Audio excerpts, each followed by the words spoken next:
Let's make sure we've got everything updated.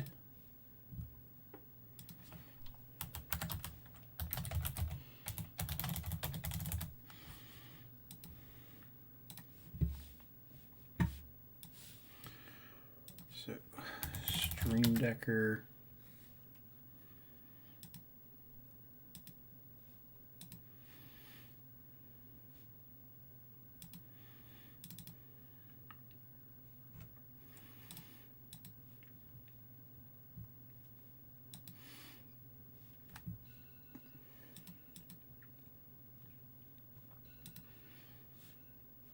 All right, let's make sure that's working.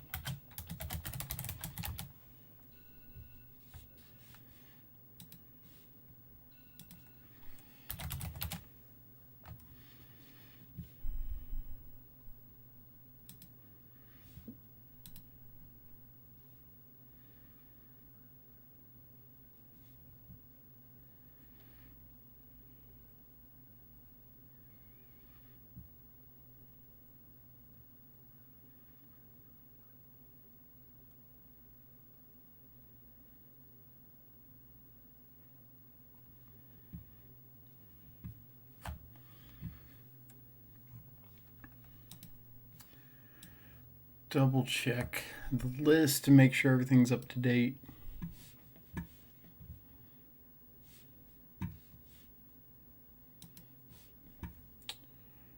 For Bowmat, for Shadow, for Swift Spear, for Scourge and a Croxa, for Bobble 3 Push,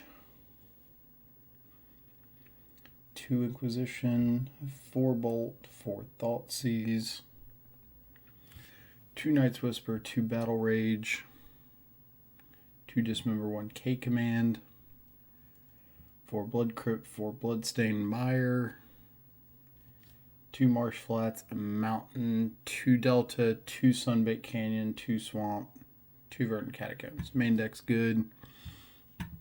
Sideboard, 3 Soul Guide, a Fatal Push, and a Braid, 1 Feed the Swarm, 1 Angrath's Rampage, 1 Dreadbore, 1 Croxa, 3 Blood Moon, 2 Kozilek's Return, and a Lurrus of the Dream Den. Alright. Deck list is good. Let's get our deck lists that we will be playing against sorted. So now we will be able to find what our opponent is playing. It is an open deck list tournament. So we have access to all of the deck lists currently, or that were submitted in time, which is everybody in the event. So whenever we get ready for our round and find out who we're up against, we can scroll down, find them, see what they're on, make our decisions accordingly. All right. What else am I missing? Updated Stream Decker. Ooh. Gotta send the stream link to the Discord.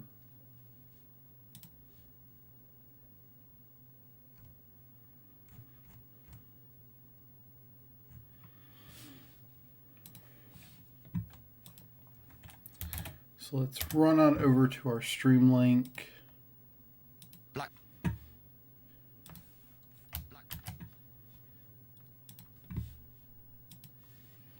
Drop it in the Discord.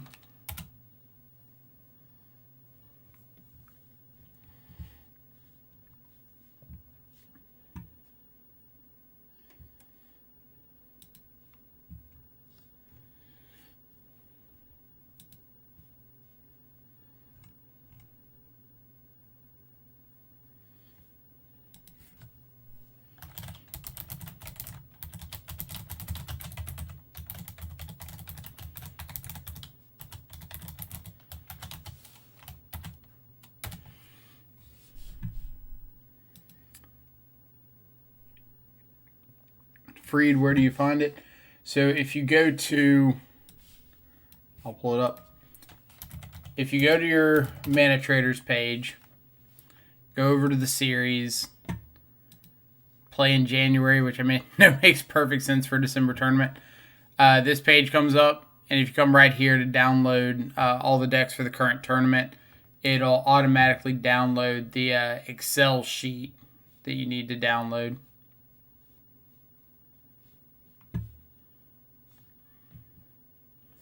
Like that. And you can open it up and it'll give you this sheet, but it'll be out of order. So if you just come over to the column with the player name, click that column and then go up to sort A to Z, and it'll ask you if you want to expand expand the entire selection or just the selected column.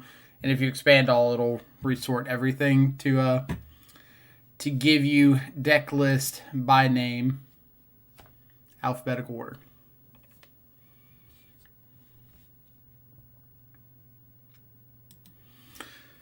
Pedro, Happy New Year to you as well. So, we've still got a whopping 25 minutes before the event starts. So I'm going to sit here and eat my yogurt and talk about Death Shadow until we start. So, for those of you who don't know, today is our completion of the Shadow Watch 2020, now 2021 challenge. So, in addition to the Mana Traders event, it is going to be a 12-hour stream. And in that 12 hours, we'll obviously play a bunch of Death Shadow. We'll play the Mana Traders event. We're going to have a giveaway later. We're going to have at least a guest commentator. Potentially more. What else did I miss? Whole bunch of stuff, probably. We'll figure it out as we go. We're winging it. This is my first 12-hour stream, so I don't want to plan it out too meticulously. Let's see. Do I think Shadow will have some juicy stuff this year? I think with the addition of the Modern Horizons 2 set, I think that we'll get something good. I don't know what it'll be. I don't know what kind of effect it'll be, but I think we will get something. It might be like the black-blue canopy land for Grixis, or red-black canopy land for black-red. It could be something like Days get printed into Modern, although unlikely. Do I think Magic will get better? I think that they're not going to take action on like Uro or Field of the Dead or any of those cards until Paper Magic starts back. And I think when that happens, they'll probably ban like Field of the Dead. They have promised some secret layers. Yeah, I think the blue-black canopy land would be a really good one for Shadow. Kind of for Shadow Brewers in general. Like, give another life loss land to straight blue-black. Grixis gets a utility land if they want it. Grixis green.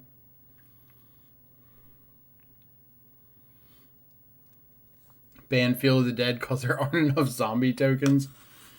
I mean, I wouldn't complain about that. Like, I've got like 2 zombie tokens to my name. I can't play Field of the Dead. I've got enough zombie tokens to ultimate my Liliana the Last Hope, go to 1 instep, and hope my opponent concedes. After that, it's fair game.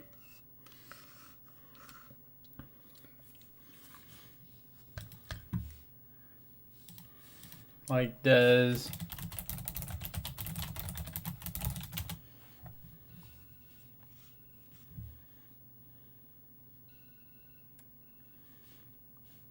I was kind of hoping it said 2 plus the number of zombies you own. I'd be like, oh, I only own 2 zombies, so this is going to be awkward.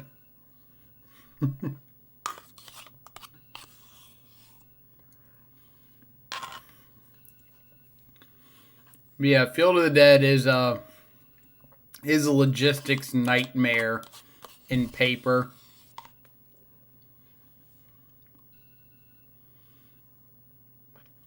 I have 4 foil zombie tokens from the Shadows pre-release. I've got at least one of them. Like one of the sweet back and forth ones. Nacier, thank you so much for the follow. Glad to see you over here from the Discord. Hope you're having a fantastic Saturday. I guess it's afternoon for you already.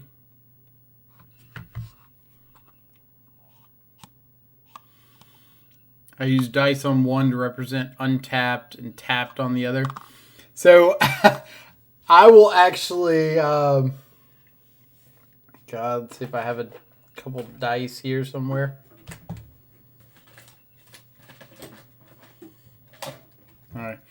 I'll actually take dice and, like, if I've got 3 tapped and 3 untapped, I'll have, like, a dice lining straight for untapped and a dice sideways for tapped.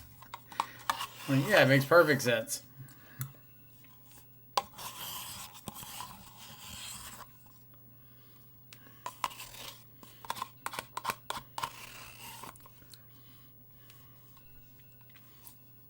But I do understand what you mean, like, have a tapped zombie token and a dice on there to represent how many are tapped, and an untapped one with,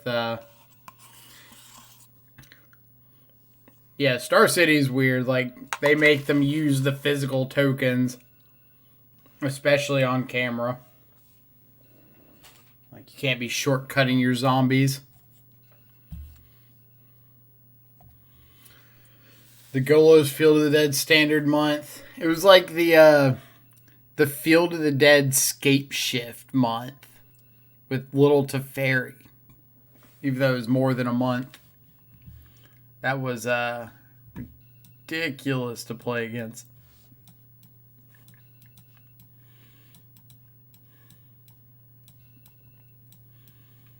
So I guess I can go over the deck list real quick while we still have like 15 minutes.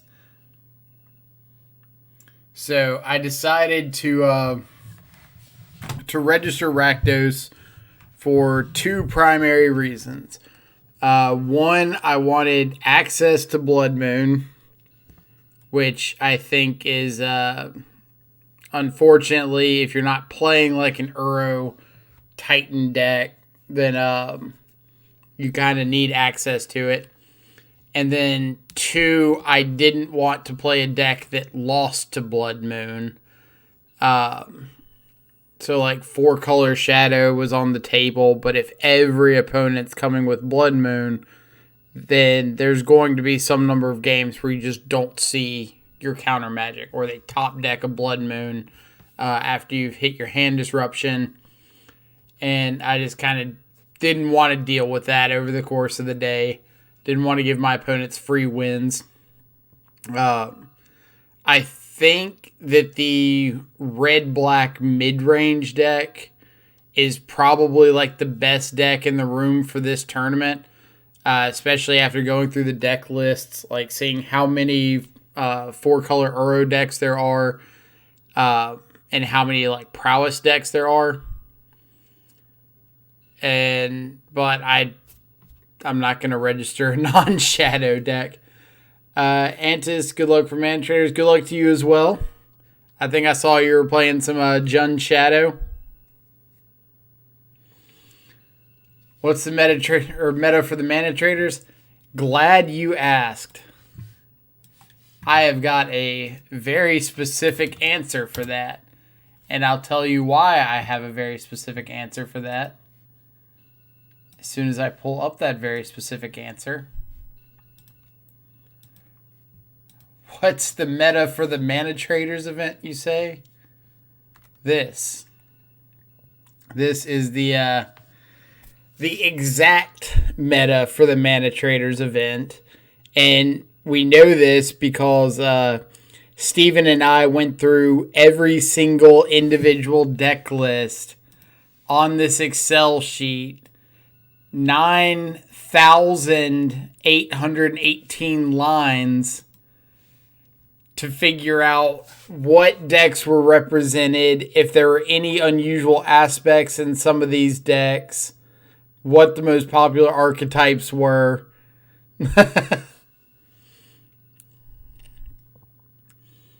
So we have got to a T what the meta is. And as we can see, 4-color Uro is the most represented deck with 33 copies out of a total 309 participants. 25 Rakdos aggro decks, so like the Rakdos Scourge of the Skyclaves decks, and then 20 Rakdos mid-range decks. Your Blood Moon, Seasoned Pyromancer, Hazaret, those kind of decks. So those are the only 3 with 20 or more copies in the field. Following up closely behind, we've got the Green-White Heliod deck, Is It Prowess at 13 copies, Sultai Uro, Amulet Titan, and Mono Green Tron is the only other decks with double-digit representation.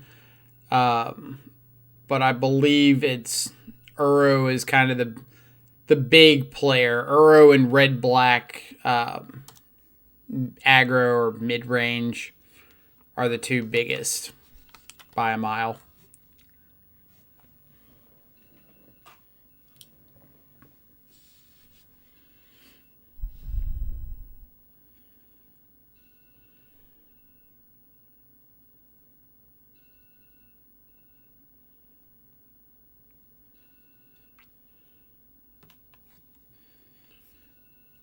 Oh, y'all are off a line. 33 4-color Uro. Number of decks to the right.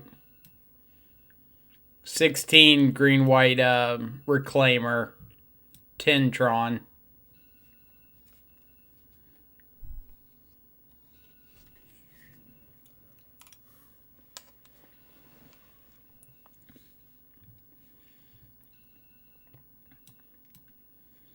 So like here are our biggest representers.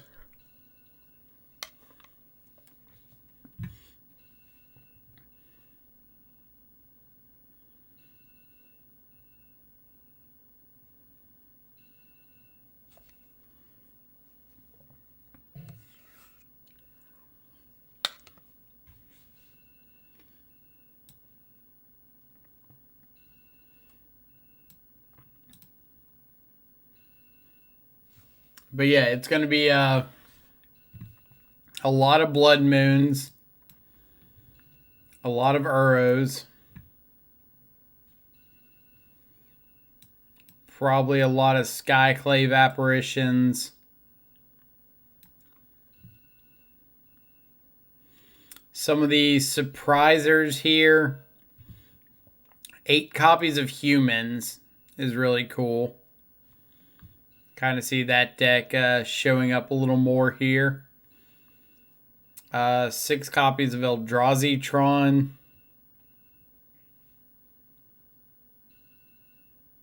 More copies of Burn than copies of Obosh.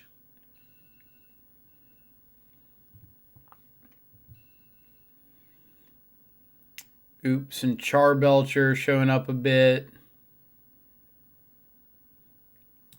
More Infect than I thought we'd see, because I think we also had a couple green-black Infect, yeah.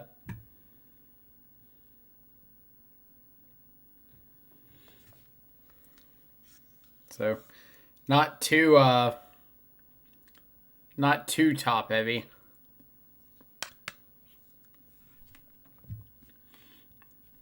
Yeah, there's certainly an alarm going off.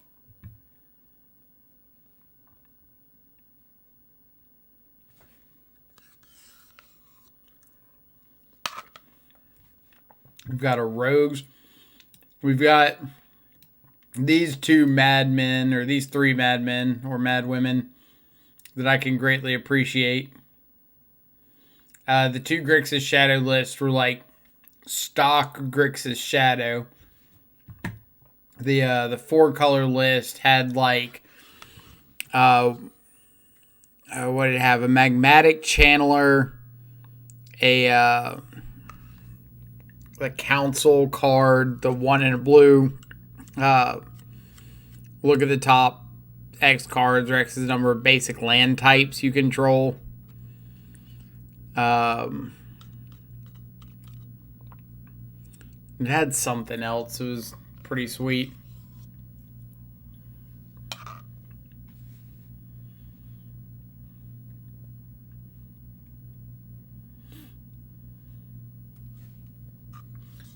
It was the bench special. Like, wish I could remember the name. I want to say it was like somewhere around here.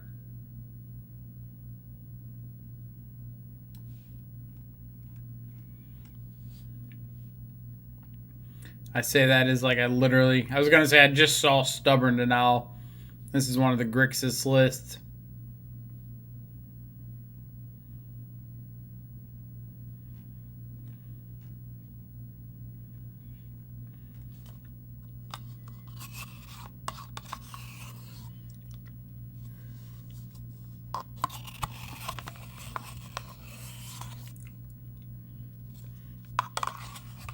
I think I could,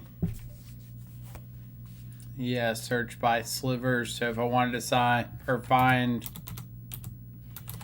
I want to say it's Council with an E. Yeah, so here's the 4-color list. 2 Tarfire, Worldly Council, Tarmogoyf Traverse. Wind Color Aven was the other off one. Shadow, Battle Rage, Channeler, Threads of Disloyalty, Deglamour in the sideboard, Pithing Needle, Apostle's Blessing, Unmoored Ego.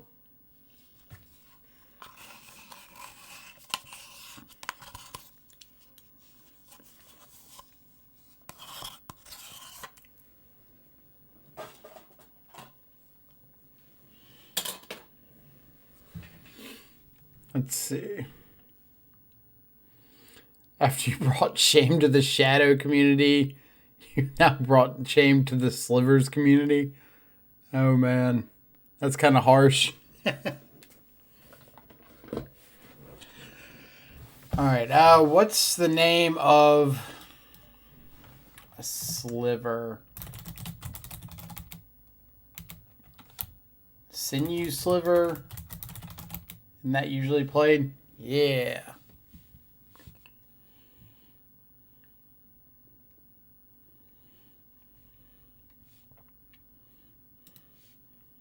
So what have we got in the slivers here? Sinew, Dark Heart, Frenetic, Gale Rider Striking. I'm not going to lie, I need to look up some slivers. Alright, what do we got? Dark Heart Sliver.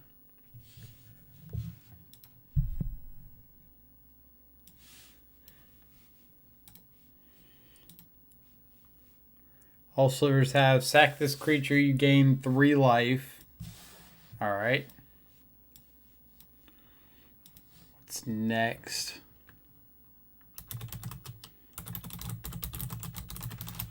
Striking Sliver.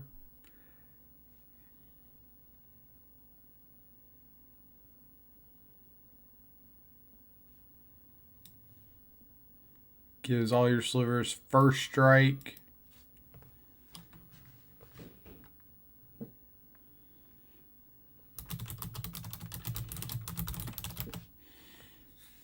Leeching Sliver attacks. Defending player loses a life. Dregscape Sliver.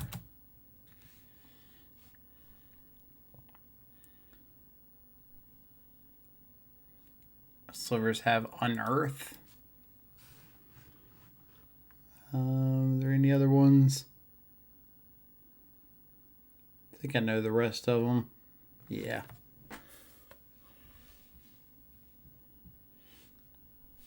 Interesting. That's our sliver lesson for the day.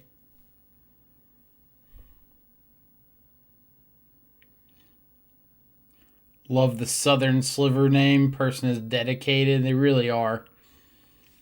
Mazu, what flavor am I playing today? Playing Rakdos Scourge today. So we've got Death Shadows, but we also get to play Blood Moons.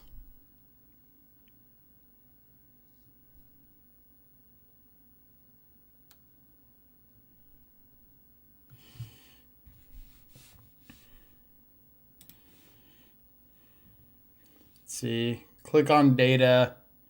Select from text CSV.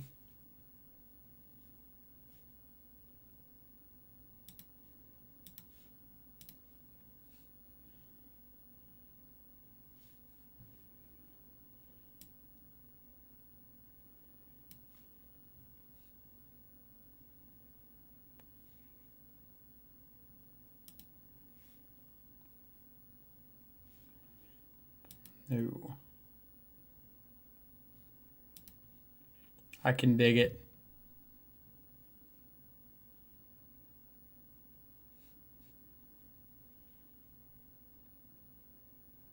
Good call.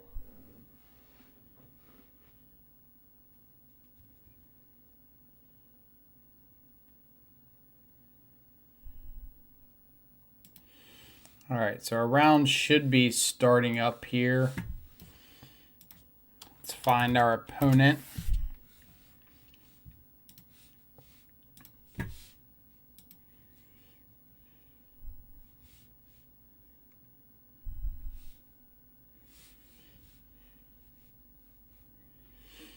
So constructed, modern tournament practice.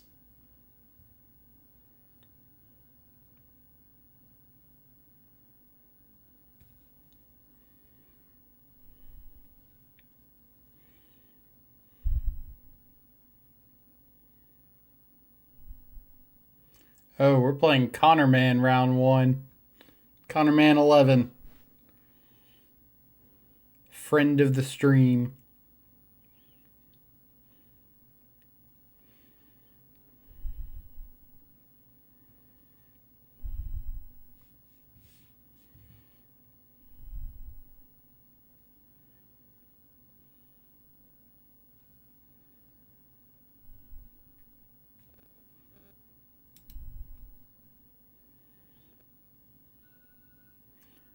Looks like he's playing some black-white hammer time.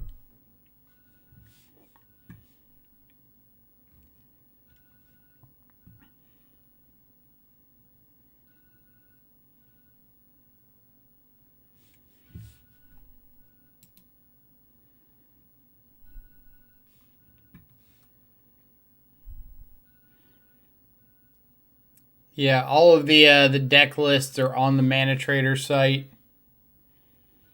This is our opponent's deck list while we wait for the challenge to show up.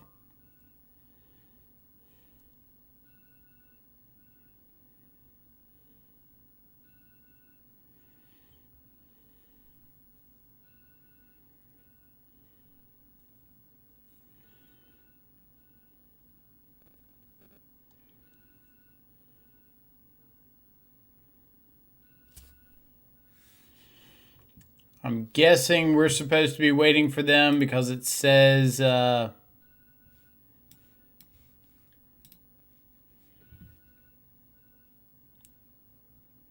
wait to look for the match to join. No, go back here.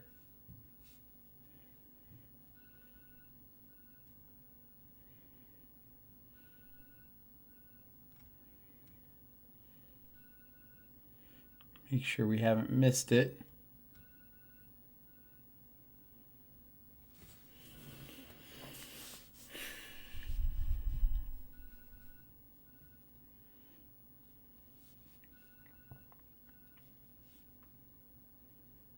Maybe we should make ours.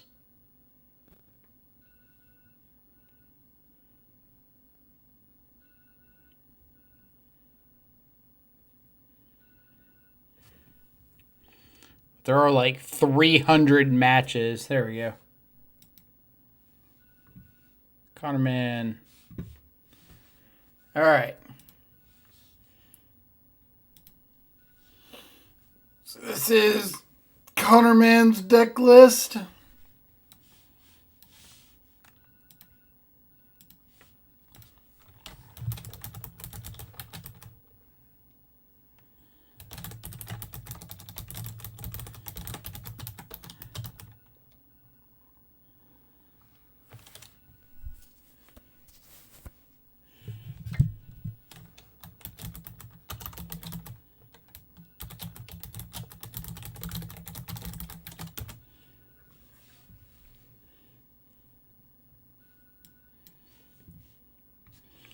All right. Let's see how this goes. So, Sir Chibs coming in with the Twitch Prime subscription. Thank you so much. Welcome to the subscribers. I'm going to move the deck list over to the secondary monitor. It's going to cover up chat for the match. So I won't be paying attention to anything that gets said. So if you see me looking over, it's my opponent's deck list on the other monitor. So I will see y'all on the flip side after the match. But I will be talking through my my thought process and decisions.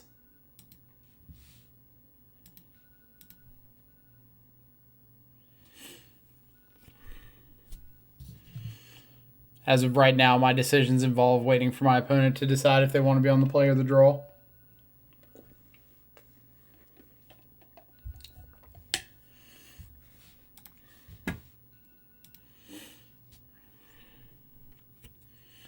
Bolt, Dismember, 5 lands. I think this is going to be one of these hands that just isn't doing enough. So my opponent's got 3 Memnite, 4 Ornithopter, 4 Giver Runes, 4 Stoneforge, 4 Paladin. Yeah, I got to find a more proactive hand. This is pretty good. I would like a piece of removal. But I've got bodies.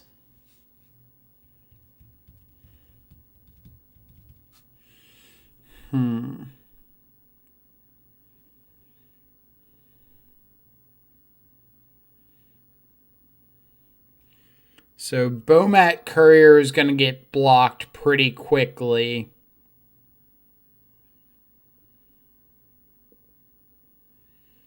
So I think it's just bottom Bomat. Like, he's got 4 Ornithopter, 4 Giver Runes that can all just, like, stand in the way of this.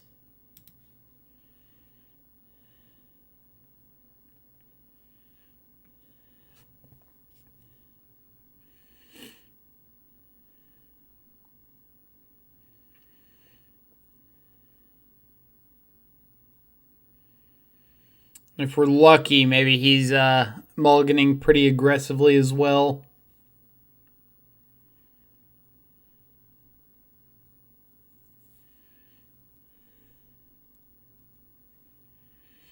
So that first hand, 5 lands, Bolt, Dismember. I think if that hand had a Death Shadow as one of the lands, or instead of one of the lands, I think I would have kept. Just being able to, like, turn 1, Dismember something, play out a turn 2 Shadow, have it attack, have a Lightning Bolt. Like, that's pretty solid.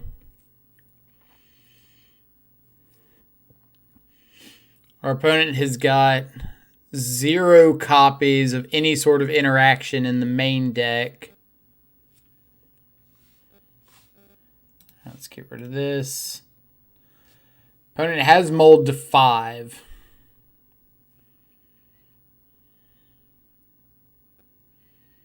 So big things we want to dodge are like Sigarda's Aid.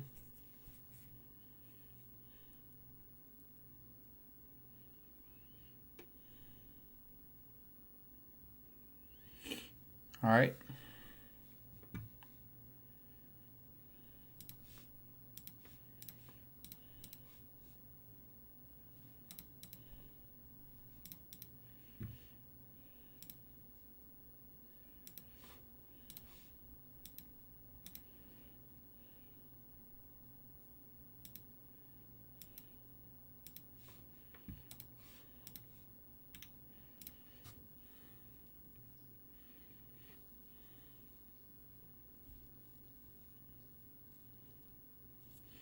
Hopefully that second plains isn't what he needed.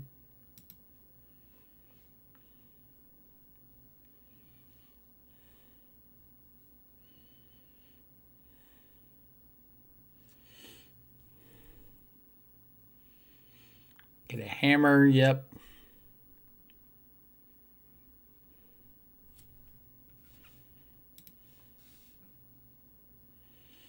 All right, Fatal Push is really good.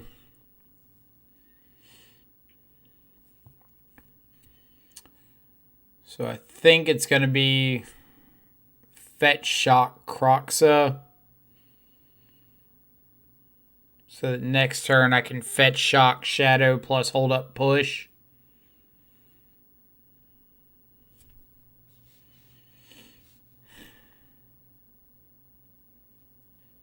I think the attack is free. Like I guess I'd leave myself dead if my opponent's got like land. Yeah,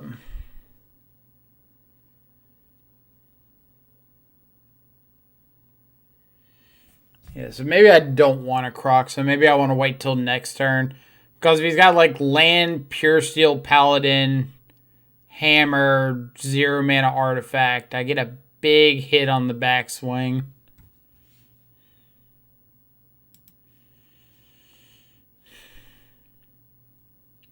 So I think I've talked myself into waiting.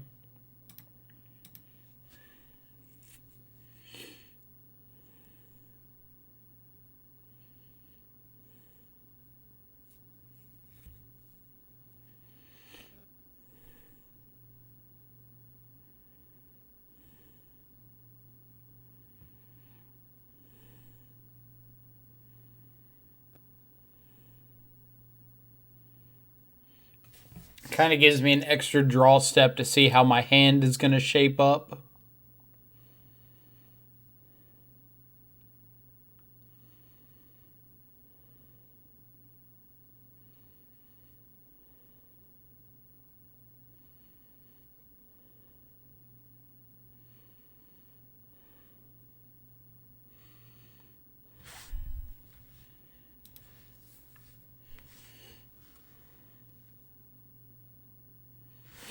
So there is the Paladin.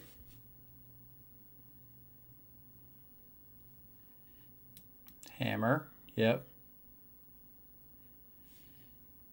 I probably should just push the Paladin, honestly.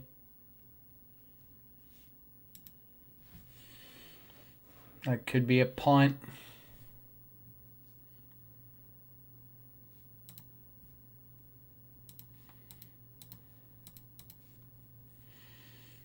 Yeah, that was a punt. 100% should just push the Paladin in response to him casting the hammer.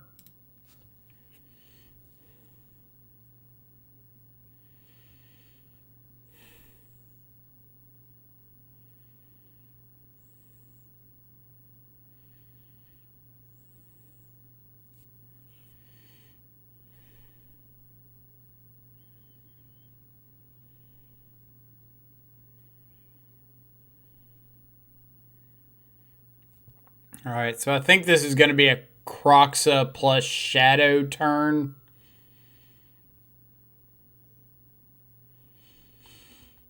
And then next turn I can Thoughtseize Lurrus if he adds it to hand. So let's go to combat. It's kind of a free attack because my opponent knows if they block and I've just got like a removal spell, I kind of blow them out here.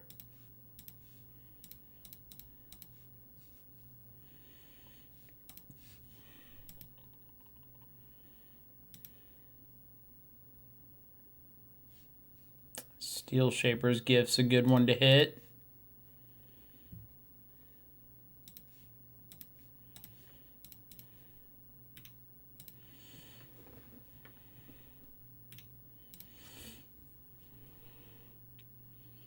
So we're hoping this is like land, put Lurrus in the hand. That would be ideal.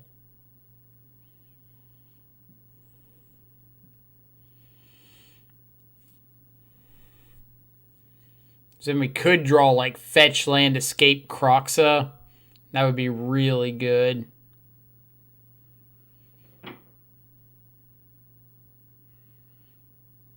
What we don't want to see is like second Pure Steel Paladin.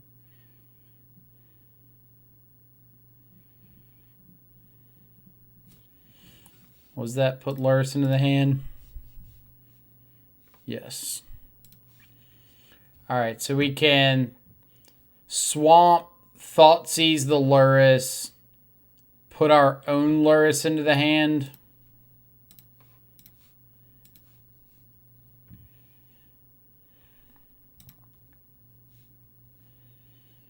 Cranial Plating.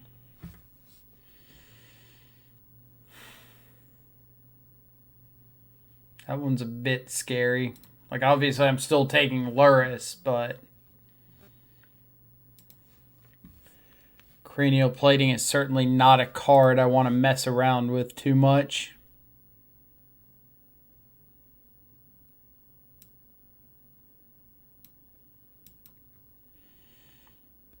Alright, so I'm not attacking with Swift Spear here because I don't want to give my opponent the chance to, like, draw something like Pure Steel Paladin and just get, like, a free attack in.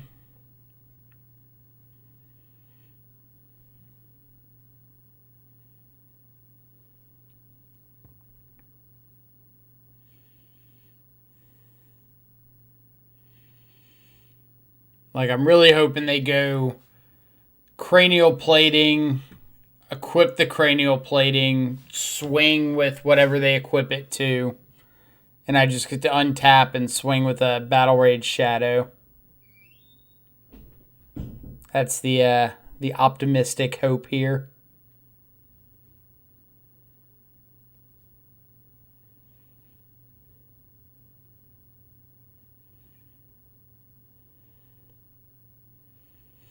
And if they don't do that, we're probably just going to be escaping Kroxa. Alright, so they do have land.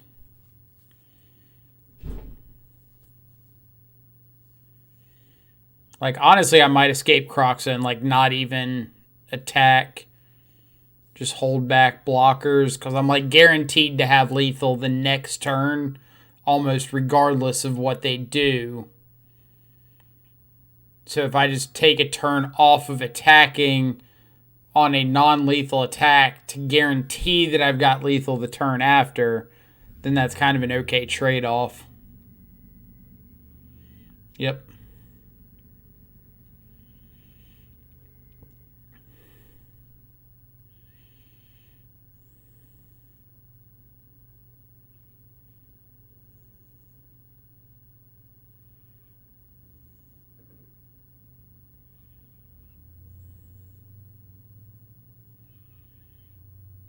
Mm-hmm.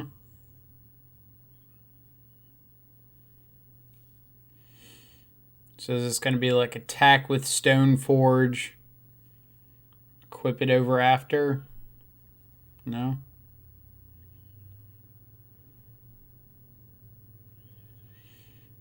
All right. So we could Swift Spear, Luris, cast Bobble, attack.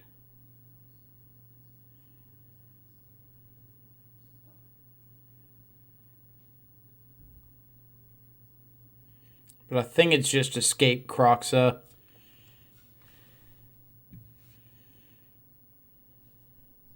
Luris. So let's see. Swift Spear, Luris, recast Bobble, attack with the 2 Swift Spears is 4. They don't have any favorable blocks.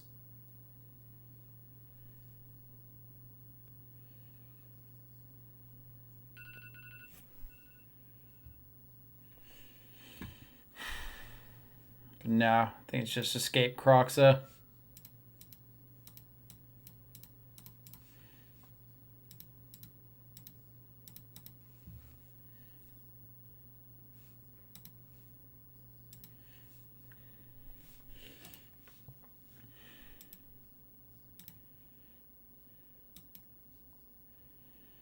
Like, I get that 3 in, and like I said, it's basically a guaranteed attack for lethal next turn between the Croxa trigger, the Shadow, and the Battle Rage.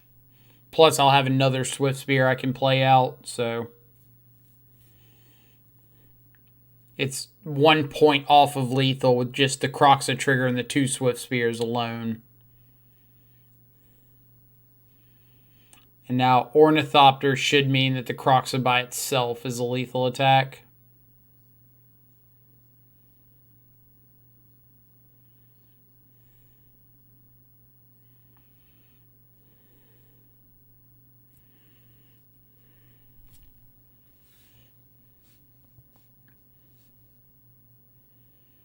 But certainly wouldn't mind like a Lightning Bolt or a Fatal Push, Dismember, something like that to just seal the deal.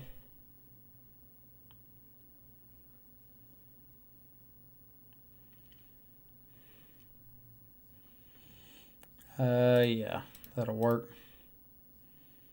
So let's Thoughtseize to lose the life, get the prowess triggers.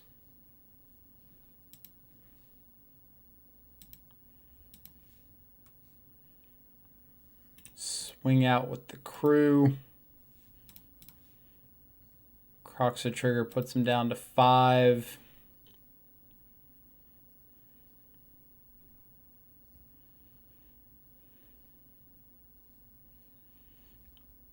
And we'll Battle Rage Croxa. And even the prowess triggers are enough for lethal here. All right. Win game 1, on to game 2. Things that I like. Dreadbore. Rampage isn't bad. Abrade's great. K returns are okay. Probably necessary. Push and feed the swarm. Let's see. Their sideboard, they've got 4 copies of Thoughtseize, 2 Nihil Spellbomb, 2 Pithing Needle, 2 Unearth, 4 Auriok Champion, 1 Luris of the Dream Den, which we saw as their companion. Less excited about Bomat Courier here. They just have so much that stands in the way. It does get to attack through Auriok Champion, so maybe that's something I need to consider a little bit more.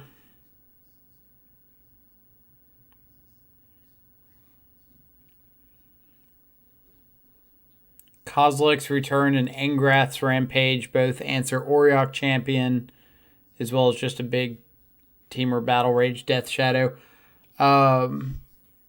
Important to note that they still don't have any 1-for-1 removal, even post-board. So Shadow plus Battle Rage or Scourge plus Battle Rage is a very real win condition.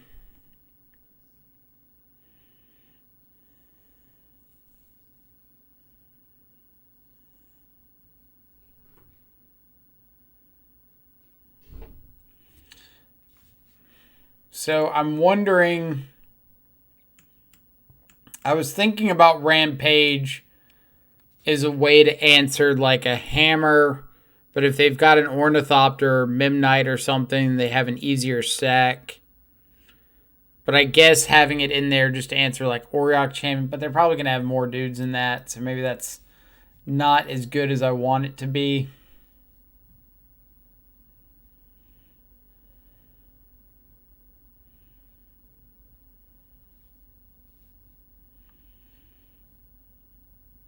I could shave a couple Inquisition or a couple Thoughtseize if I'm expecting them to bring in Thoughtseize.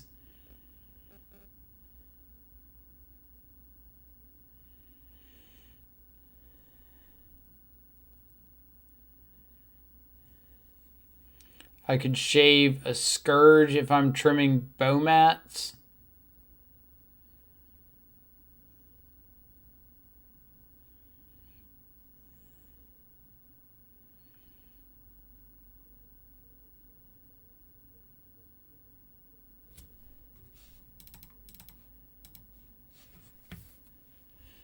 We'll see what happens.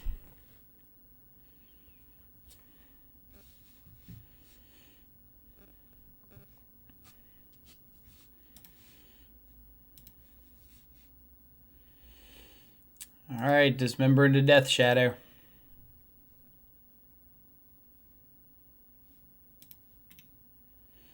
This is kind of a we won game one kind of hand.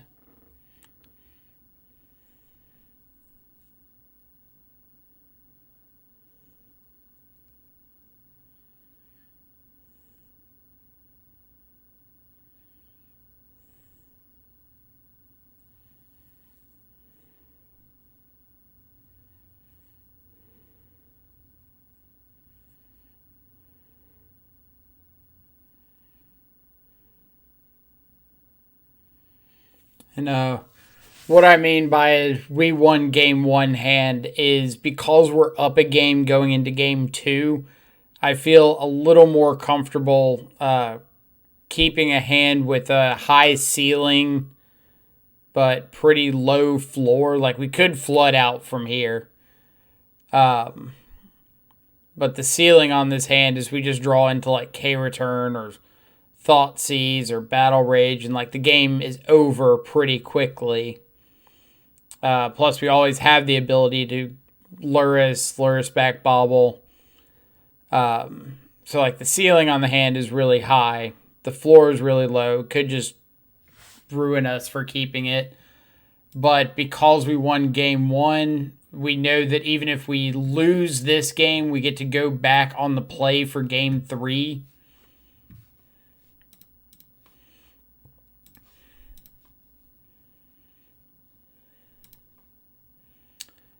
Dreadbore. I think I'm actually going to ship away a Dreadbore. My opponent not playing anything on turn one makes me think that they likely have an Auriok Champion. And I kind of want to find a way to answer that.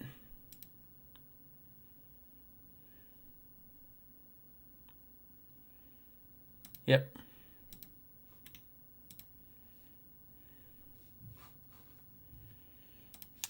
Does not answer it. Hammer Unearth.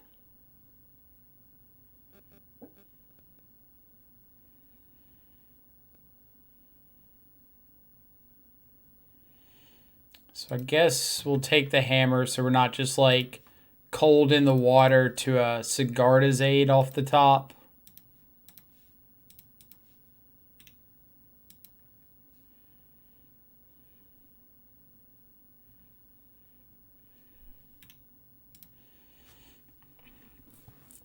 So some of our better draws here would be like another Shadow, a Scourge. Basically anything that lets us attack into this Auriok Champion. Battle Rage.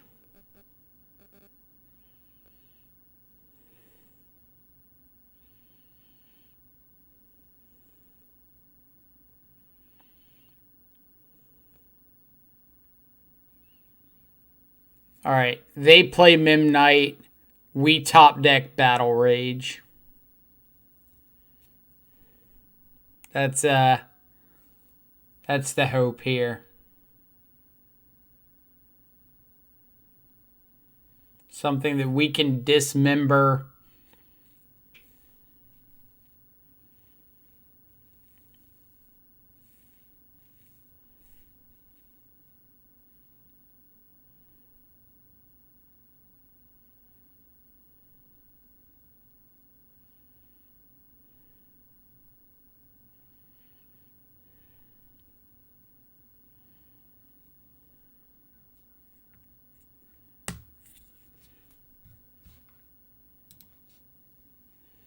Yep, lures into the hand.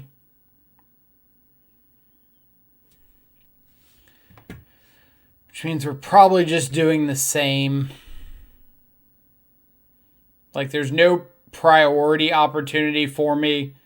If they play Luris, replay Hammer, like, I don't have a chance to respond to that anyway.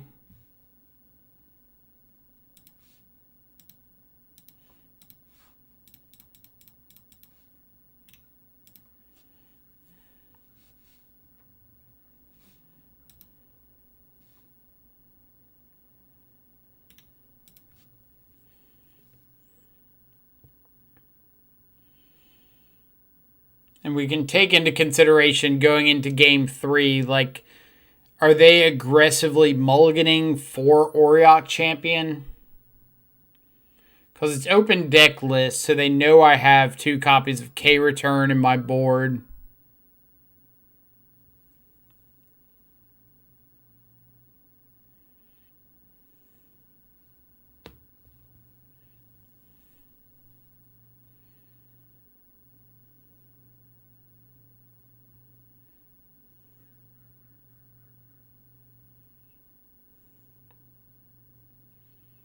Sack Silent Clearing.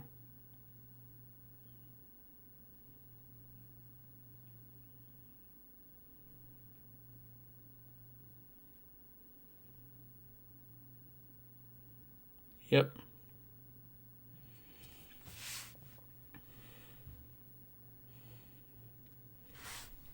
So their hand is Hammer, Unearth, Luris.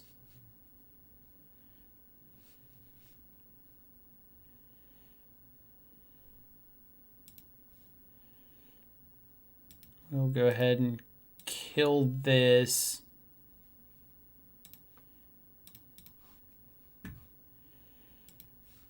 Swamp's fine. We're not ending the game right here.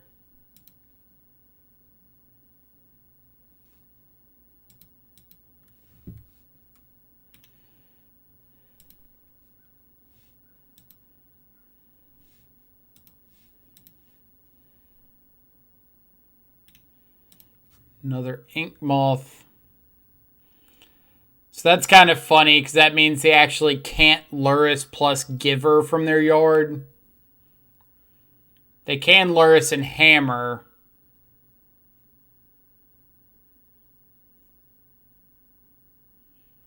And plan to, like, unearth the Luris to get back the Giver next turn.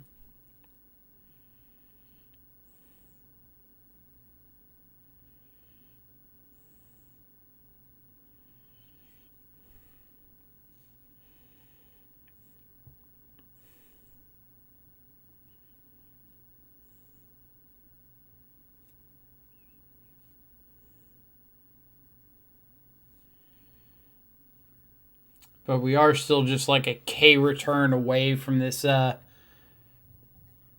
game being close to over.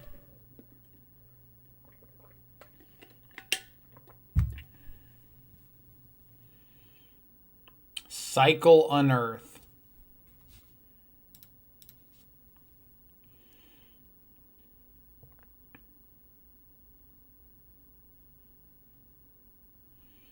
So this could mean that our opponent's putting a lot of emphasis on finding a Sigarda's aid so that they can strap up this Auriok Champion.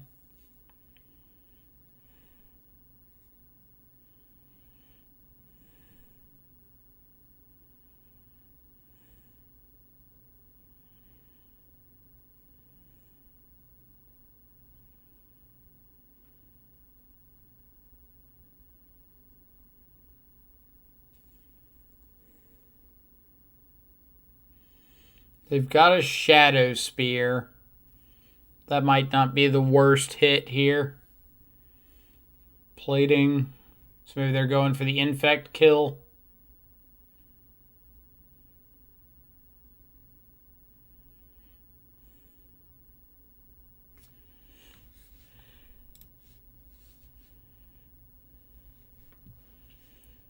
Alright. So Swift Spear does mean I kind of get to start attacking.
Yeah, that was a pretty bad attack on my part because I didn't even think about, oh yeah, they can just plating up the Auriok champion attack back, but we might actually get to cheese out a win here because if they animate the ink moths for the artifact count, we get to lightning bolt down both of them.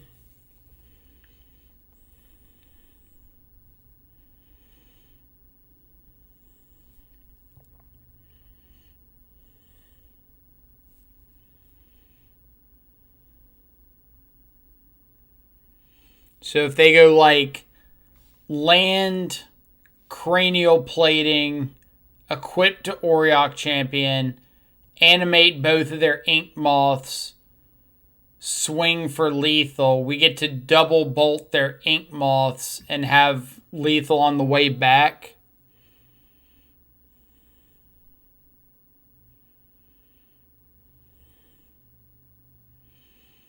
But I was thinking last turn, like, oh yeah, easy snap block on the Shadow. Alright, well, we gain 3 life.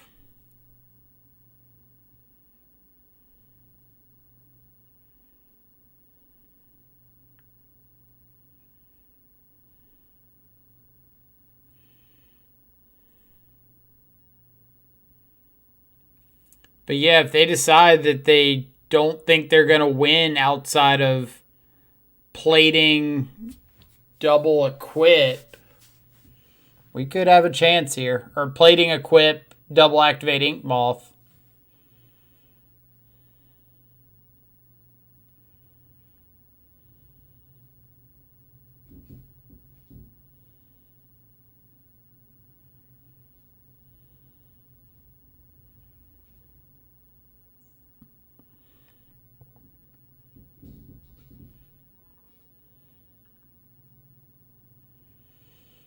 Because, like, if we get to untap, then they have to block the Shadow. They can't chump the Lurrus again.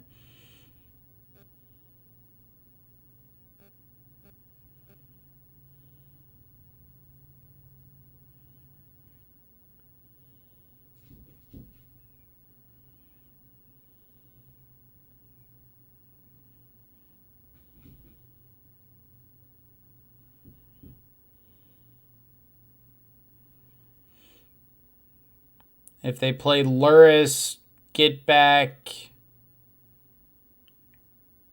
Hammer.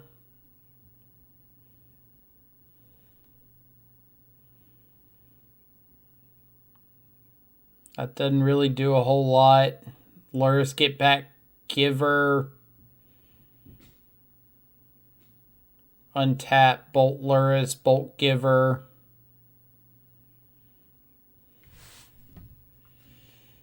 Play Hammer, alright.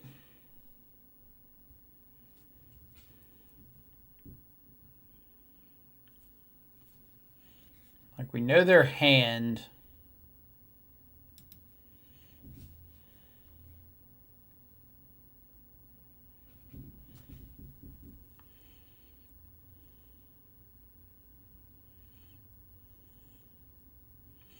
And if this is just like play cranial plating, equip the plating.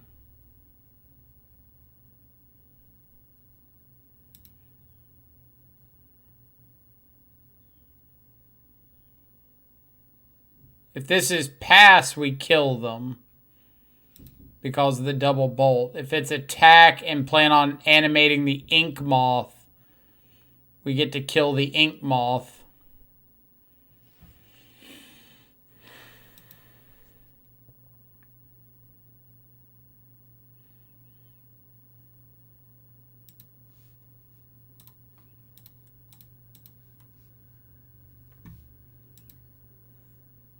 All right. Whew. Good games, Connor, man. Let me open chat back up.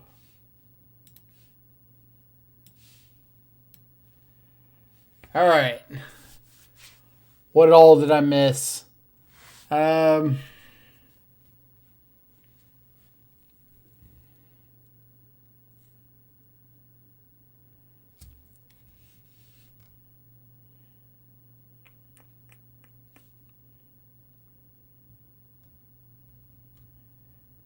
This is a whole bunch of chat to read through. Let's see. Dogfish, I'm a little sad we didn't have a last-minute Rankle submission. I mean, that would have been awesome, but I didn't think about Rankle until after I'd already submitted my deck list. Lost the GG die roll, pack it up.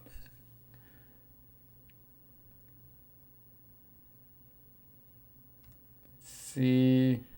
Mike is a nerd and sucks at Death Shadow. Easy clap, right?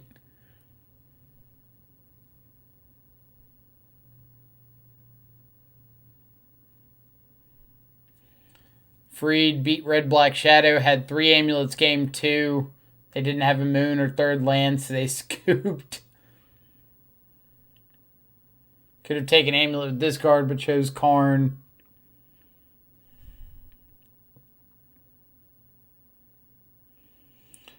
Freed Cruxa is extremely slow in this matchup, but it's not the worst, but it's not great.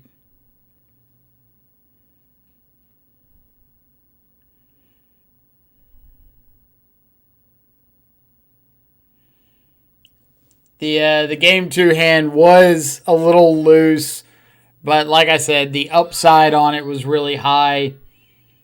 And since we were already up game 1, we didn't feel too bad about that keep.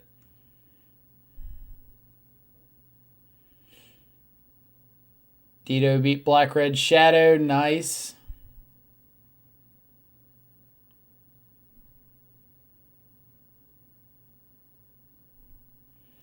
Antis lost to Is It Prowess, rough. Yeah, I'm wanting Dito to get back into streaming, but only if it's Shadow. If it's Uro, I don't want to see it. I'll watch it anyway, but I don't want to.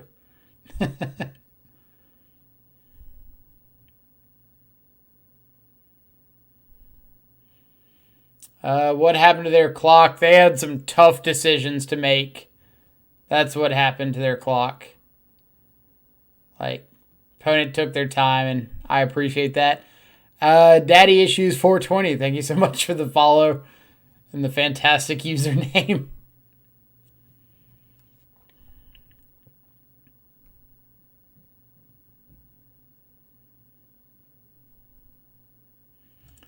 Was close. We did get through at the end there. All right, caught up on chat. So we get to start off our Mana Trader Swiss 1-0. Black-Red Scourge got us there. As I said, I did kind of punt that that turn with, what was it, attacking with everything. I just didn't think about the Auriok champion blocking Luris. Like, I thought it was going to be a snap block on the Shadow. I was incorrect. But hey, being incorrect is part of the process, right? Thanks, love the Shadow content. Well, I appreciate it. I'm glad I get to be a part of this community and share some love from an archetype that is far more diverse than people give it credit for. As I sit here and play the less diverse option in a major tournament.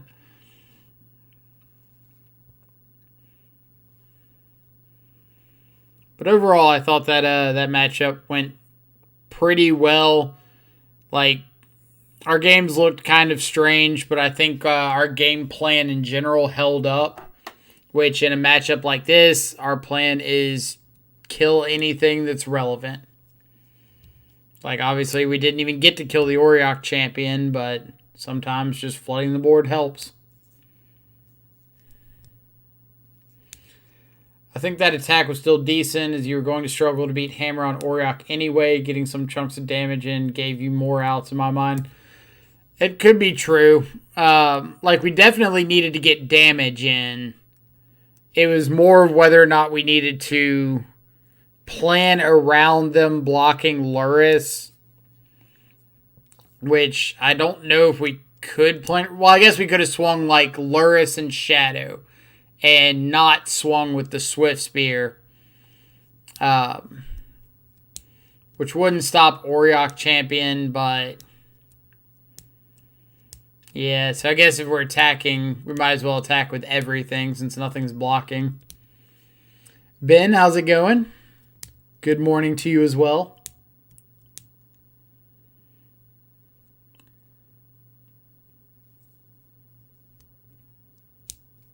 Lindario's on Hador. How am I supposed to pronounce it? I need correction. Lost to Adnaz. Rough. What are you playing in the event? I could go look it up, but assuming the Magic Online username is the same, which it doesn't look like it is.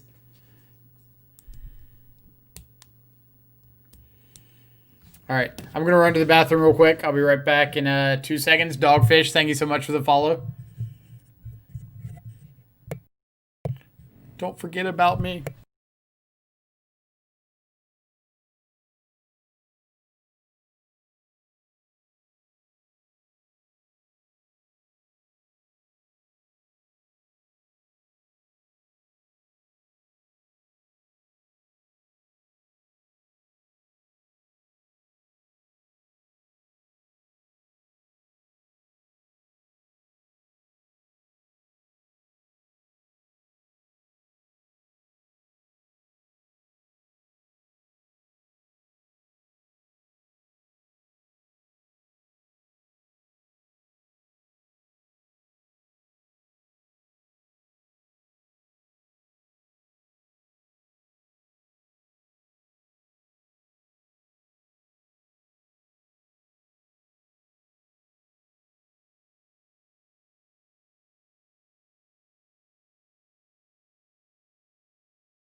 Decided to refill water while I was out. All right. What have I missed? Oh. On Grixis Urza with Blood Moon in the sideboard. I think we made note of that list. We were looking at the Grixis Thopter Sword list. What have I missed? Dogfish. Did we get there? Guessing that I'm not watching Game 3. We did. Yes, we did get there in 2. Dogfish equals Gurmak plus Luris. Got him. We have cracked the code.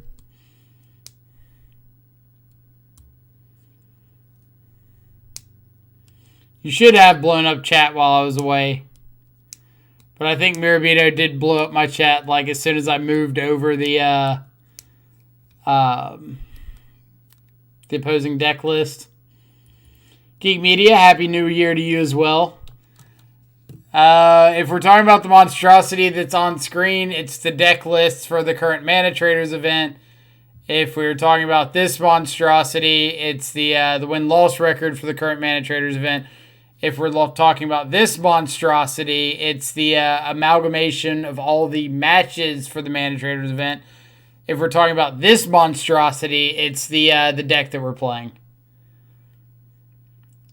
The monstrosity at the top right is a logo for the local card shop that I play at.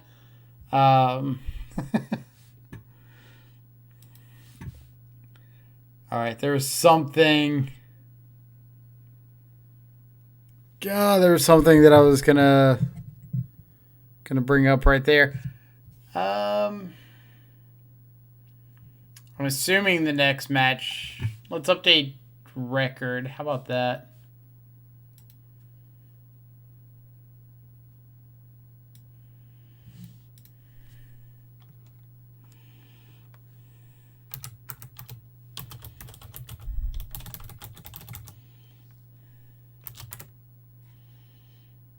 I need to make this this title a little bit more bearable.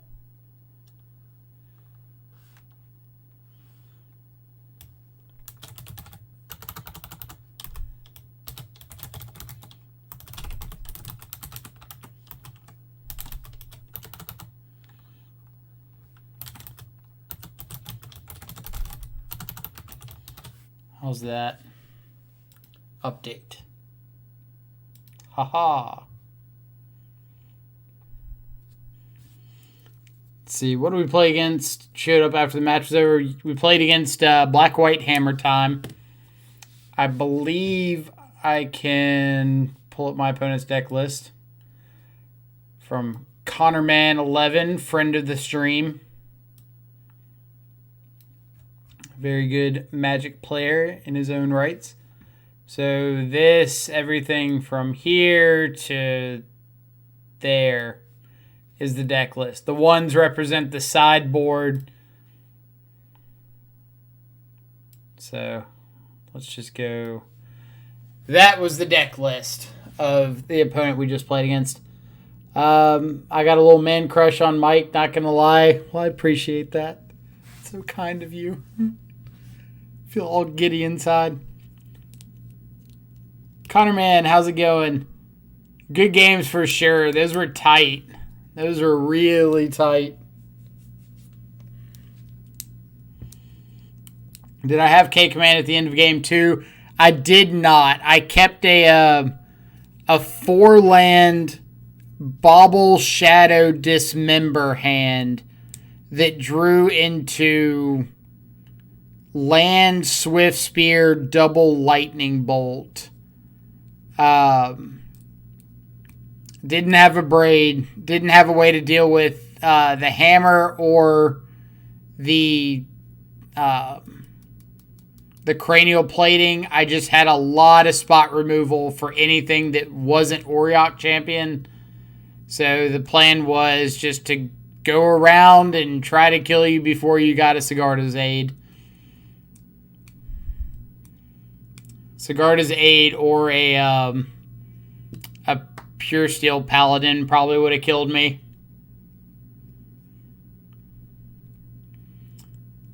Yeah, like, I was just trying to end the game before you hit Sigarda's Aid. I closed out chat before the match and talked about it a little bit. The idea was game 2, my hand had a really high ceiling of just like turn 1 Dismember, turn 2 Shadow, Lurrus plus Bauble. If I drew like any of my good interaction, I was pretty solid.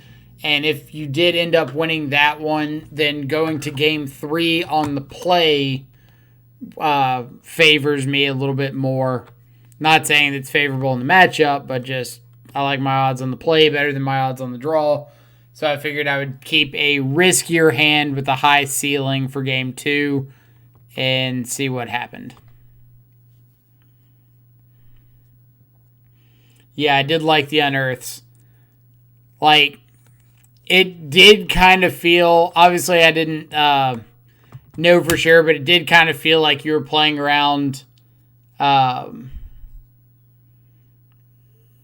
K-Command or Braid, something like that, by not just like going Lurrus plus Hammer early or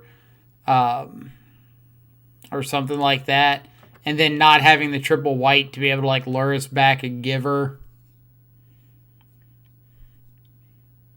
Yeah, Sigarda's Aid is the most insane card in that matchup by a mile. Like, that card will single-handedly wreck me. Could have went, especially with double Hammer, when you're able to say, like, all right, Hammer. Well, in response, Dismember, bolt your dude. Well, in response, second Hammer.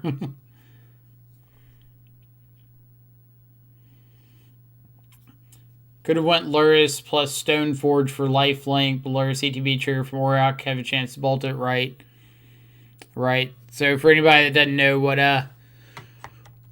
Conor Man's talking about is if he plays Lurrus with the Auriok champion out, typically Lurrus is so good because you just don't get a priority exchange. So Lurrus comes down and then immediately just gets to cast something from the yard.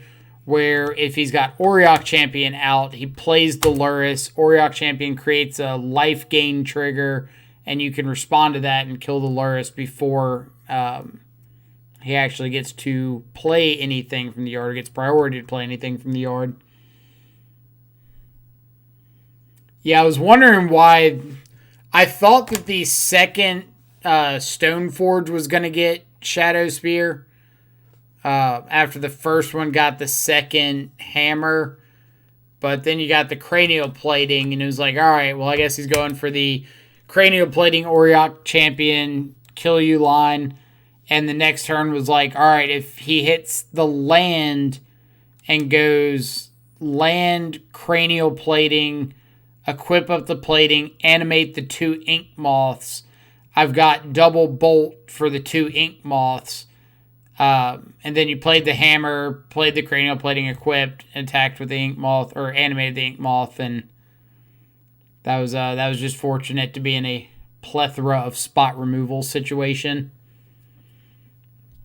Because I thought I had punted when I attacked with everything into the Lurrus, or into the Auriok champion, and just didn't think about you blocking the Lurrus. I was like, oh yeah, he snaps off the block on the Shadow. I get to gain my 3 life. And now I'm not worried about just like getting a little pop in or 2. Like if I had thought about it more, I should have only paid 2 life for the Dismember instead of the full 4. And then swung in with everything.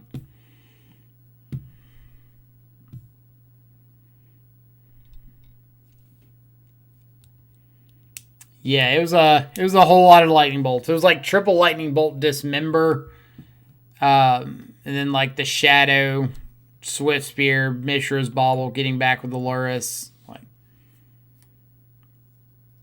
good luck rest of the tourney. Please win every match. I'm hoping so. Good luck to you as well. I hope you're able to run through your bracket and we get to meet again in top 8. Obviously, I hope for the same result, but I would not wish ill will on a friend of the stream. So we'll see what happens.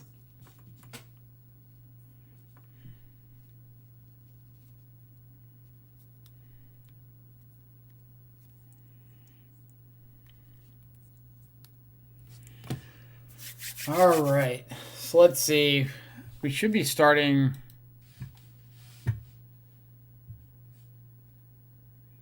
Two matches remaining for this round. So I guess this is just going to automatically update throughout the entire day. One match remaining. Finish him.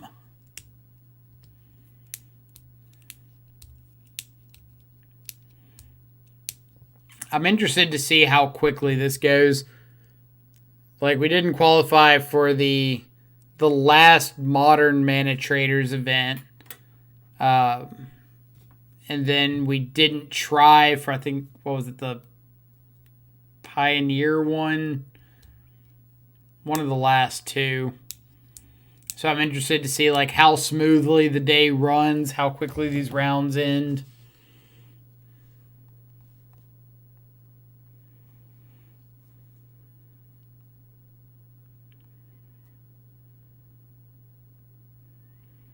Like, are the rounds going to start right after the last round ends, or is there going to be a delay? What's the situation?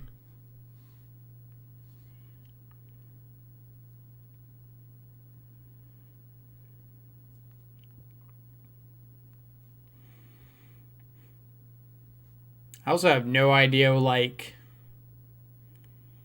what prize structure is for this or anything.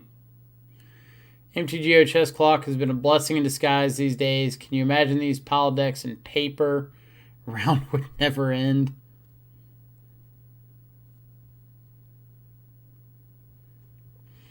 Hope this month is also modern. I mean, I would appreciate that.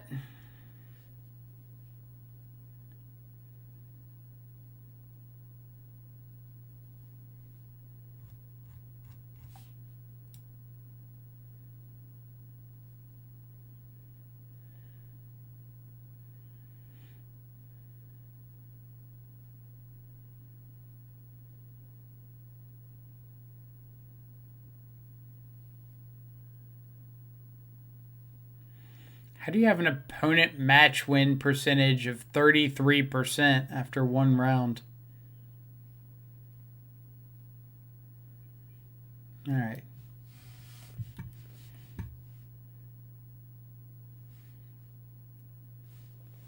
Makes perfect sense. Let's see.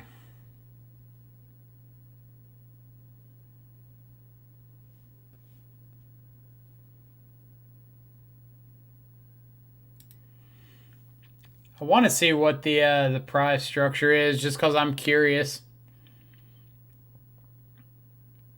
January is Pauper. Did they already announce that?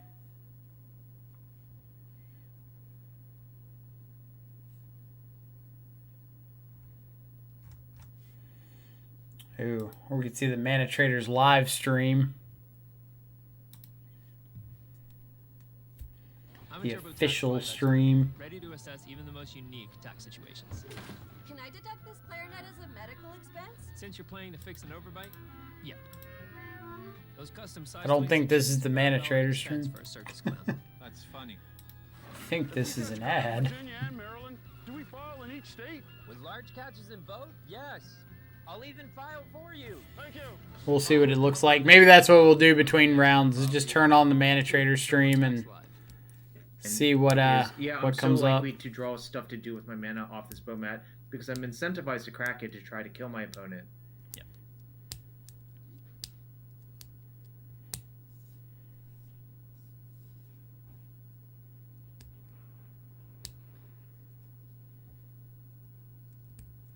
All right, I imagine this is the enchantment? Phyrexian Phyrexian Unlife, Unlife? yeah. And it looks like it sure is. Hmm. We're going to get a nice clean 3 cards off of this Bomat Courier, which is pretty good. You can also sort of control what's going on. If you see a good card off the Mishra's Bubble, say Next Sudden match Denial will or something start similar, you soon. can just leave it there, let it be exiled to the Bomat trigger. Oh no. No. Bring Yeah. back my mana traders. Mishra's Bubble, again, showing You how know, complicated in it the actually next is to play with, matches. even though it looks so innocuous. Yeah. I do like this Bomat Courier out of zoo thing. Thoughtseize seems like a great one to draw into. So, yeah, now I really want to attack, just crack the Bomat, pretty cast sweet, Thoughtseize, right? and hope there's something else good, you know?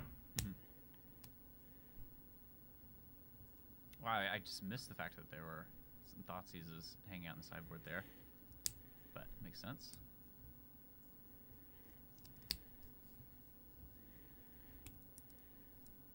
I like this a lot, too. So, Ian saw the Thoughtseize, Put let it opponent get down to exiled the 0. Bomat, and shocked to... To get in the extra damage. Alright. Although, the extra...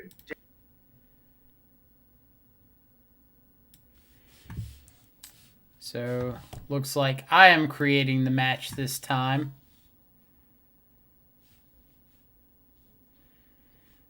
We are against... Let me copy the name real quick. So, constructed, modern practice, create...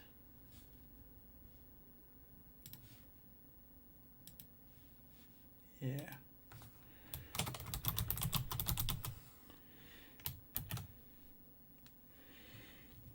See, now it says don't create it until 10:05 or 11:05 Eastern. So we'll wait half a second. Don't think it matters, but my opponent is on 5-colored Niv to light.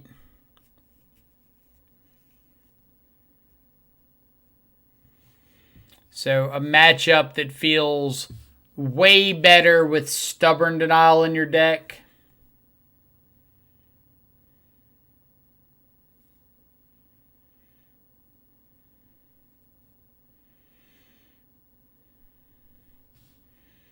All right, so it's 11:05. Let's create our match.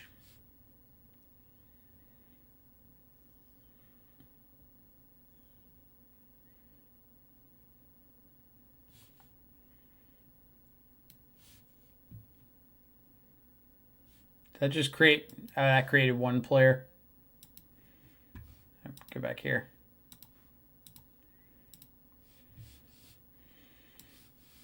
All right, so this is opponent's deck list. Kind of, yeah, angle it over here a little bit. Come back here. While we wait for our opponent to show up. Yes, Mana Traders, I won playing against myself. I don't want to play against you. I want to play against me.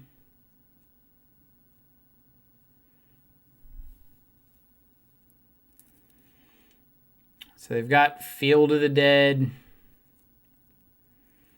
Good bit of removal. Supreme Verdict.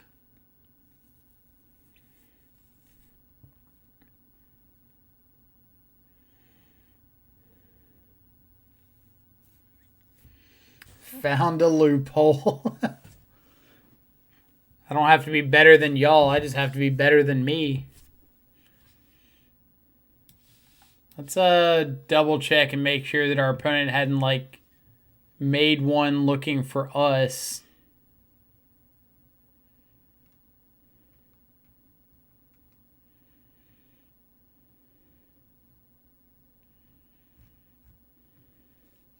Nope.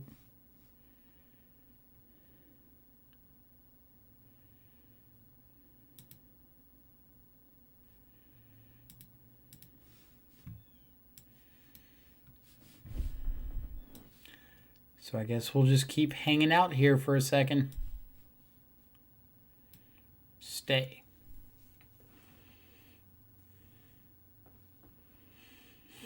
So what are our big concerns? Teferi, Uro.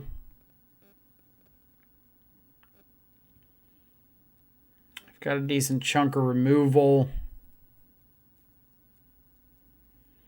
Bring to light for Supreme Verdict.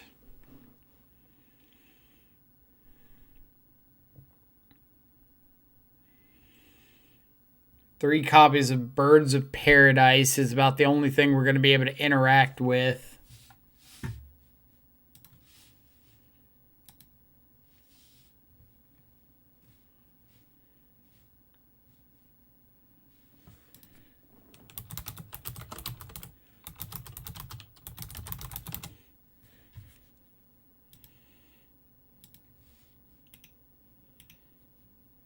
All right, so let's go to our match. Leave.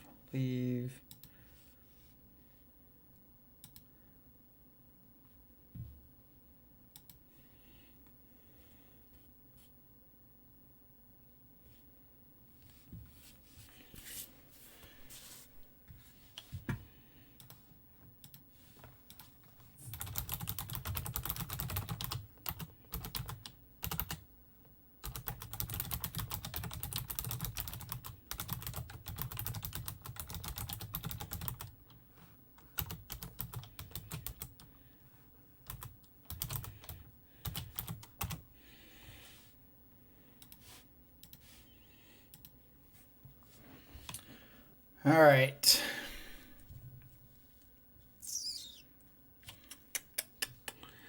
If one of these lands were a black source, I'd probably keep this. But they are not, so I don't think that I can. Especially on the draw with a fatal push. Like, all right. This is much better.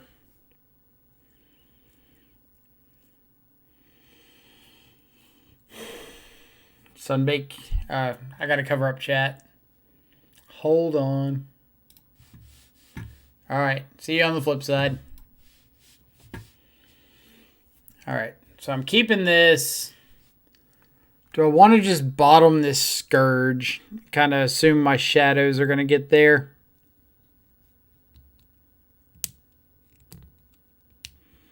Or do I think I'm going to need the extra threat?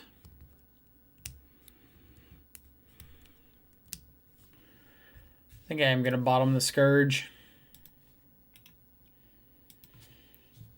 The Dismember gives me like a really nice explosive boost to my shadows. Plus, if they just have one of their 3 Birds of Paradise on turn 1, like... Alright. We were optimistic.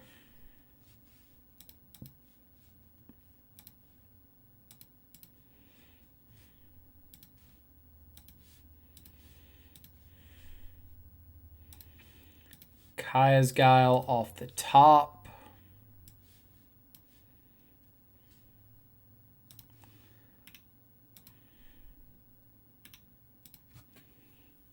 All right.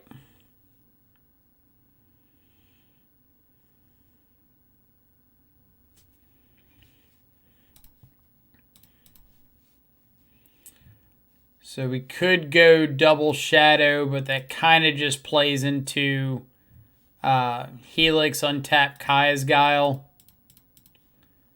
So I'm going to Night's Whisper instead. Maybe we get lucky and hit another hand disruption spell.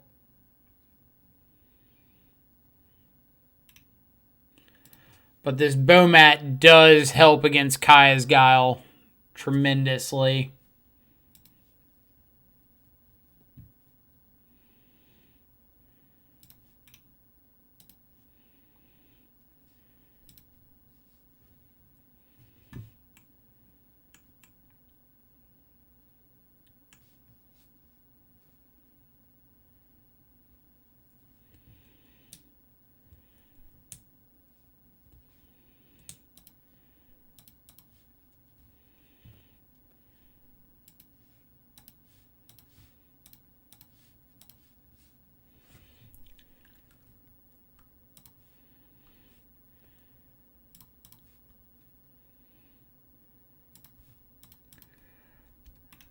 Probably could have just gone double Bomat there.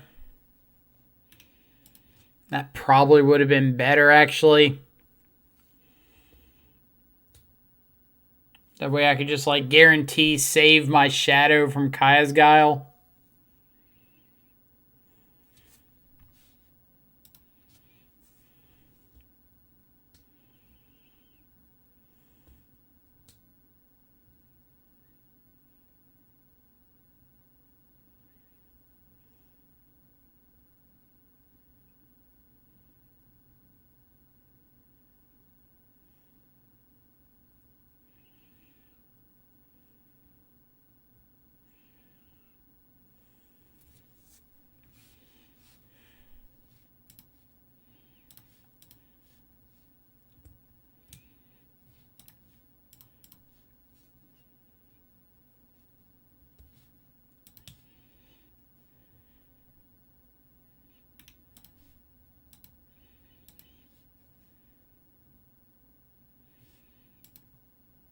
I think opponent should have responded to that first Bomat Courier with the Kaya's Guile.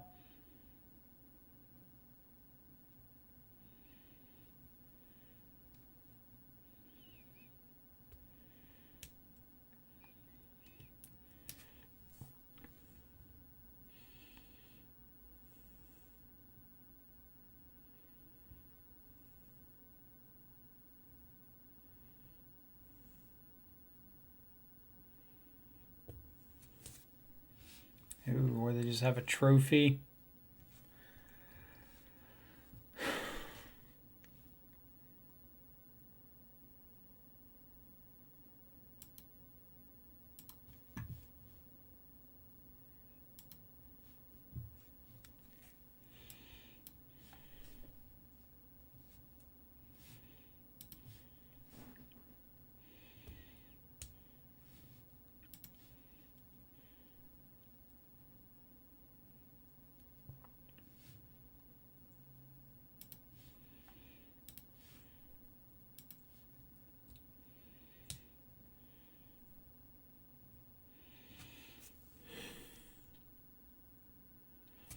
Yeah, we'll take this trade.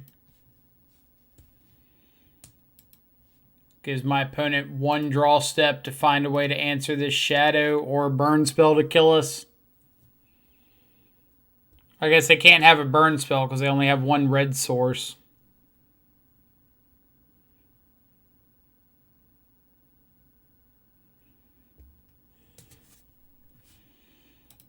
So this should be a lethal attack. Because if they Helix the Shadow, I just get to fetch and shock for another Blood Crypt.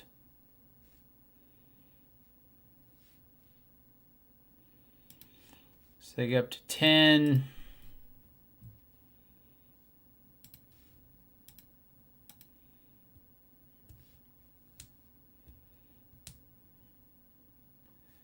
And that is game number 1. All right, game number 2. Let me check out their deck list. So in their sideboard, they've got 3 copies of Fatal Push, 3 copies of Veil of Summer, 4 copies of Cleansing Wildfire, 2 Ashiok, 1 Unmoored Ego, 1 Boil, 1 Yorion, as we saw as their companion. So I assume 3 Fatal Push, 3 Veil coming in. I don't think Ashiok's good enough. And if they're bringing that in, they've got in the main deck a copy of Ashiok that can probably come out. Kaya, 3 mana or 3 copies of Teferi Time Reveler. 2 Abrupt Decay, 2 Assassin's Trophy, 2 Dreadbore. I could see like a Kaya's Guile, some Bring Delights, maybe Lightning Helix, and Ashiok coming out.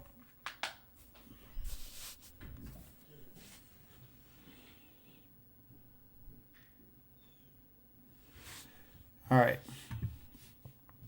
So winning game 1 on the draw is extremely, extremely nice there.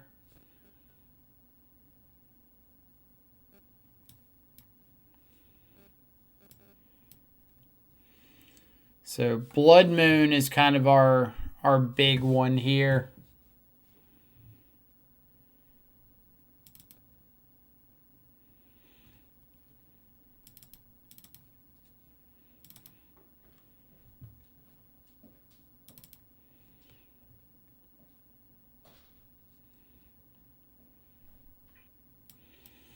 Battle Rage is the unknown.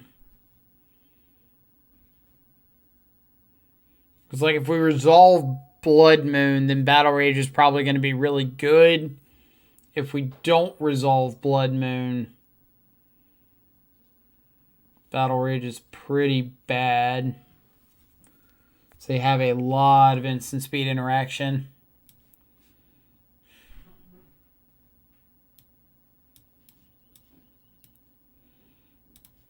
So let's try boarding them out. Game 3, if we go to Game 3, we'll be back on the play. We get to be a little more aggressive again.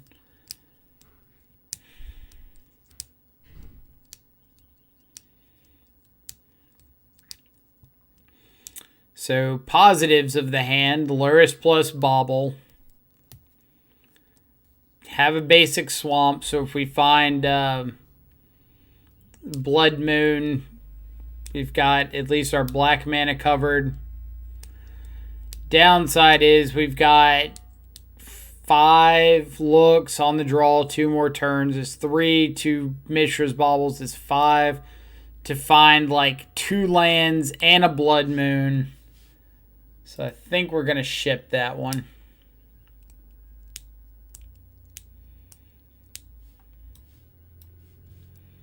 This I think we have to ship as well.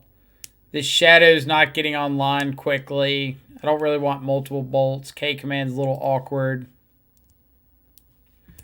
Oh boy. Alright. It's about as good of a 4 as we can ask for.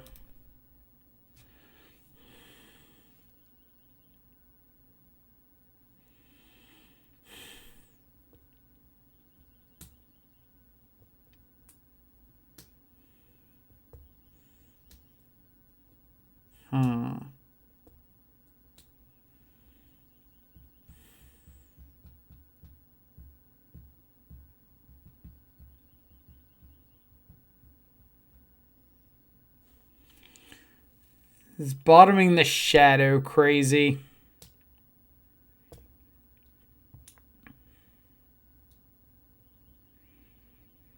I think I'm bottoming the Shadow.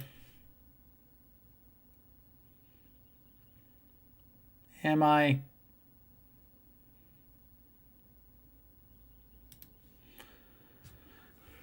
Oh. Alright, those two 100%. The greedy play is bottom a land and hope to top deck a land in the next 2 draws. I could bottom Blood Moon and just have a turn 2. Yeah, I still think it's Shadow. I think if I can get down Blood Moon and take care of their answer to Blood Moon, then I've got a reasonable chance. Like, obviously, they could just start off with Forest Utopia Sprawl and Blood Moon just doesn't matter. But I at least get to Thoughtseize and maybe, like, get some information about how they're boarding.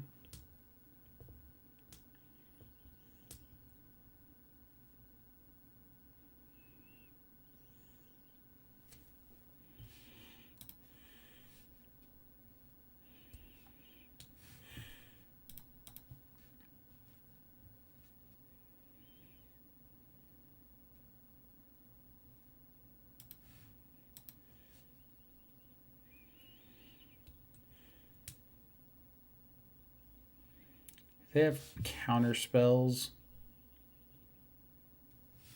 They don't, but they have Teferi. And I don't want them playing a turn 2 Teferi.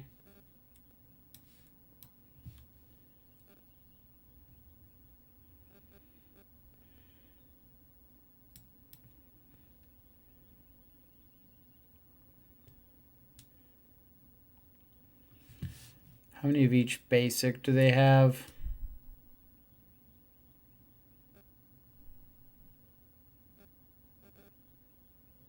So they only have one basic planes, which means if I Blood Moon, they cannot cast Supreme Verdict.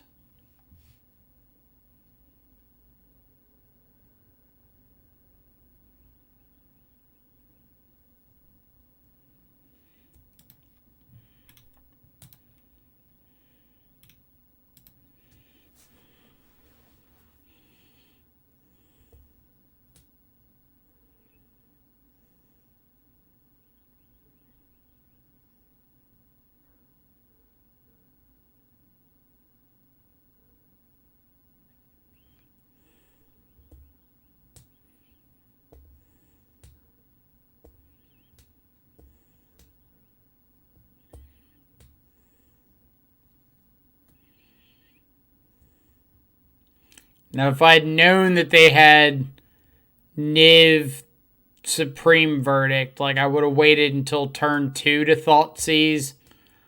But I didn't want them to be able to play out a Teferi on turn 2, tick it up, and not have to worry about this Blood Moon.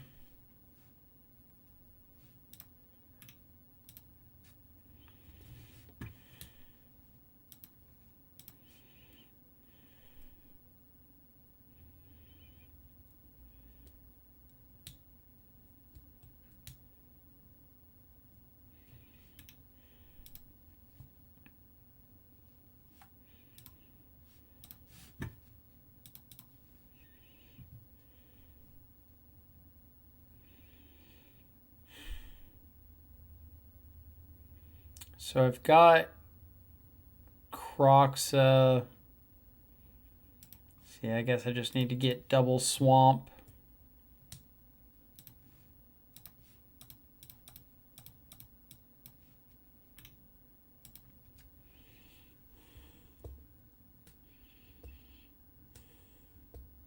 Expect this.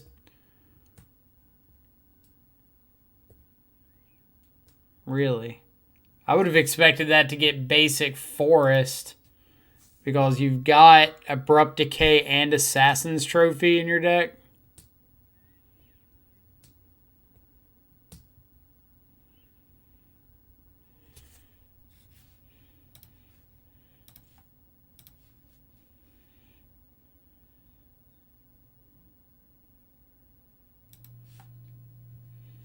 Blue-black. What does that signal to me? Fatal Push. Maybe they brought in Cleansing Wildfire as a an answer to Blood Moon. Or they're just planning on playing Yorion. I guess planning on Yorion makes the most sense.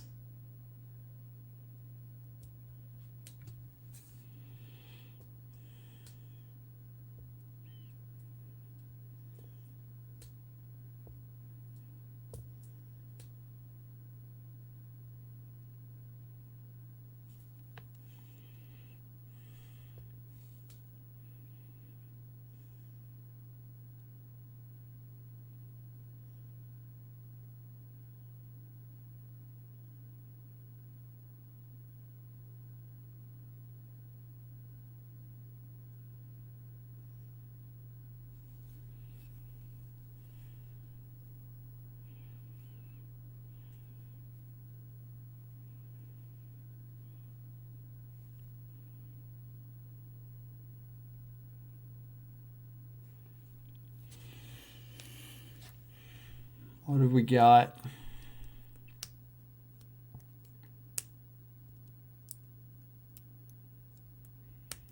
So they found basic Forest. So I expect this to be Yorion. Oh no, Bring to Light.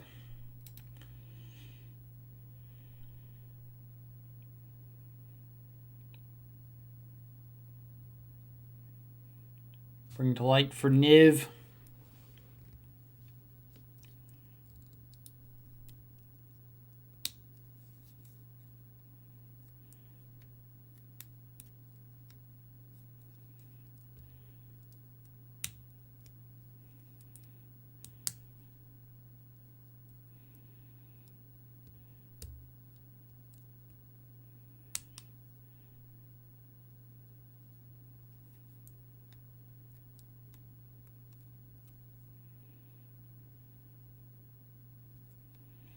them having multiple prismatic vistas was a little unfortunate this game, because I feel like if they had more fetches that weren't Vista, they would have gotten another like Triome or another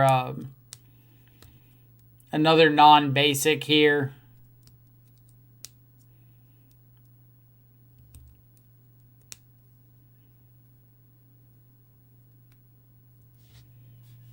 All right.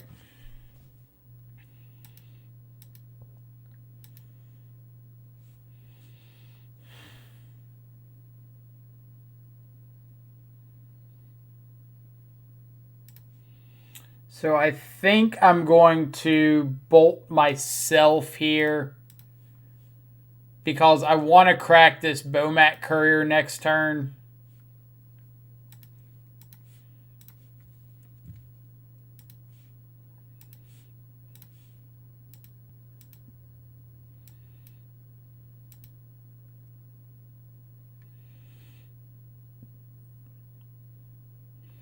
Like, they can't verdict me here.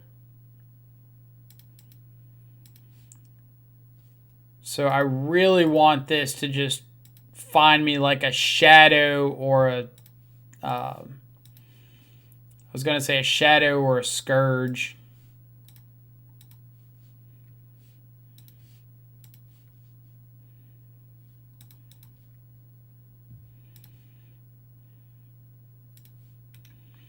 No fear in the dojo.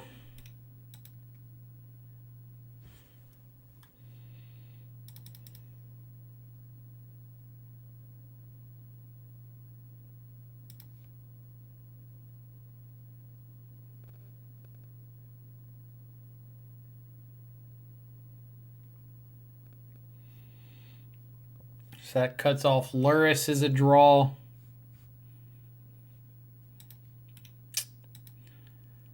Needed a Scourge or a Shadow.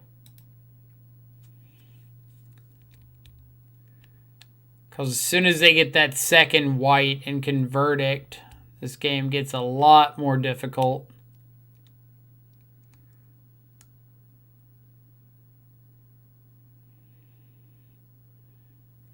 They've milled over a Scourge and a...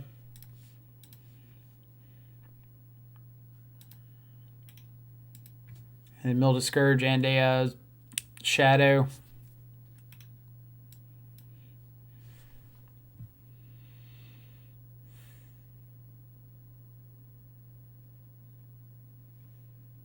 Here's another Shadow.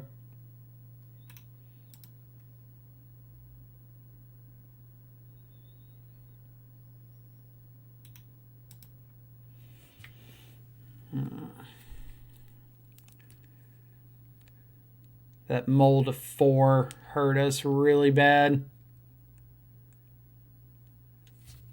All right.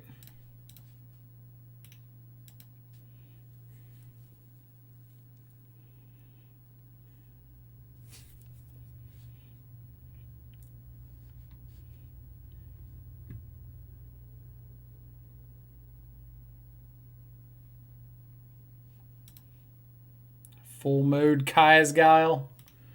Nice.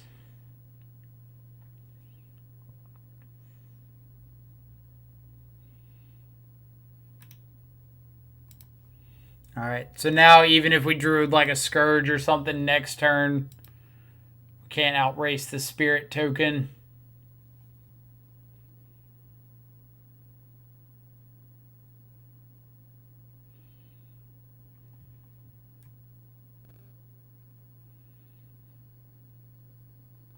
So I think on the play, we trimmed down on Blood Moons.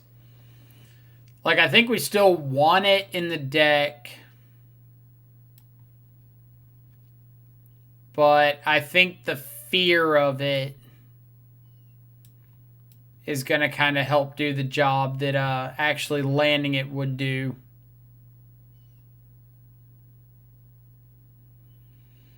K-Command seemed really awkward there, but like a K-Command when your opponent's empty-handed is really great.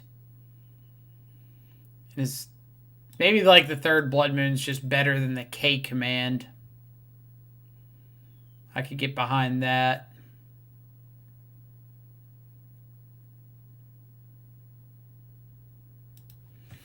All right. Let's see what happens.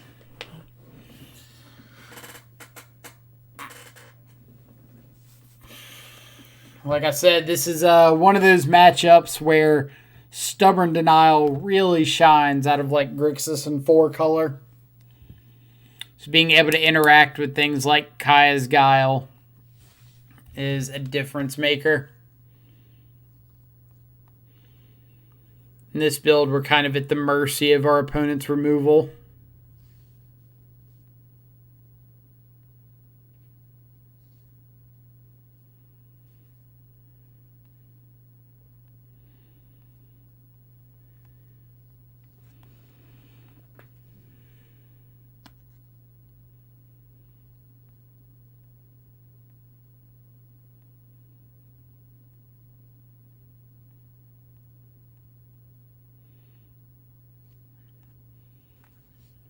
All right, so opening hand, we would like to see like 2 fetches,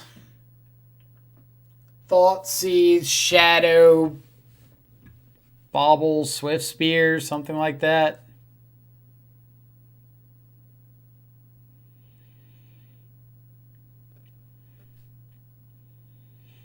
All right, I can keep it.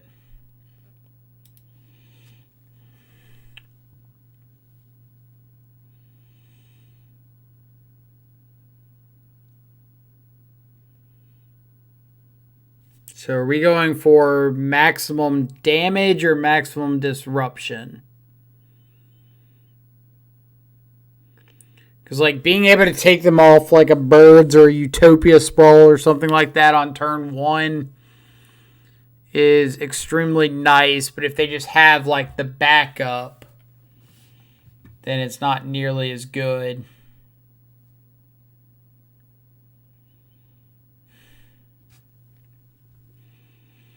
Opponent kept 7. Yeah, I think I want to go for the Thoughtseize.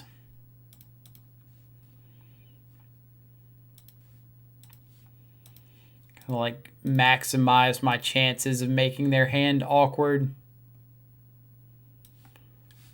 Abundant Growth, Wren, Birds, Guile.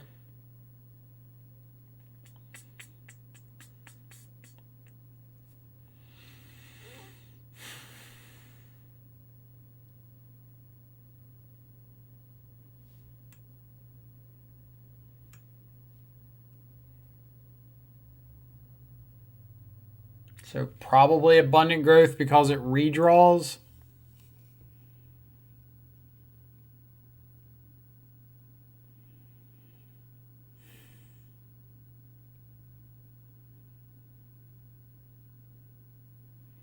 But I guess Birds, though, is the only real accelerant that they have.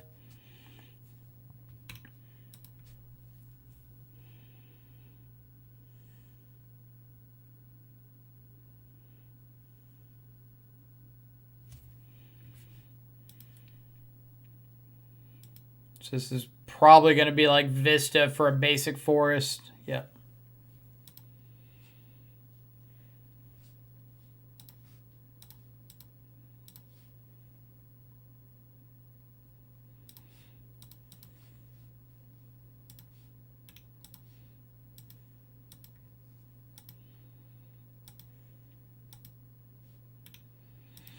All right, so best case scenario would be this Night's Whisper draws us into a shadow.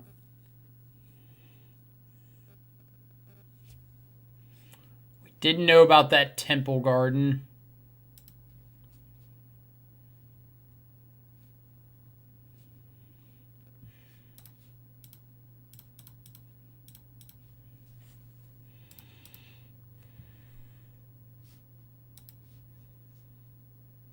Thoughtseize isn't bad.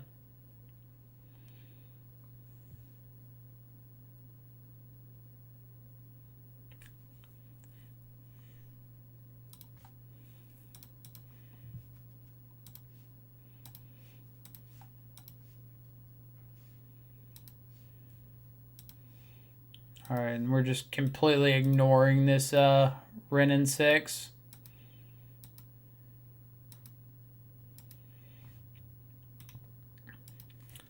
So I'm pretty sure any spell off the top kills them.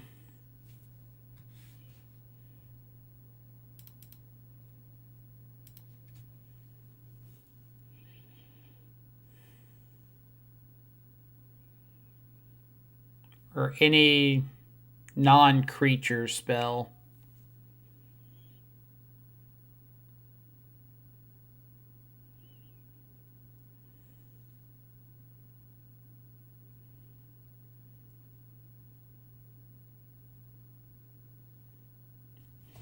And I've got these 2 Sunbaked Canyons, so I do have some redraw potential.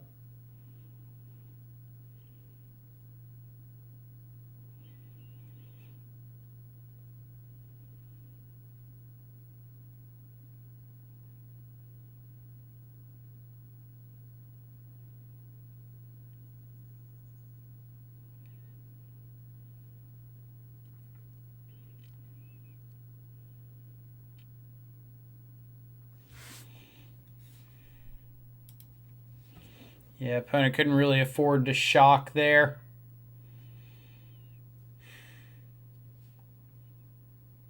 So I think I'm redrawing, because if I have the chance to just draw lethal and kill them, I want it. So this is 1, 2, 3, 4, 5, 6, 7, 8. So it's not lethal.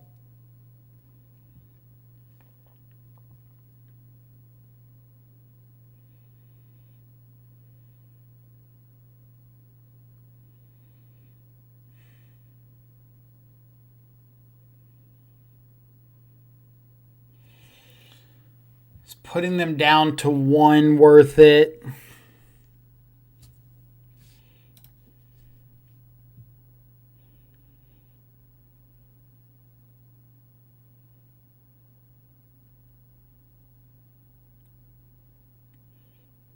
Probably.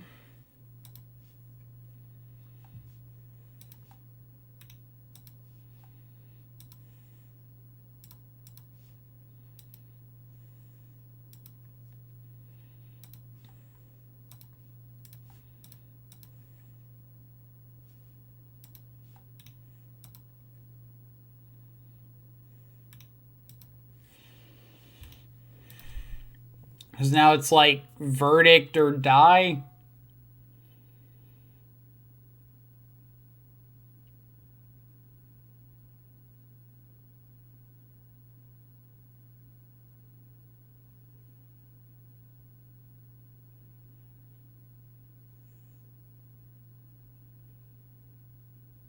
I guess Helix keeps you alive.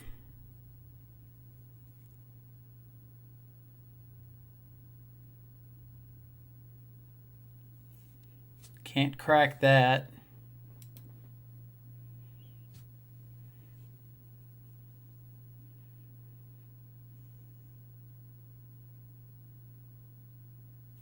All right. GG's opponent. So let's pull chat back up. All right. That was an interesting one. Oh, let's see. What have I missed?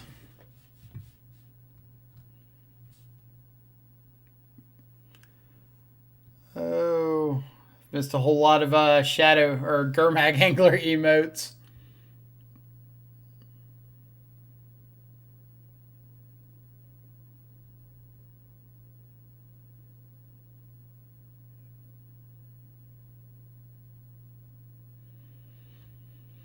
All right. How far back do I have to go? This website is under heavy load. Nice. We hit a 1-of deck. Niven Modern. Ha ha ha.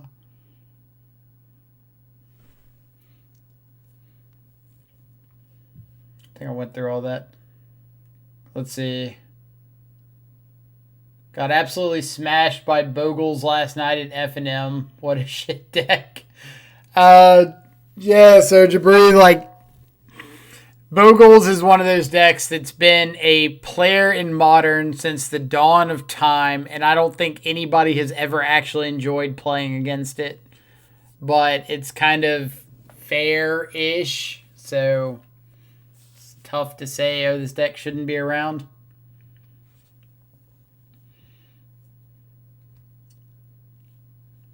Almost a perfect pyramid. Yeah, y'all missed. Or you had Ben mess it up. Now it's a COVID-19 graph.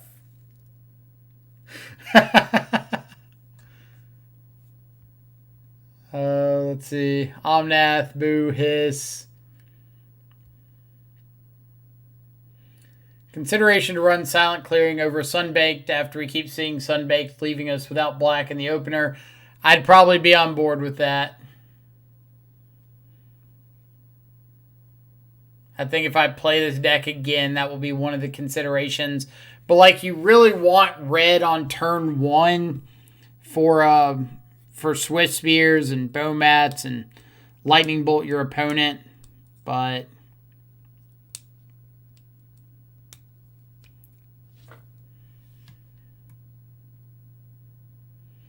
Bottom Shadow for sure. Trying to high roll 2 lands is way too greedy. Agreed. They did have the slow hand, but obviously we could not put enough pressure on them.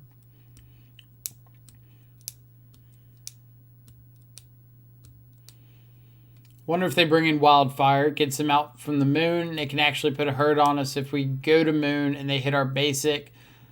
It could. We do have 2 basic swamps, so we're not just like dead in the water to the first Cleansing Wildfire. I won because my opponent never enters my game room. That's pretty awesome. How long did you have to wait for the automatic win?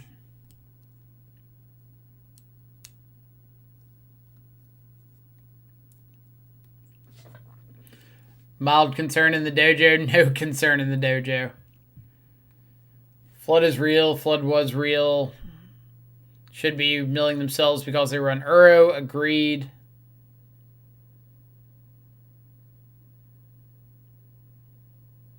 Cadillacs and MTG take Ren and 6. So, like, my issue with taking Ren and 6 was they had the birds that I had no way of dealing with.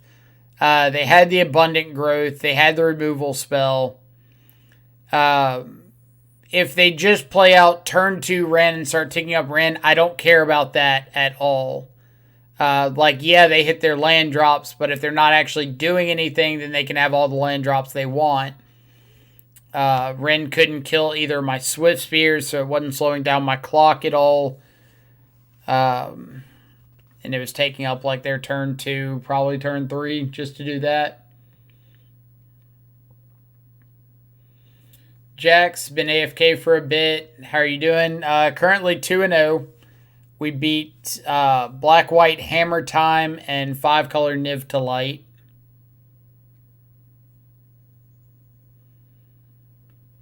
Red on turn 1 is almost strictly for Swift Spear, right? Because how often are you actually going to bolt them on turn 1? I mean, you bolt them on turn 1 if you have a Scourge of the Skyclaves and no, like, aggressive 1-drop. So it does happen. But if you're keeping a hand with Scourge of the Skyclaves, then I'm assuming you're keeping a hand with Bolt and the Black Source anyway. So, kind of take it with a grain of salt.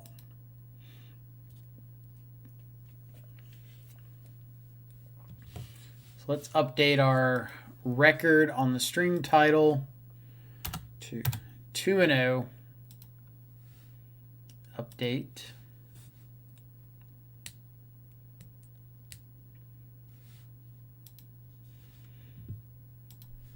What is happening in the chat?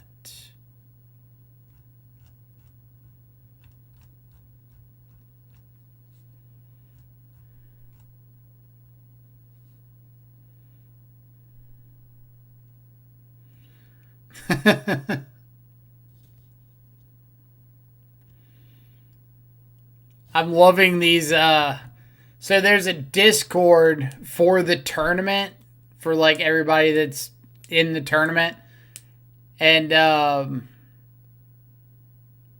getting kind of a kick out of it because there's so many questions like, I joined with the wrong deck. What do I do? And Ben Jones, if you come in here, I see you joining with the wrong deck. if you watch this VOD ever. Totally calling you out. But no, it's kind of funny.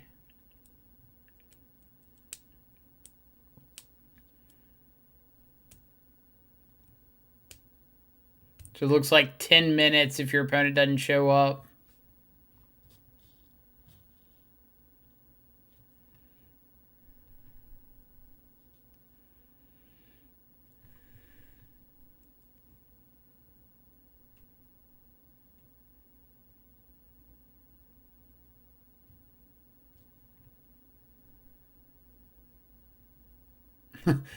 Someone else joined my match, but it's already past 10 minutes. What do I do?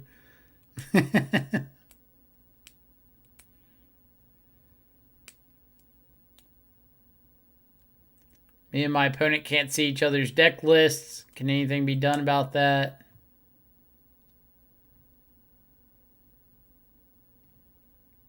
Oh, man.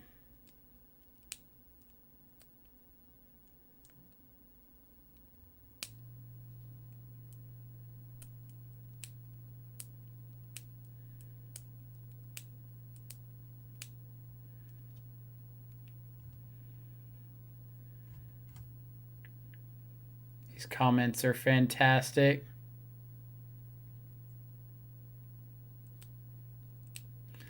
Just a tip for people who don't have a billion decks on Magic Online. I just add a Black Lotus to every one of my Modern decks, so it's illegal and isn't an option for Modern tournament practice, thus always loading the desired deck to prevent errors. Now we're talking. That is the heads up.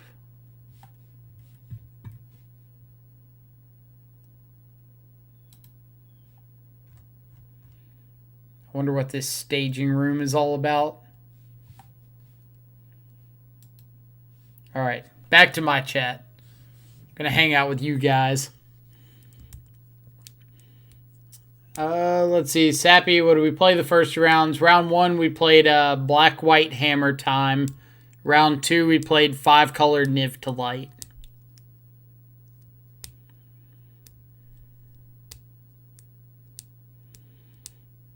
Ramo, yeah, I decided to, let me pull up the deck list. I decided to play Rakdos today because I wanted a deck that could both run Blood Moon and not just auto lose to Blood Moon. So I think Blood Moon is a very, very powerful effect in Modern right now. A lot of upside. And so I wanted a deck that could utilize that.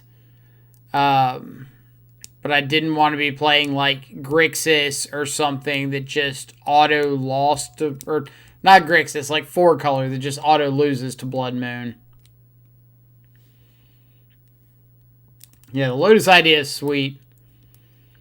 Decided to sell out to Fire Design today. I mean, how many Uros and Veil of Summers and Teferis do we see in this list?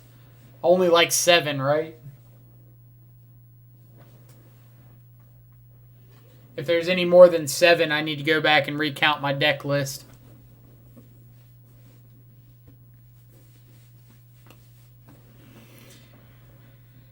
Totally not putting socks on because it's like 25 degrees in here and I can't feel my toes, but should have splashed green for Veil, splash blue for Uro, take out all the really bad black cards because they're not Fire Design from 2021, 2020, 2022. Yeah, 2019, 2020, 2021. You heard it here, folks. Sell your ghosts and snaps. I mean, no. Obviously, still big fan of Grixis. Ad Omnath and Hour of Promise. Yeah, maybe we can fit, like, I don't know, some Mystic Sanctuaries to get back some of our spells in the later part of the game. We really want to get to these powerful spells. So, like, maybe we add some Growth Spirals just to hit our extra land drops. So, Ben, I was actually looking around right before the submission deadline yesterday. I thought about putting a Watery Grave in the main and like 4 Mana Leaks in the sideboard and just calling it a day. Just like, this is what I got. So I was like, I don't want Stubborn Denial with my Swift Spears and Bomat Couriers, but Windmill slamming 4 Mana Leaks. That would be dope.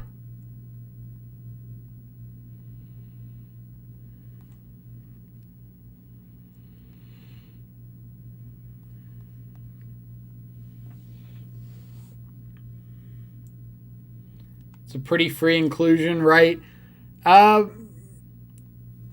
So pretty free. We'll put some quotations on there. The splash, for the most part, is free. Like adding a Watery Grave to your deck over like a basic mountain or something like that, for the most part, is free. But the use of Mana Leak in this deck is not. Because turn 1, you're trying to get a threat. Turn 2, you're trying to get a threat. And now you're like waiting until after your threats are out and surviving for Mana Leak to be relevant. With like Grixis, on turn 2, you're often either playing a threat plus holding up Stubborn Denial, so like a small Shadow, soft stub, Gurmag with stub, or just tapping out with Gurmag that dodges half the removal in Modern, or you're not playing out a threat on turn 2, in which case Mana Leak is just live at that point. Stubborn Denial would fit better into the curve, but if we've got half of our threats not turning on Stubborn Denial and the other half like turning it on situationally, then it gets a little awkward. Like, we're not running Street Wraiths to get our life total down low enough for Shadow. Scourge is so dependent on our opponent. So, Connor, man, you won. What'd you play against? I assume with Hammer Time, like, you get to win some matches pretty quickly. But we beat 5-color Niv to Light. Could use Islet too to make that better. Islet would be a good inclusion if you added a Watery Grave in the blue. So I do agree with that one.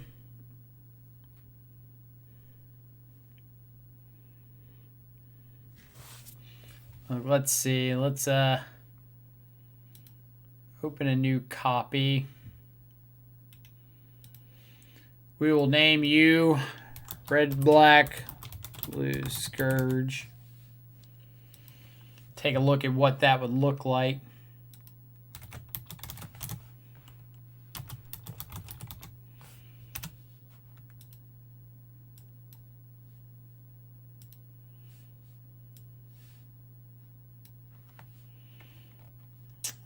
So we would cut these, cut the mountain,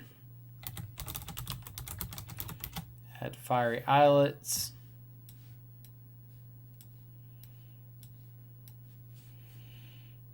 Sideboard, if we were to add a playset of, I wonder if like, I'm wondering if something like Spell Pierce would be better. Like, it fits better in the curve, but Spell Pierce is a little awkward in a lot of the matchups that you want that kind of effect in.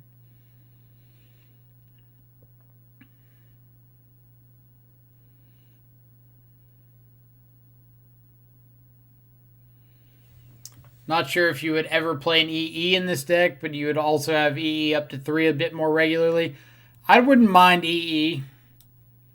Like, if you've got the Watery Grave as a fetchable source, then I think EE for the most part's fine.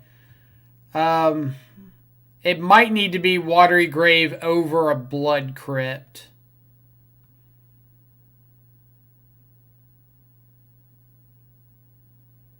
And, like, swap the mountain out for another black fetch.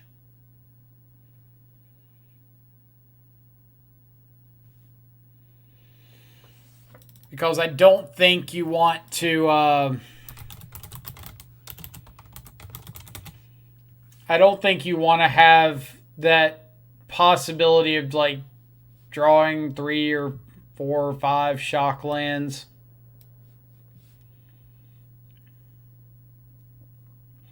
Rakdos Scourge, yay, Sprite Dragon. If you're talking about the newer Grixis lists, I'm not convinced on Sprite Dragon. Like, it seems to be working out for people, but I haven't had enough time to try it out. But what do we think about the Spell Pierce versus Mana Leak argument?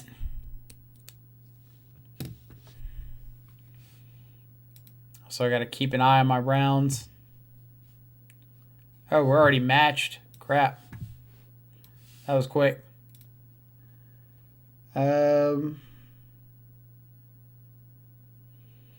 I've got to create the match now. Create. Playing against SKK.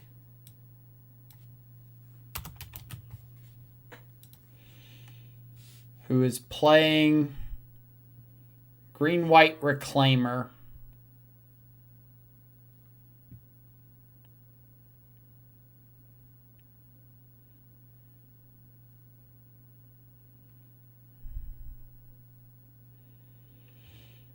So let's pull up opponent's deck list.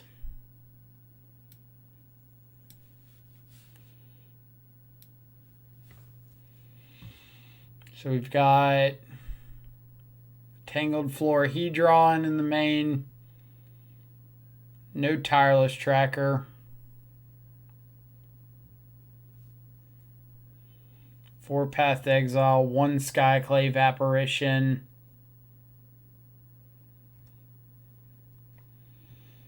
Sideboard, 4 copies of Celestial Purge.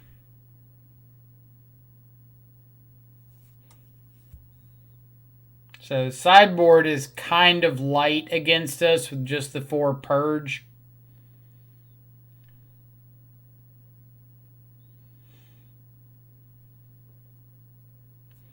They do have 2 basic planes, so they can Apparition through a Blood Moon post board, or obviously Purge, but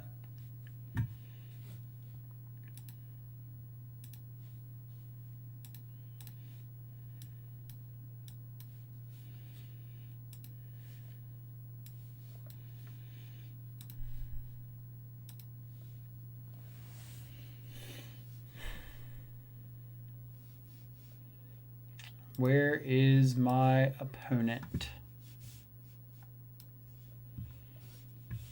Make sure they're not like making a match for me.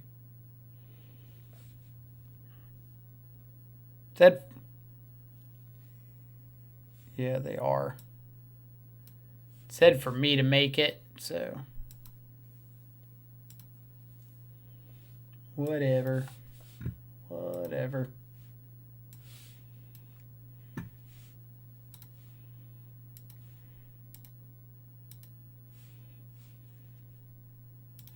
Not that one. Chat.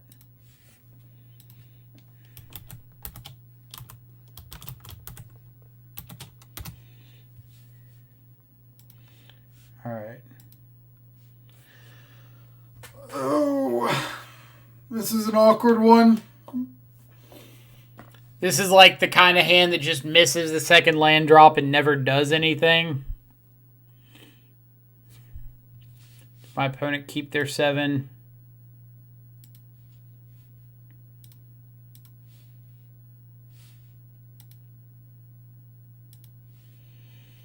I did.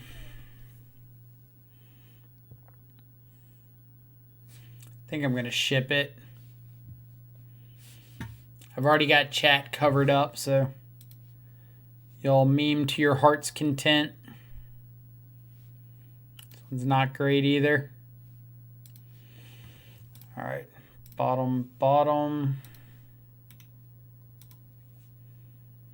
So we've got answered Elvish Reclaimer, which is really big.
Could Eladomri's call here?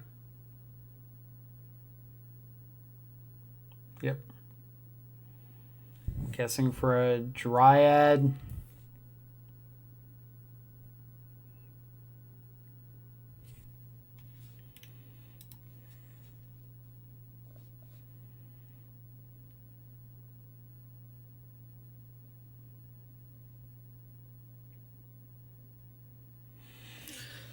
So our best draws would be like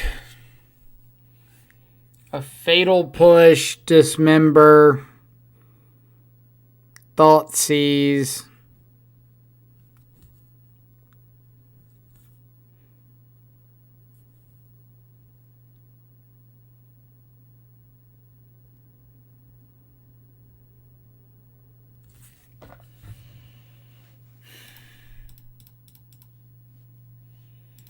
really need to get this Dryad off the board.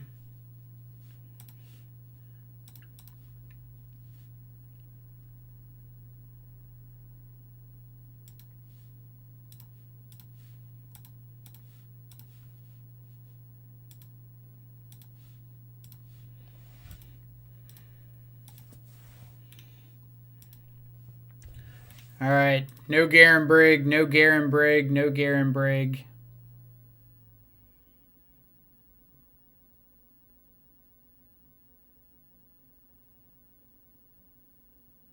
All right.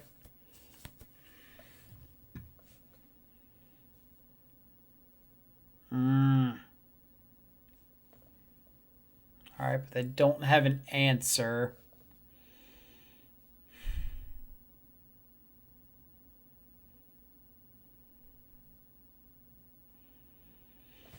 So I could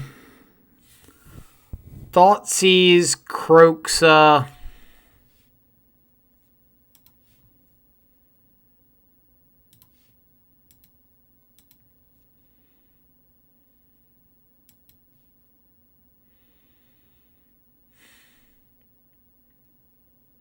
Scourge, Thoughtseize. Probably Thoughtseize, Scourge, right?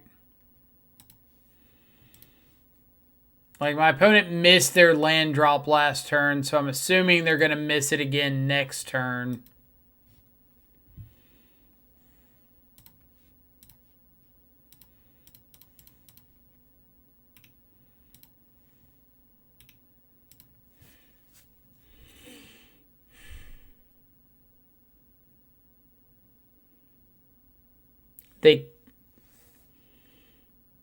They can Eladomri's call for a Skyclave apparition.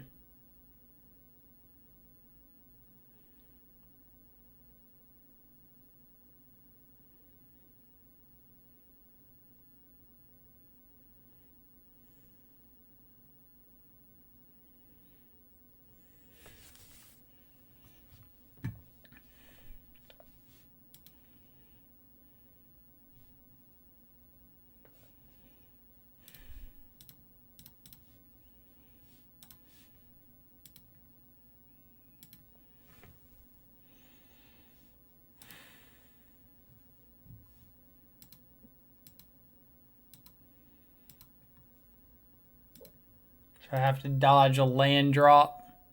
Yeah. Alright.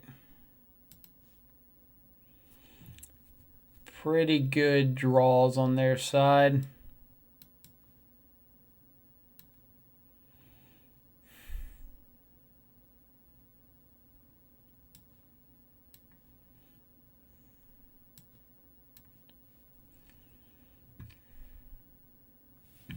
So what do they have out of the board? It's just the 4 copies of Celestial Purge is like the only thing I really care about.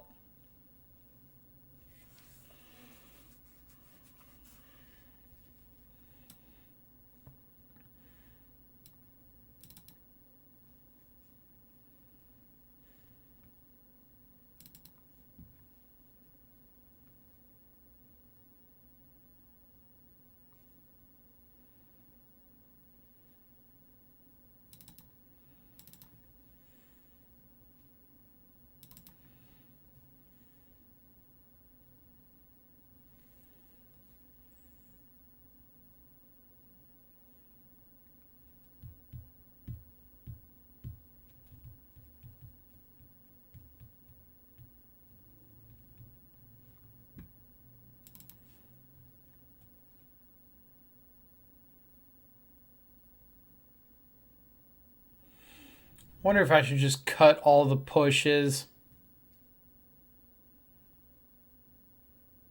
No. Got to keep in some amount of 1 mana removal.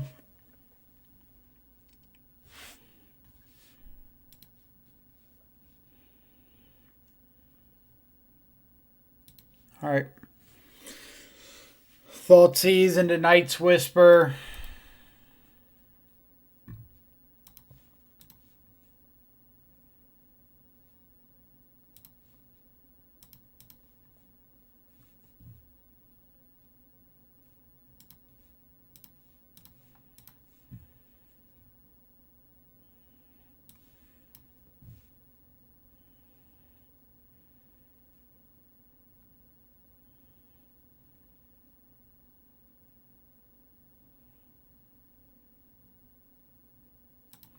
They have plenty of ways to get all of their basics. So that kind of takes Blood Moon out of the equation.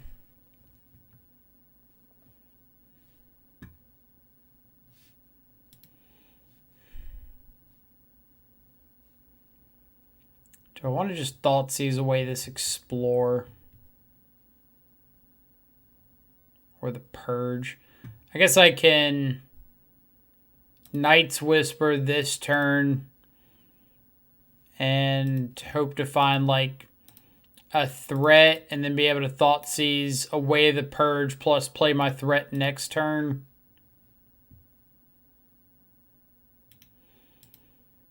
Or just find the threat that doesn't care about Celestial Purge.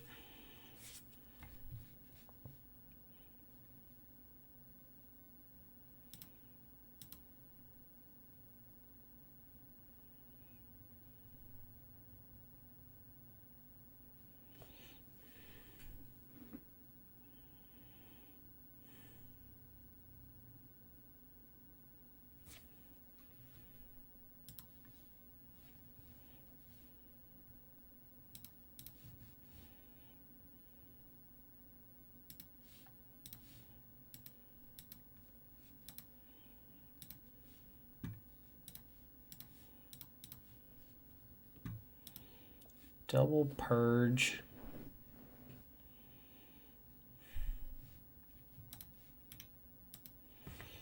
Alright, I'm probably going to have to be pretty aggressive about cracking this bow mat.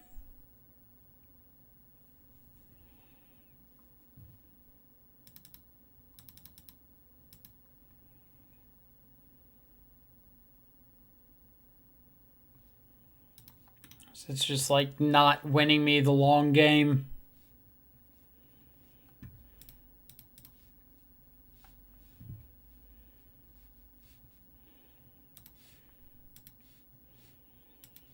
That looks like a purge target if I ever did see one.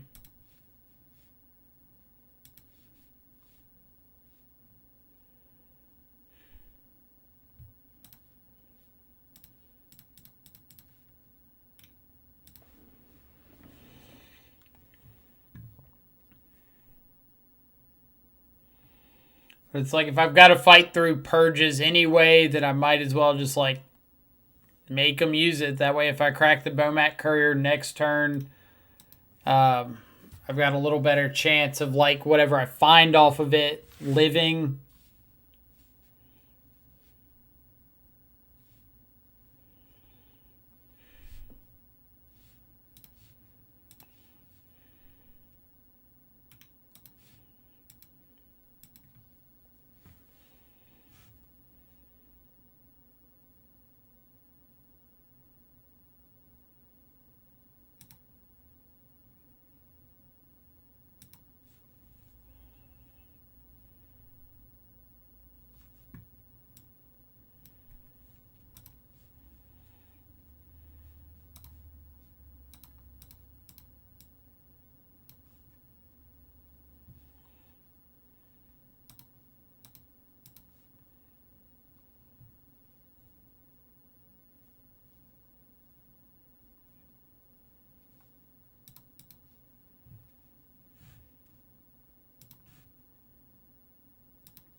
All right.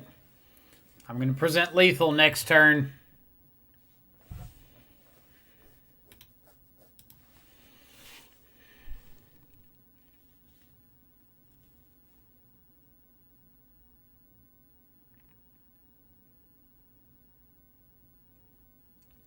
Do get... I guess if they have to Sanctuary...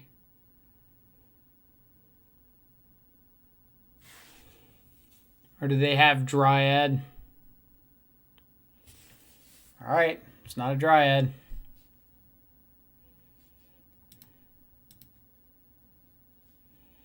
Removal spell.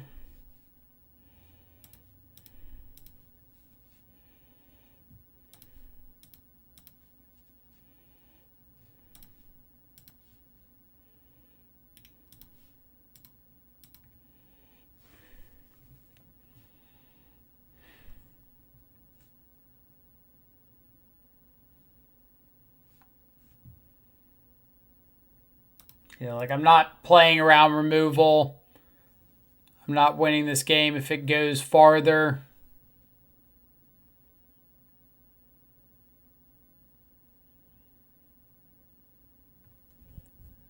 Does that 1 point difference matter? Don't think so. If you got the purge, you got the purge. Yep. 2 purge and a path.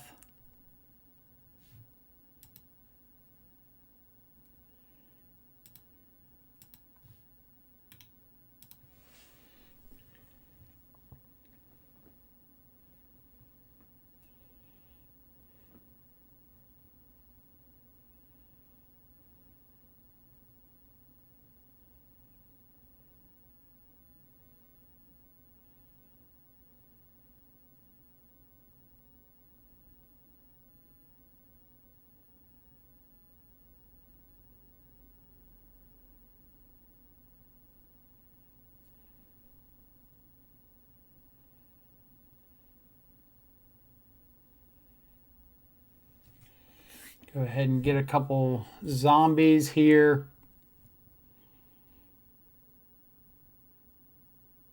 I guess my out is to top deck Blood Moon right here.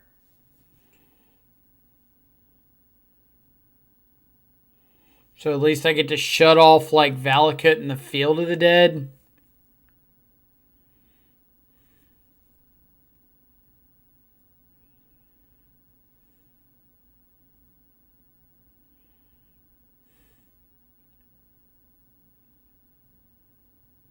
Like, I'm pretty sure I still die. Because they get 2 zombies. Or no, they only get 1 zombie off this. Or no, they got the Sanctuary they can play for turn. So they've got a land drop.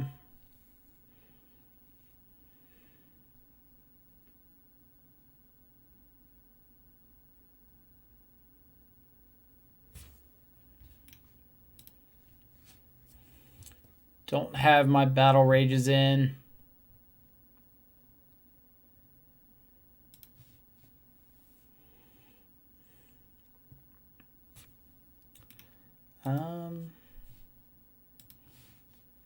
Croxa do anything?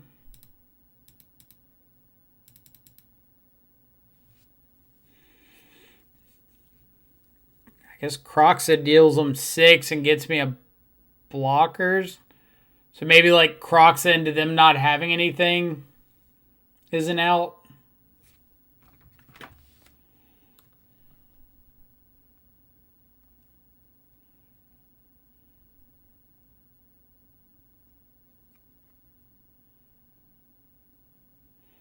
Croxa is no longer an out.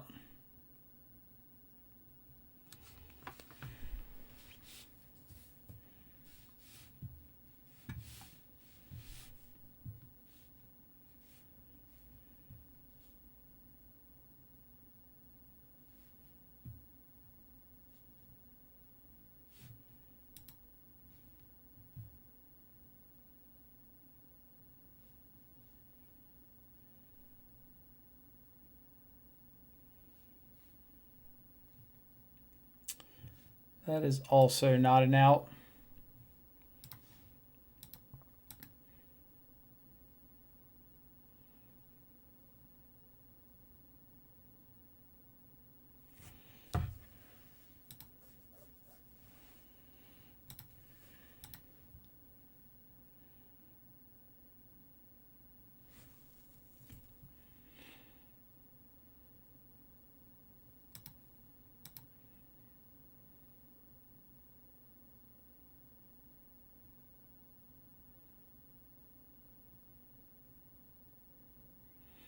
So let's see what they decide to do.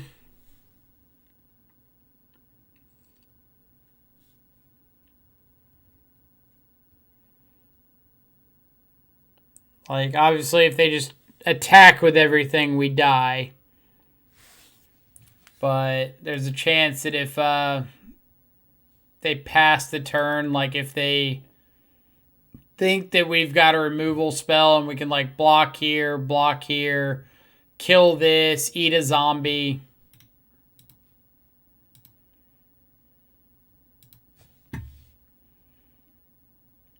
But didn't work out that way. Oh well, GG's.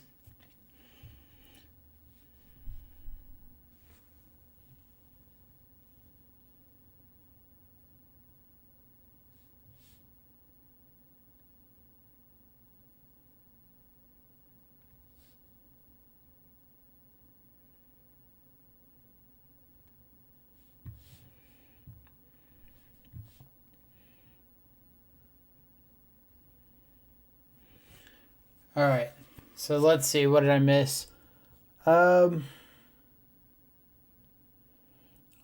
53, 18, 2, 1.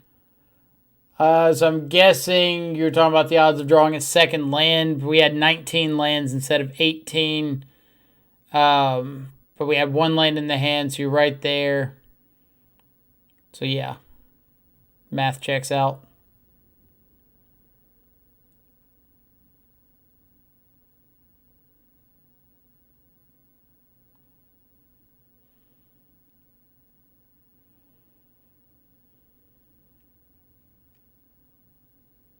Watsy is suppressing the truth about Rankle.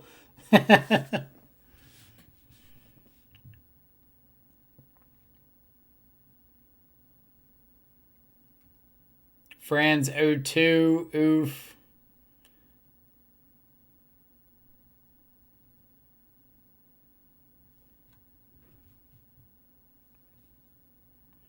Not playing around Wrath of God. Battle Rage isn't out, but not when Battle Rage is out of your main deck and in the sideboard. Because when your opponent's got 4 Path to Exile and 4 Celestial Purge, Battle Rage becomes a little bit of a liability. Like, it's kind of funny. The green-white deck post-board has basically got more ways to interact with your guys efficiently than like the control decks do. Like the control decks are sitting over there with like Teferis and things and cryptic commands. But green-white's just like, nah, 4 Path, 4 Purge, 4 Eladamri's Call that can all get Skyclave Apparition. Good luck. All right, we picked up our first loss. It happens. Maybe we fall into the weaker 2-1 bracket. So let's update our record. Update. All right. But I do think that going for it, the turn that they had the path to exile, I don't think we could play around that. Kind of just had to go for it. I don't think our opening hand was bad.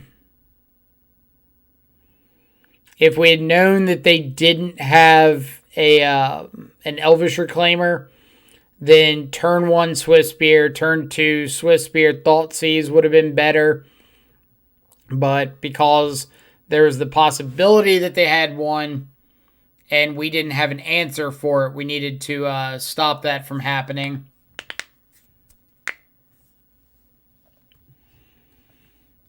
But maybe this is a deck that you need to keep in a single copy of Battle Rage post board, despite the matchup.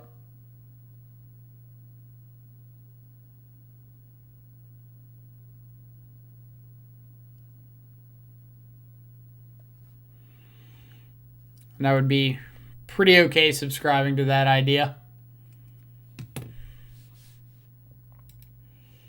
So let's see.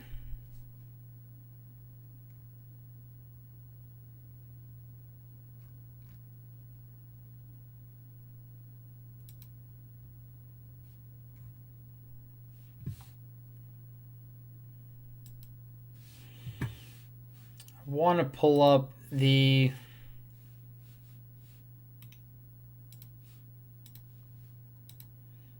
stream for the event.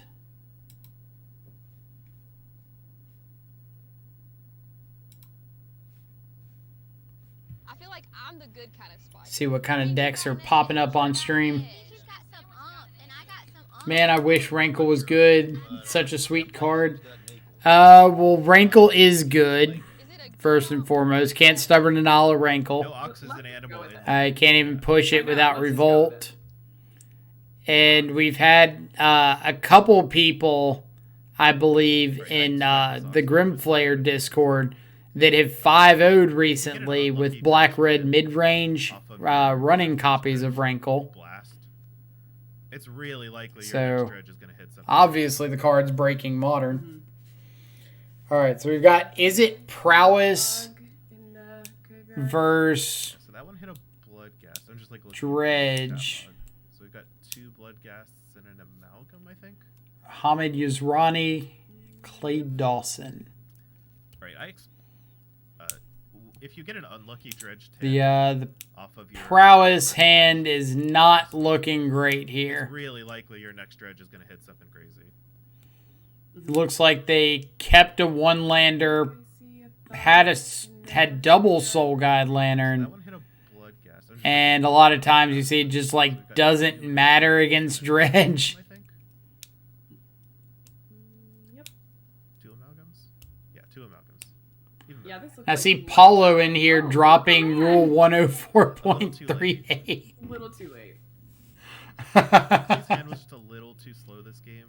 That's why you really need Harsh. your pressure to be backed up by disruption. And if Clay kept his hand, I think, off the What do I play versus? I lost to Green-White Reclaimer that round. together his game. It's all like But double this is- Purge, Eladomri's Call, plus a Path game 3. And I just could not overcome So that. that was a very quick One less piece of removal and we would have gotten there. But Guess we're gonna be for game time 2 that happened. Game 1 we mold to Oblivion and That yeah. was like 5 minutes. I feel like I just watched like a Legacy Reanimator. You match or beat something. Red Black So- Shadow, Green White Heliod, Dredge, Red you Black know? Shadow. Very Dredge gets nice. Those draws where, bam.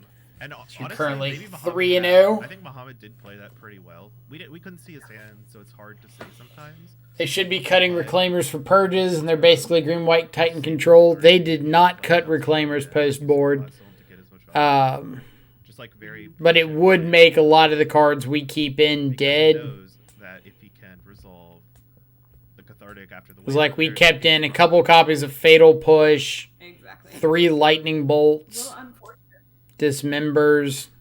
Little unfortunate So just for, like have to have interaction for a is it prowess reclaimer if they player do to have be it. Stuck on one land, but like Like sometimes maybe it's that's like- more removal than I need on the Yeah, I play, mean, and also, but like with the London Mulligan, it can be used. yeah, especially against and a sixth card Scourge. hand, Like I think just hitting land drops. Yeah, big agree. Like I think that But anyway, playing like the to Explorer, metagame breakdown, a waiting for the Purge, next match to go. Dryad of the Elysian Grove, hitting land drops, and then either Tightening or Field of the Ruining or Field of the Deading is enough to So win. Most of the I guess it's actually nice, this breakdown. There's not anything that has like a huge share. 4-color Uro Have does, we- like 10% has the largest Have we share, seen but this information followed somewhere right before? behind with a Rakdos Shadow. And then you kind of get it This, splintered from these there. numbers, Yeah, Mason, they something- look familiar. What could they Rakdos mean? Reclaimer, which we saw round 2, and then Is It Prowess, what we just saw. I'm feeling like I kind of want to see. I want to Let's see. see an if they had Uro some match, secret information see how that it we goes. didn't have access to. But overall, I feel like this is a good. 33 copies of 4-color good- Uro. We this is got like a good that. meta. 23 You have some combo Rakdos decks. Shadow. We've got Granted, 25. Unsurprising that what's on top of the 21 is Heliod Uro Company. pile, We've got the 16. 4-color Uro. Where's our It's discrepancy just coming that from? plays the strongest. They could have also included like Got a really good point as far as like healthy. Devoted Devastation in 10% there. is not a large amount. I don't know why they would. 19 Rakdos mid-range. We've got 20. So one of the Rakdos aggro decks, or no, there's 3. which is a lot more substantial. 2 Shadow, 1 But, aggro. you know, modern that is we've a got huge different. format, and so many people 12 are Is playing It it, Prowess. We've where got you kinda have to take into account 13. that all these Uro files being on top is still indicative. Yeah. We also have 11 still mono have green I'd Tron. love to see We've it. got Love- 10 or I'd mono love to see green it. I don't Tron. usually, but I would 11 love to see Amulet. Tron. We've got Though I'm not sure how it's going to fare in this 11 particular Amulet. tournament. Also, we have Amulet. 10 Titan, Soul Tyro. We've got Burn, 12. some more Uro 9 Upsal Upsal spells. and then We've Hammer got Time, 8. which is an 9 interesting Hammer deck Time. I'm We've excited to got see. Yeah, I hope we really get it. I know someone's 6 2-0. I hope black, we- white, and 3 mono white. So yeah, 9 there. All right, so it looks like we are Pretty close. in a time Pretty check close. match. Yeah, we've got Rakdos midrange versus. Obviously, our data's better because we got our data from actually reading it out. Favorite cards in all of. Or mono white Heliod. That's fair. I don't know how to feel about that statement, Lee. Saw it here I first. liked you. I thought maybe we were That's what it's all about. Like we're just trying to get the information to the people at the most efficient time I possible. love taking the Tangled Floor Hatred out from the Inquisition because that was that was the third land out of Thomas's hand. Luckily, top deck does Sacred Foundry, so that's pretty nice. playing him as Mag Channeler, which I'm about. So what does this match usually play out? Max has got a very fidgety hand.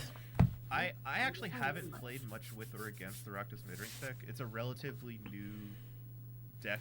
Is that Twinless Twin not playing I Twin? mean, it kind of feels gendered What, to me. Yeah, I would have. To what Twinless Twin are you referring? And this Liliana is huge because Jun has a really hard time dealing with Primeval Titan, Field of the Dead stuff. Just waiting Talking for like the tons of value. Blue-red Kiki deck? As long as Max can keep the board clear, keep the hand gone. Oh, on the feed. Prevent Thomas from like top taking a Titan and then playing it immediately. There's a good chance you can try to close the game before it gets out of hand. But you have Oh, to that's have- literally his this game goes really Magic long. Online name. Gotcha. I don't think Then yes, it is Twinless Twin not playing Twin. Sure. All right, so Thomas is going to path that Channeler, keep Max from getting any more card advantage off of it. Is that 2 going to face or to Liliana? I would imagine Liliana, but Liliana, Yeah. yeah. Attacking Liliana is nice too because you can use if this game plays out the way Max wants it to, and he has board parity with a Liliana in play, Liliana can just take up and up and up and up and up, and eventually take out. Want to see how we can get ourselves on feature match.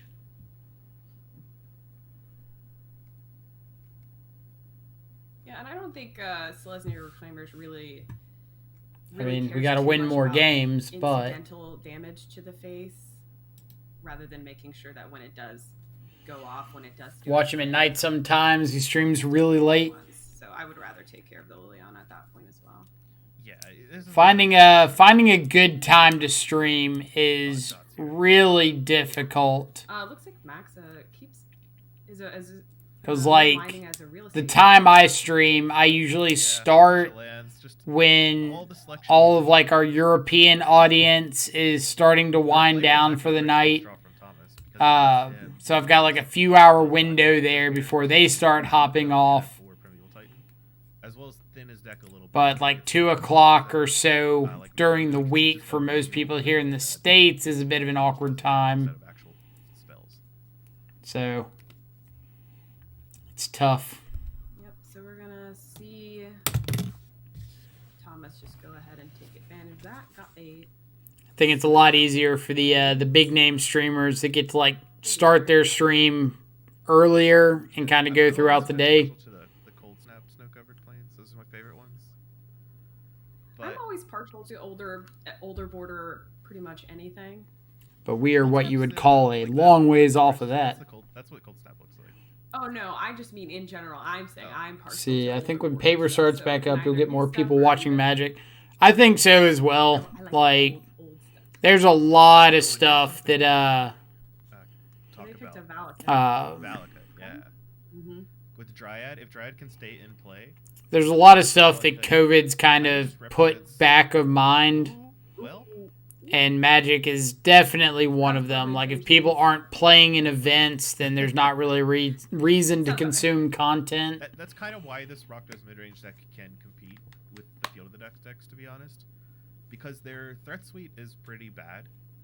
Croaks is the only... But I'm always a big proponent of the idea that you can't know where you're going if you don't know where you are or where you've been. It's really just Croxa and Blood Moon that are so the best way to know the direction that we should be going with Shadow, especially after things start getting back into paper, is by knowing where we are currently at with Shadow and where we have come from with Shadow. It just generates more tokens. And the only way to know all that is to get in here and play a bunch of bad games of Magic. I know Jarvis talked about it in the last couple of rounds because this interaction happens all the time. But if you play a Dryad second, and the Blood Moon is the Rakdos player under substance?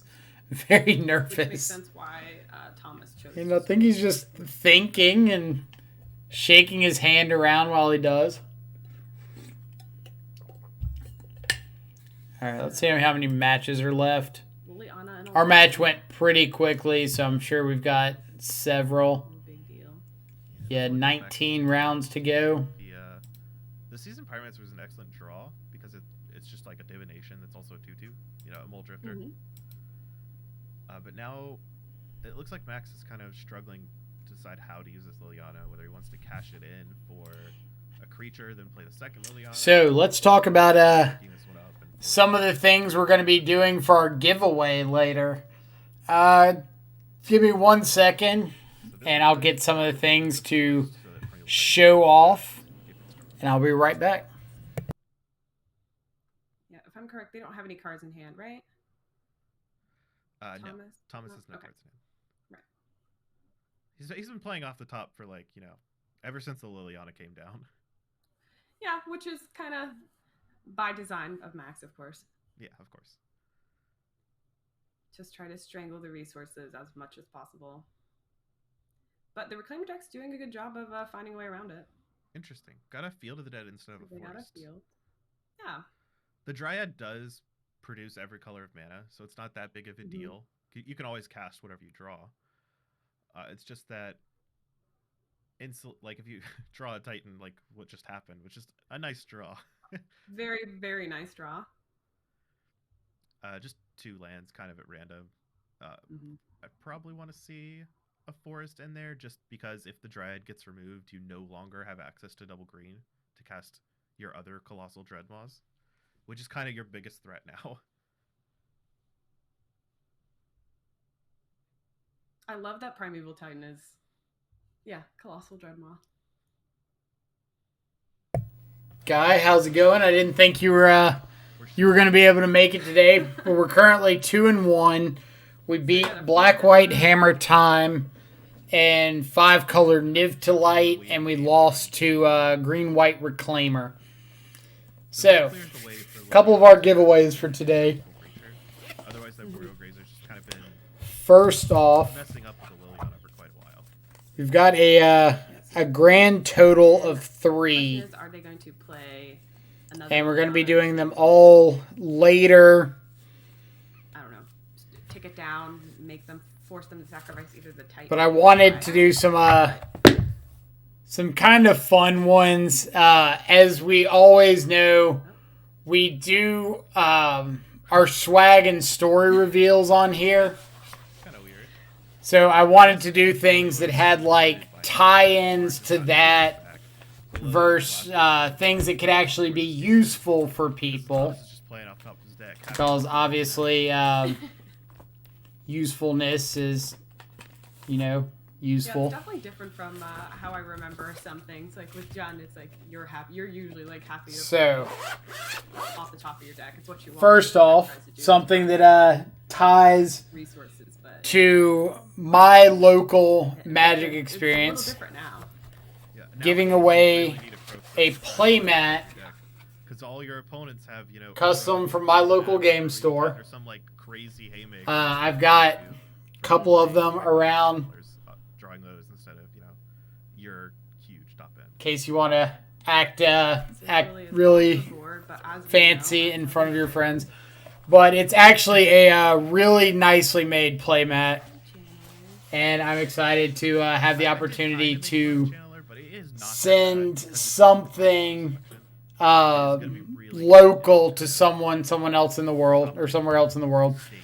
The second giveaway option we've got, or the second one we're going to do, is a playset of Leyline of the Voids. Channeler is not a 4/4. This Rakdos midrange deck. For anybody that doesn't know, Leyline of the Void was one of the cards that, Two Thoughtseizes and I guess it was like fall if that's the case, fall then I 2 imagine years that's ago the when max Bridgevine started popping up everywhere. Leyline of the Void's like shot up in price and sold out everywhere because the Hogak, or not Hogak, later the Hogak, but originally the Vengevine Stitcher Supplier Bridge from Below Faithless Looting deck started like taking off in popularity online with like Walking Ballista, Endless One, just a whole bunch of zombie making. And Leyline of the Void's like shot up in price. And I scoured everywhere to try to find a playset of Leylines. Couldn't find them. Like no major retailer had them. Couldn't find them at any stores. And ended up going to a GP and tracking through every vendor. And finally found one that had a playset of Leylines. So I went and picked those up as soon as I possibly could. And they've honestly been sitting around since then. So I feel pretty bad having them sitting around doing nothing. So I figure they can put some good use to somebody who would like a playset of Leylines and currently doesn't have them. And then the third giveaway, one I am way more excited about, is a playset of Future Sight Street Wraiths. I think the game's over. So I often see people play Street Wraiths with Modern Masters art, and I get upset at them and want to throw heavy deck boxes in their general direction. But since I picked up a signed set of Future Sight Street Wraiths, I've got these other ones sitting around, and instead of like selling them, I would like them to go to a good home of somebody that checks out the stream and enjoys it. So we are going to do the giveaway for all this stuff. We'll have 3 separate giveaways. We're going to do it all later after the Mana Traders event. It can be rough because if they top So, Maker, And then We've you got get time. like we saw here. What are you trying to draw from this spot? Like Crooks is your kind of your best. And friend. if you want me to sign It's really gonna deal ley with- lines or street Yeah, it's not like wraiths you are applying any when pressure when to we the have our people, winners, you know, that are stumbling we can do that too. off the top. So. And the bolt was a huge draw last turn because it would have put Thomas at. I used to 3 use Future for- Sight Street Wraith, but I switched to foil and it Now, wasn't worth it. You know that answered. Foil is never worth drawing the it, bolt here just gets in my humble opinion. Yep. Which we'll see. Throw heavy deck boxes? Yeah. Yeah, that much. Chunk power, heavy it's deck like boxes at 10, people all day 16. long. Even with a bolt, you could survive for like one more turn, but Got plenty of heavy deck boxes around Yeah, here to he's chunk not at people. dead. Not literally dead. I just don't know how he. But comes then back. after the Mana Traders event, we're also going to have, hopefully, Steven, if he still has time, that's like the worst. come thing on and ever. be That's a like tough thing guest about commentator for a Sometimes bit. you know the game is We'll over. run through some You leagues. still have to We'll play through it. You're have sure a it's grand, merry old time, if I do say so myself. Yeah, there's a couple of reasons to play through. We just have to slog through this Especially on premier event on until tournaments, then. You can run your opponent's clock down if they're just taking a long time. That's a viable strategy. Or sometimes you just want to scoop up early just to save yourself some mental fatigue. SMH, if you think I actually have a life. Is this a long stream? This is a 12-hour stream. Pointed at my own face. This is our Shadow Watch 2020, now 2021 stream. So game 2. We're going to be on here until 9 o'clock tonight. Moon, which makes 9 sense. o'clock my time. And Blood wait. So 9 hours and 14 minutes from now. Yeah. We've got a lot of Shadow left to go. Hadn't been drawn. Nice, my 25k points going to use. Exactly. Like, we said we were doing Shadow Watch, we're doing Shadow Watch. And I think for the next one, we might, like, Just deals with type. I might double the point requirement and do a 24-hour stream. I guess you could put Or a actually, reclaimer if you really care that much about it. I think if you're doing that, you'd rather just have See, Ben, unfortunately, I got to go for a while. I should definitely be back later. Take it easy. Whenever you come back, we will definitely still be here if you're able to make it back. Which kills it regardless of how large it If you ever need a guest commentator, sit back and smack talk the opponents. I got you. Yo, guy, you're if you're not too busy this afternoon, you're welcome to jump on with us. Never look at his stream titles, sees on and click his name. Actually, I would imagine. to be honest, that means more to me That's the main than checking out the titles. Like, Knight of Autumns. Yeah, let me just seeing, Thomas has got going on in the sideboard. knowing that people are coming for not only Blood Moon as well as the Roxa. deck choice, but coming for the One experience, Night of Autumn, which you'll see. I think is really cool. That's kind of all you want. The other So we got cards 6 rounds left in this round, or 6 matches left in this round, so we still have time. to attack. 24-hour stream is a wild ride, right? We would need I don't think you want a to word that lot right to now. figure out for I that. think I just Um, Social Purges and the But Night. honestly, it's probably going to be like a sub Surprised to see goal Kroxa get cut. instead of a channel point Or goal, Kroxa get cut. But It makes sense. which really sounds It's like so long when you are to say. playing this Rakdos mid-range deck. But I think if it's a channel point goal, we're going to get there too quickly. You'll eventually And that's find a something that I Kroxa need to put like with off Dark to Range, prepare not for. like multiple Uros are. But we will do another channel point goal for another 12-hour stream for sure. I don't think I'm proficient enough in Shadow decks to add anything more than mediocre entertainment value. Mediocre entertainment value is the name of this stream. That's what keeps us running. Yeah, honestly, kind of the same thing as playing the game outright. You just Ramo came for the shadows, stayed for the community. This is a great place to hang out and watch some great content. Thanks for all you do for the community. Well, I appreciate I it. know about hand here. Thanks to all y'all for coming and hanging out with us. Kroxa. Like, I think the Death Shadow community and everybody who's interested in checking out the deck, and even everybody who's not interested in Death Shadow but comes to hang out, But is really big. Kind of sucks that Thomas slips through a Reclaimer with Reclaimer Dryad as the only takeable cards. Then Gotta, like, Reclaimer comes make sure the audio captures at the right level. So now Like, I can't hear it, so I'm kind of trusting on y'all to tell me if it's too loud or too quiet or what. through one unknown card, which is another Dryad. very, very amused by this. Yeah, Max is in chat talking about how he can't help shuffling his cards on Magic Online. Do you not worry about it? But actually, I think we'll just go back to our theory crafting between rounds, figure out this. We never came to a decision on Spell Pierce versus Mana Leak. Spell Pierce is definitely the lower to the ground, Swift Spear, Courier kind of choice. So maybe that would be better.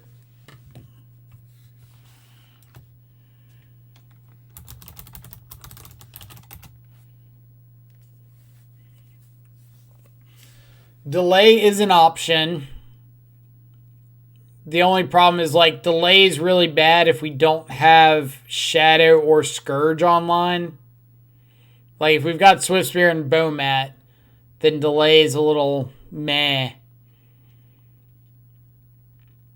But it's also got the downside that Mana Leak has of being in a weird spot in the curve in this deck.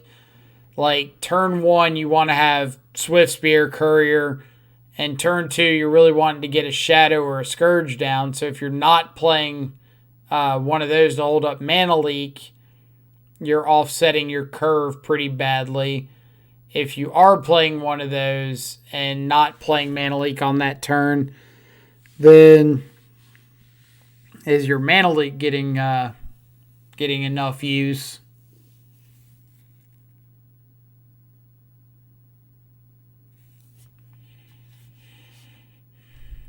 But I'm kind of interested in the Spell Pierce idea, honestly. Something like that.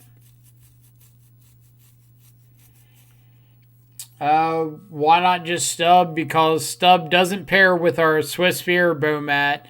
Our Scourge isn't reliably big enough to turn on Stub. And we don't have things like Street Wraith to lower our life total aggressively enough for Shadow for Stub to be alive.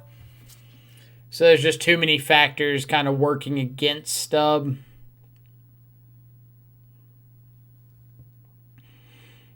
Like, I would like to play Stub, but I think that it's just going to be too inconsistent here. So if we're playing Stub as a soft counter more often than not, why not just play Spell Pierce that as a soft counter is 100% better than Stub? See, I say 100% better because it costs 1 mana or 2 mana to pay for it instead of 1, so it's 100% more that you have to pay. It's funny. It's clever. We got jokes.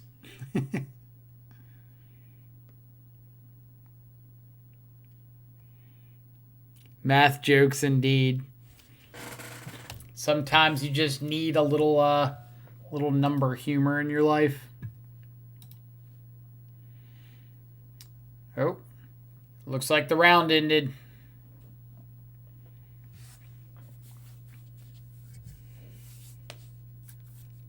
Your next match will be announced shortly.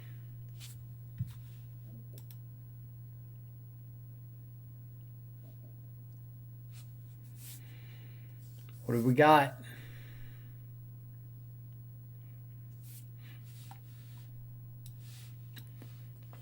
Your next match will be announced shortly.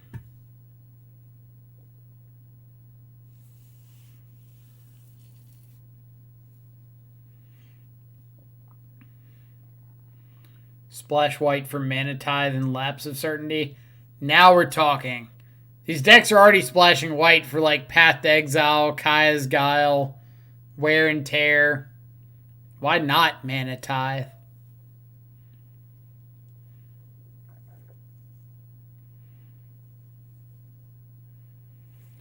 Blue is an interesting splash in this deck. Maybe lean into it a little bit more, add Thought Scours.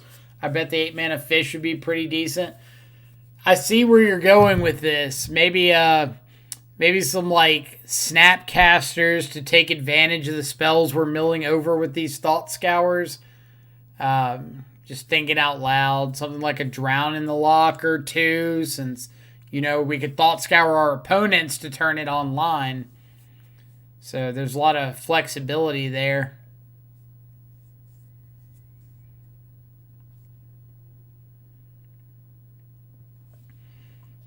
All right.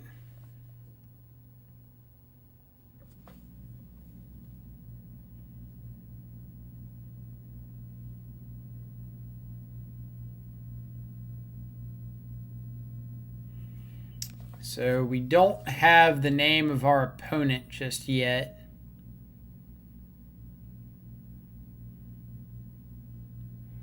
Street Wraith would be great. Get a free card in our graveyard for that 8-mana zombie fish. It's actually 7 mana, but sure.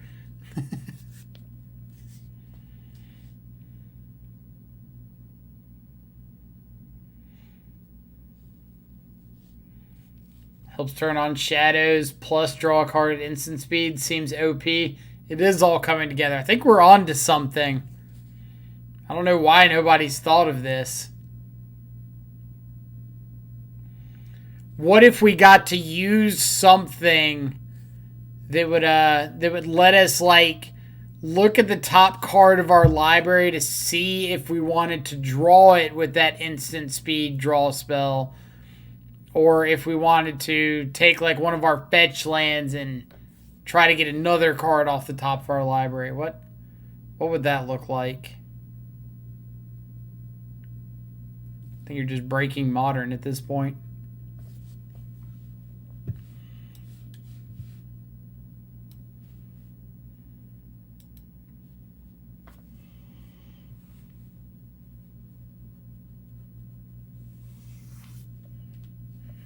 I hope I see Freed Mania's opponent.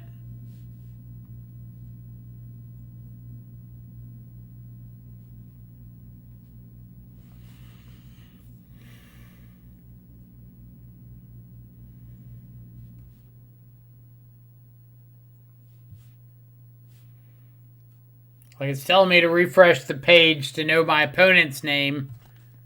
And I'm refreshing the page and I still don't have my opponent's name.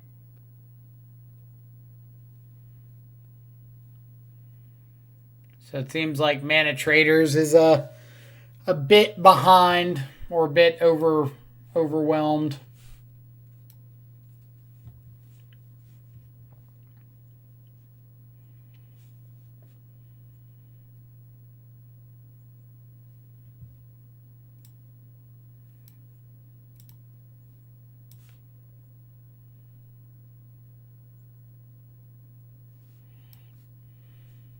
Come on. All right.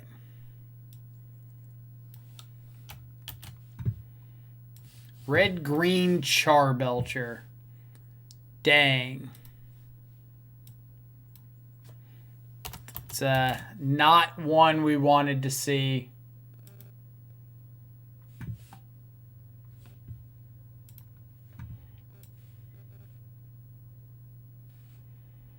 So opponent's got 3 Pact of Negation in the main. 4 Recross the Paths.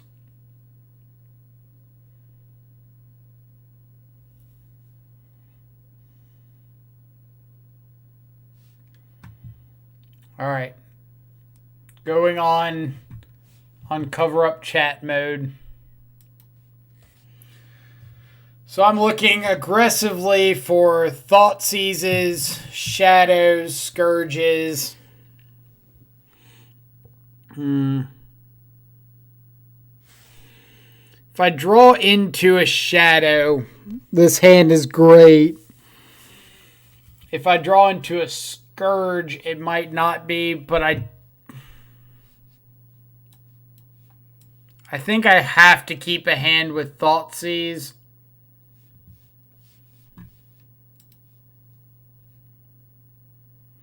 because I can afford to, like, bobble myself looking for a threat on turn 1. Like, I don't have to cast this Thoughtseize on turn 1.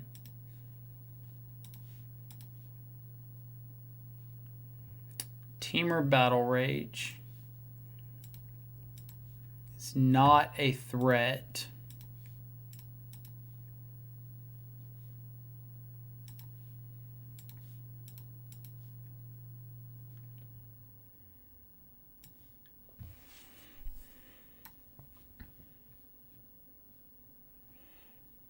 So I think we're just taking the red source.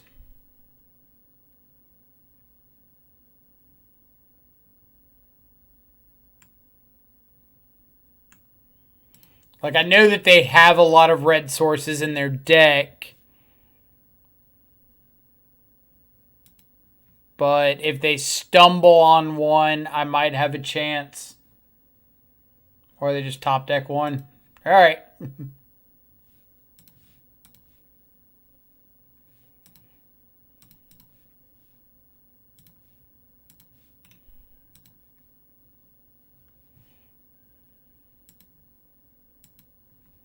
Oh boy.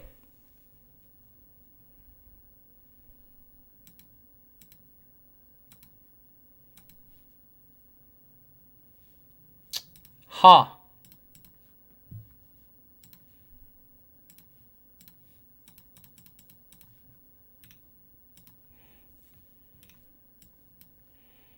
Assuming my opponent just windmill slams Blood Moon here. Yep.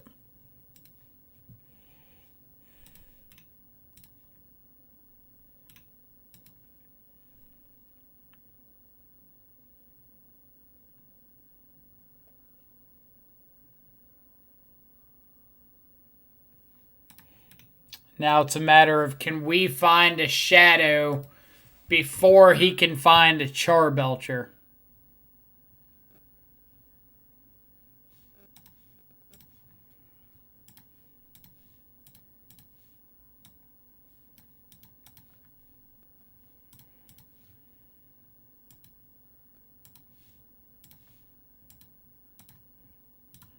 I mean, I guess we'll take a Skyclave Apparition now, too. Or Scourge of the Skyclaves.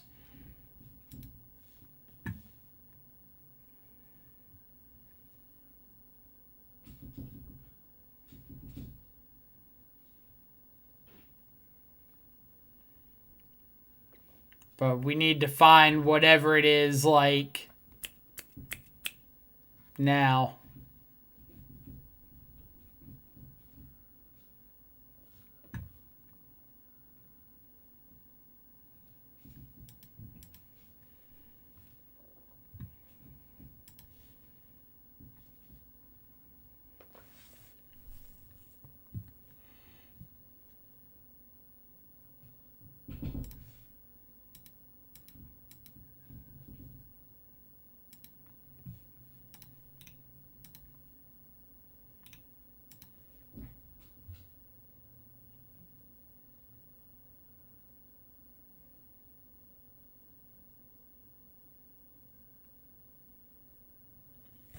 Morphos recross the paths.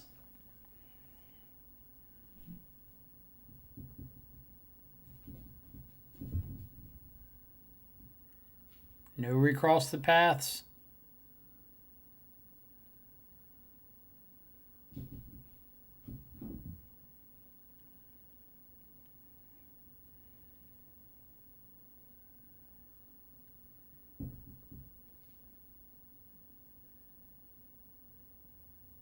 All right.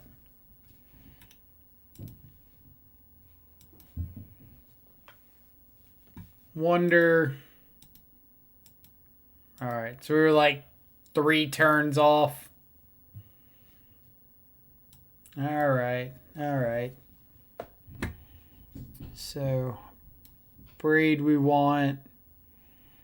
Angrath's Rampage we want. If they have any sideboard tech I need to know about. Another Blood Moon, empty the Warrens.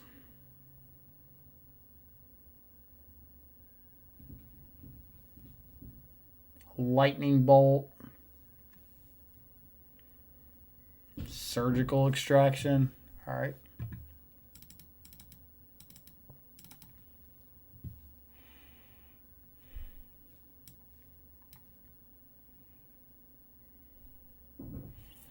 So they don't have a post board like company or graveyard plan. They're just all in on Charbelcher.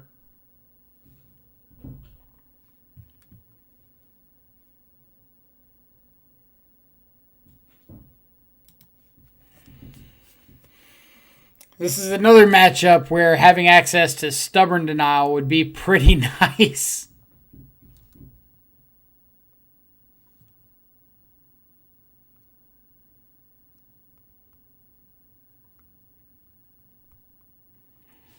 Or, God, even Spell Pierce or Delay or Mana Leak would be ideal.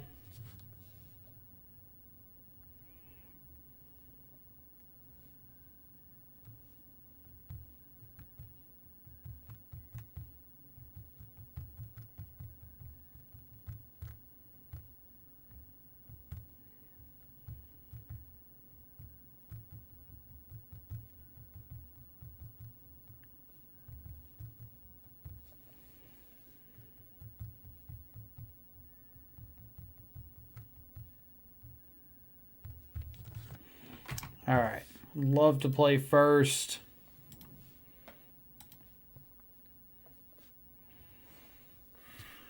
Courier into Croxa.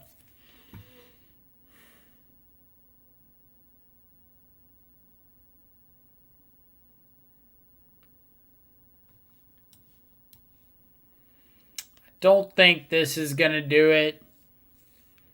Like, we just don't have time in the matchup to, like, mess around with some of these things.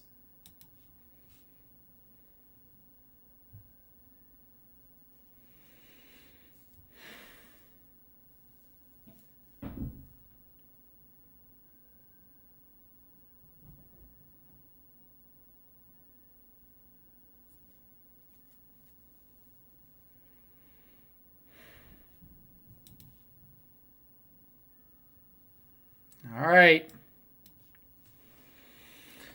Are we bottoming a Shadow and a Bolt? Or Bolt and a Battle Rage? Probably Bolt and a Battle Rage, right?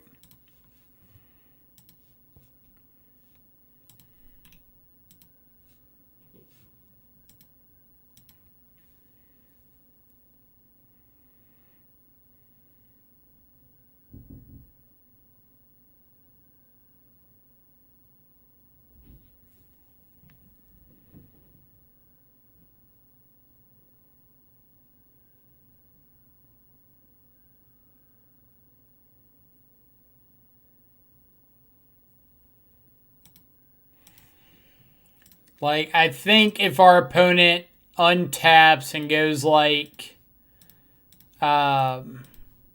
Ritual, Blood Moon, I guess now we have a way to win if they do that.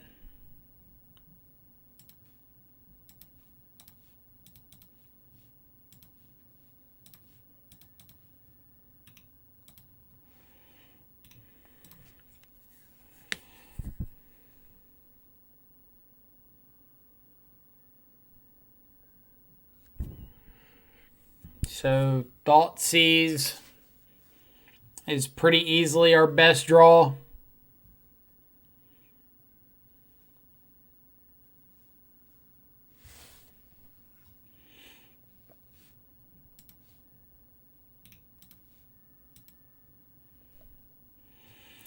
So if I dismember one of these,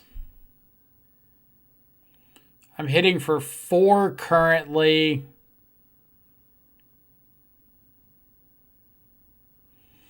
If I dismember one, I'm hitting for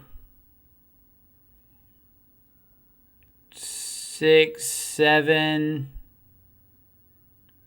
I don't think it matters.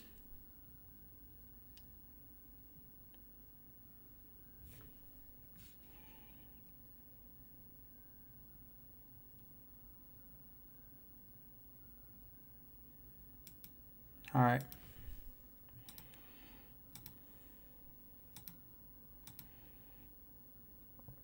Just don't kill me this turn.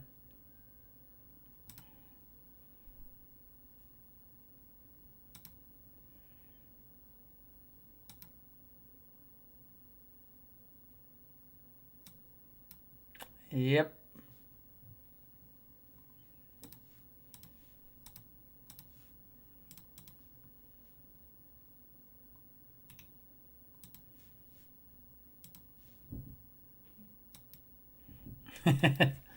Reveal this battle rage.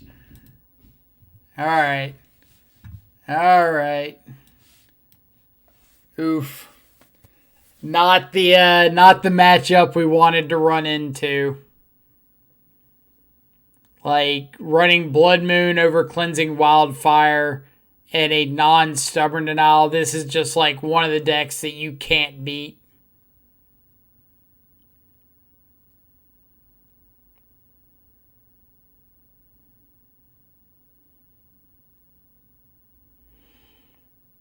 Two baubles are basically shadows. Like, I think the game one hand was fine.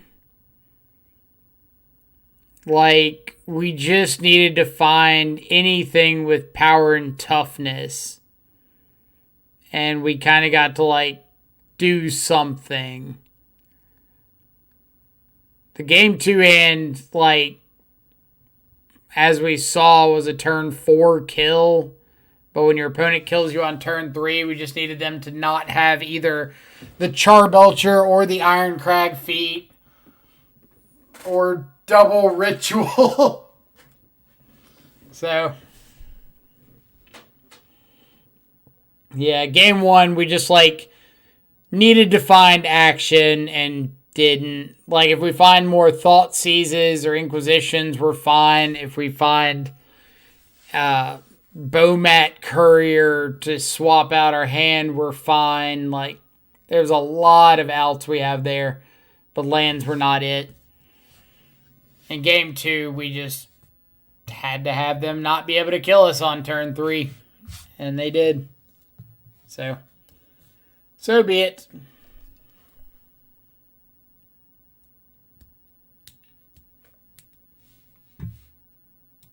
So let's update our record. Update.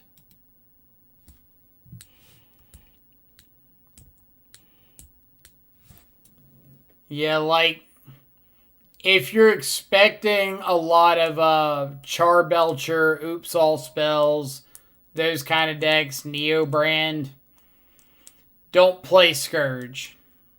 Like, don't play the red-black variant.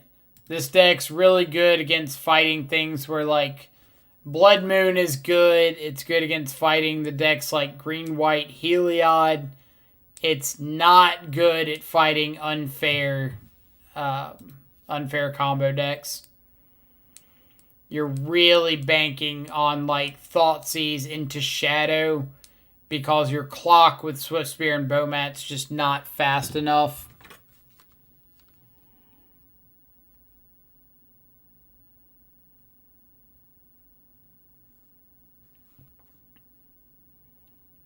And, like, we could make the argument that that was kind of the matchup where maybe we have to have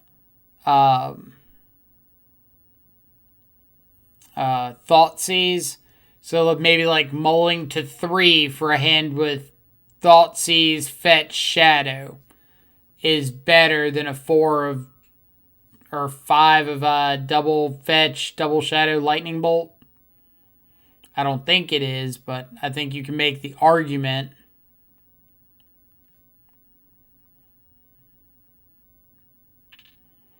But that's kind of how it goes.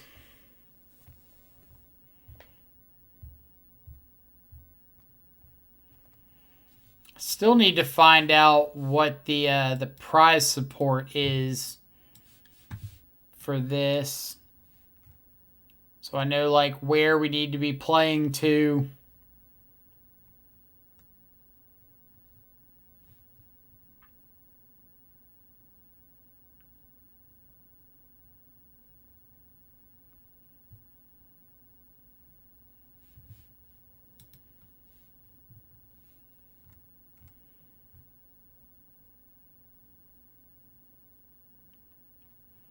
let's see. Here we go.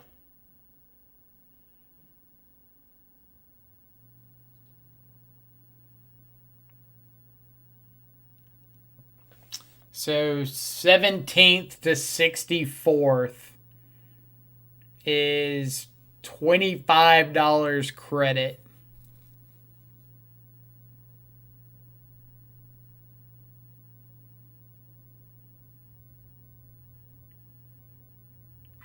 So I believe we played a third loss because I don't think $25 credit is enough of a reason to stick in the event when we can just like go play shadow leagues with what we want to play outside of the event. 4 color has been good here. My meta is small, Greentron, E-Tron, Prowess, Elves, Titan Shift, Storm, Dredge, Goblins. All able to tune my sideboard to my specific meta helps a lot. Was playing Jund, but adding blue. Yeah, the blue splash is fantastic against like Tron, Eldrazi Tron, Titan Shift, Storm, and Prowess. And then being able to search up like Plague Engineer off Traverse is really great against Elves, Dredge, Goblins.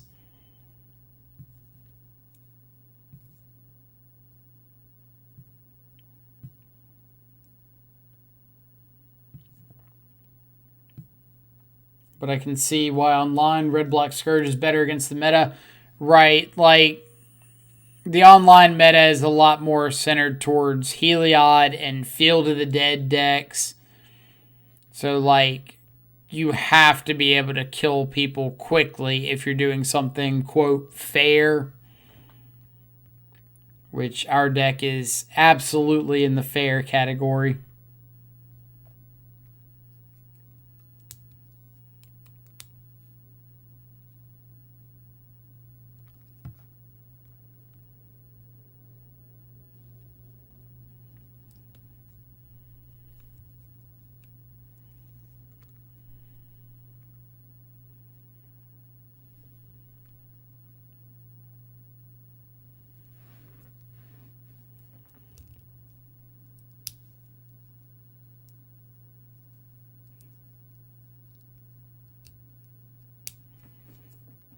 All right. So, I guess let's look at the Mana Traders meta.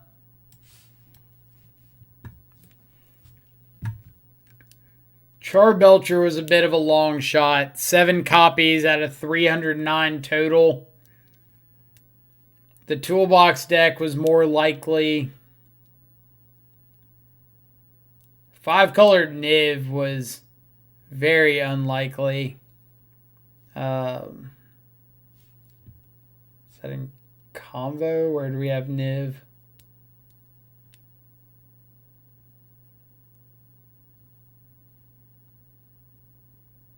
Yeah, 1 copy of 5-colored Niv and we ran into it. So 1 out of 309, a 7 out of 309. Toolbox is fine. There's a bunch of copies of that. And then Hammer Time, I think there's 9 out of 309.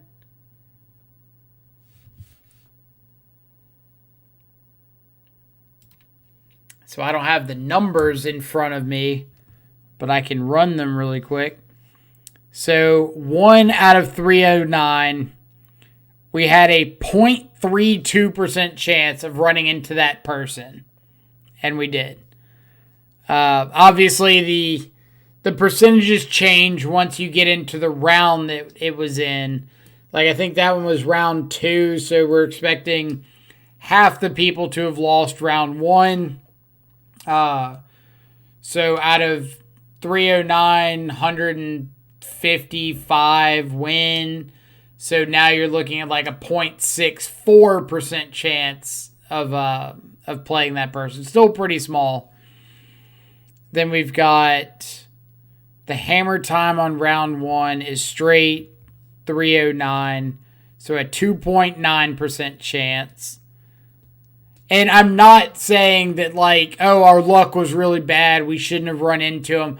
I'm saying it's funny to think of the odds that we did run into them. Not that it was bad luck or trying to blame anything like that. I just think that having 3 really small percentage matchups in a row is really funny. And then Charbelcher was 7, but we were 2-2, so it would have been round 2, 78 win.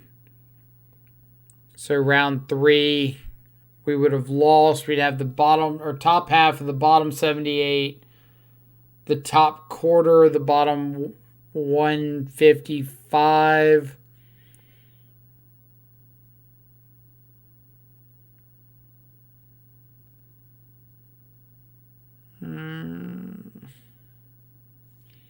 Trying to break down like tournament structure in my head. So basically, like the first round, you've got 309. Break it in half, 155 and 154. So like that 155 is going to have the bye, so they get a win. So 155 win, 154 lose. Then you've got, out of that 155, 78 win, 77 lose. Like there's going to be a pair down, but I'm thinking like just general worst case scenario. So out of that 78, you've got 39 that are going to win and be 2-1. You've got the upper or the bottom 77. So the upper 78, 38 or 39 are going to lose. They'll be 2-1. The bottom 78 or 77, 39 are going to win. So you've got 78 that are going to be 2-1 from there.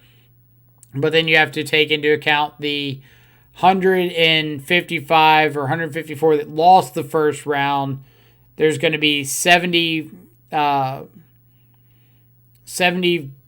whatever, 154, 77 of those that win. And then half of those are going to win again to be 2-1. So that's why I was talking about the top quarter of the bottom 155. And that's kind of figuring out who all would be in your win-loss range. So you could figure out the percentage likelihood of facing a certain deck out of that total sample size. Yeah, fun stuff. COVID has really decapped our local Magic scene, so now new decks from this year online. So no new decks from last year online have made it to paper here. I imagine as things return to normal, someday the meta locally will change. I would probably agree with that. I think that like we're not going to see a lot of big bans or metagame shifts until paper starts back.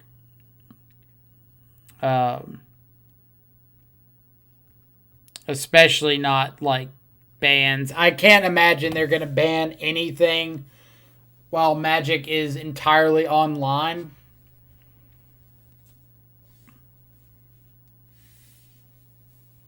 Like, I know they've banned things from like Historic that's in online format, so it's not like it's unprecedented. But I feel like they're probably going to wait until paper tournaments start back up to say, oh, this, and this should be banned.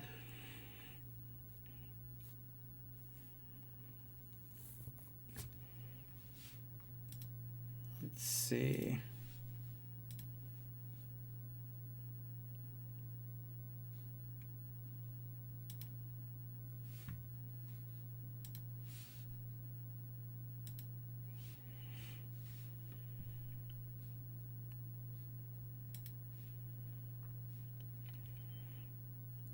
These Sonic ads are making me hungry.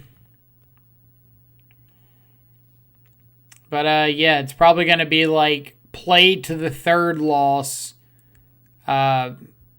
because once you're out of top 8 consideration, maybe it's play top or play to 4 loss. But like once you're out of top 8, the prizes drop down to like maximum $100 for 9th through 16th. And then below that, it's oh, is this a hammer time mirror? That's pretty great. After that match, or after the $100 bracket, it drops down to like $25 in credit. So it's not really worth it to play 9 rounds for $25.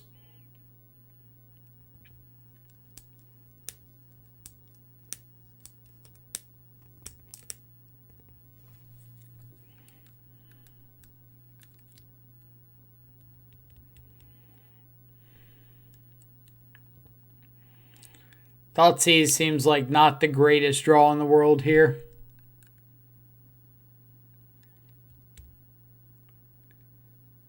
Do you just like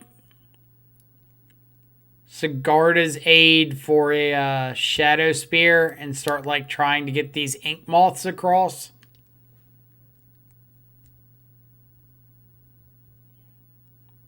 Is that better?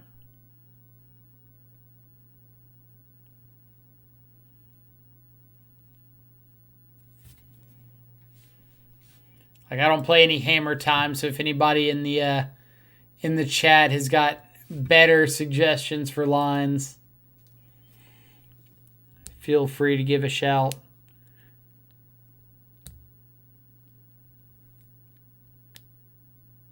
Like, I don't know if you're hoping to spike a Pure Steel Paladin or something here, like, and then Sigarda's Aid for a hammer. Maybe that's the line. It's like you're really not winning this from damage anymore. So I feel like infecting out your opponent has got to be the play. And hammer plus a Shadow Spear would let you do that.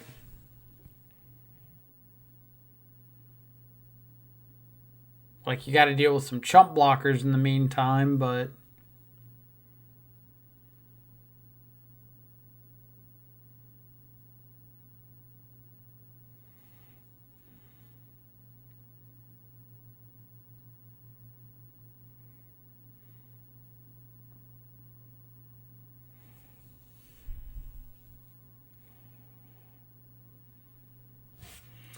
These draws from Wooden here have not been particularly exciting.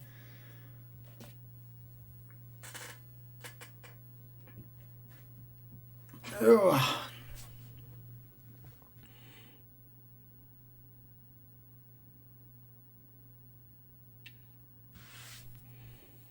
So what do we think? Are we playing till 3 losses, or are we playing till 4?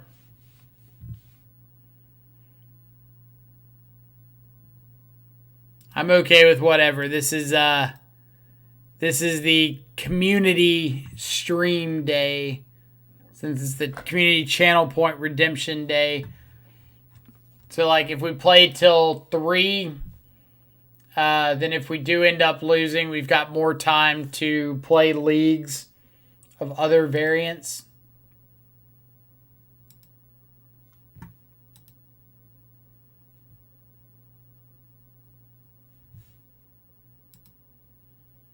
Looks like there's still 37 matches going on this round.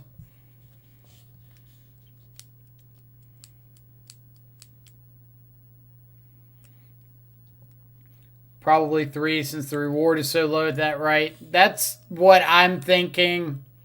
That's like the direction I would be leaning.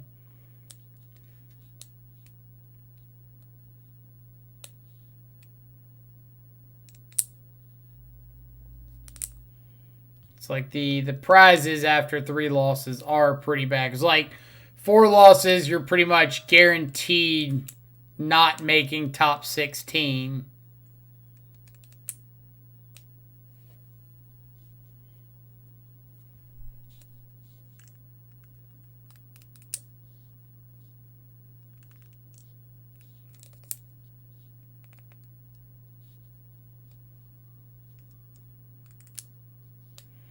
Oh, we need Freed back in here. They're talking about Amulet being dead over here. Or maybe I'm in the way so y'all can't see. Saying Amulet's dead. Fran might agree, but I think Freed's putting up more of a fight. I wonder if we can see the matchup so far.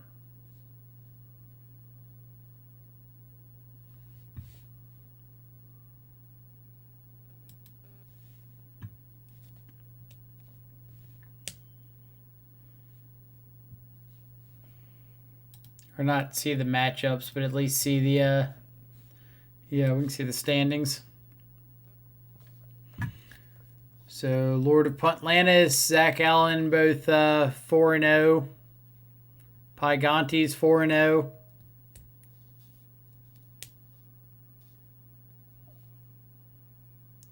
Looks like Freed picked up a loss that round. Spider Space is 3-1. X Whale, Sebastian 3-1.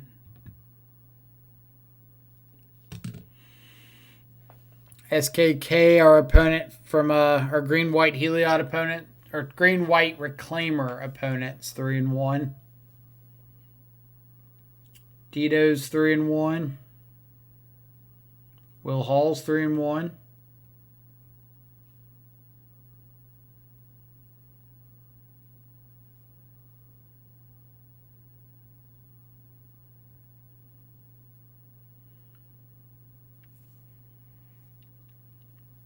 There's a couple names that I haven't seen yet.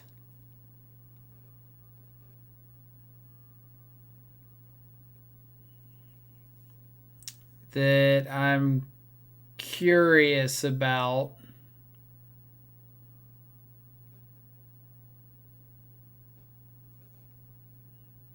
Like they're both probably still in their matches.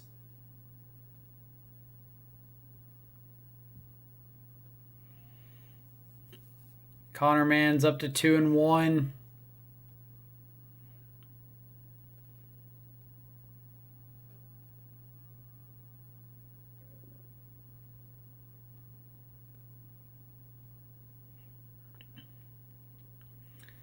Doomwake 1-2.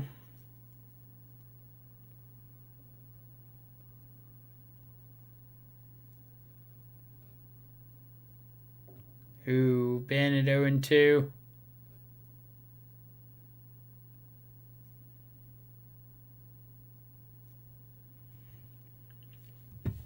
Rough matches there.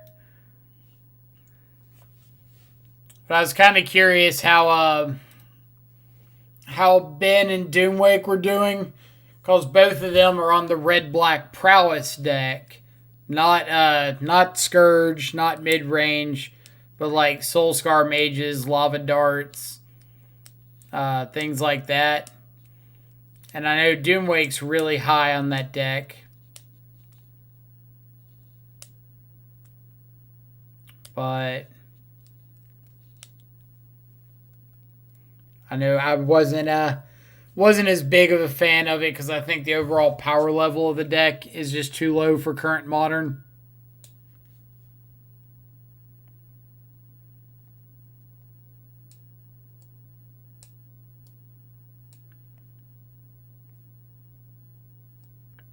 Like, I like the idea behind the deck, but I don't think you can really afford to play a grindy mid-range-ish deck in Modern right now when you've got the red-black shadow, or not red-black shadow, red-black mid-range deck that's going bigger and grindier is one of the top top represented decks in the event, as well as Uro. And like you're not playing Blood Moon. You've cut back on Cling to Dusts from like more Lava Darts and stuff. So it's like you're trying to grind more, and Uro is Uro.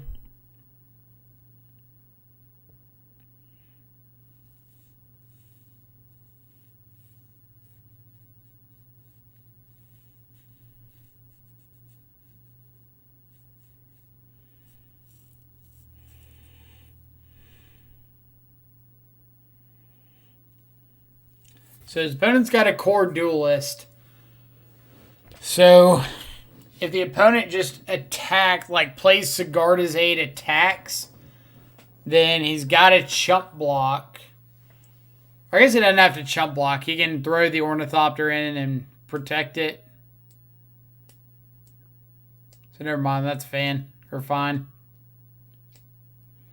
Got some stuff to do, but you're going to leave the lurk up. Sounds good. Appreciate you hanging out while you could. I'll do my best to give like decent commentary in the background for you.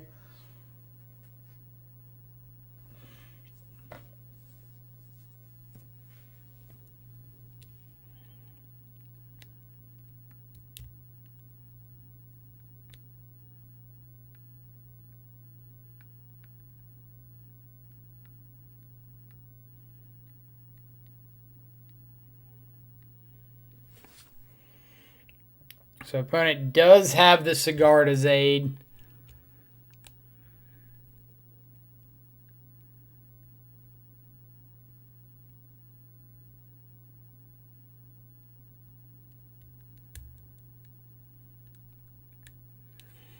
So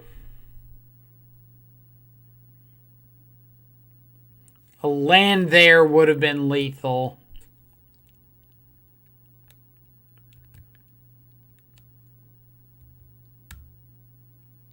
Or not land, second hammer. God. Yeah, so this is just like setting up for the turn 4 with Giver of Runes back up. I can dig it.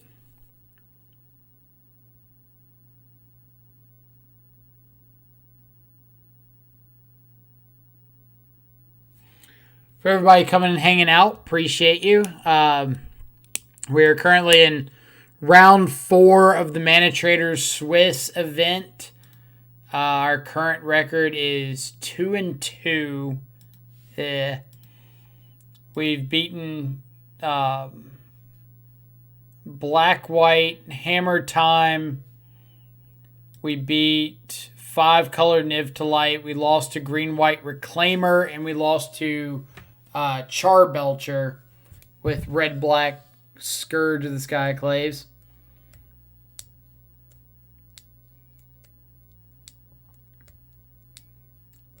Dito. Oh yeah, like the 4 main deck Narset deck.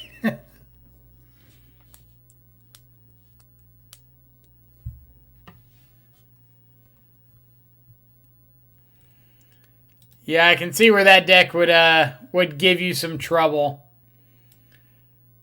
For those of you who don't know the deck he's talking about, it's this Narset prison deck. I say prison because it uses like Narset, Gyre Reach Sanitarium, things like that to run your opponent out of cards. And then you just get to create a hard lock with Gyre Reach Sanitarium on your opponent's upkeep when they have no cards in hand. They have to draw and discard. They don't have a chance to use that card, and then Narset makes them skip their draw step. So they just never get to draw a card again.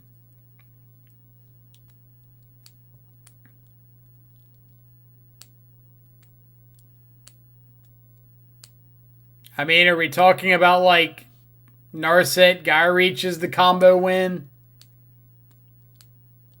I mean, I guess technically that's a win. That plus like a tar pit. Fairyless fairies.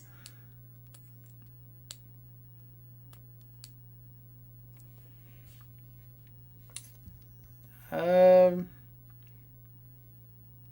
is Pat is not playing a Teferi's puzzle box. Oh, is it the only blue-black control? I don't think so. I think there were a couple. Yeah, there's 3 Narset. But if you want to talk about the odds, you saw one of the 3 Narset players and you got one. I saw the only 5-color Niv to Light player.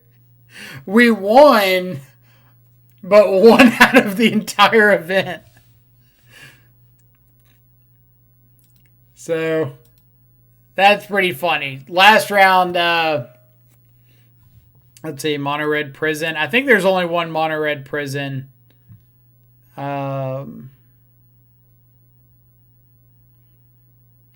remember what we put it under. 2 Mono Red Prison.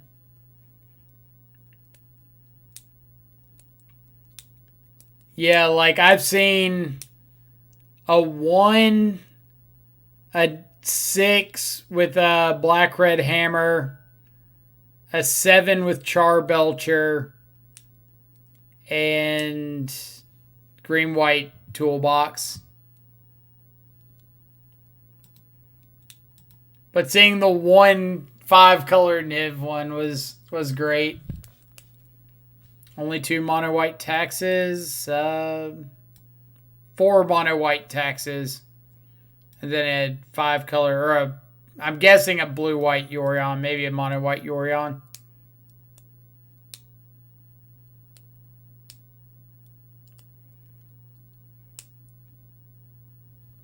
Your odds are great for no mirror. I mean,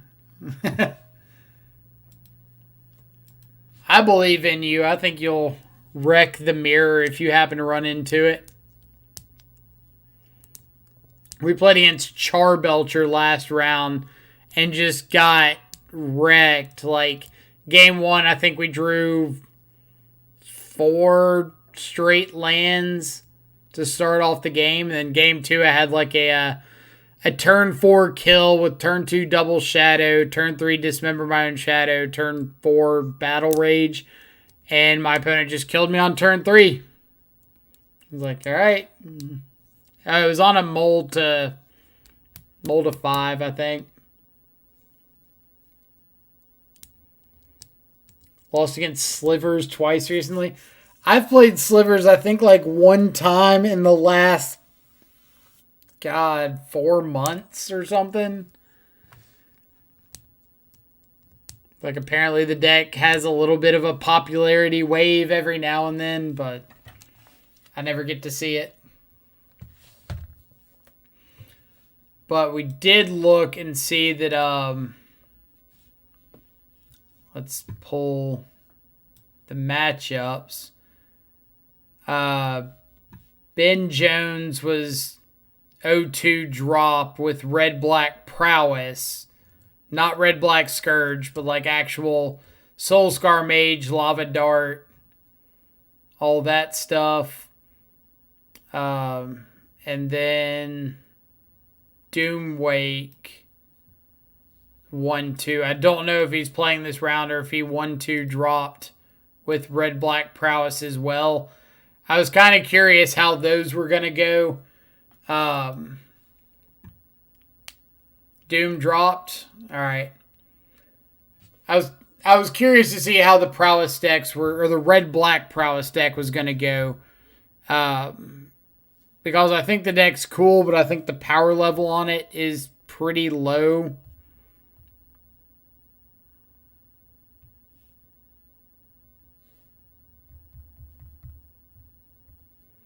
Like, I think it's cool, but cool doesn't win games of Magic,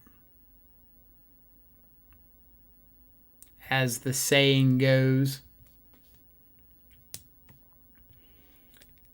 So the payout is really, what's a good way of saying bad without bad, after top 8? Like, So once you get to top 16, it's $100 credit since I'm a Mana Trader subscriber. And then after that, like 25 or less. So third loss, we're dropping for sure.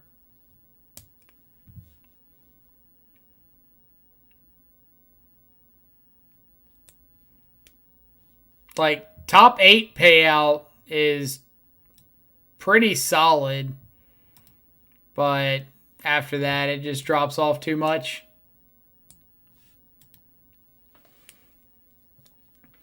Played versus Twiddle Storm twice last week. That's another one I haven't seen in a while.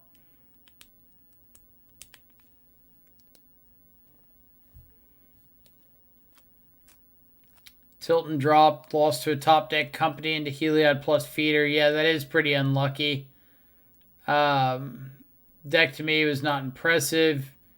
Played a lot like red-black fake mid-range more than red-black prowess. Right, so that was kind of one of the issues I had with the deck when I was looking over it.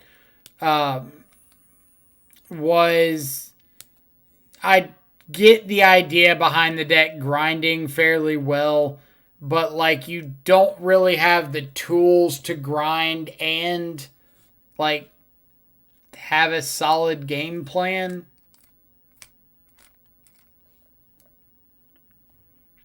I guess what I mean by that is you're grinding in the sense that you're drawing cards, you are going to see prowess creatures eventually. That part's fine, but you've got like a limited number of hard removal spells. If Lava Dart's not good, a lot of your deck doesn't do anything, and you're not running things like Blood Moon. So you're trying to win like a mid to long game, but you're not stopping your opponents who are just winning the mid to long game better than you. At least that's what my impression of the deck was. I could be completely off base.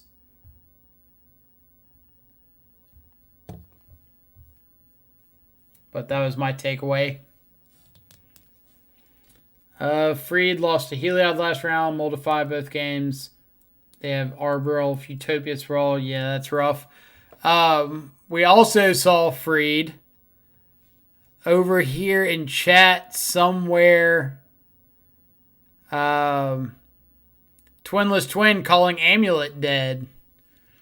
And I wanted to hop in there and be like, yo, Amulet's not dead. Freed's over here wrecking face. Like, just because some people aren't wrecking face in the tournament with it doesn't mean it's dead. But I figured I'd wait till you got out. Put all your grinding power into Luris. I mean, if you want to play red-black and grind, just pick red-black / Mardu mid-range. You grind better, you have Blood Moon. Better position against all the other aggro decks. Agreed with that completely. I don't really know what red-black prowess was trying to attack in this event. We played against Doomwake yesterday. I think it was yesterday. Might have been Wednesday. One of the two. Or might have been Thursday. Probably Thursday. Yeah, Thursday. Played against Doomwake Thursday. And he mentioned having a good matchup against the Shadow decks. And we played against him with Grixis Shadow and won like 2-0.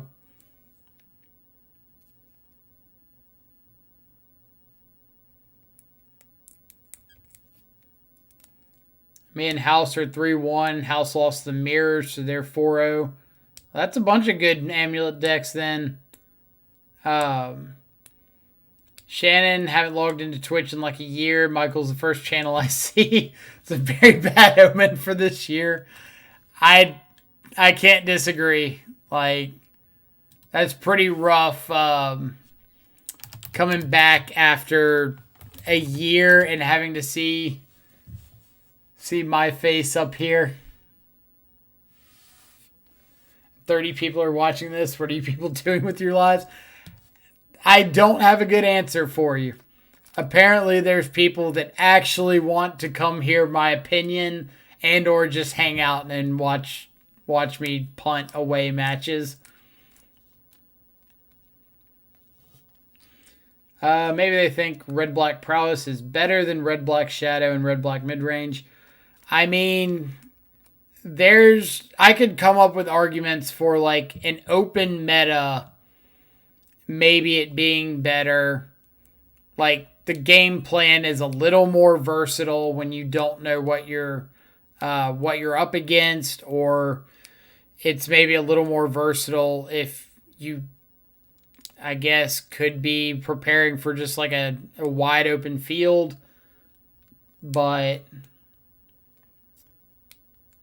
otherwise, it's a little iffy to me. Shannon coming in with the follow and the Twitch Prime subscription. Welcome to the subscribers. Very much appreciate it. Hope everything's going well in your world.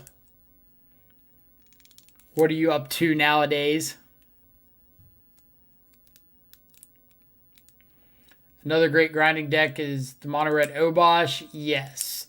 That deck, every time I play against it, like all of their spells being able to come back later. 4-season Pyromancer, 4 what's his name? Bone Crusher Giant. Just means like everything they play basically is a 2-for-1. Got engaged New Year's Eve. Holy crap, congratulations. Who's the lucky guy? But no, for real, that's awesome. Do you have like dates planned for the wedding or not there yet?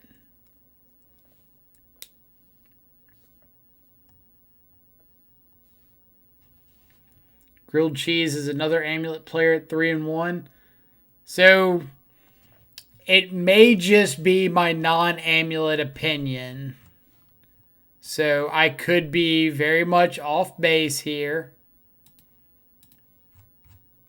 But it seems as if there is a very small number of amulet players not doing well this event.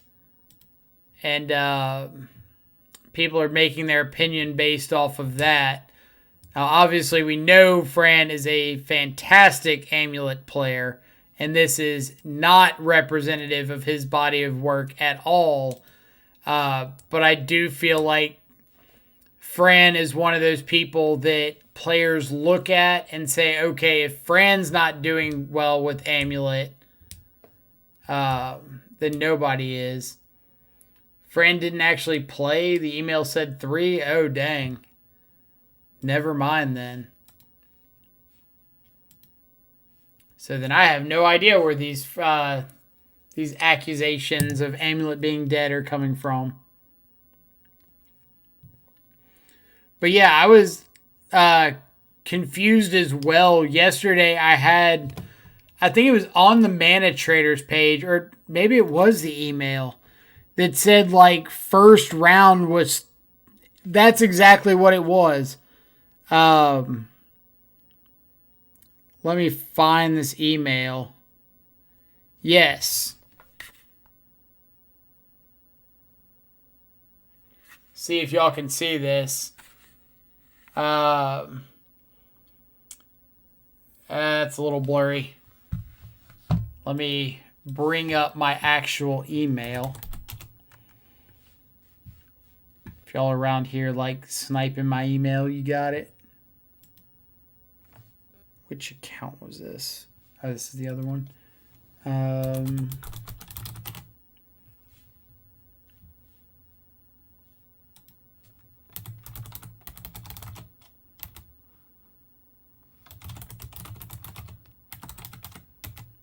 Hope this is my email password.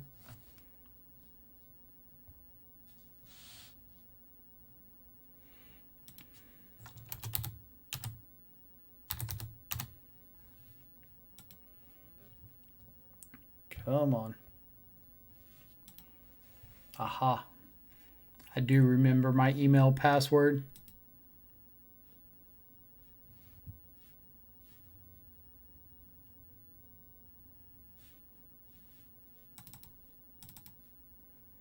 Can I like...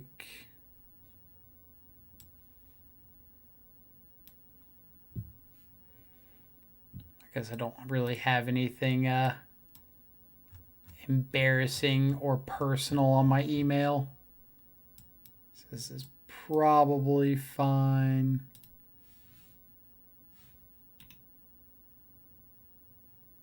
Let's move.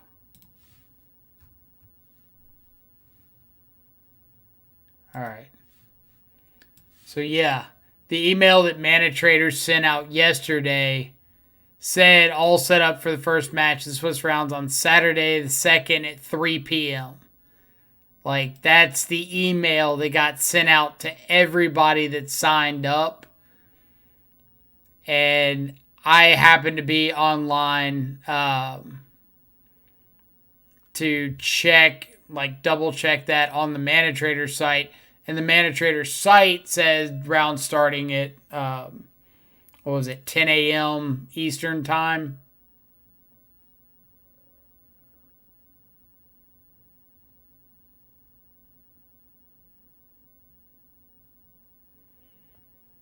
I love how they're communicating with the chat, or communicating with the commentary there.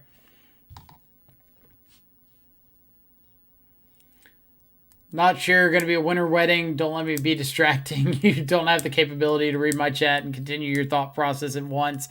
I mean, I am 100% okay with stopping my thought process to chat with somebody who I haven't heard from in God knows how long.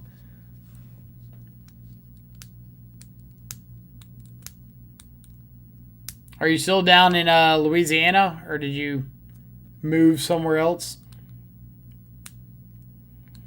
Check my email. It said the same, but every time I went to rent cards, it said 10 a.m. Yeah, so like, I kept checking the Mana Traders page, and on like this page, when you first logged in yesterday, it would say like round starts in 2 minutes. Oh, I gotta find my opponent. Whoops. Who are we up against?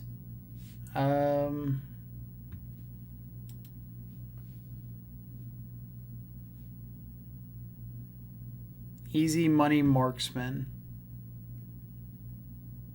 Who's waiting for me? There.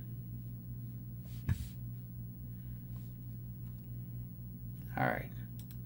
So it looks like it's going to be a mirror this round.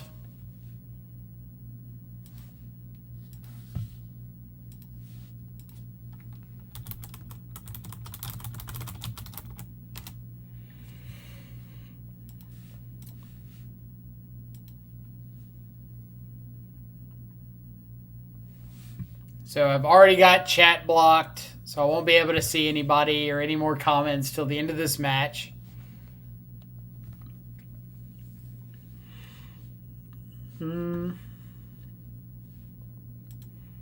Sand's fine. It's not great, but I do get to like decide if I want an Inquisition or Bowmat. I think I'm just going to Bowmat here.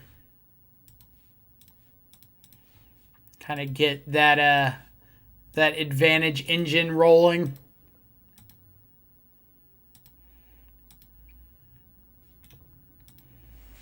So maybe if I can just top deck like a second land here, then I can go Bowmat plus Inquisition or Swift Spear Inquisition, whatever.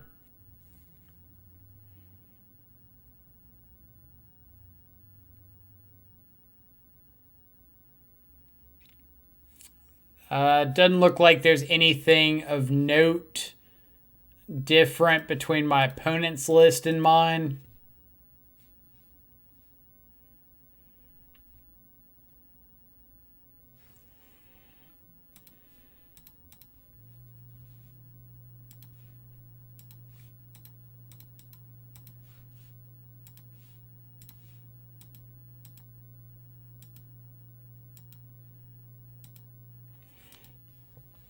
So we got lucky and hit the second land. Let's see if our opponent does the same. That's great.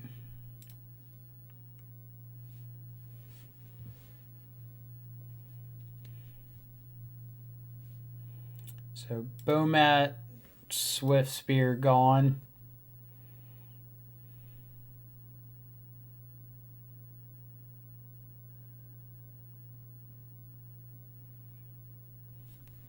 So we could attack.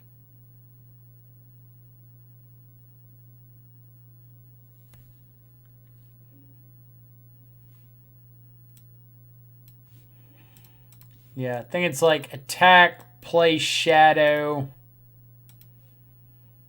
Probably not play the Swift Spear.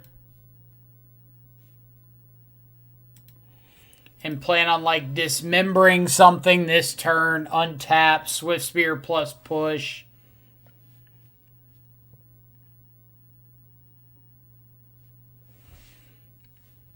Or opponent decides to be rude here.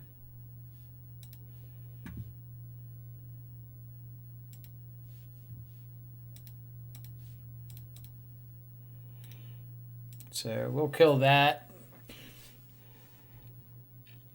This opponent cannot play their shadow this turn. They can play a Bomat Courier.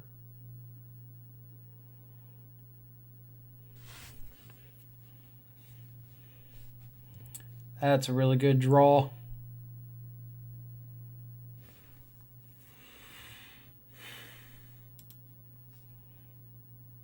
Do I want to just play out Scourge? Or do I want to get the attack in?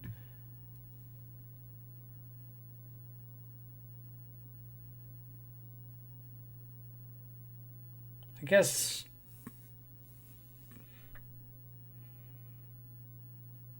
they can play out this shadow next turn regardless.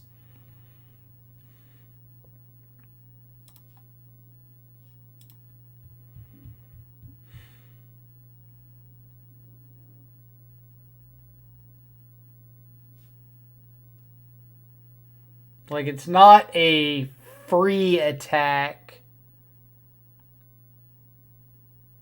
My Scourge will just... Yeah.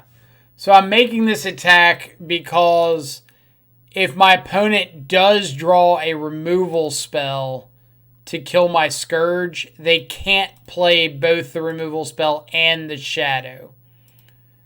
They have to choose. And if they play, like, the removal spell, I get to attack with the Scourge next turn. Or if they play the removal spell, I get to attack with the shadow anyway. If they play the shadow, I get to have the Scourge live.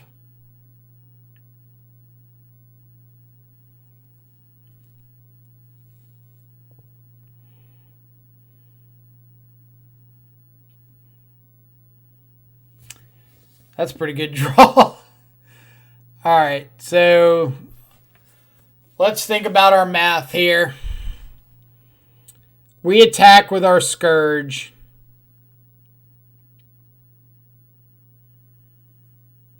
Or we attack with both Scourge and Shadow.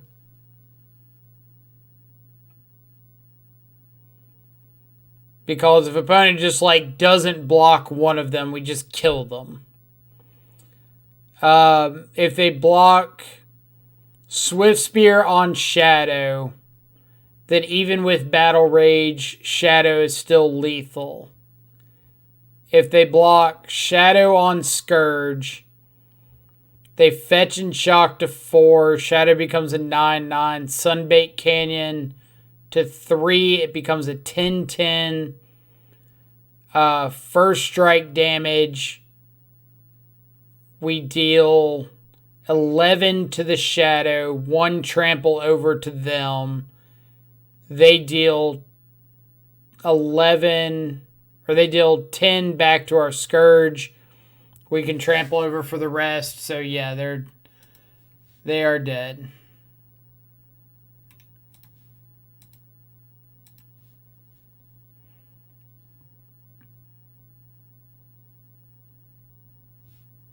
I'm just covering all of the bases, all the potential blocks, before I make an attack that could potentially leave me dead.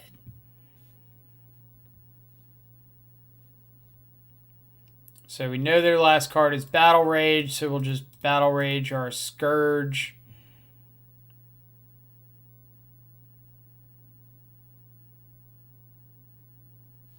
Yep. All right. Picking up game one, always nice.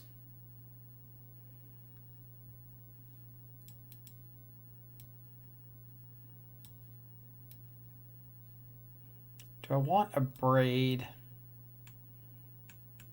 Kills all the little dudes. Nah, it's probably fine. So Battle Rages are pretty bad. Shave some of the hand disruption. Shave a Bowmat because it's not going to be able to get through like anything on my opponent's side. I don't think it's really something that I want to see in multiples. Like, I want that turn one Bowmat and then just, like, not another one.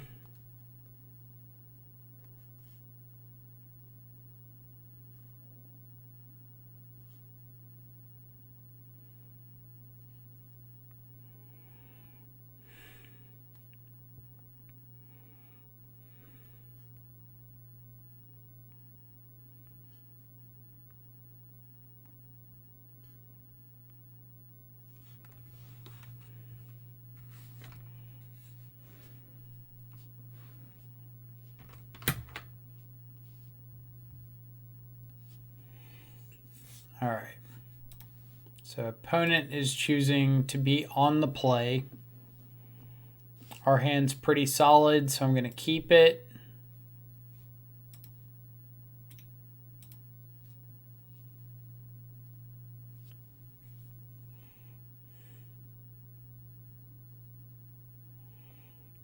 I say right after mentioning that I don't want multiple Bowmat couriers.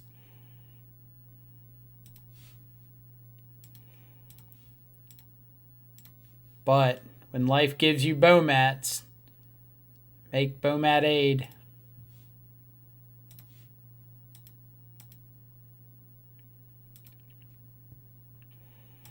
So I've got to be a little careful with my life total because I would like to keep the ability to kill a Scourge of the Skyclaves with Lightning Bolt or Dismember for as long as I can. So if that means like turn 2, fetch for a basic Swamp and Kroxa, then that lets me keep the ability to bolt an opposing Scourge. It also means that if my opponent plays out a Scourge on their turn 2 right here, I get to untap, bolt the Scourge, fetch for a basic Swamp, play a Bowmat and attack. And if they untap and play another Scourge, then I get to fetch another basic Swamp, dismember that Scourge, and carry on with my day.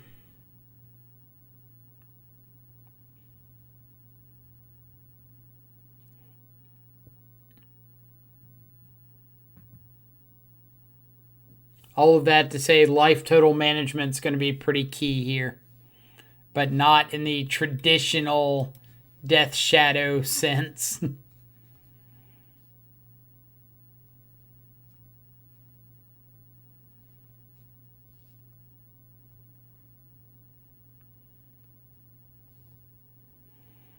But it's kind of like recognizing that Scourge of the Skyclaves is one of the premier threats in this matchup.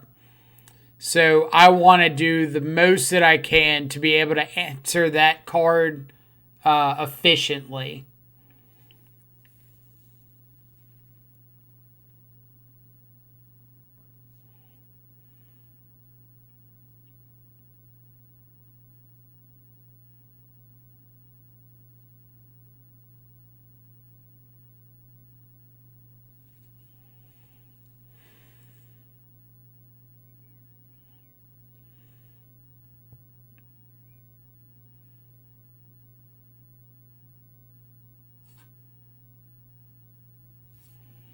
Alright, Fatal Push is a really good draw. So I'm just going to get basic Swamp and Croxa here.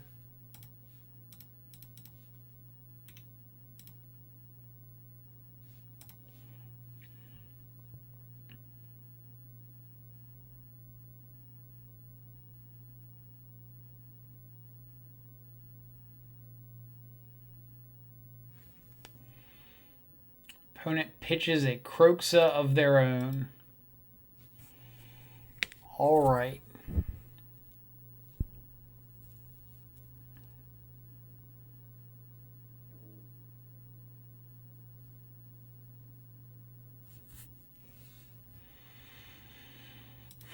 So I think this is just basic Swamp. Put Lurrus into my hand.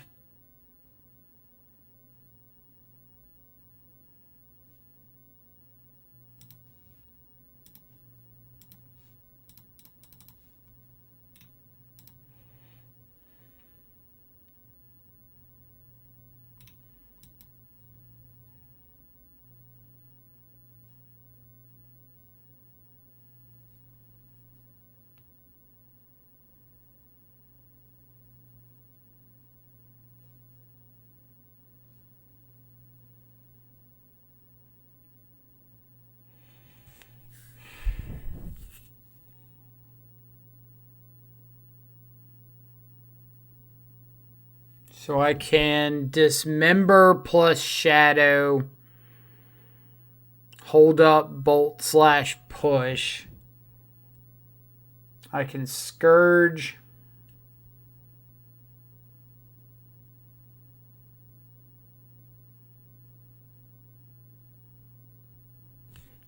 I think it's dismember plus shadow.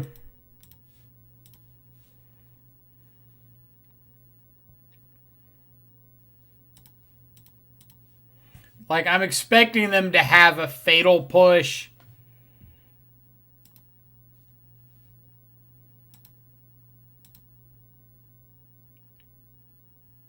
And if they do, I don't think there's any reason not to fire it off right here. They're going to dismember. Sure.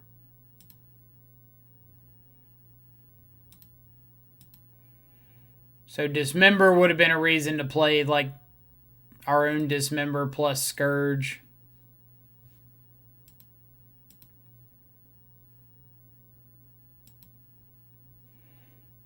All right.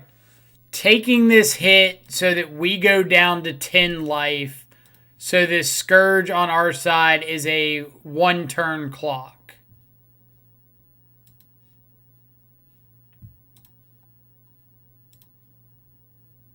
I guess we can just go shadow plus scourge. Seems fine.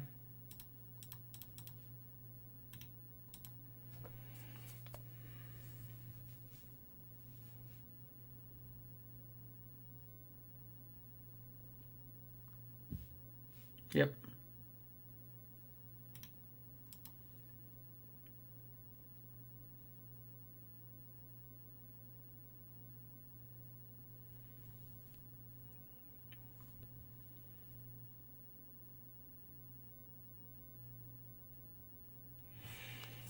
All right. So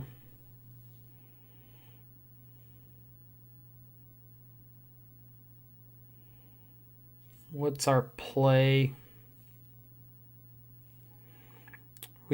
Opponent's empty-handed.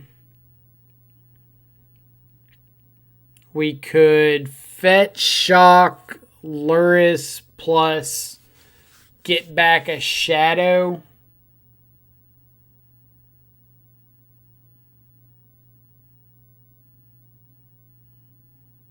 Is that our best line?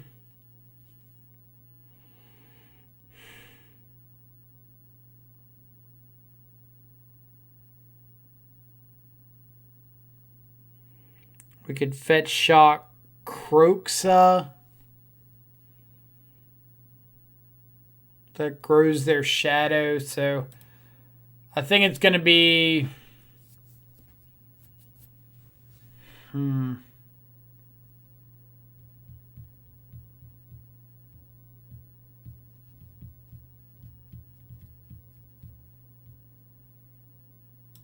I think it's fetch, shock, Luris, get back a shadow.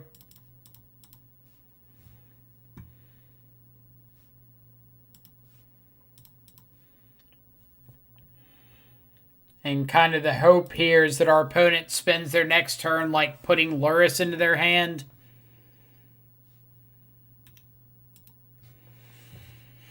And if they do that, we feel pretty all right.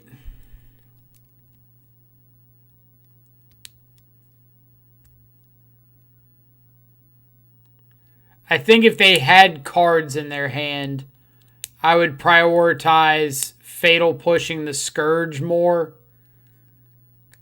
Like maybe push the Scourge, cast Luris, and just call it there.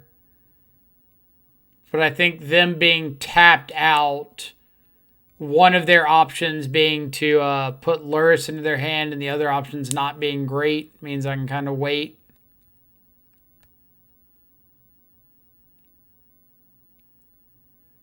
Now the hope is they just tap out and add Luris to their hand here.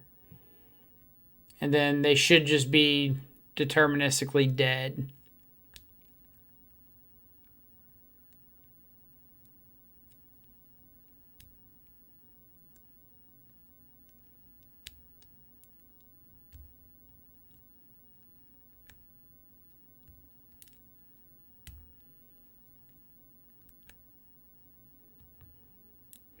So if they add Luris to their hand, let's say attack with the Scourge, I block the Scourge with a Shadow, untap,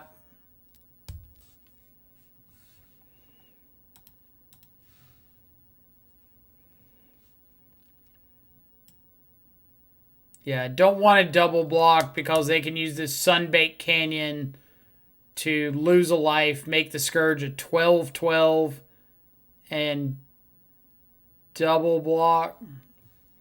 Or make it a 12/12 and kill both of my shadows. Yeah.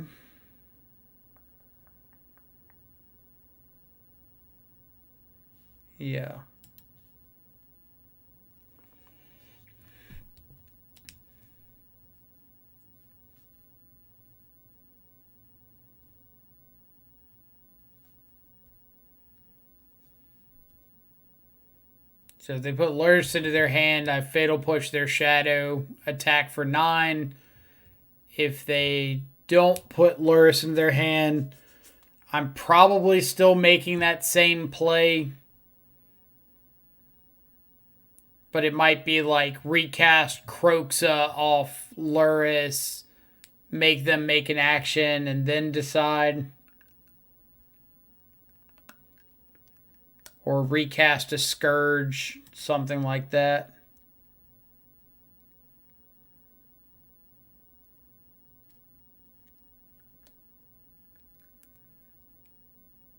Alright, so I need to recast something off Luris first. Because I can't afford to have Luris die.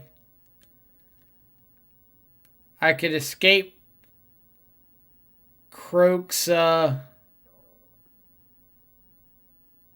But like if this is a removal spell or they draw into a removal spell, escaping Croxa is okay, but it's not great. Like I would rather play a threat, cast Thoughtseize, Fatal Push this. So let's go cast Scourge.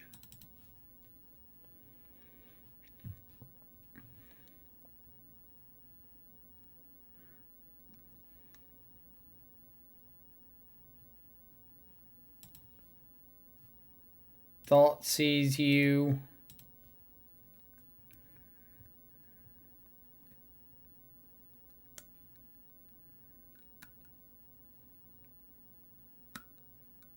Did you draw into removal?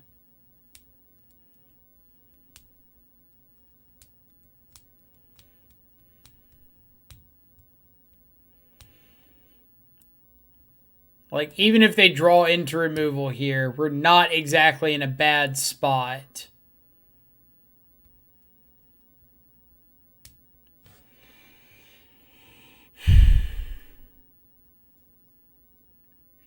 Discard 2 to Luris.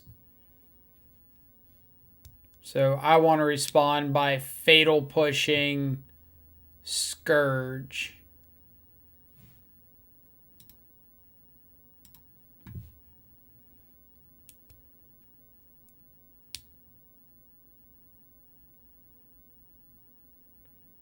Yes, because... Or no, Fatal Push Shadow, because after this Thoughtseize, my Shadow becomes an 8/8. And it's just lethal. Almost forgot about the 2 life loss on Thoughtseize.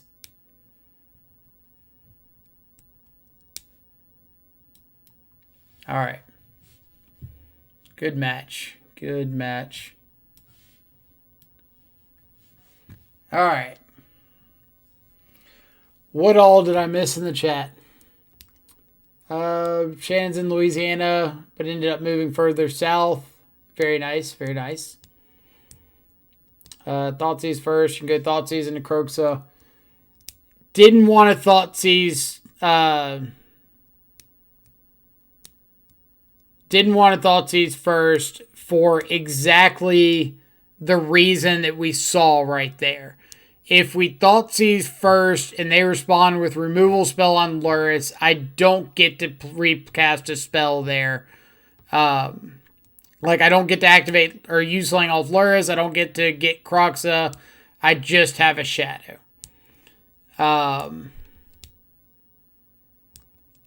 So I need to replay my threat first to make sure that if they do have a response to Thoughtseize, I've already gotten value off of that Luris.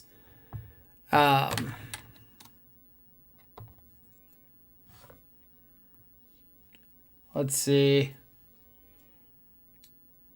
Shadow is lethal after Thoughtseize. Right, we got to that point eventually, but I have, whenever I'm in the middle of these games, I've got chat covered up, so I've got to figure it out on the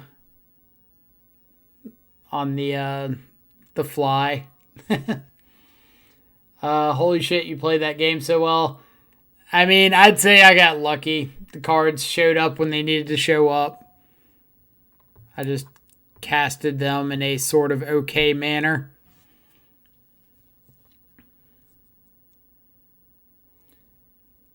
Yes, I think it was better to Thoughtseize first to see what happens, then choose between Croxa.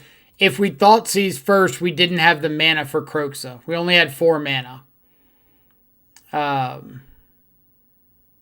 So if we Thoughtseize and they responded by killing Luris, then all we had was a Shadow. We can Fatal Push their their Scourge, but our Shadow, I guess in that specific situation, because it was K-Command, the order didn't matter because he had to lose a life for K-Command. But if that K-Command had been a Lightning Bolt or a Fatal Push instead, then the entire outcome changes. So the line I chose played around it being a Fatal Push or a Lightning Bolt, where if it was a K-Command, it would have been the same either way. Yeah, if he was at 8, it wouldn't have mattered because he would have had to have killed the Shadow, and we would have gotten to Luris, your use Luris anyway. And you call yourself a Shadow Master. We won eventually. Doesn't that count for anything with you people? So much math in these Scourge decks. It's a lot of like little fine detail math. Like being able to recognize what kind of life total adjustment your opponent can make. Keeping track of where... what's a good way of putting it? Where a lot of the life total hot spots are. So, like, if you're on the draw and one of your major concerns in the matchup, and this mirror match especially, should always be like Scourge of the Skyclaves, and if you have lightning bolts in, then you don't want to get yourself down below 17 life. So if you have the ability to fetch or kill a creature to play around that and give yourself the chance of having more live draws to get Scourge off the board, that's relevant. And then once you start getting down lower, it's a lot of like, all right, how does Scourge compare to Shadow? What about these little pings? Like, my opponent hit me with a Bowmat Courier, or not a Bowmat Courier, a Monastery Swift Spear twice for 1 damage. And I think those hits actually worked against them, because that little ping for 1 you don't care about. From like our side, we don't care about taking 1 more damage, but it does improve our shadows and our scourges. But it doesn't really get them closer to winning the game, because you're not winning on, I say it as it just happened, you're most of the time not winning on like 1 point margins. You're winning pretty significantly more than that, like swinging for 8 when they're at 4 or 5 or something like that. That game just happened to work out that way, but even if it didn't, if they weren't at exactly lethal range, then we would have killed the Scourge, and we would have had a Shadow bigger than their Shadow, and a Scourge that was basically going unanswered.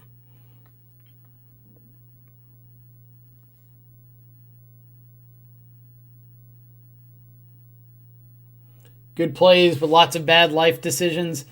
I mean, I'm guessing you're talking life decisions in general, in which case I cannot argue that point.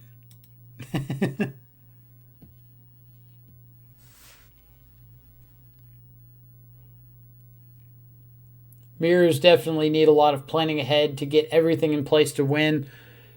Yes and no. Like, you want to have a general game plan and kind of a mental priority list of what your major concerns are going into any match. Like, my concern on that opening hand, as I briefly went over in the game, was Scourge of the Skyclaves. Like, I didn't have a clean answer to it. I was relying on Dismember and Lightning Bolt.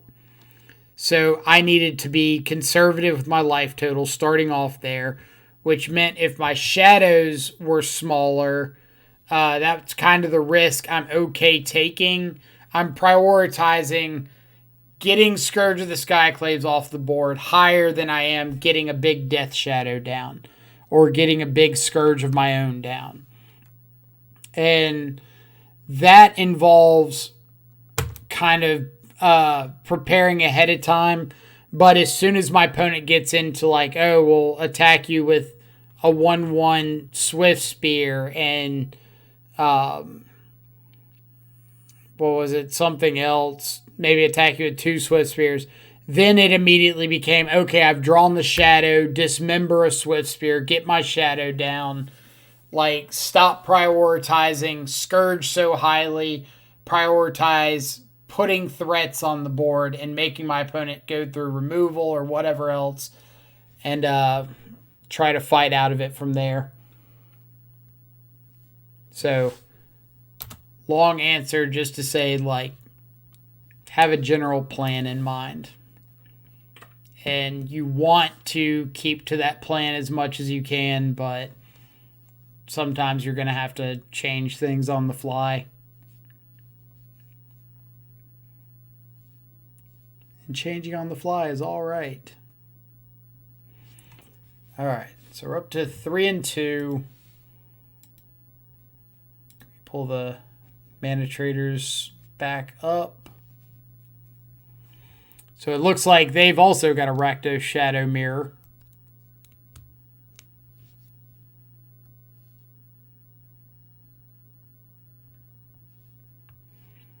we'll sit back and silently judge the plays of this match here. They're both 4-0 though, playing for 5-0, so that's pretty awesome.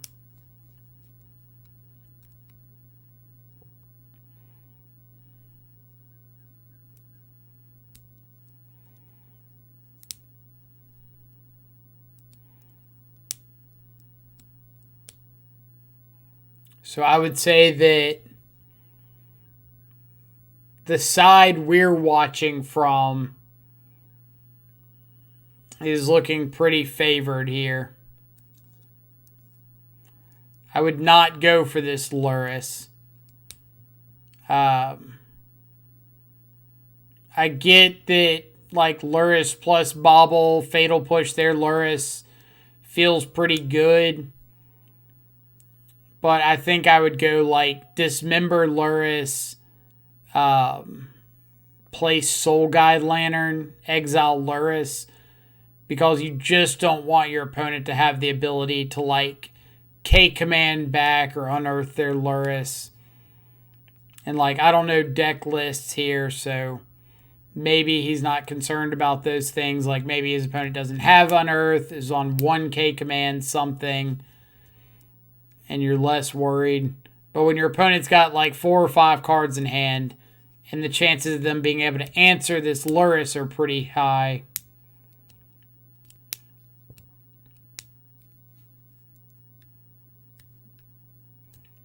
Because if they just go like Thoughtseize, Lantern, Fatal Push, Luris,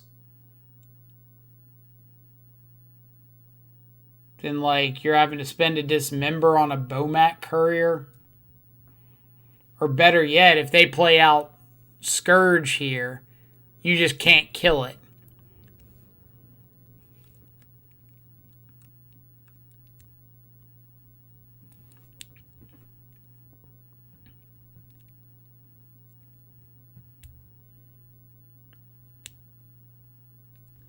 So I think I would have preferred to see our side just kill Luris and get down Soul Guide. So then they'd be untapping here with Luris. There's a Scourge of the Skyclaves in the graveyard that they could have played here.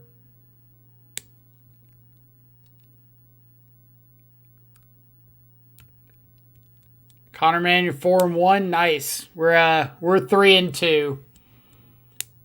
We lost to Charbelcher, which is a horrendous matchup for Rakdos, and green-white Reclaimer. Is my audio not working?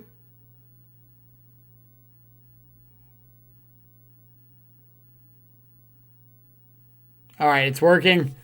Yeah, we're 3-2. We lost against green-white Reclaimer. Game 2, they had like, what was it? Triple Purge or double Purge Path, plus an Eladamri's Call. And then we lost to Charbelcher in 2. And that deck just smokes us. Like, Rakdos has got no game against Charbelcher. And then we just beat the Mirror last round 2-0. We just clapped Rakdos and Heliod. So you beat Rakdos Scourge or Rakdos Midrange or Rakdos Prowess. Apparently they're all represented.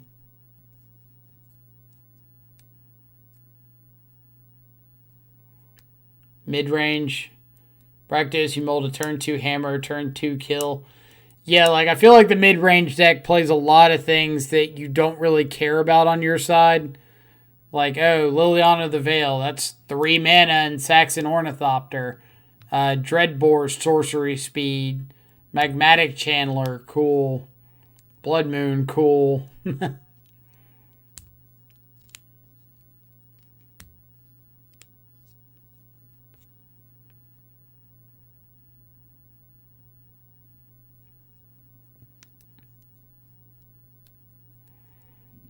Yeah, this is what I was talking about from the home team side. Like, he kind of ran himself out of resources there, forcing out that Luris quickly. I mean, obviously, if you just top decks like a lightning bolt, it doesn't matter. But you're correct. Good luck going to check on other streamers. I appreciate you stopping by. Good luck to you as well. Congrats on the 4-1 start. I will do my best to keep the tiebreakers up.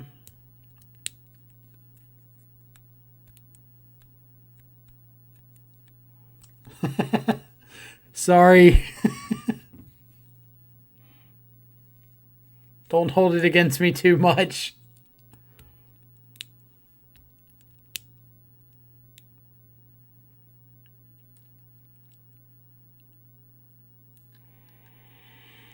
All right. You've got to cast this Night's Whisper.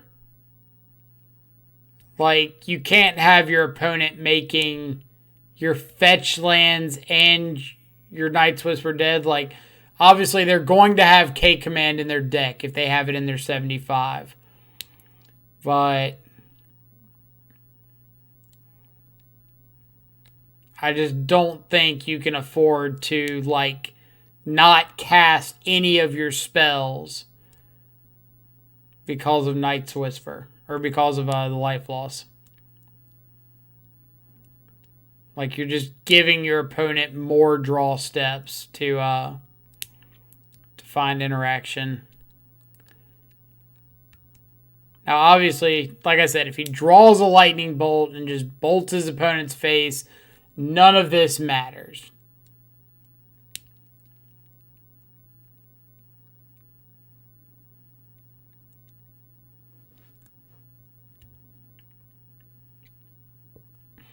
Like, I can't imagine Croxa matters here. Probably discarding, like, some Dismember or something that doesn't matter. You're not escaping it this turn. They discard a second Night's Whisper. Yeah. So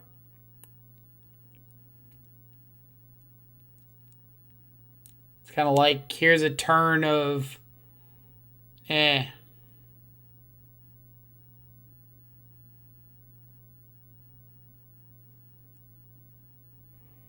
And now if your opponent has the bolt, you're dead anyway.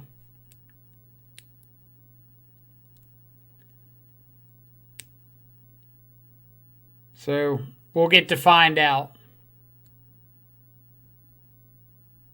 All right. Opponent had the bolt, but I still do not believe that you can sit there and not play your spells. Like, if you don't know they had the bolt, you're not getting anywhere by not casting the Night's Whisper. You kind of just have to go for it. I'm going to run to the bathroom real quick, and I will be right back in just a minute. I'm going to keep the stream of the Mana Traders going. I'll be right back.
Ooh.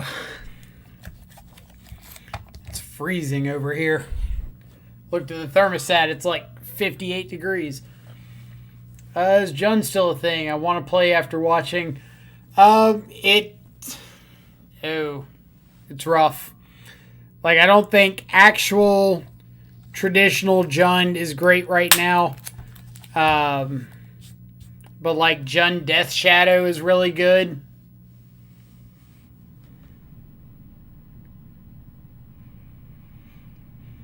So there are Jund variants that are good. But I don't think traditional Jund is well positioned.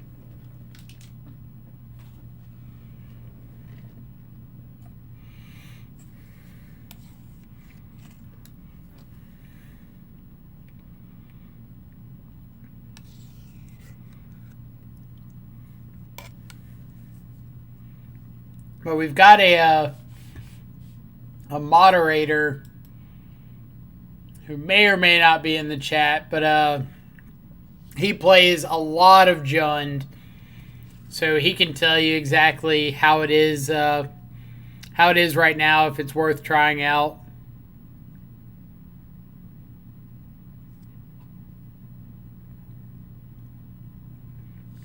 But I'd be willing to bet he would say don't do it.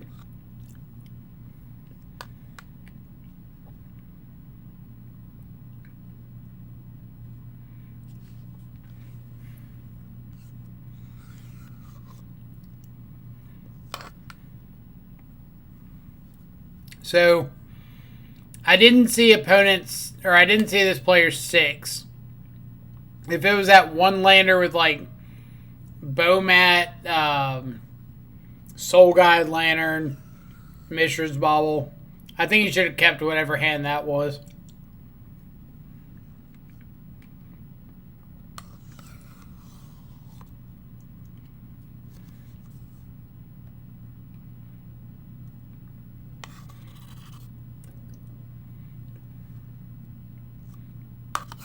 Like, I think he's trying to play this like a tempo game, and it's not really a tempo game.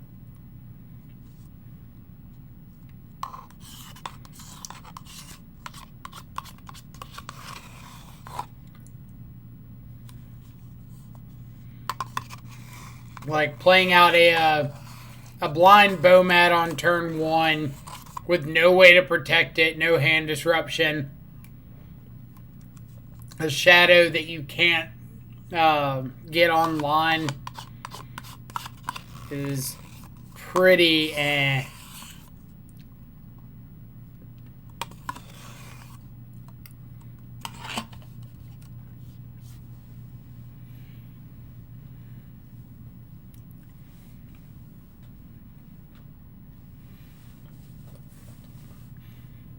Like, if his opponent just has Fatal Push your Bowmat, he's in pretty bad shape.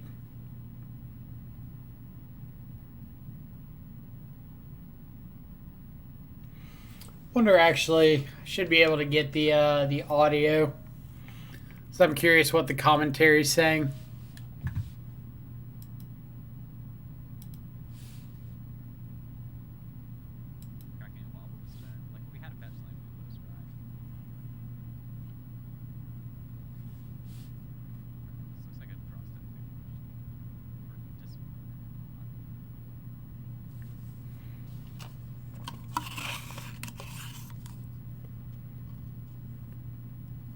That nice little raid. You love to see it. Streamers supporting streamers. Alright, what have we got? Again, he's doing the thing where he's trying to figure out what's underneath it. There's one Fatal Push because I count 1, 2, 3, and the fourth one is under it.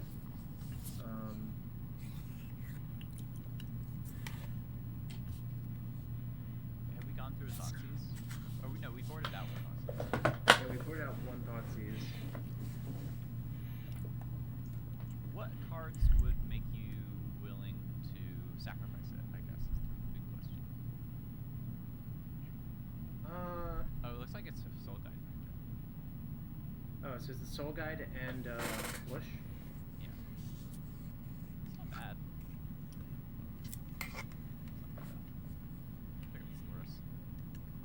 So I guess Amit's approach to this matchup is he really prioritizes getting to the Loris, but the danger of that, and like you can see it here, is it's so easy to Thoughtseize a Loris that's been put into hand. So they're kind of covering it on commentary there. And again, like this isn't a rush matchup. Adriano only had this 2 swamps because the third land that Adriano played was Verdant Catacombs fetching, and he used all the mana on all the other turns and saved the life, right? Yeah. Like this isn't a the mirror in this isn't a rush to do something. You kind of need to be patient. I don't think you're ever allowed to take hit from that because then you're like you're gonna have to block it forever, right? Yeah.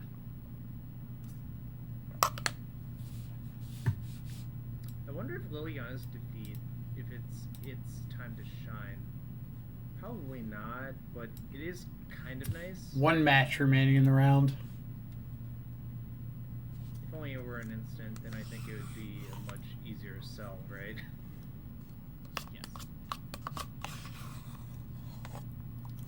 there some instant version of that, or am I crazy? Are you thinking of Liliana's Triumph? That one's 2 mana, right? Yeah, but that's a Diabolic Edict.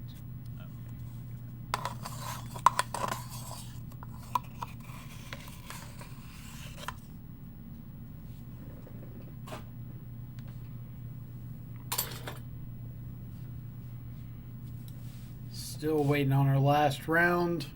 Alright, well. Take 1 off this Bowman Courier. Now it's gonna have 3 cards under it. It's quite a lot. Has Adriano picked up his Loris yet? No, it doesn't. Okay. No, I still see the 1 in the rightmost column is the best word to use it. It's not really a column, it's just like a little number. Yep. But What have we got?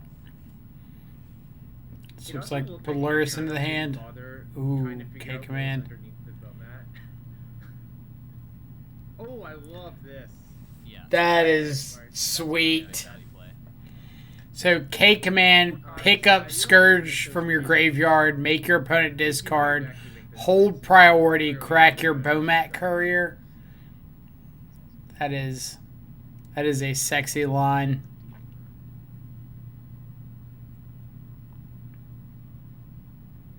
So what I think Adriano's going to do is try to avoid going to 3 life for very obvious reasons. Because you have this game on near lockdown, right? Yeah, I mean, we have 1 draw step to answer 2 Scourges, and we've already used our explosives, so... There's 2 copies of explosives, I think. So it has to be an EE off the top. Maybe? Don't think anything but EE does it. Maybe? Maybe not? Knock the top of your deck. Looks like our So waiting we for our might just have matchup. to fetch to get a land out of your deck, actually. Because you're not going to... Well, actually, I guess if you draw Night's Whisper and Night's Whisper into Mishra's Bauble Lightning Bolt, then you'll want to use the fetch land to scry for your Bauble, so you're not actually supposed to fetch, right? I guess not. But it's also such a minuscule probability that like fetching might be... that's... You can only draw 1 card from that, so that's not going to do it. Yeah. Unless if you think your opponent's going to fetch for some reason. Yeah, they'll fetch. They're on autopilot. It's fine. I think the way this person's played this game, that's so unlikely to happen. Love how Connor Man's showing up in their stream. He wasn't kidding about going to check out other streamers. Suck it, Tarmogoyf. See a Mishra's Bubble on top of their library. Alright, Burst Lightning. Oh, that Just would draw be Burst something. Lightning. That would be something.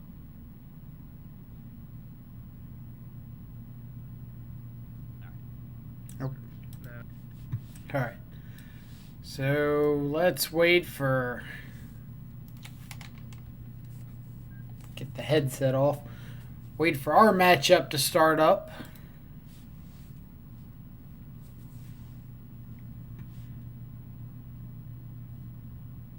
Eventually.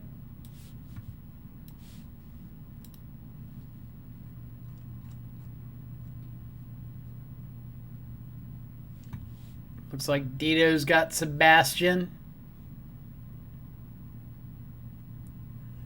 So we've got Miss Trigger.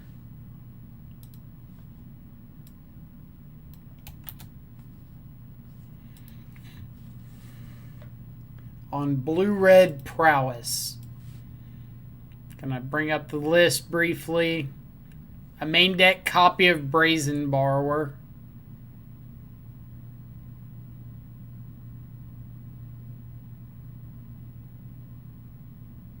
Two Gut Shot. Two sideboard copies of Vapor Snag.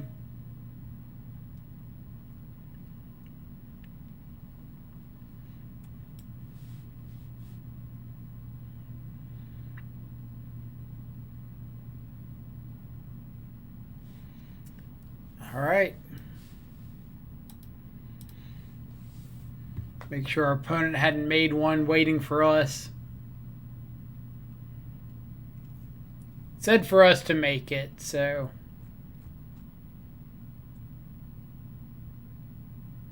We're going to assume they haven't.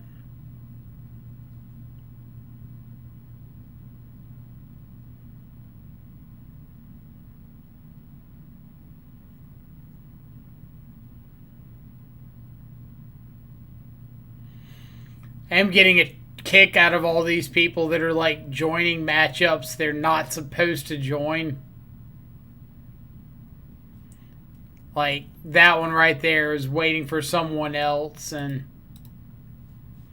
which could very easily be a misclick just because things are scrolling through so fast.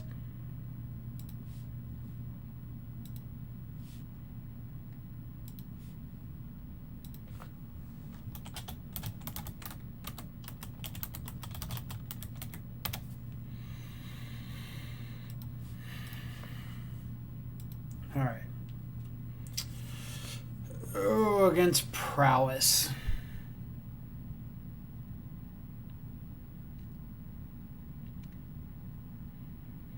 Against Prowess.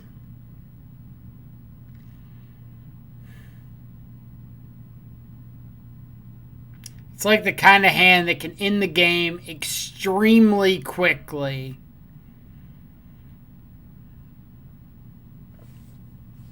So I've got chat covered already, so y'all feel free to yell at me as much as you want.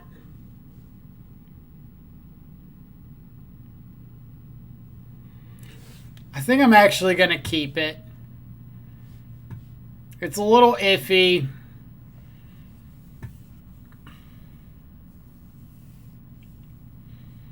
But the hope is that my opponent chips me a little bit.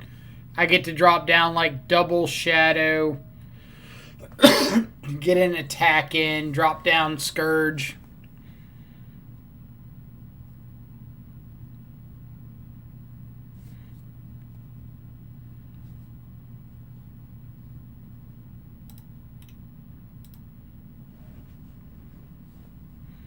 And if they happen to fetch out something on turn 1, then I'm pretty okay just like playing the Scourge on turn 2 into a lightning bolt effect.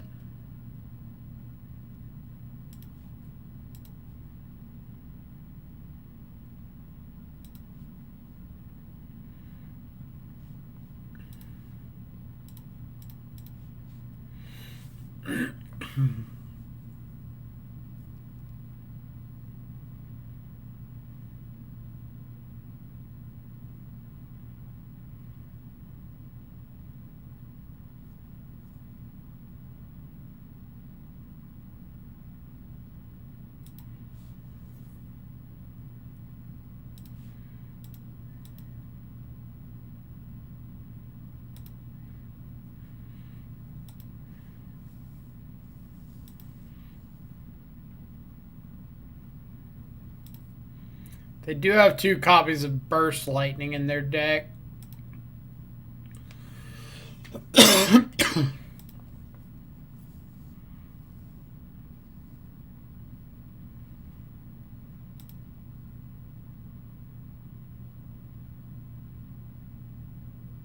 So I've got to believe this is like basic mountain. Yeah, not a steam vents.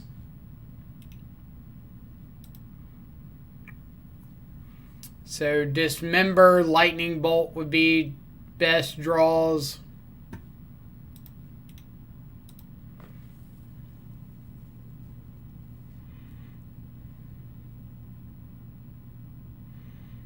They do have 3 copies of Mutagenic Growth in their deck.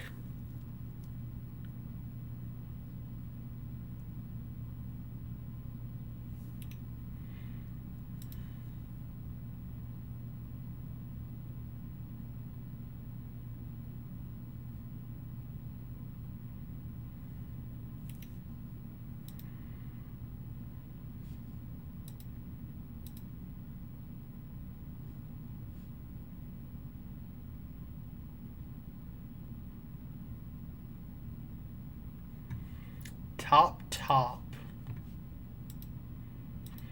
Well, that's terrifying.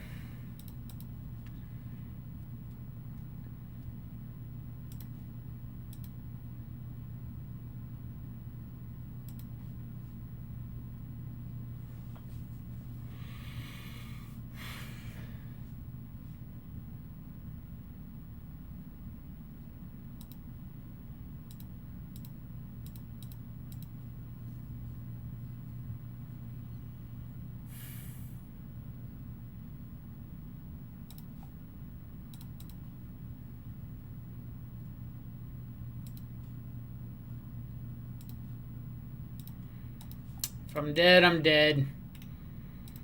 I kept this hand knowing that it was just a handful of dudes. So I can't be upset if it doesn't pan out. I think it was a hand that was really good against the start of like Swift Spears and Soul Scar Mages. But, I mean, clearly not a hand that's great against the start of Stormwing Entities and...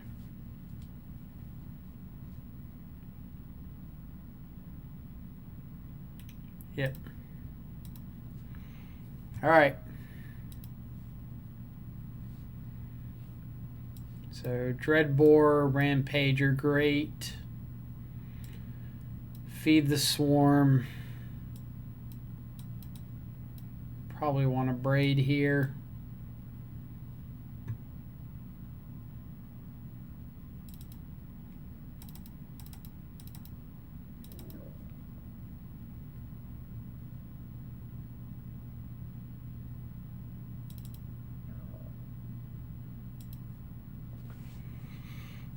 All right.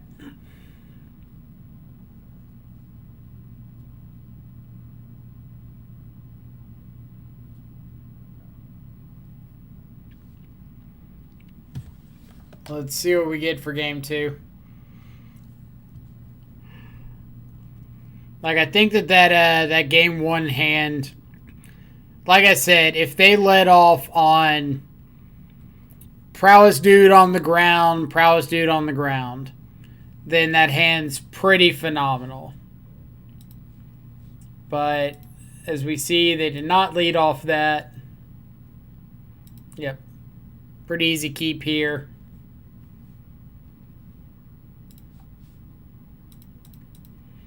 We get to be disruptive. We get to play a shadow down quickly.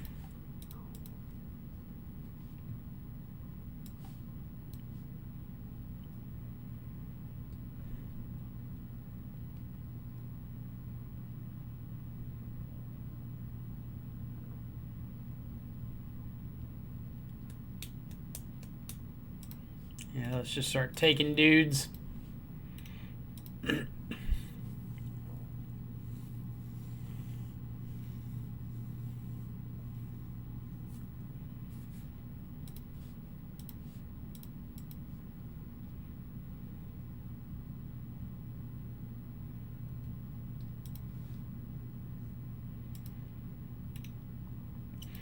And I don't think I'm going to play out a shadow to his death right now.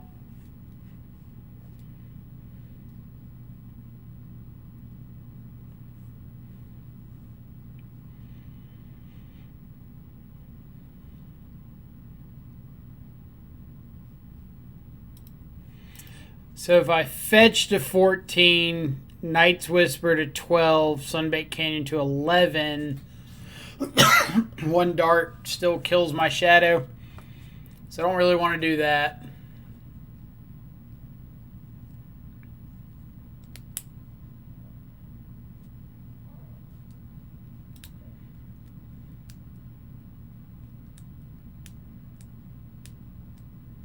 They draw into the Stormwing.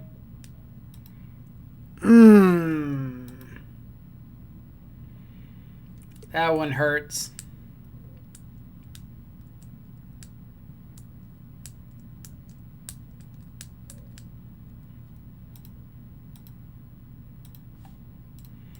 Like after they made red off the first one, I definitely got optimistic.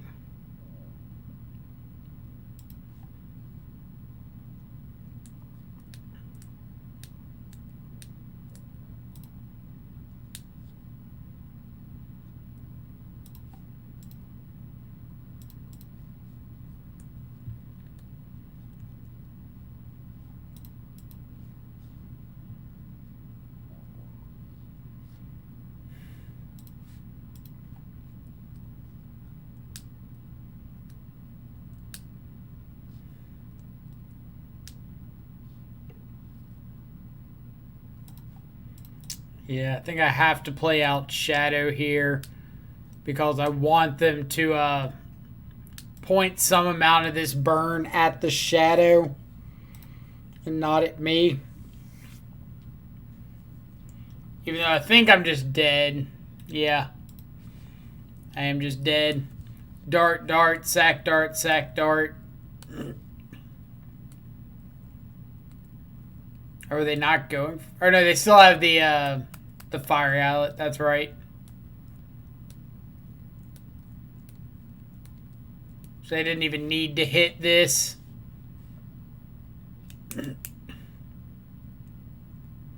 Yep.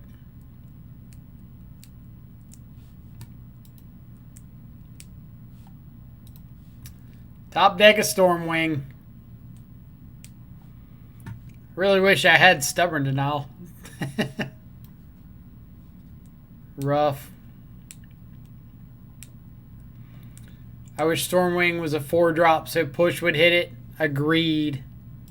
Agreed tremendously.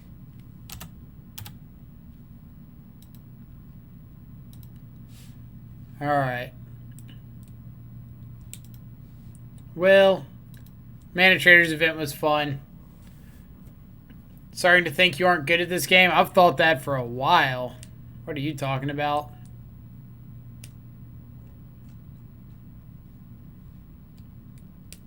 Let's see.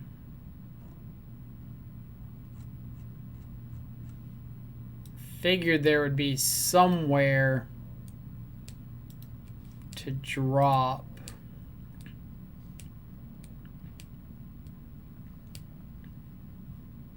There we go. All right, so we'll move on to some actual Shadow leagues.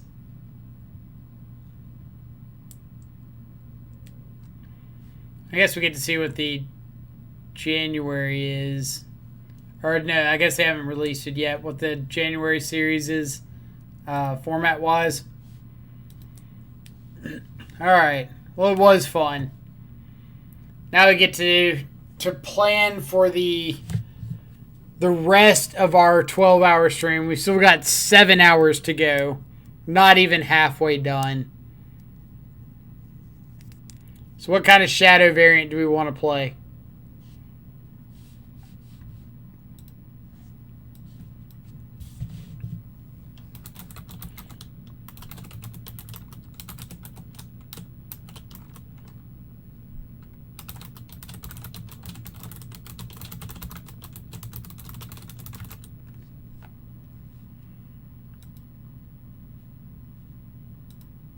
So we can play Grixis. We can play 4-color. We can play any variant anybody can come up with. This is our community day. What do you guys want to see?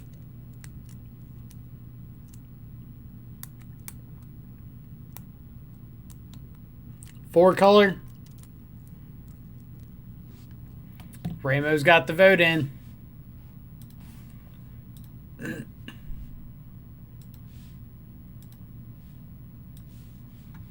So let's return these cards to mana traders. And we'll come up with some four color.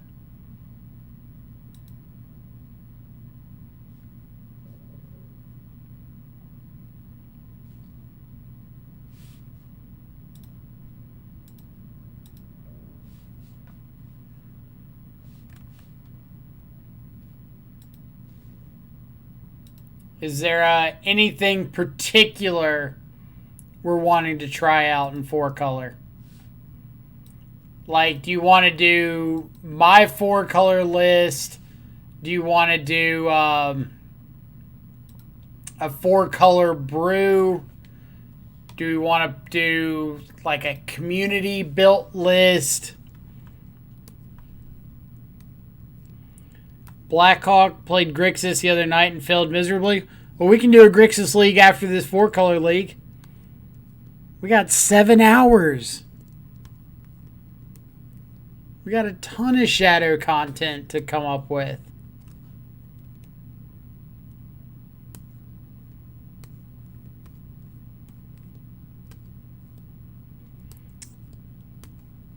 Ramo, what you thinking? So, like, my four color shadow looks like this.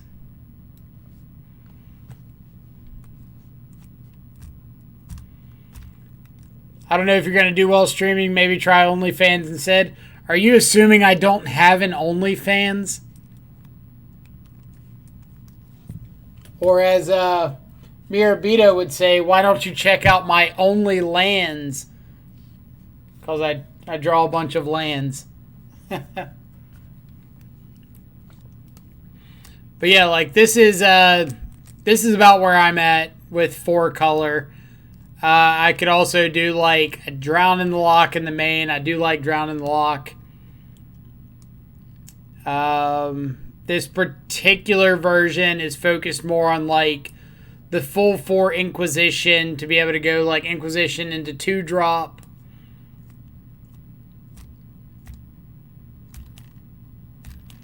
We could try out.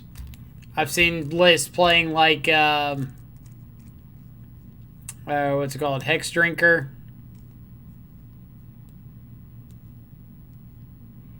Lost 10 viewers. They all went to check OnlyFans. I don't blame them. I would too.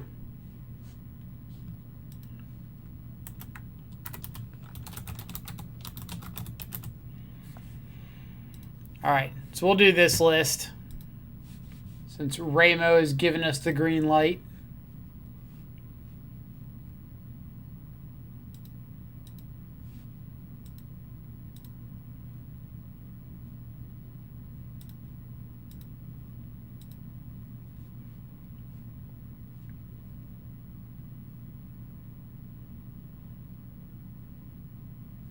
Let's see. Something is not wanting to move over. I think it's the... Yeah.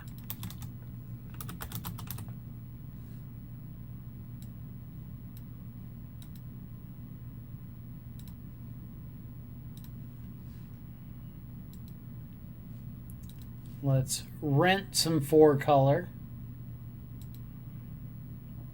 We got just a second while that comes up and running. Ramo, what are your reasons for wanting to see 4 color? Are you interested in 4 color in general? Is there a matchup you're hoping to see? What's your thought here? Give me the breakdown. I'll also update Stream Decker while I can.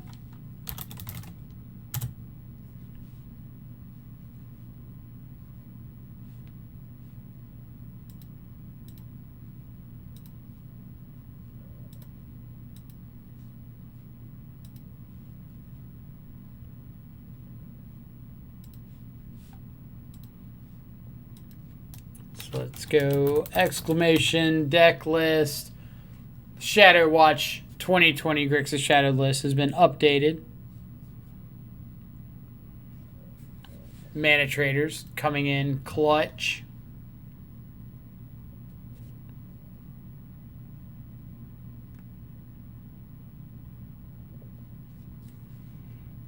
Mana Traders, where are you at? There we go.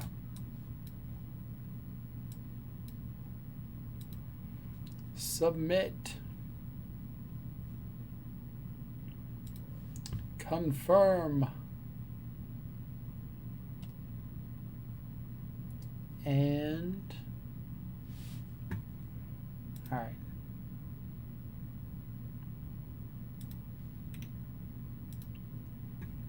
Boom. That's the list I've been playing, and my friends and I are trying to organize a modern event since our LGS is closed from COVID. Be nice to see someone running the list ahead of trying to be competitive again. Well, then let's do it. I do love me some 4-color Shadow. If you ever get really bored, this is going to be like the greatest humble brag ever. You go to the modern metagame. Would help if I went to modern. And you scroll all the way down to the 4-color Death Shadow. Haven't played it in a minute, but you start seeing a bunch of control freak pop up. I have played a lot of 4-color Death Shadow, and I do really enjoy the archetype. So let's jump into our first league. I don't play MTGO, unfortunately, so I can't practice the deck often. That's all good. That means you get to come hang out with us, and we get to practice it together. So that means I'm expecting you to be included in this league. I want you to be verbal, be vocal. Give me your opinions. Tell me your lines.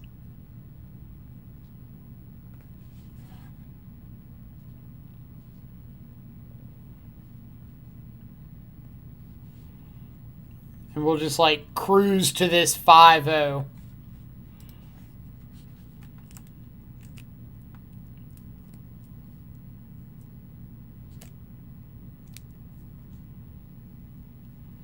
Our goal for today is to get multiple Shadow 5-0s with different Shadow archetypes. Alright, so I think this is going to be a pretty easy mulligan. Not having lands will usually set you back a bit. Kind of the same thing here. Alright, so this is a keep, but it's actually not bad. We do have a turn 1 Inquisition into a turn 2 Grimflayer, and we're 1 card type off of Delirium. So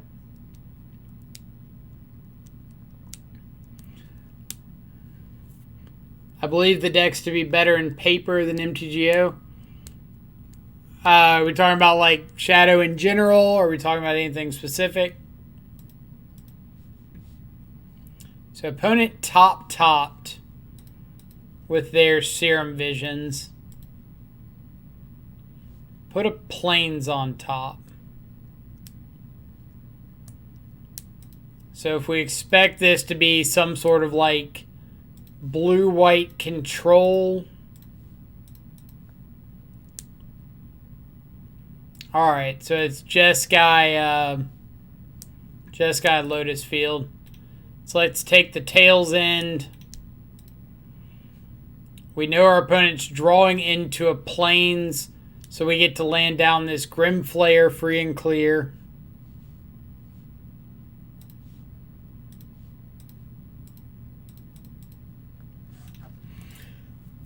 It's unfortunate we drew the Breeding Pool, because that's kind of what I wanted to fetch for off this Catacombs.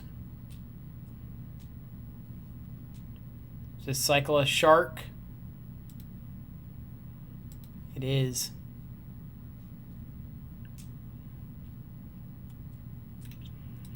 So Teferi, Hero of Dominaria is one of these cards that's going to start getting them a really big mana advantage.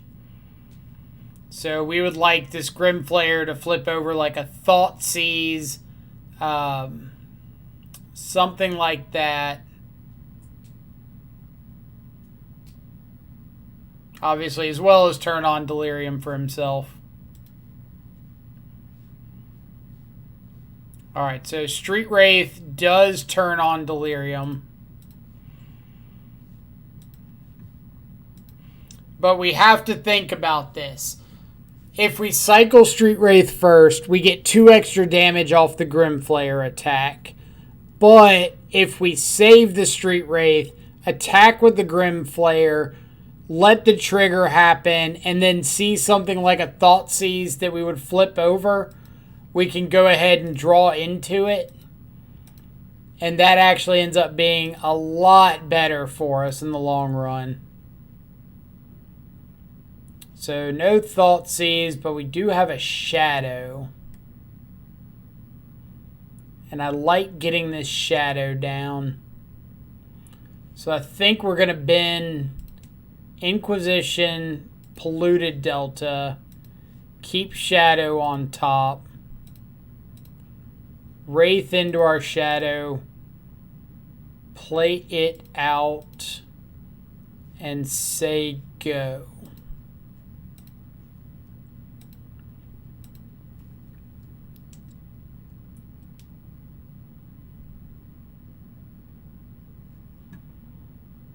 So Blood Sun plus Lotus Field here.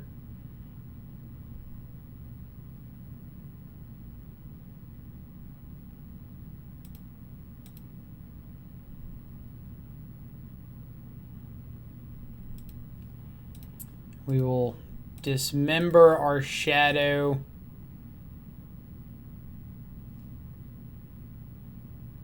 This dismember is not going to have any targets on their side.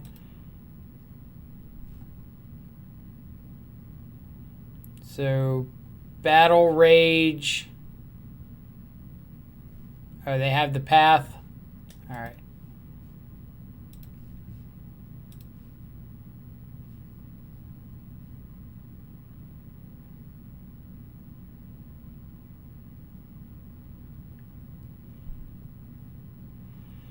All right, so kind of the same thing as last turn. We get to attack, have this Peat land, so if we see something we want to draw right away off the Grimflayer, we can draw into it with the Peat land.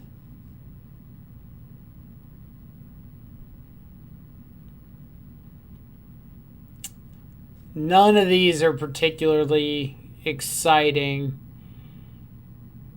Like, they've already gotten the value off Blood Sun.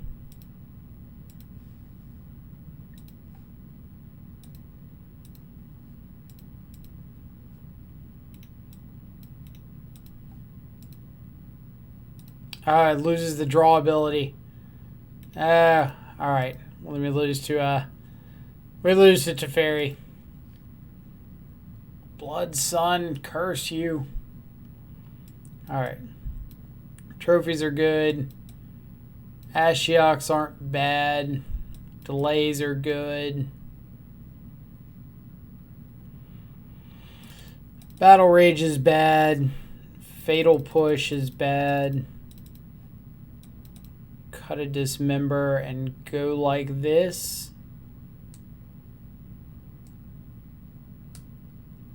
Maybe Soul Guide's better than Abrupt Decay. But I don't think it's a big enough difference to really matter. Abrupt Decay like still hits Sharks. Hits Blood Sun, so that we could potentially crack a future Horizon Canopy. Or not Horizon Canopy, Nurturing Peatland. You get the idea.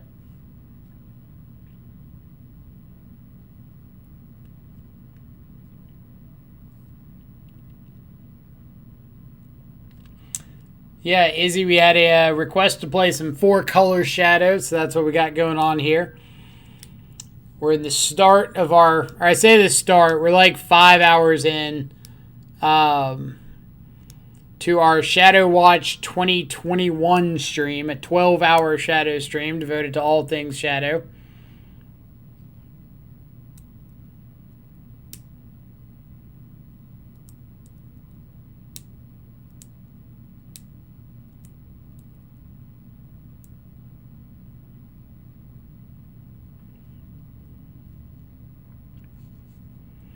And we've got 6.5 more hours of Shadow content.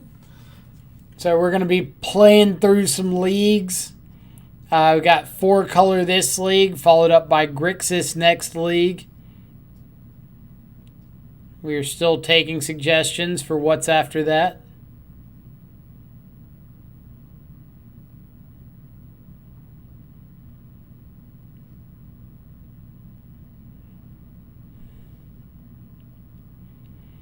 I'm very confident I am going to have no voice going into tomorrow.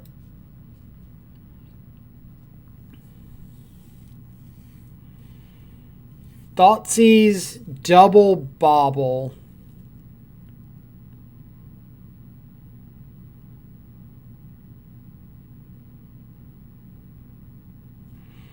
So any land in our deck lets us play out Grimflayer on turn 2. I think I'm going to keep it. It's risky. But hey, gotta risk it for the biscuit, as the kids say.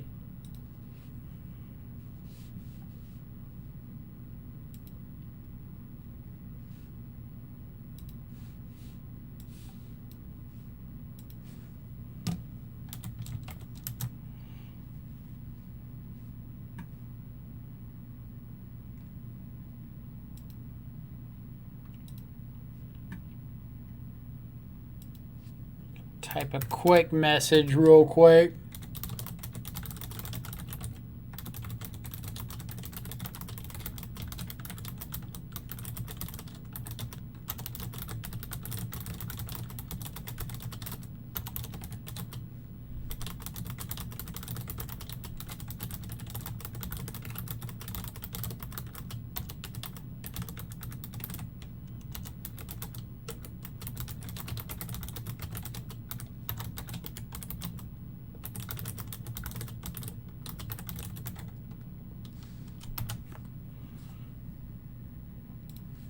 All right.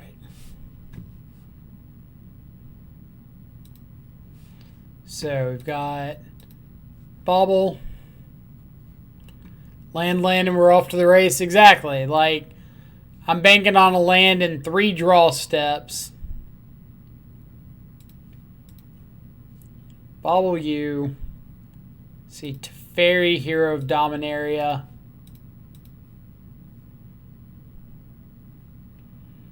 Fairy Time Raveler, Snapcaster.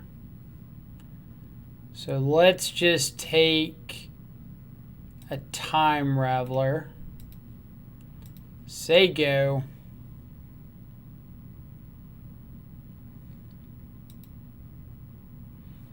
Opponent draws to Fairy. Their next draw is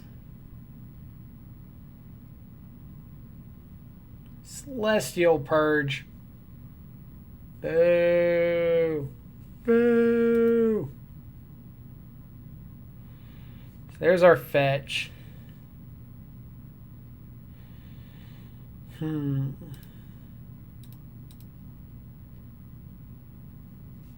How much are we respecting Celestial Purge?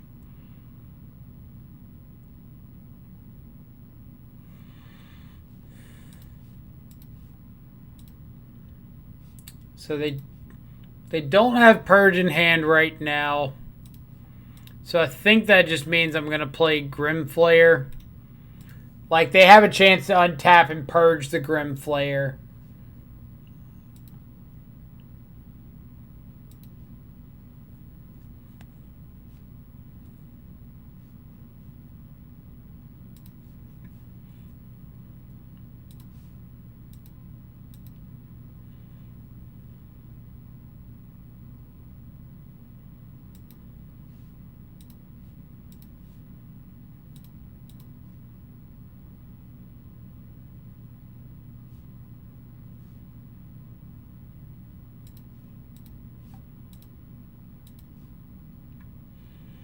So we'll take Snapcasters, say go.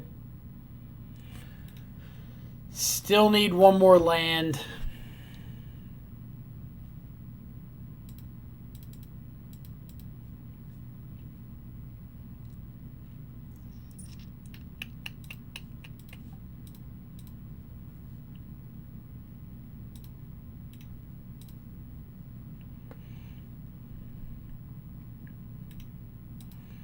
Like a third land for Luris plus Bauble would be pretty amazing right here. We know they drew Lotus Field.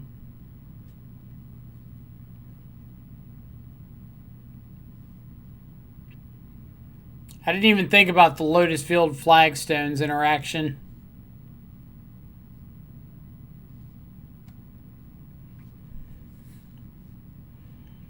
Land.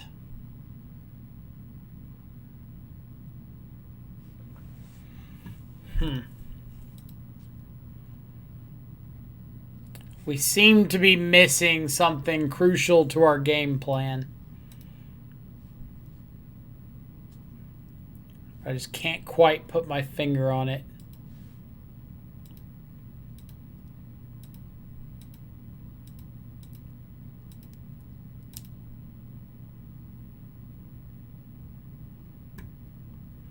Don't think that one's it either.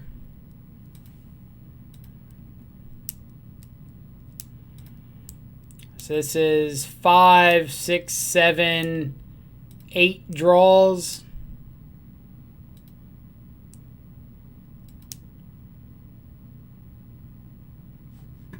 All right. That does a thing.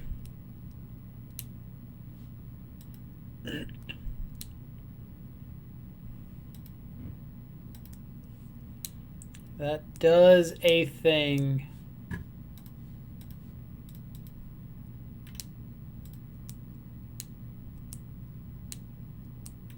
We know one of their cards is Hallowed Fountain, which I don't really know why they haven't played out.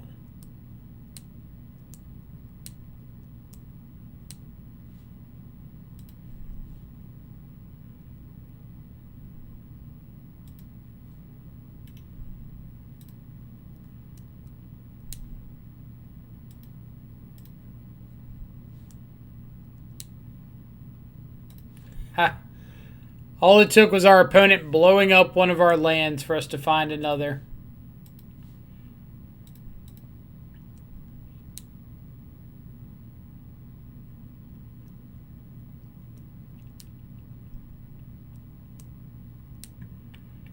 Tails in my fetch land.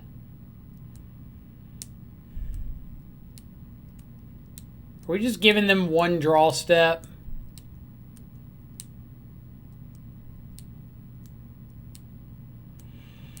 So I can delay this, resolve my delta, shock down to 5, attack for 8, end of turn, dismember my shadow, untap, have a lethal shadow.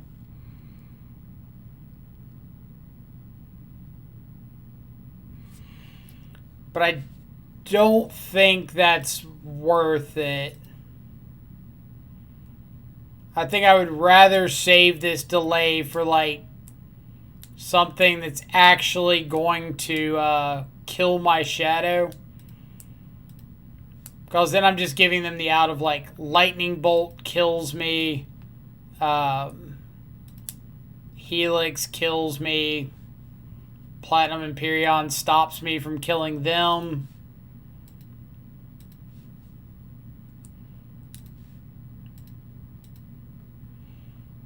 But this line is like, all right, you've got a draw step. Or 2 draw steps now that I've drawn. Was 3 draw steps, now it's 2 draw steps.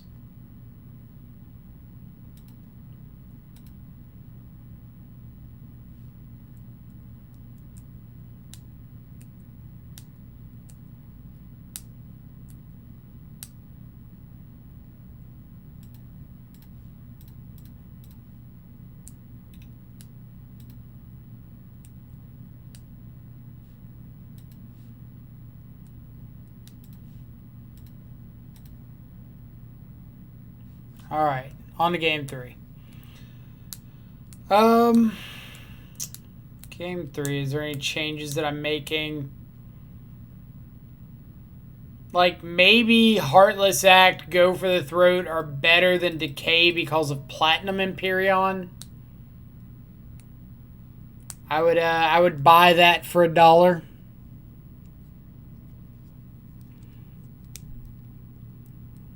I think everything else is still fine. Like, maybe, God, I saw Cleansing Wildfire, so I don't want to go crazy on, like, the lands. Like, if I don't have to have red mana, I don't want it in the deck. So maybe just a Soul Guide's fine. Give us another little way to interact with Snapcaster.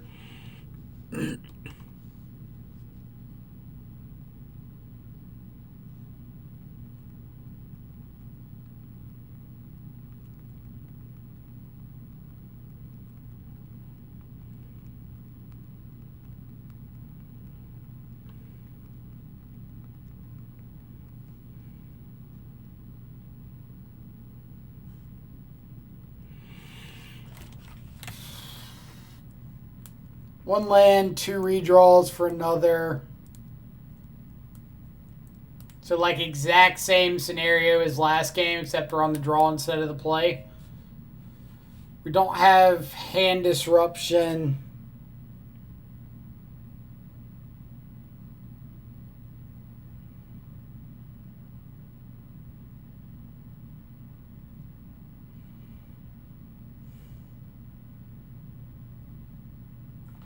I think it's a mulligan. Like, last game we had the 2 redraws plus an Inquisition on turn 1. So, like, we had a way to interact and then had the ability to play out of threat if we found a land in 3 draws. Here we're trying to find, like, hand disruption plus the land.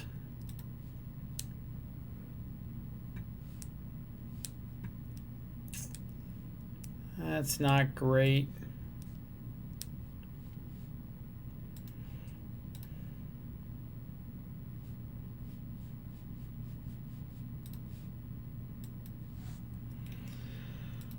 All right, let's see what happens.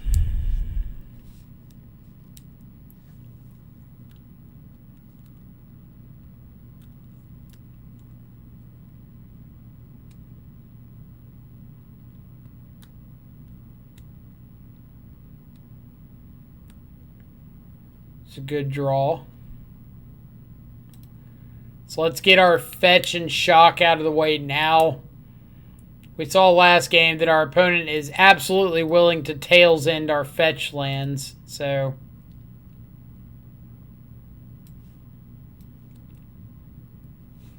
how did they scry? One bottom, one top. So it's got to be a land on top, right?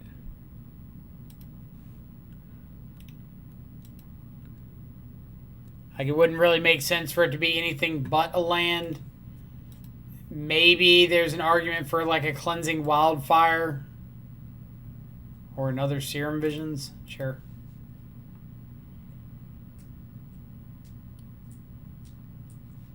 Top off the Serum.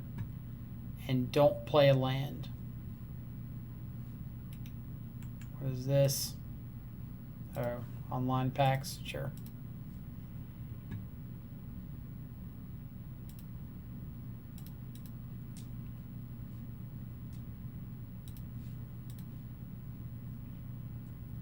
So that is, for all intents and purposes, a land. So I think I'm going to Cling to Dust now. Because if I draw into like a shadow or something into a shadow, I want to be able to play it now. All right.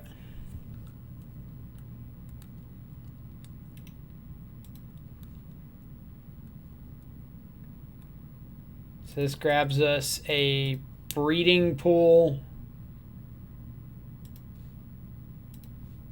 Play out our shadow.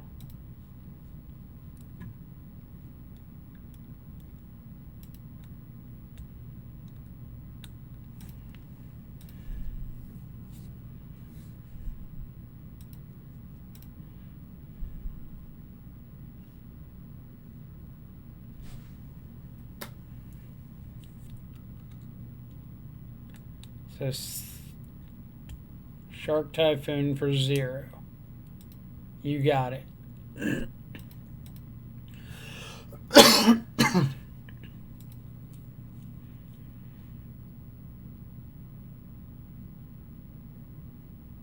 I assume they have to just Lotus Field here.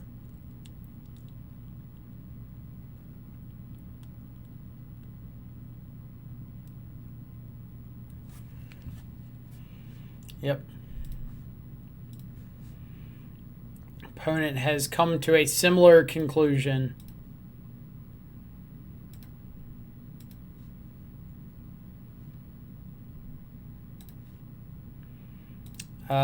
This Catacombs is really good because this makes it a 2-turn clock.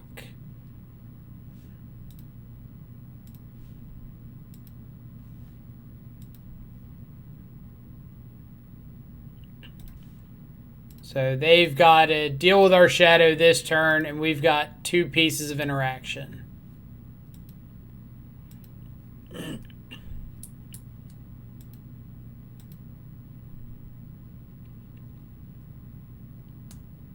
And I believe this was off a Molt of 5 as well. So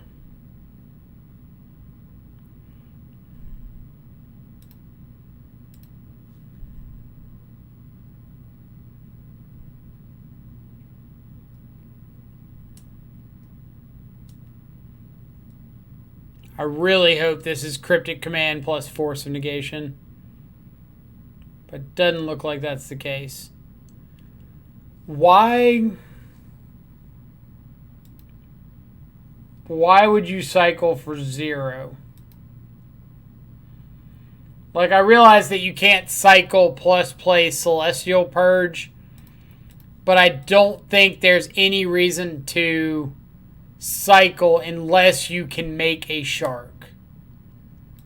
Like, you need to be chump blocking there. Alright. So nice 1-0 start for the 4-color Shadow Heroes. That would be us. Against the evil Celestial Purge Path to Exile opponents. A la them.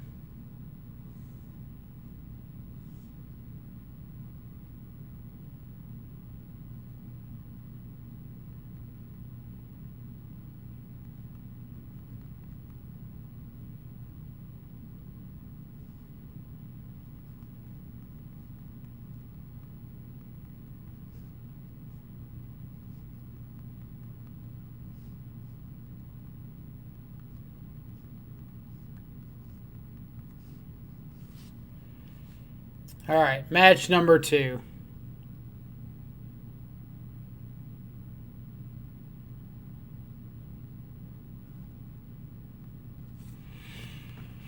Hummingbird. I think we played against Hummingbird the other day. I could not tell you what they were playing to save my life. Technically, we could go back and look.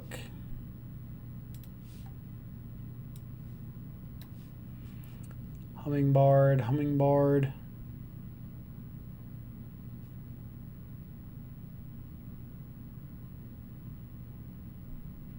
Yeah, Hummingbird. I'm not going to. That's boring. No, if this were any black source, I'd keep this.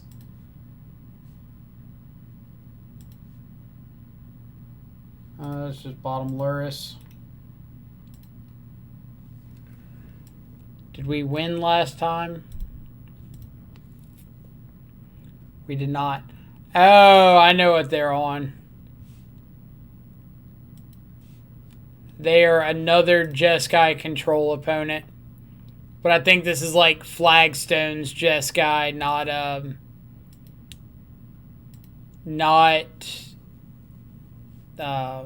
Lotus Field Jeskai.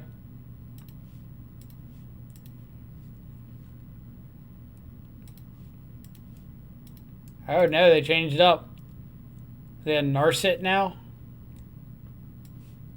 Are in fact on Narset.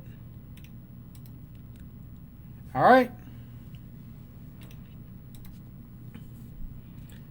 Not the matchup I think people expected, but it's where we find ourselves.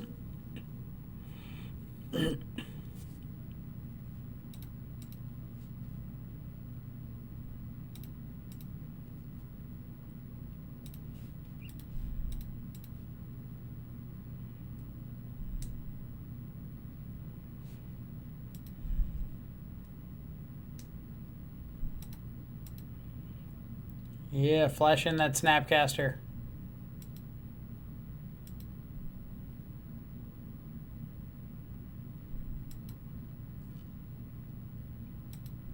Yep.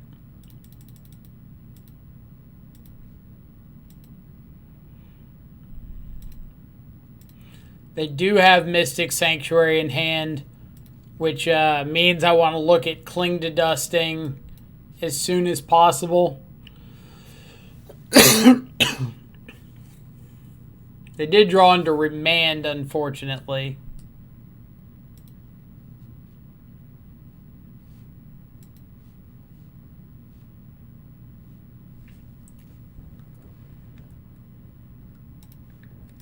So let's go Thoughtseize, get this remanded.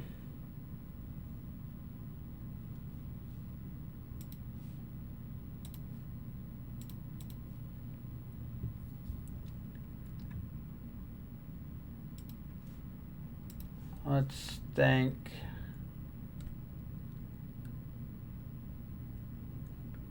Yeah, I think I'm still just clinging the Archmage's Charm.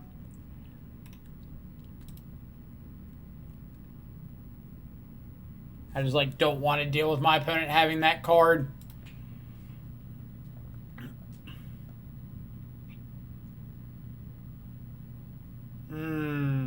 That one hurt. That one hurt.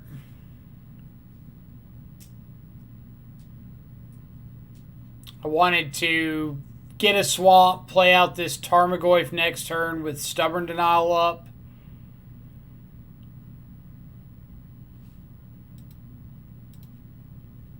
It's like a Narset. I just Charm.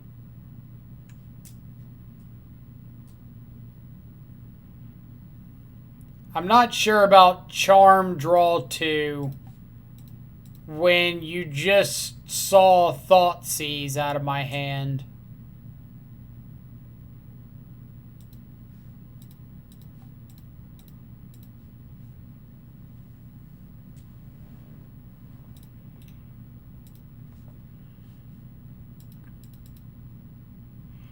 So playing Polluted Delta here because it gets Breeding Pool. And I would rather have more like green and blue sources right now than a red source.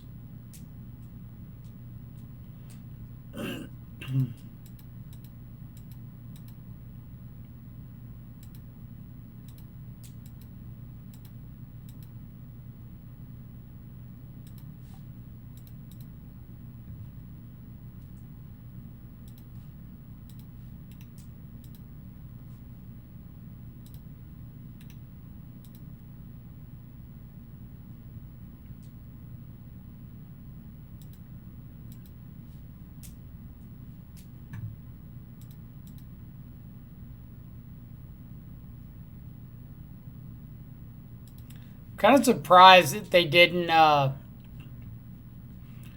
put Archmage's Charm back on top with that Mystic Sanctuary.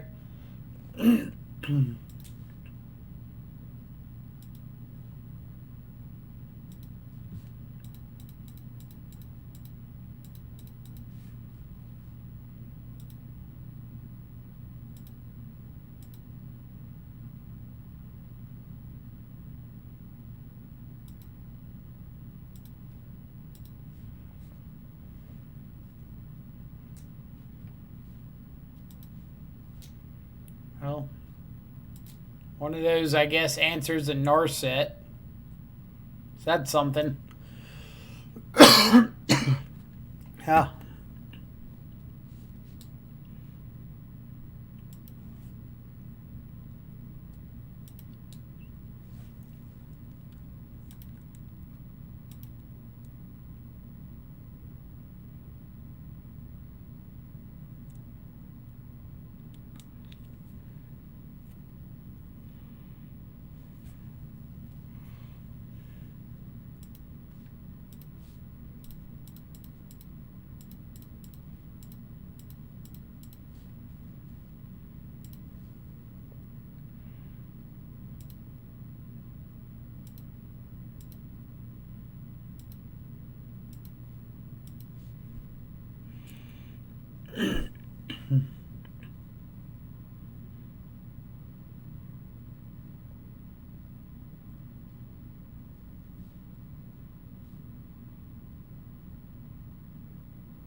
All right. All right. We've got to fight back from the brink again. Yeah.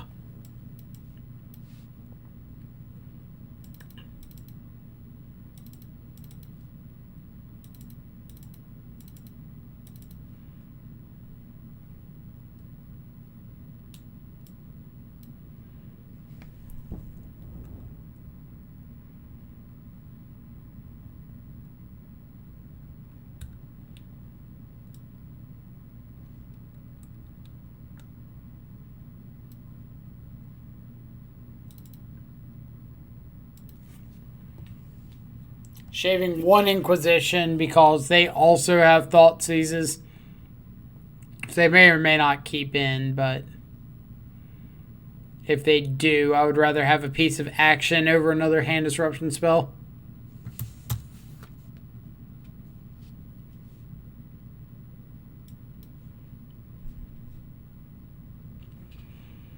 Alright, hand could be anything.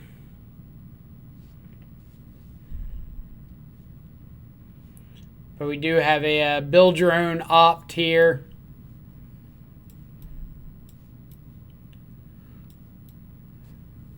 We've got the Thought Seize. Opponent has mulled to 6.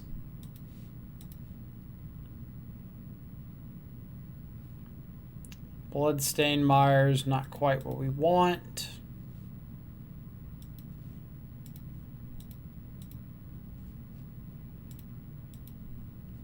Tarmogoyf is great. Charm, Entrancing Melody. Well, let's take that one.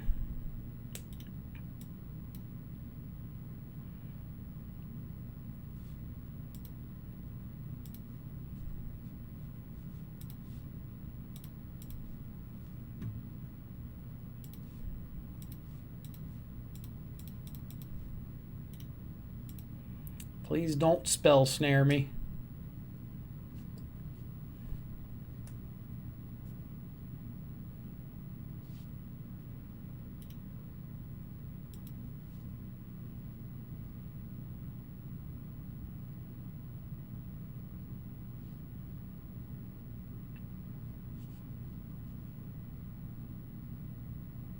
Don't push my Tarmogoyf. No. Opponent. Opponent, that's so rude.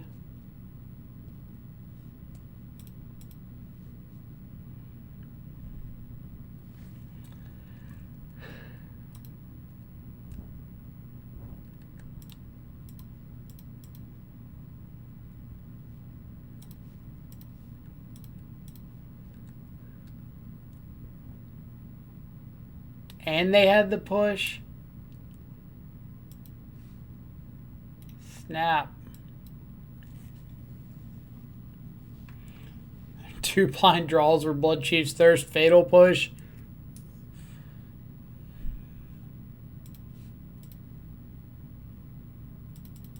Into Jace. Okay.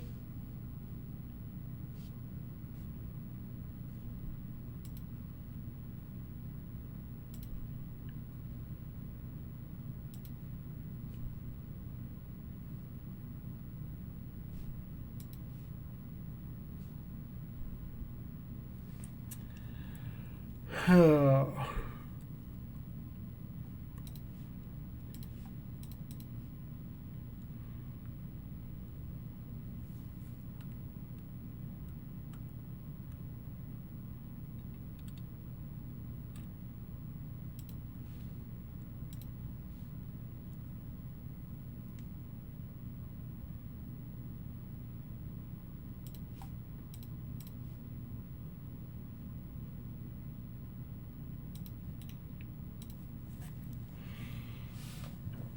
So I get to resolve Narset this turn.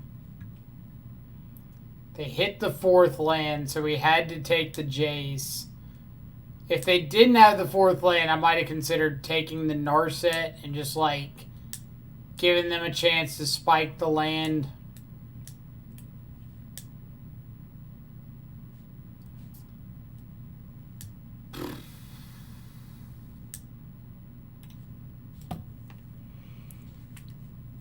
Feel pretty dead here.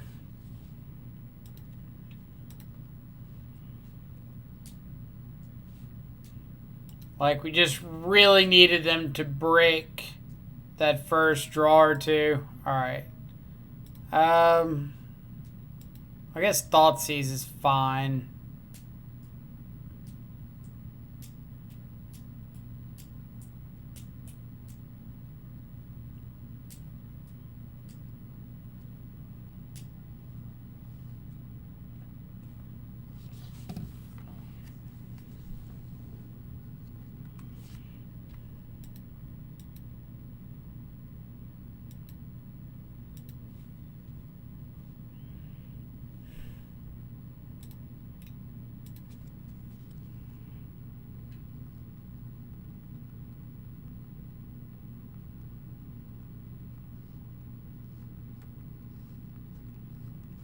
Drew another charm.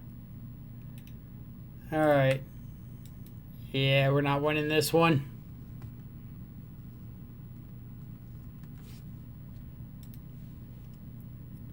Too far behind. Not enough to do.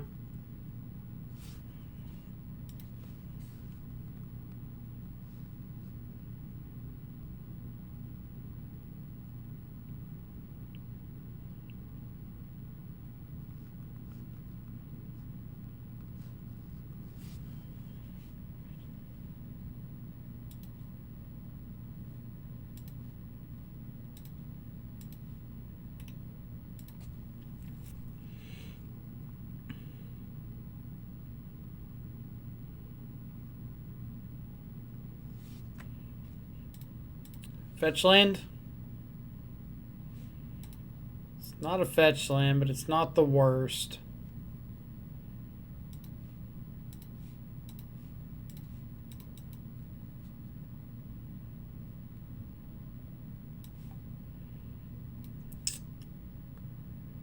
Mainboard engineered explosives. Who, baby? These games.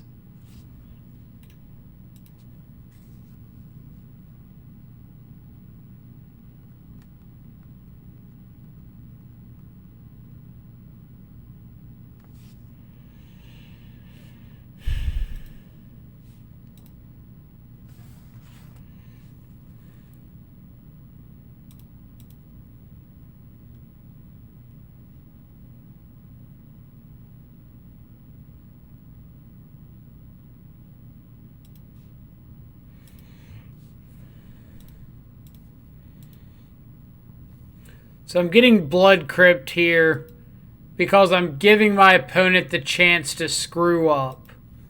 If they just like untap, play Uro, I dismember my Shadow on end of turn. If I untap, draw a fetch land, I just fetch, shock, battle rage, kill them.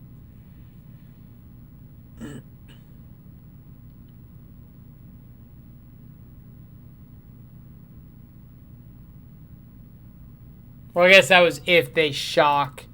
See, if they don't shock here, that comes off the table.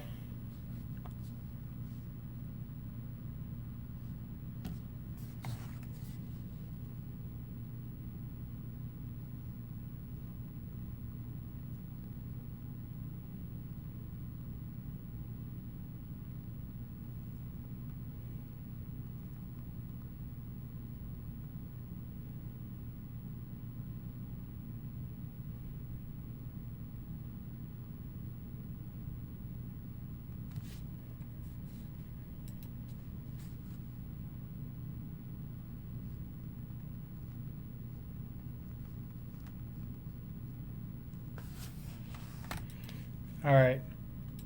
I am just going to dismember my shadow here. Even though they're going to pop EE at some point before I get a chance to kill them. Like, it does make a top deck second shadow better.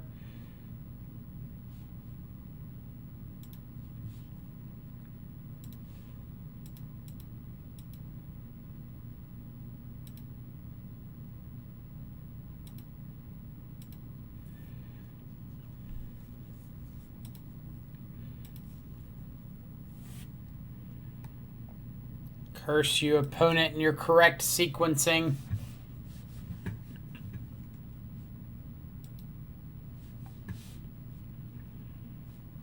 Alright. Uro is good.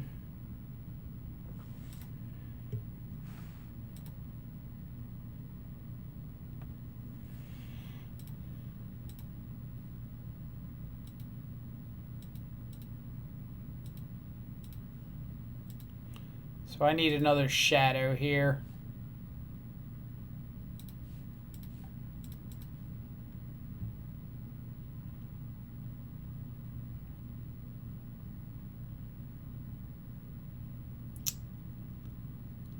All right.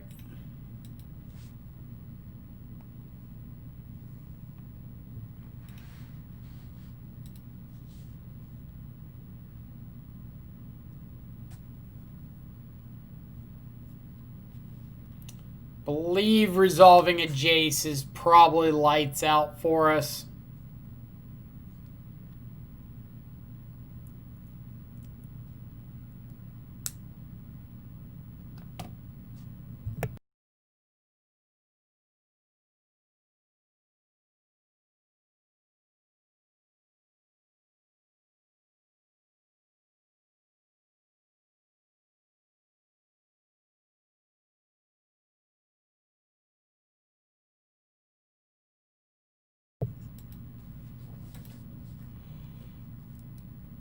So our out is our opponent not bouncing our shadow, casting Hour of Promise to get Field of the Dead something else.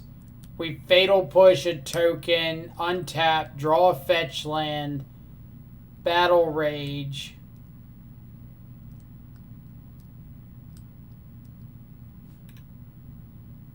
Or they just bounce Shadow to Fairy and we die. One of the two were our options. Alright. Soul Guides, Ashioks are great. Delays are great. Fatal Push is not great. Dismember's not great.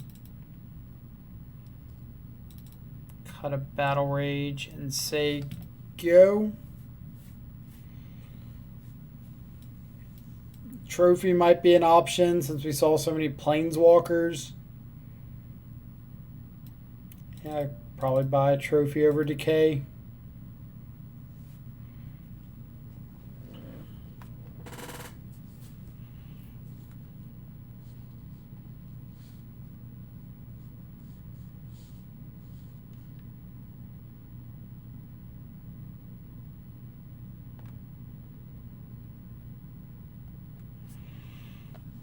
I'd love to play first. This hand's pretty good. If we land this Ashiok, then we feel pretty solid.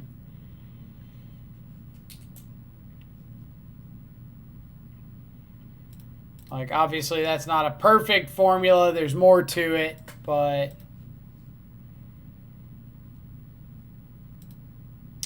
Polluted Delta.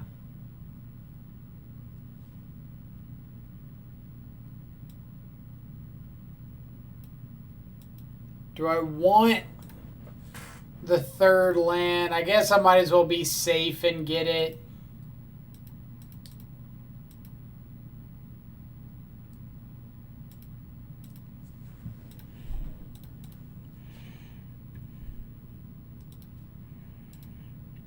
And we get to get them on this Veil of Summer.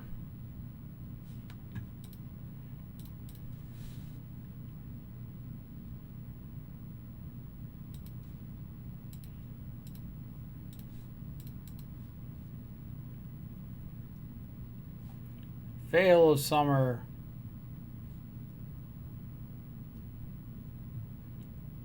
They kept a one-lander?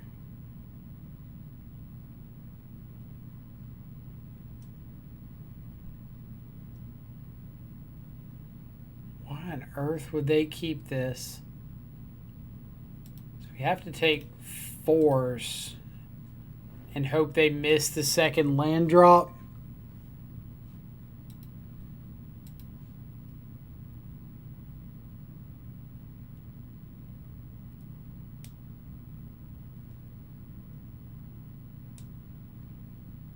That isn't exactly missing the second land drop.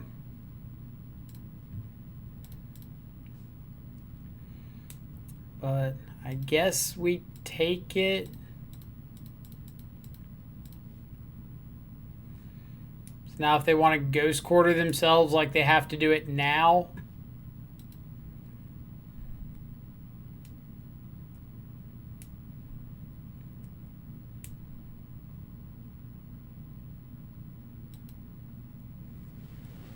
Mana leak, sure.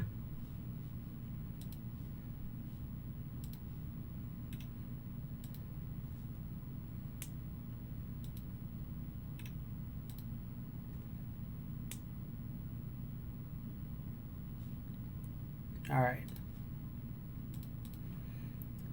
I think we have a chance this game.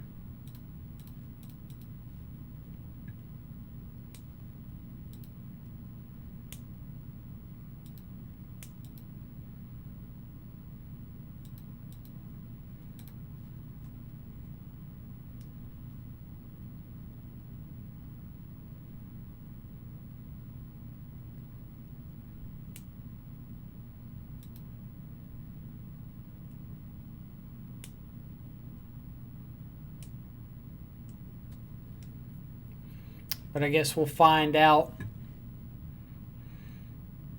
So we do just have to deal with, like, all right, if our opponent Aether Gusts here, draws into a land, plays Uro,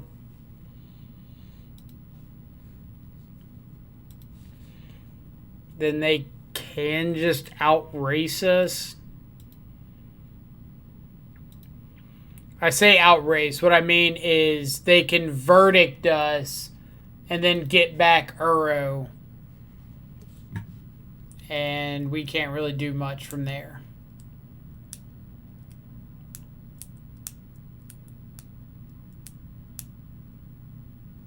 So I probably should have gone ahead and cracked Peak Land, honestly.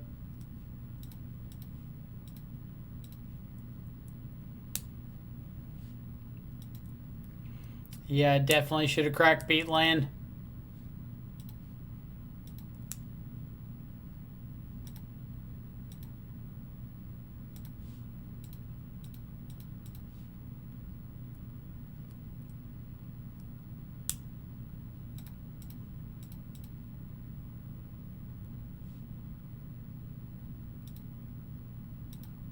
Punished.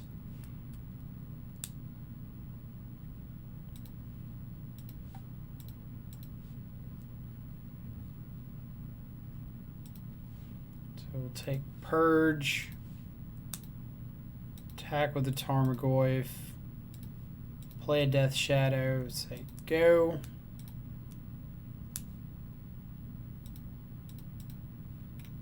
And now I don't know what they can draw to get them out of this. So they have to make the first action. We just have lethal. If they Uro... Yeah. Don't think there's anything there.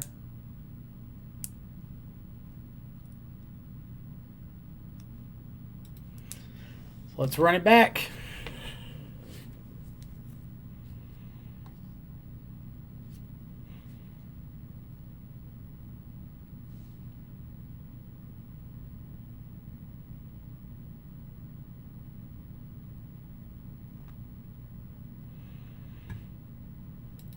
All right.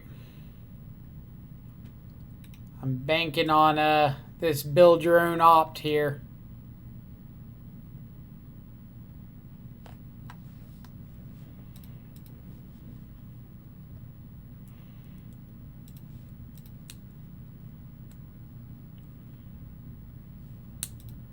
I'll take another stubborn denial.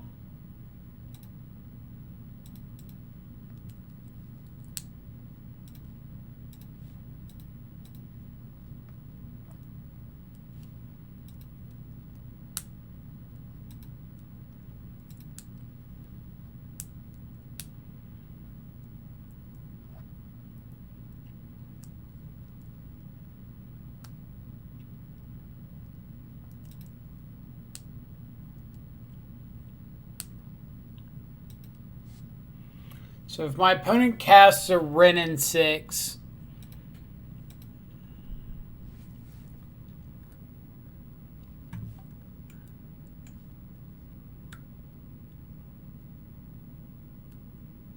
I think I'm just clinging the land.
All right.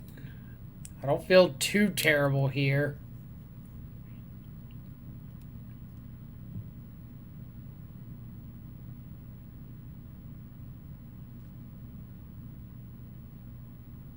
Sure.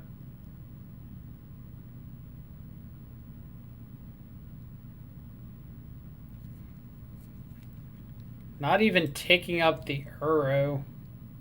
Or the... Taking up the Uro. Taking up the Wrenn and 6.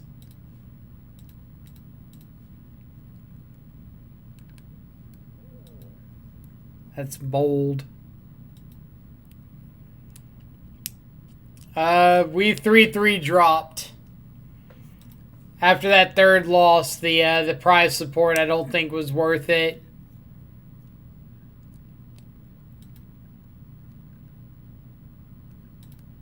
And then just clap Tron in 2. Easy. Very nice, very nice.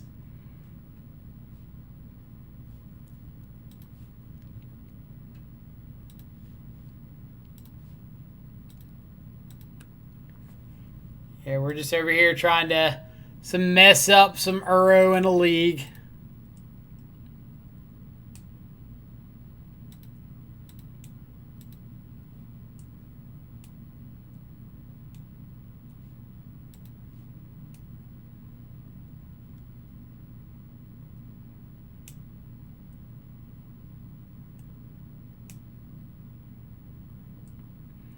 I'd attack the planeswalkers. They can't kill yours in search. I mean, I'm fine if they search here. Like, they could play an Uro, but they're not getting it back soon. I've got a whole mess of interaction.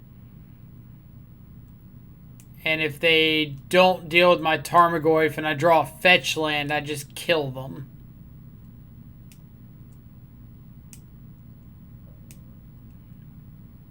So, like, Ashiok kind of did its job of buying us a couple turns.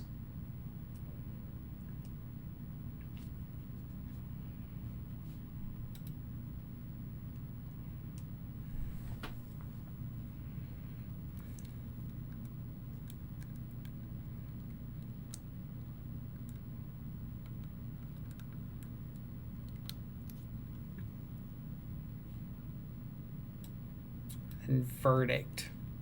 Ugh.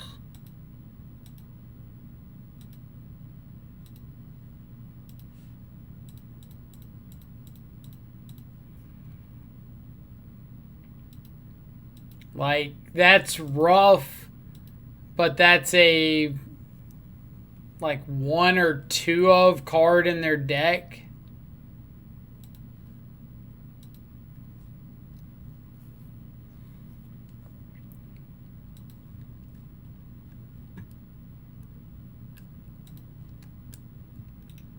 Well, we're going to stubborn denial the hell out of something.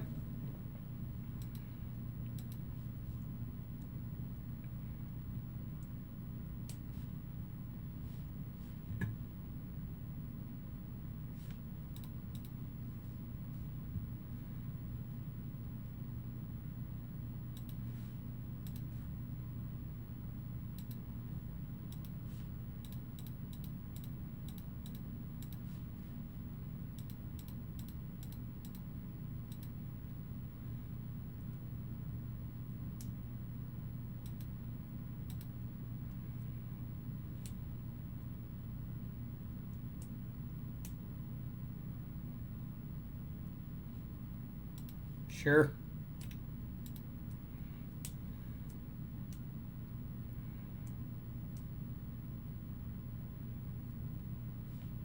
All right, shadow off the top. Not a shadow.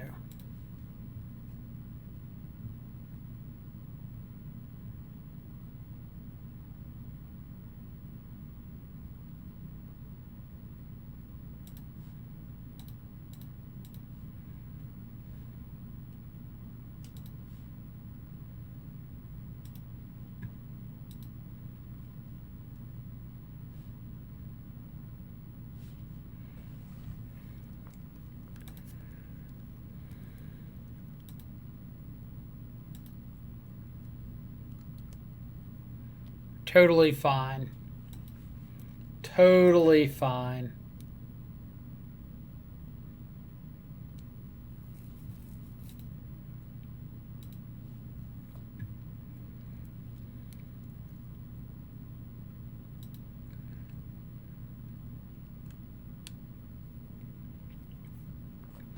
Oh, they think they're playing around stubborn denial. Shocked in and everything.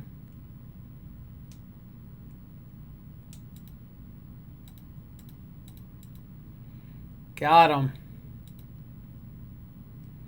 Watch this. Easiest shadow in the world off the top.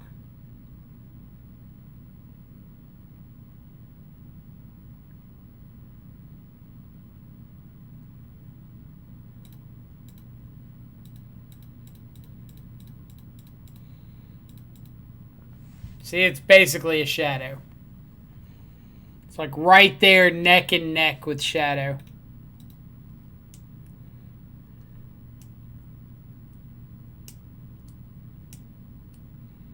Opponent is in fact quaking in their boots right now.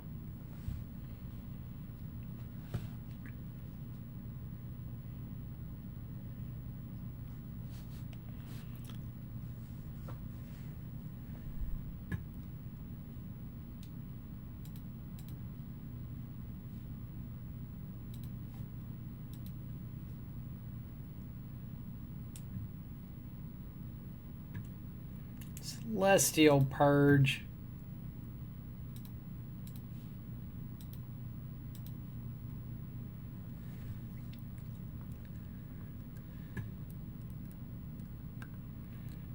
We can't really battle rage.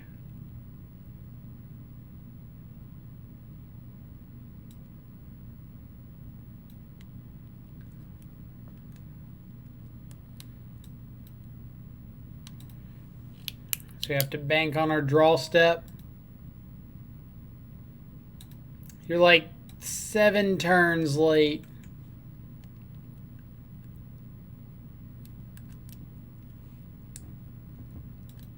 That's right. Opponent fears what they don't understand.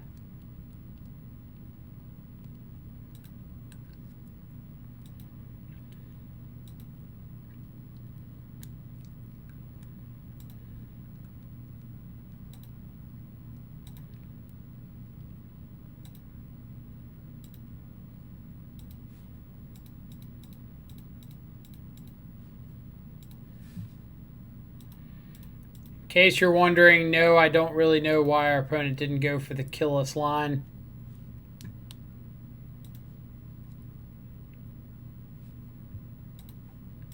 You're just as scared and confused as I am right now.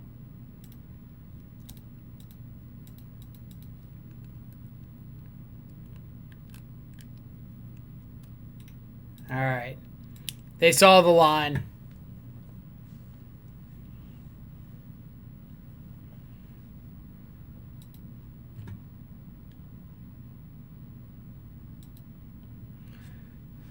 Now we know attacking the Ren would have been better so they didn't get filled online.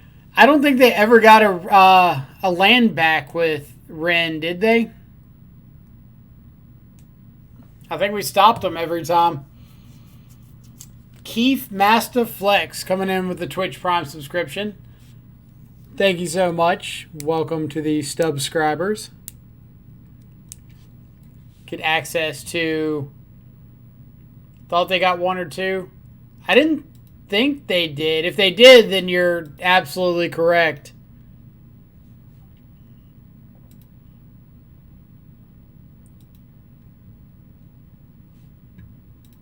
Why is my chat window being funky? Keep getting an unable to load emotes message. Is anybody else getting something weird?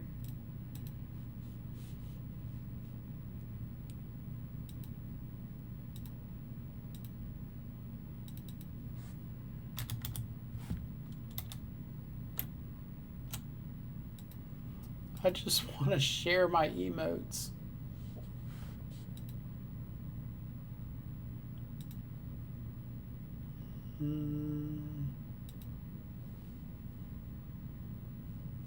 What if I refresh?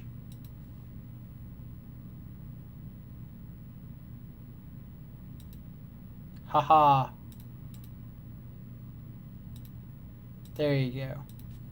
Keith Master Flex, enjoy some of our awesome emotes.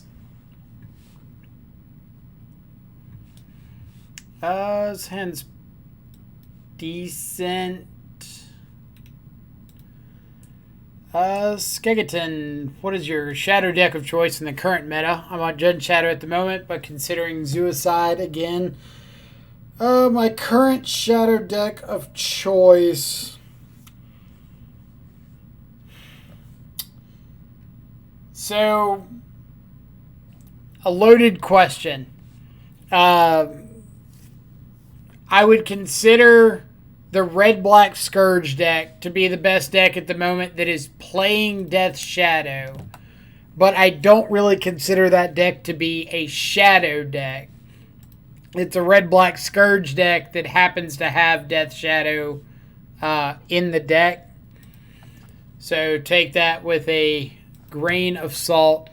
I'm passing the turn and fetching on my opponent's upkeep to shuffle away this Verdant Catacombs so that I have the ability to Fatal Push an Emery if they play one. But I think the red-black deck is the best deck that's playing Death Shadow at the moment. But like I said, I don't think it's a Shadow deck. If we're talking about pure Shadow decks, then I have a hard time voting against Grixis. Just because I think the ceiling on Grixis is so nice. Man, you remember that time we made a play because of a thing and the thing happened? Crazy. Alright. Now I'm playing Nurturing Peatland instead of my Fetch Land because if I tap my Peatland for mana every turn, then it is going to overtake my Nurturing, or overtake my Polluted Delta in terms of raw damage. So...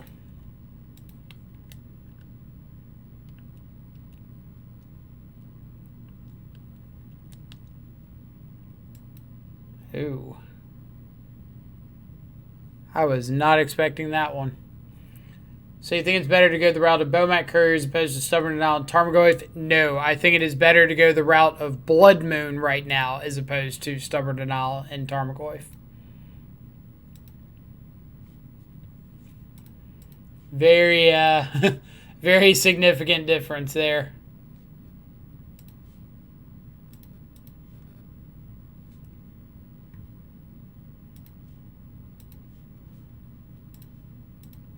Like, I would not say, oh, you should choose this Shadow variant because it's got Bomat Courier. But I would say you should choose this deck with Bomat because it has Blood Moon in it. Like, the power level of that deck is pretty low. But the ability to have access to Blood Moon is what sets it over the top.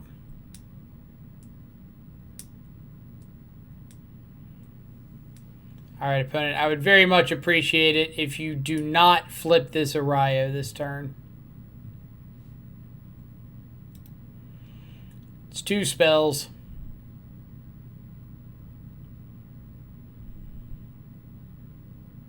If they just have like something, then Witching Well, I can't do anything about it. I'll stub the Witching Well if I can, but...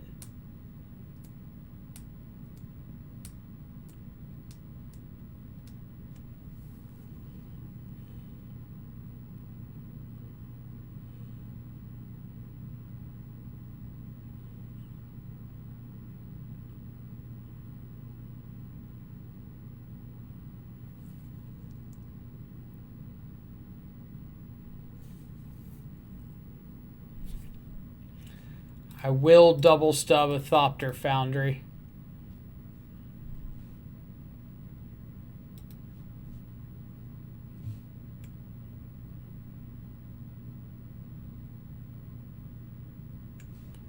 I did not even know that Arayo counted my spells. I am not gonna lie.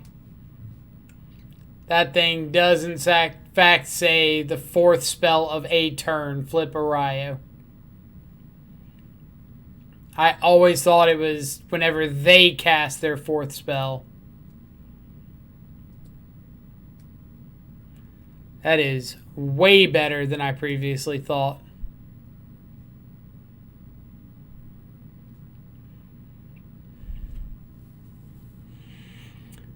Punished so hard for only 2 black sources right now.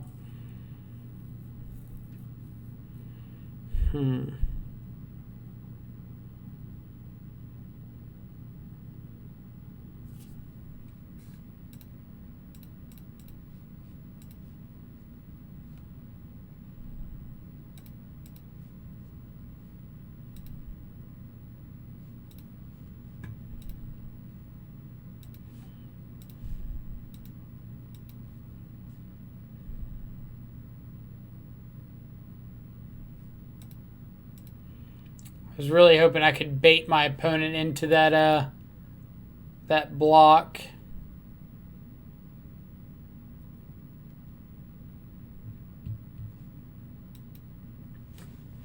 Alright, so I can use the bobble next turn to cover the Arayo trigger. Then if I find like a fetch land, I can resolve Luris plus something.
Alright.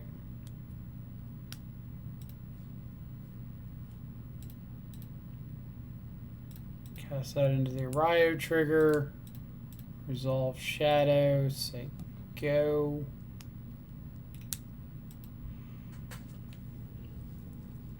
Don't feel too confident here. But something... Alright. Little EE off the top.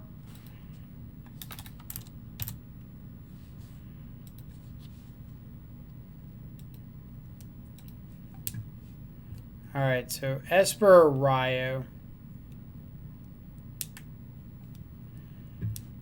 Plague Engineer is really good for Thopter Sword.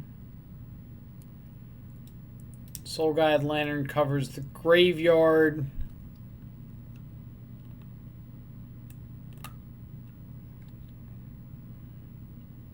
Delay's not bad.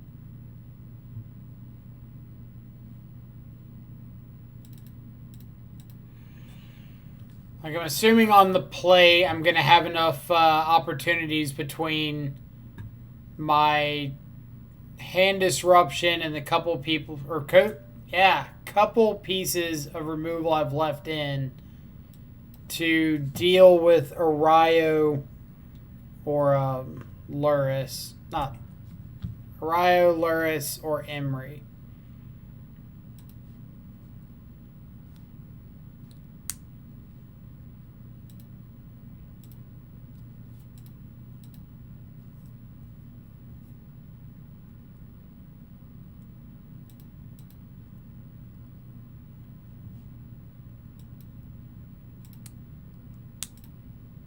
All right.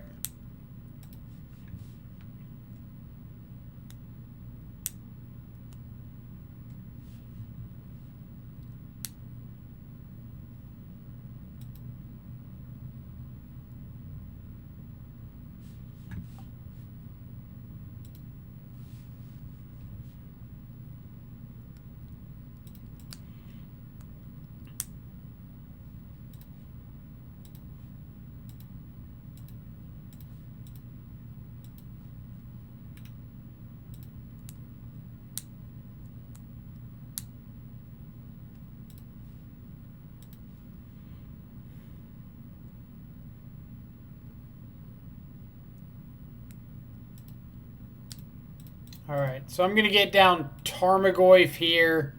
So next turn I can play out Shadow plus hold up Stubborn Denial.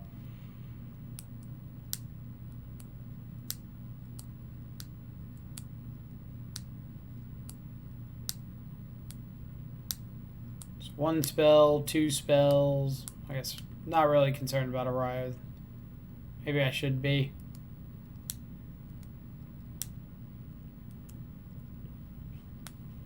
Fetch land off the top, please.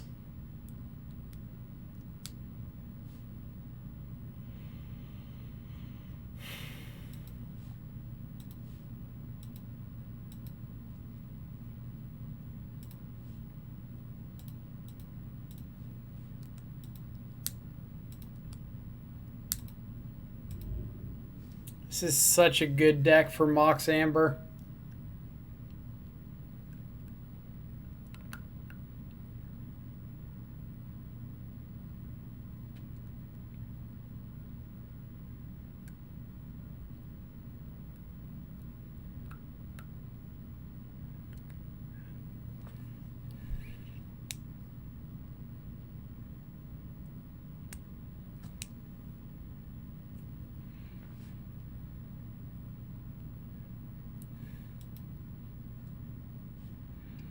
Yeah, I'm pretty positive I'm stubbing this.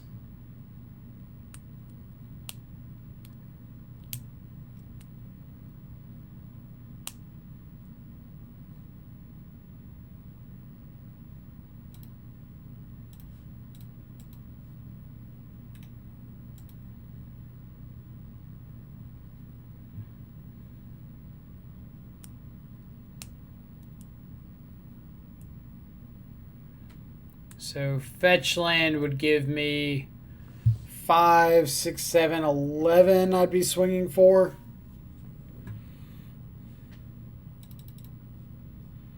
There's Sword of the Meek.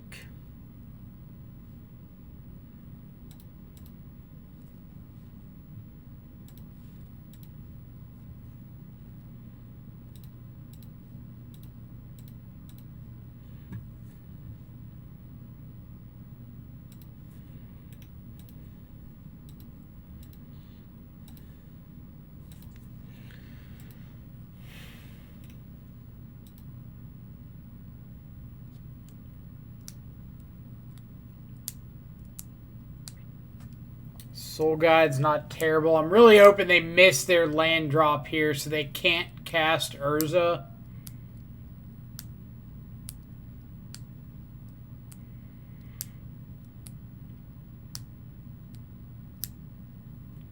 Peel my Goyf.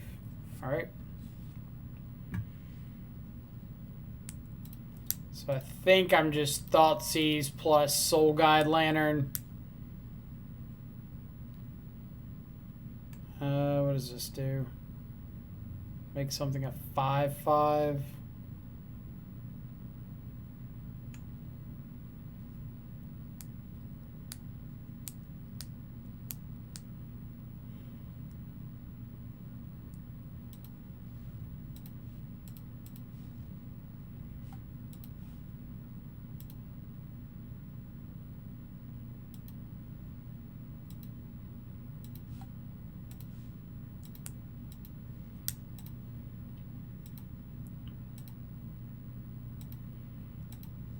Miss a land drop.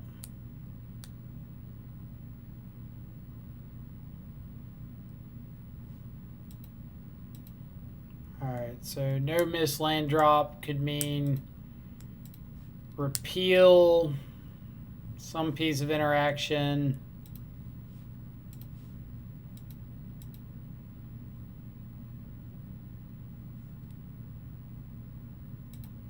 Push.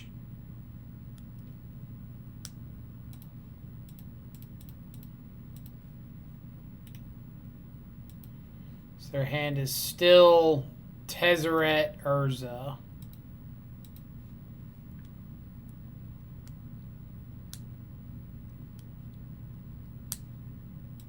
And that should be game. So can't do anything with this Urza. And I abrupt decay it. Swing for lethal.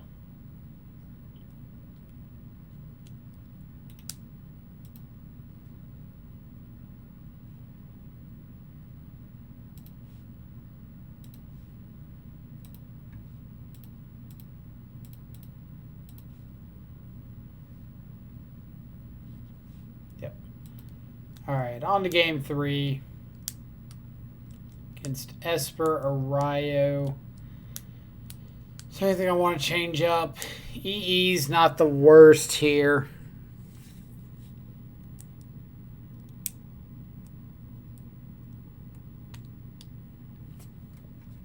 On the draw, delay feels a lot worse. Push is a bit better.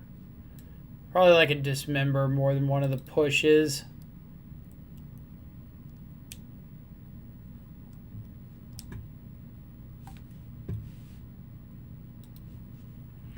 Brad, how's it going?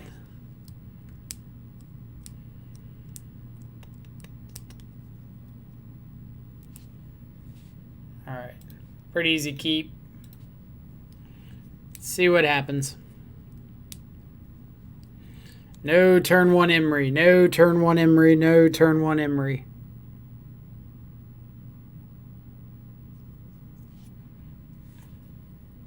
They mold to 5. That's a good start for us.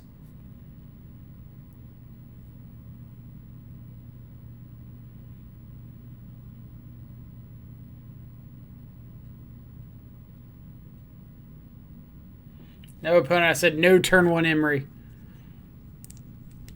Don't do it. Oh my God, they passed.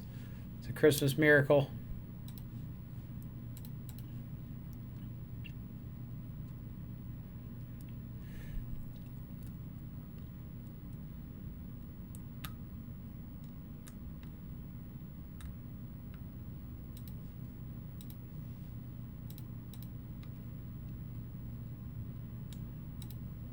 Don't Veil of Summer me. Ooh, called opponent napping.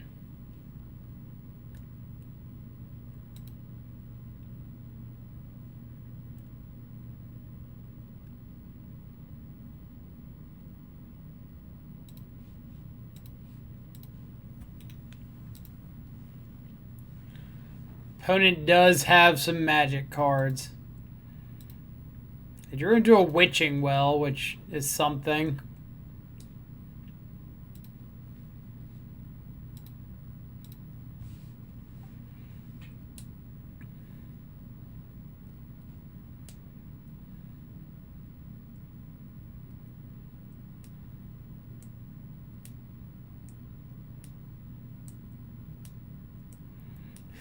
Is Thomas still around, or did natural selection get him?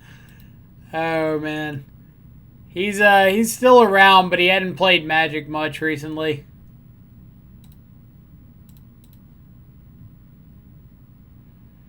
All right, am I going for Tarmogoyf or am I going for Thoughtseize Shadow?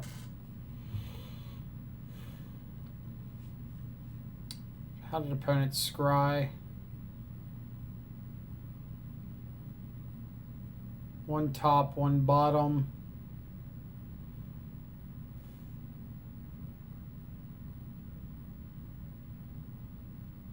I think I just need to go for Tarmogoyf here. That way, next turn, I can play out Shadow plus have, like, the most possible lines available to me.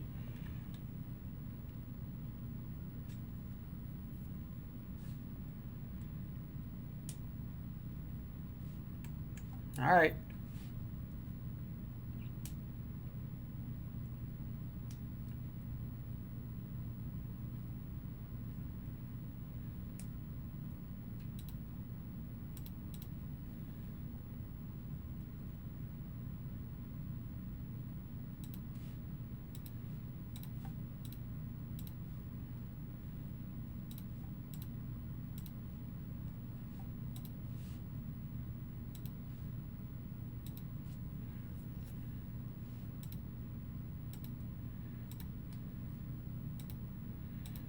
What have you got, opponent? That's probably not going to do it. Yeah, drop from Mana Traders. We were 3-3. So dropping sounded like a better alternative to getting out of, or getting to play some more. I would have loved to have seen green-white Heliod that much, but did not. Saw like Charbelcher and some very, very unfavorable matchups, but it happens.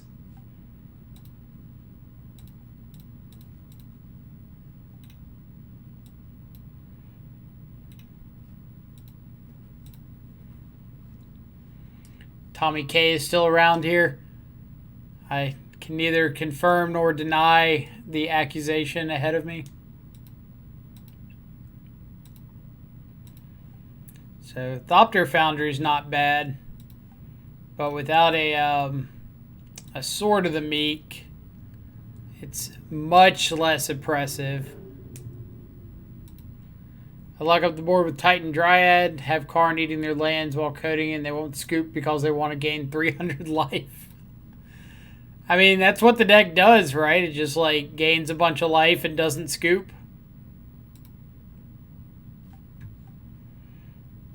Don't want any of these.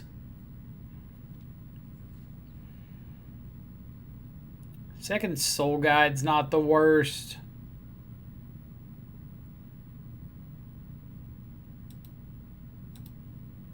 I think I'm kind of fine just shipping all of them.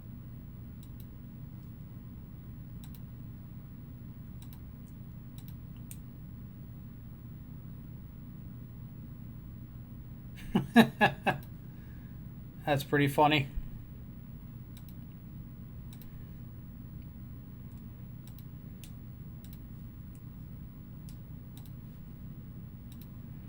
I was like, best draw from them.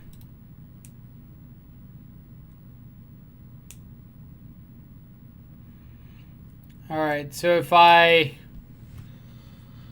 cling to dust the sword, they can respond with sacking Witching Well. And I could respond with Soul Guide Lantern. But if I respond with Soul Guide Lantern and they respond with sack Witching Well, I get to respond with Cling to Dust and draw a card.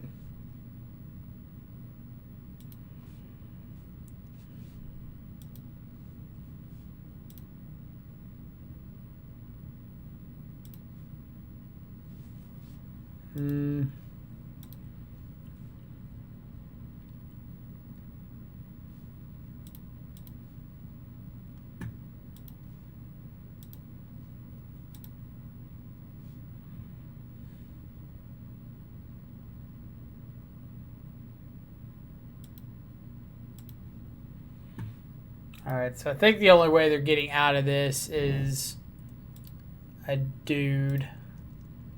Like whether that be Urza plus a token or what's his name? Planeswalker. Tezzeret. Make an artifact into a dude. Something like that. I feel like it begins and ends with a dude.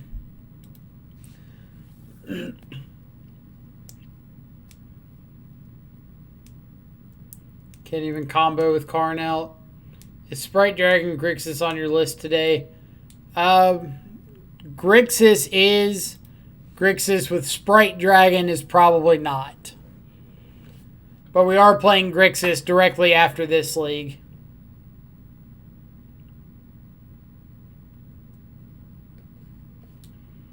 An Amulet player's winning turn 2 on the main Mana Trader stream. Well, say less.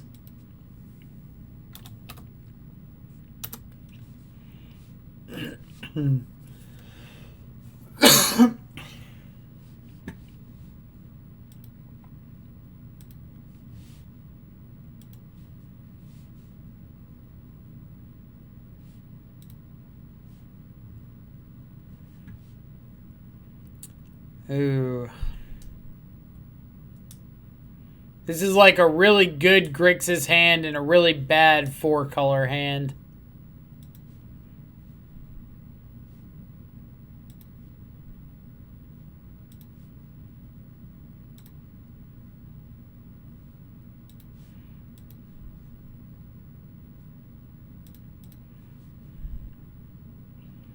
See how punished / rewarded I am for ditching 2 fatal pushes.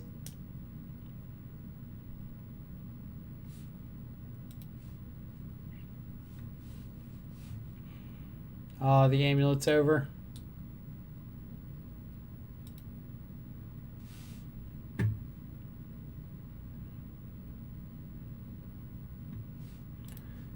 I just had someone whisper me about Amulet, but I haven't seen them in the stream. Just directed them to Fran's YouTube videos.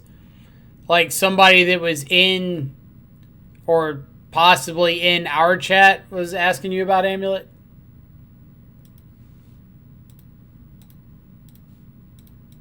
That's pretty cool. So this blue-red through the breach. Is this some off through the breach deck?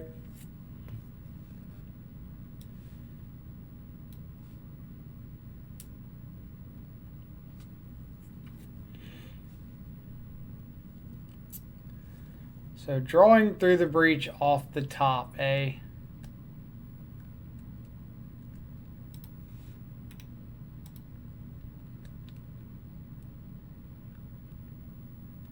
Haven't been in any other chats today, so you're not cheating on me with other streamers.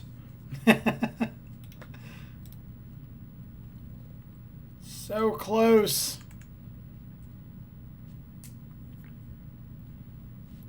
All right, deck. Fetch land off the top. Easy. Easy. We'll also accept Grim Flayer, Tarmogoyf for Thoughtseize.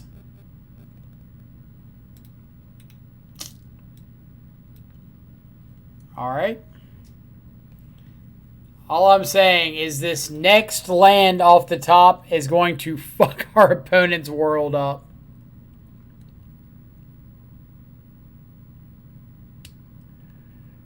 So what I'm probably going to do is lose a point of life at the end of this turn. Untap and draw. If I draw a fetch land, play out a bunch of shadows. If I don't draw a fetch land, then I'll crack Peat land.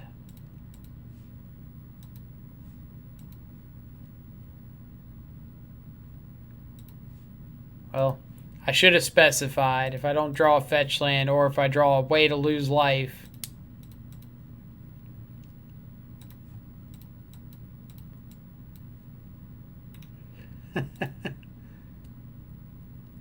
Three of a kind. Anger of the Gods incoming. Probably. Wasn't beating it.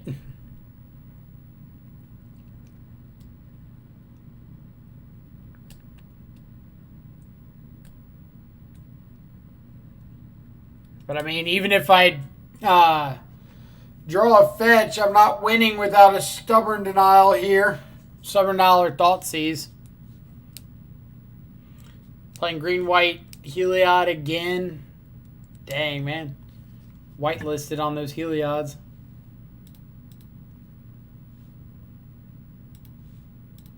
What do we got? Street Wraith.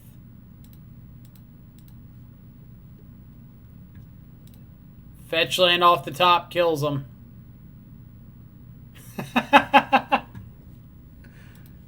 Oh, man. That's great.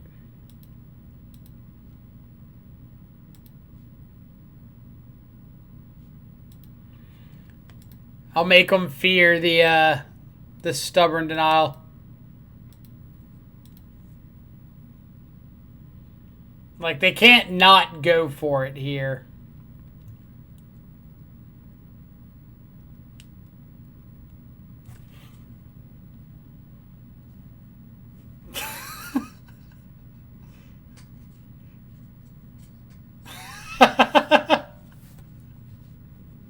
The bluff.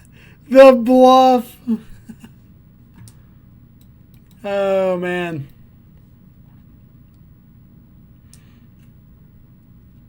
Imagine a world you get to bluff wins.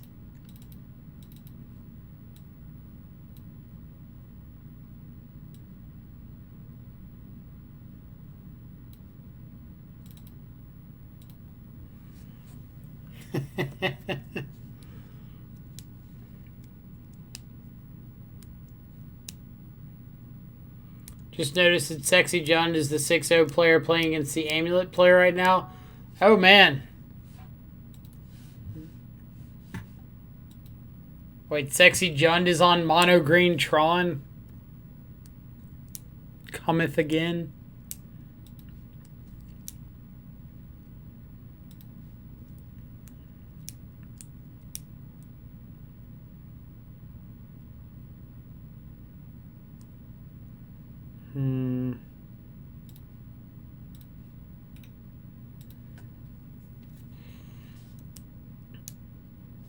I mean, it may be his other deck, but his other deck is wrong.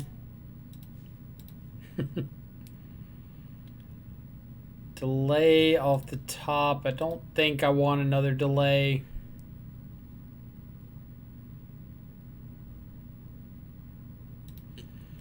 Like, opponent is pretty hard telegraphing Veil of Summer.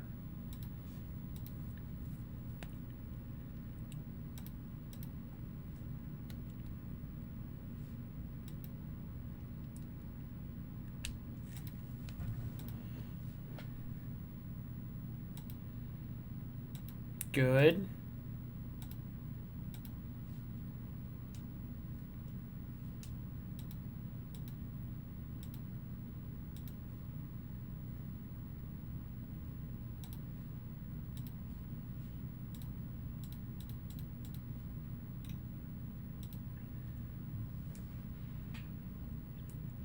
Did I get any more wins before 3 losses? No, I think we were just 3-3. 3-2 to 3-3. 3-2 into 3-3.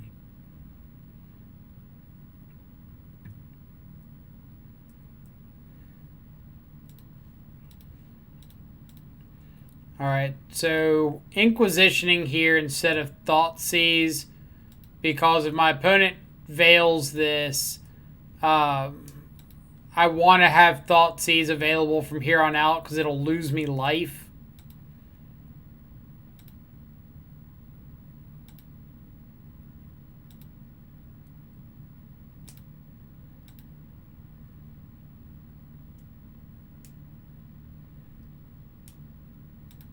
Arboreal Grazer. Alright.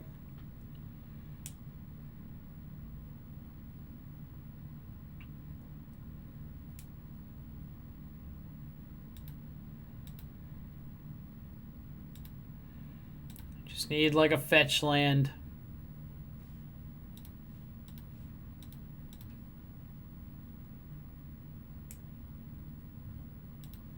That one. The big one.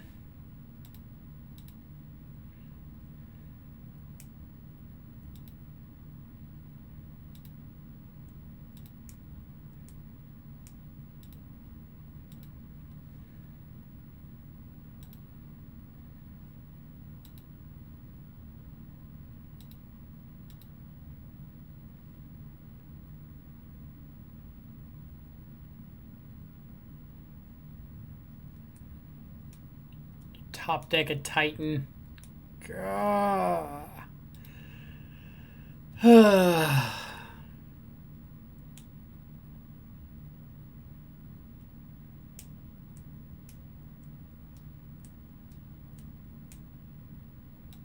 Thoughtseize bug indeed.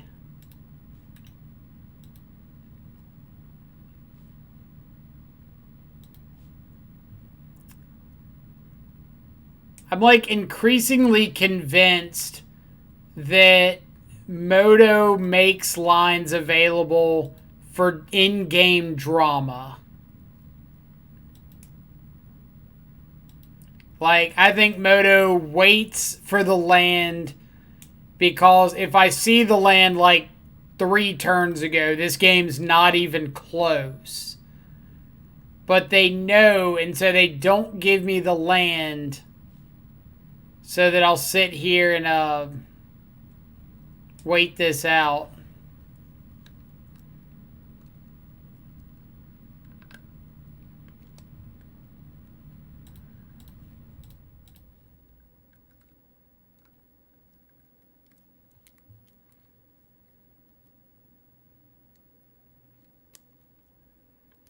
Put on your tin hats, boys. Moto be motoing.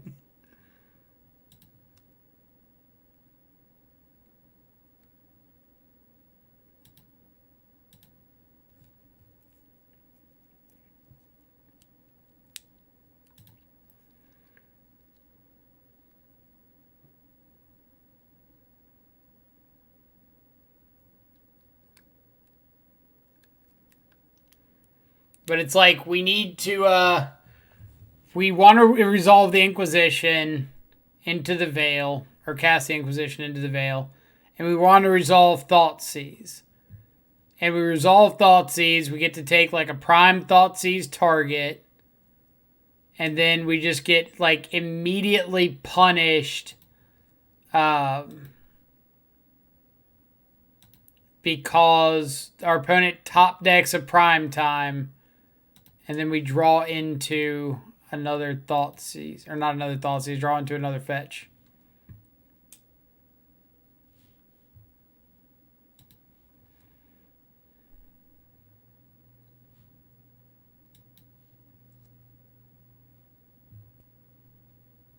Alright. Alright.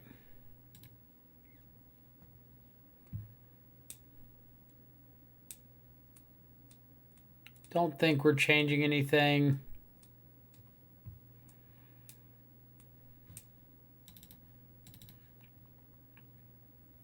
Sure. Not too thrilled about it, but alright.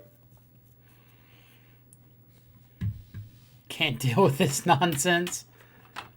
I mean, it's magic drama, right? Like,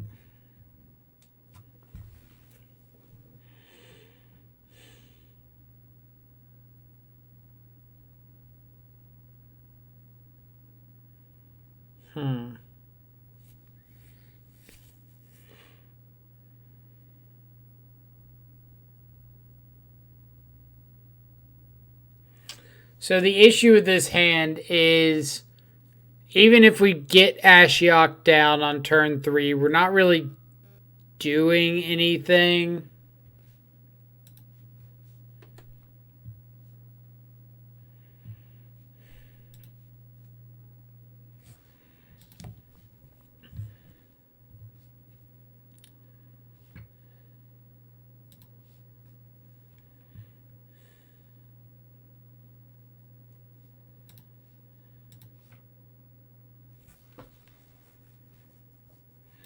Oh, you like drama? How about we rig Moto? I mean, you gotta do what you gotta do to make a game interesting, right?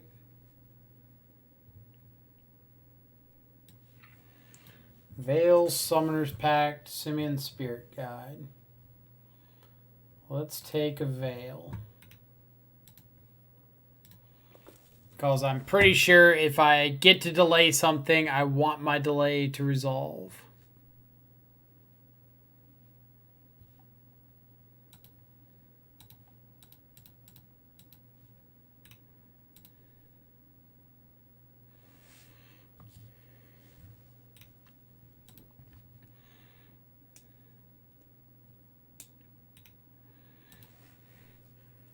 He took Patrick Sullivan's rant about drama and MTG the complete wrong way. For anybody who hasn't seen it, Patrick Sullivan had a really great rant during a Star City event about the importance of drama in Magic and how current card design doesn't create drama because you play your card and you just get the effect. Done. Where the best sets in Standard or constructed have often involved things like, and he uses the example Baneslayer Angel, where you pay 5 mana, you play out your Baneslayer Angel, opponent's about to lose the game. You play out your Baneslayer Angel, and there's drama. There's a percent of times where your opponent gets to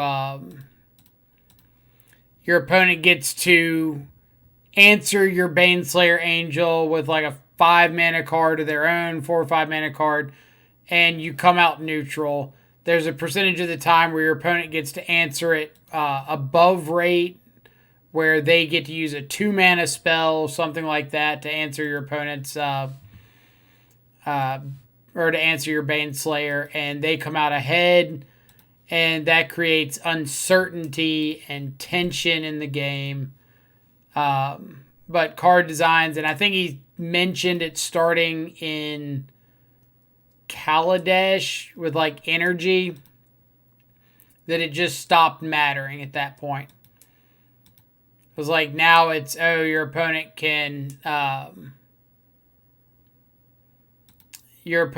cast their Rogue Refiner, and they just get to draw their card and get their energy, and there's nothing you can do about it. There's no suspense.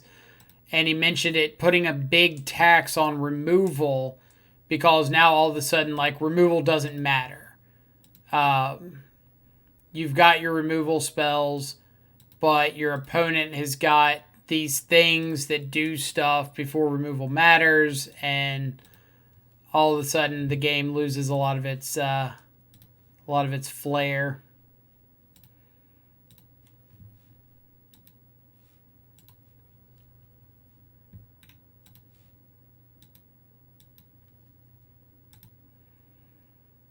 Am I delaying an Arboreal Grazer?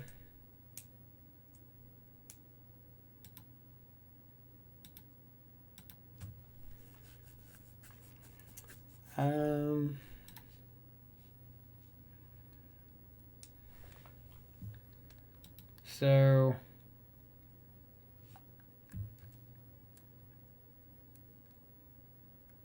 my opponent would have to have what?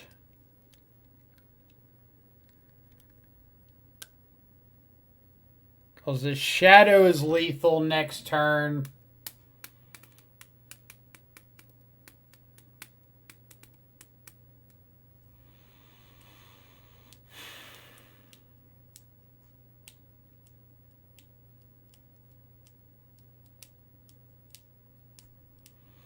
What punishes me?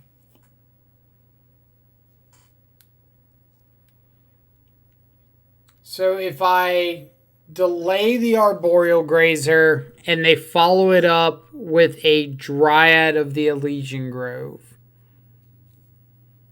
plus a land drop, they can go Dryad, kill my Death Shadow, pass. And I get to attack with Tarmogoyf, but my Tarmogoyf isn't guaranteed lethal. If they don't have Dryad, like let's say their other cards are 2 more lands,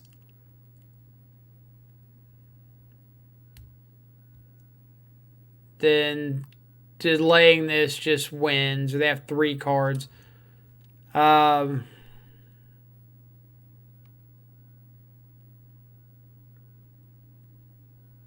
What would make sense for them to be, or for them to have stuck in their hand?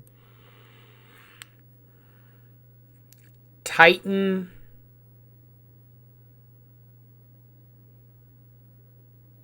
They played Field of the Dead this turn, didn't they?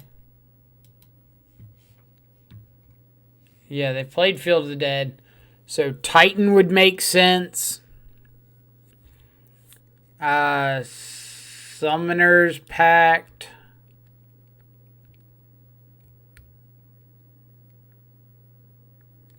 But if you had a Dryad,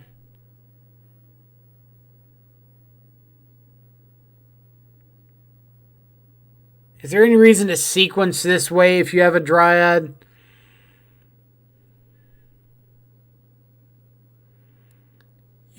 No, because you could just play Field of the Dead, Dryad, land drop, hit the shadow.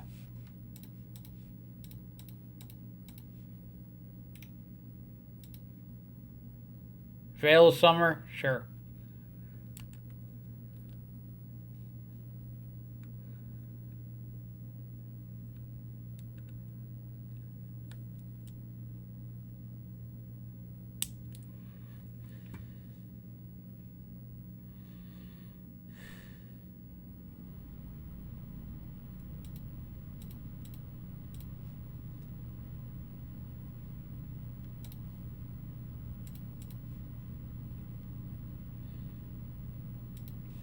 Something, something rewarded.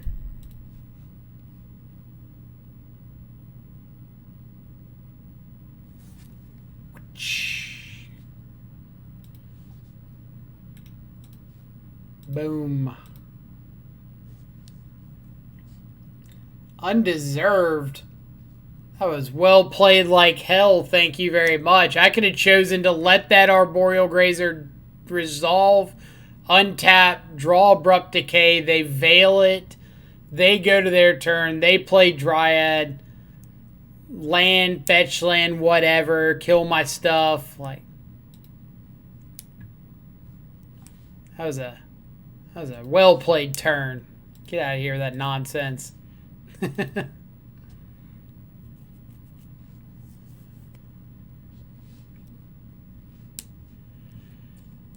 All right, so that was 4-color shadow. Next up, we've got some Grixis shadow, and we might potentially.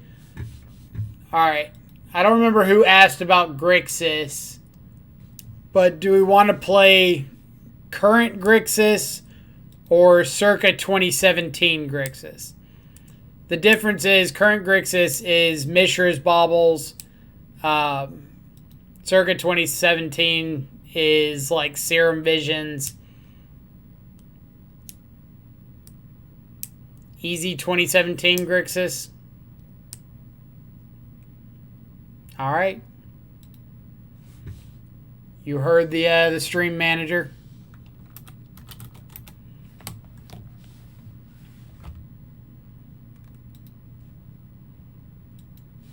Let me swap some of these rental pieces out.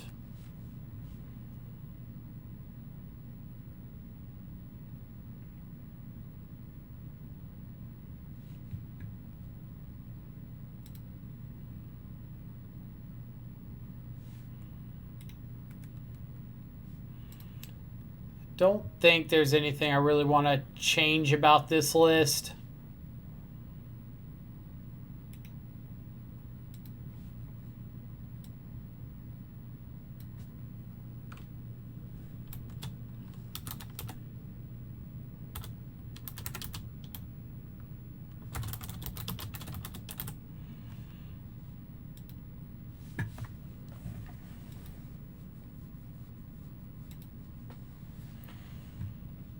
So just swapping out cards. What do we want to do after Grixis? Do we want to do like a Jund League after that? Jund Shadow?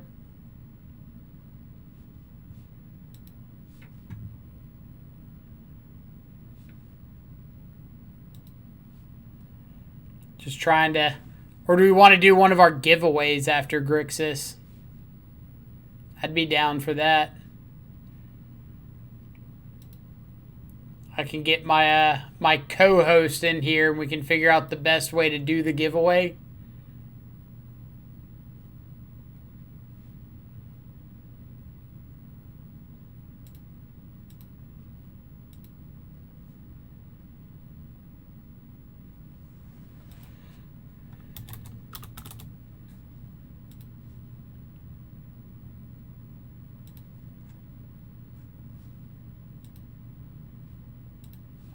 Let's get these rented.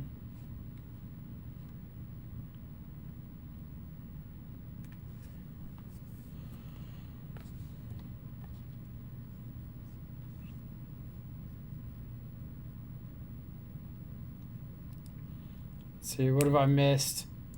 2017, you won't. Absolutely will. Raymo, you're very welcome. Oh man, Mark Confidant, that is a fantastic name. I greatly appreciate it. Thank you so much for the follow. I hope you're having a fantastic Saturday. Yeah, still Saturday morning, evening, or afternoon, wherever you're at in the world. Appreciate you coming around and hanging out with us.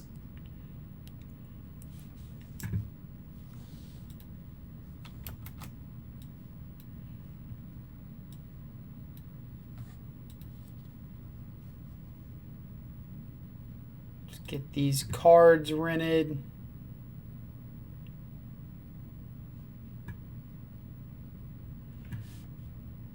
Ponza Shadow. Let's see.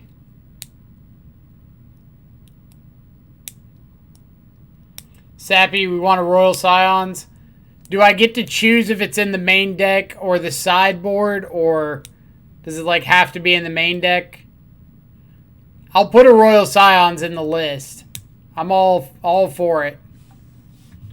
I just want to know if I have any sort of creative freedom here.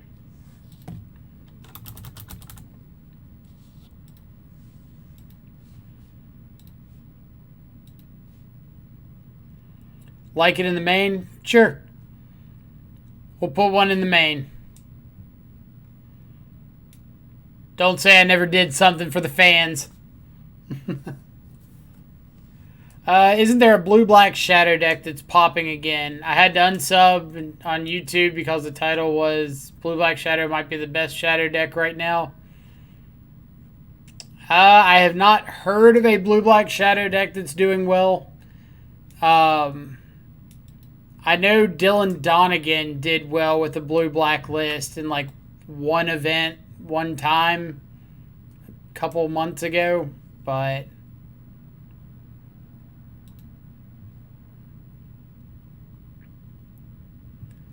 like, if you want to get weird and play Mardu Shadowblade, I mean... you mean like Mardu Shadowblade?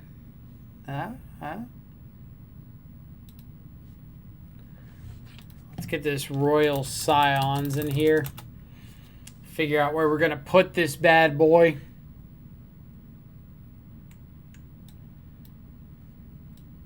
Hope to have different Scions.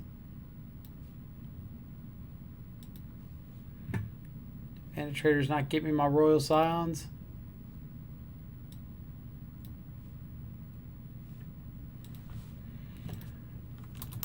Royal Scions. Where'd my Royal Scions go to?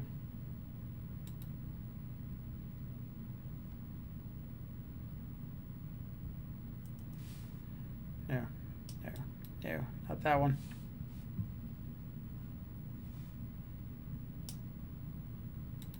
Right, that is the right one.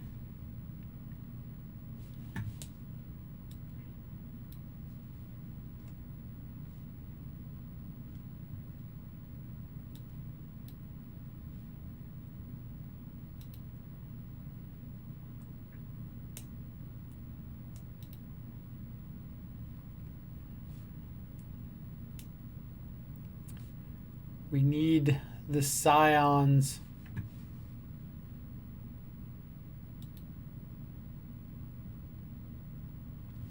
Boom. Let's toss a Battle Rage to the board. And we will take out a Young Peasy.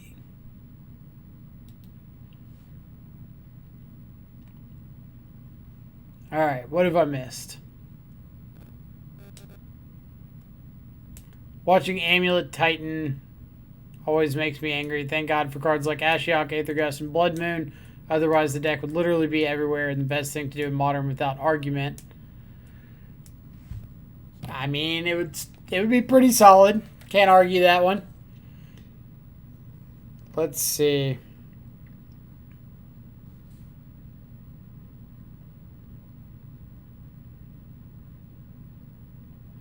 I believe we are going to have a co-host for this league. Potentially more, depends on how much time he's got. So let's see if we can make that happen.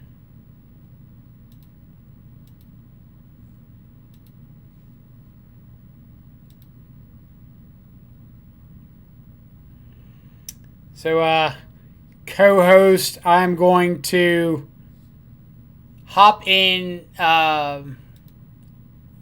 your Discord, or I guess, which Discord do you want to hop in?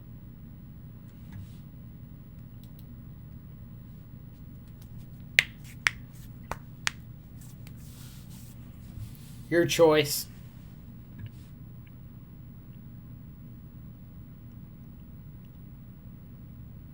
Oh, and mine. Okay. I gotcha.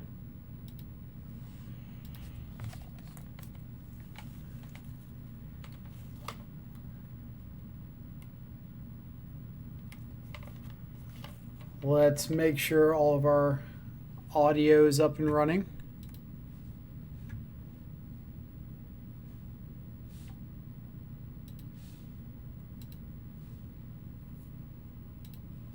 Go here.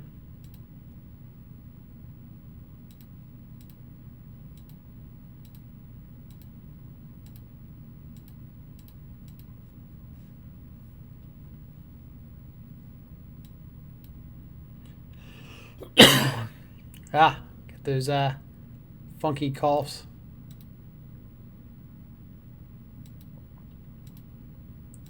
All right, let's see. I think my audio is coming through, but I don't think you're hearing me, or I don't think I'm hearing you.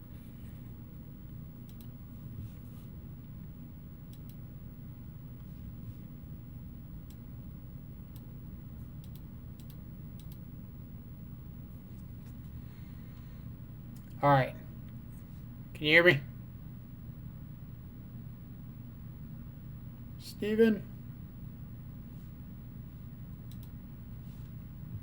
You there?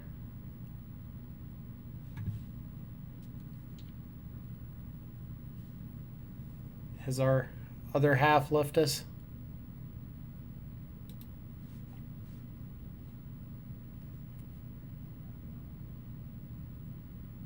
Brad, how many counts do you have? Or is it supposed to be green then pink?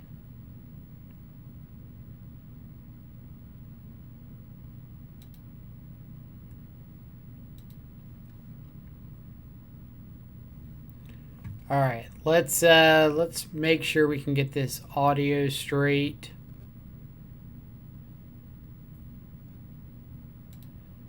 So I need to have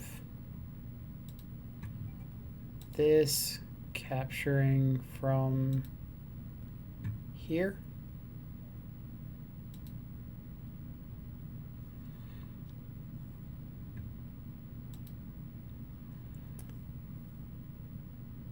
All right, Steven, whenever you get a chance, if you want to say something for the lovely audience.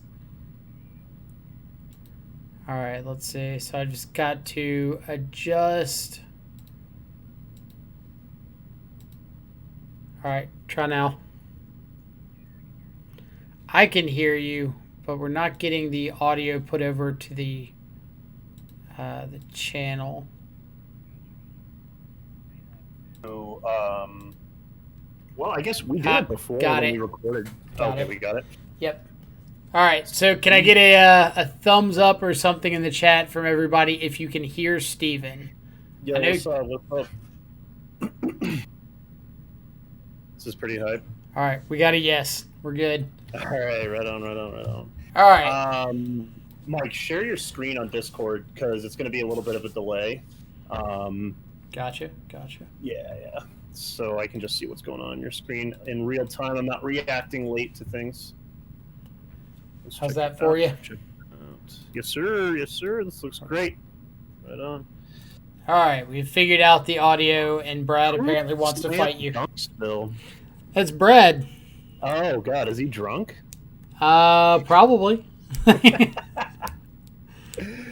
I know Brad does not drink, so I don't think he is drunk. Okay, he's just he's his usual toxic self. Very nice, very nice.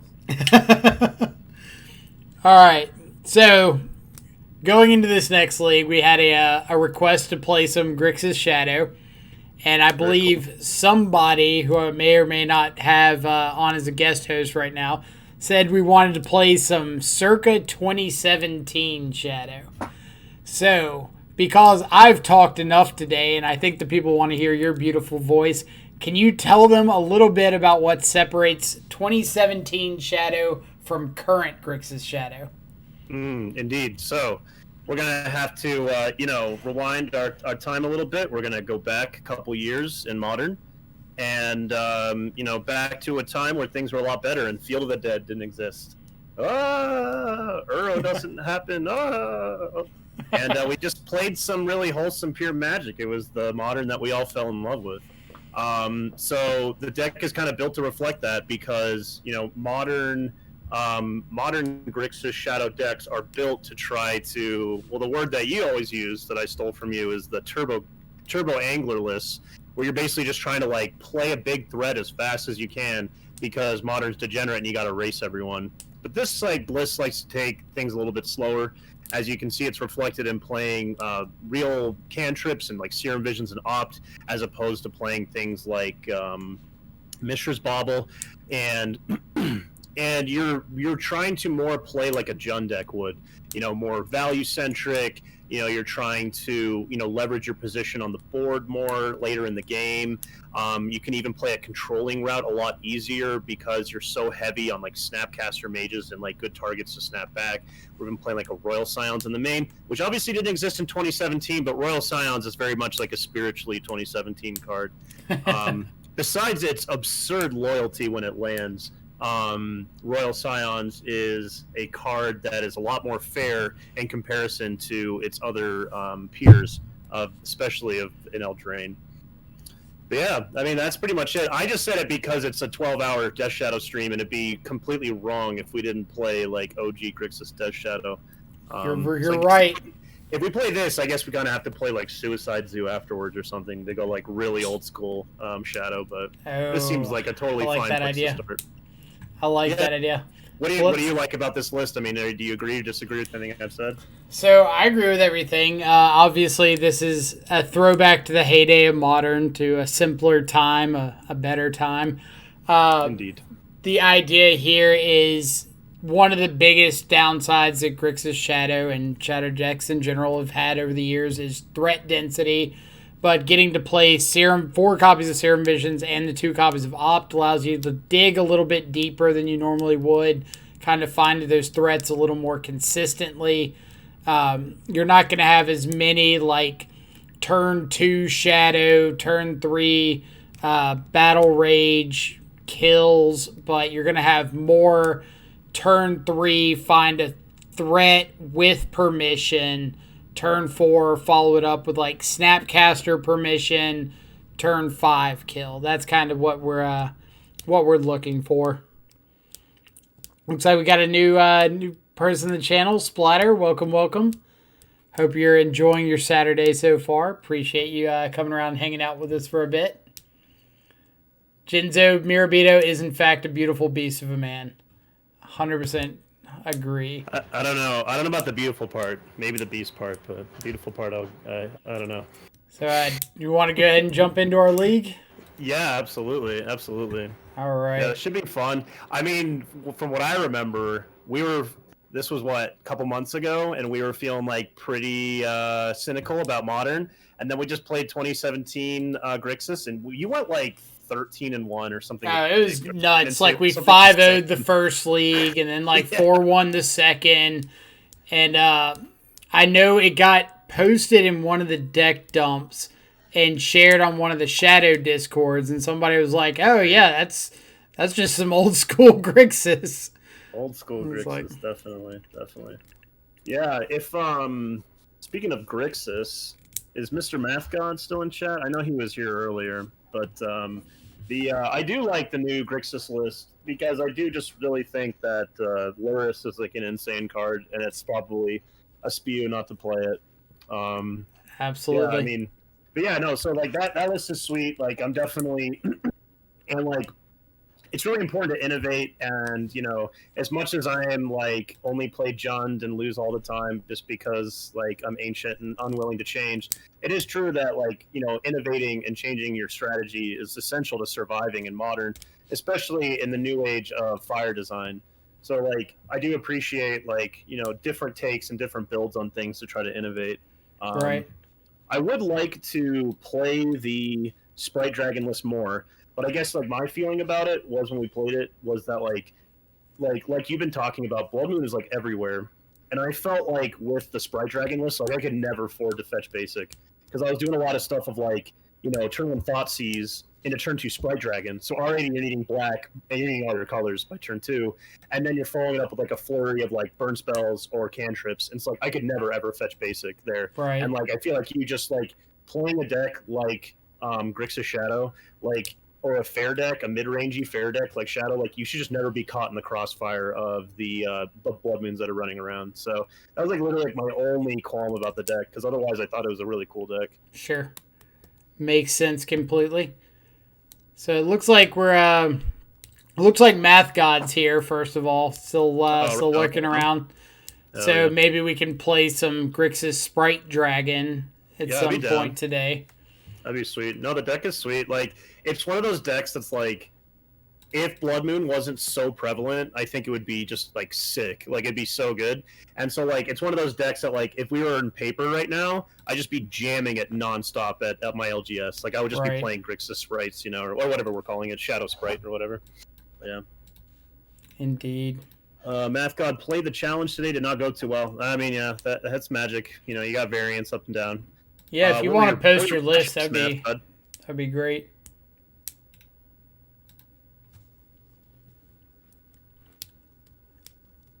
Looks like we're up against some Is It Prowess.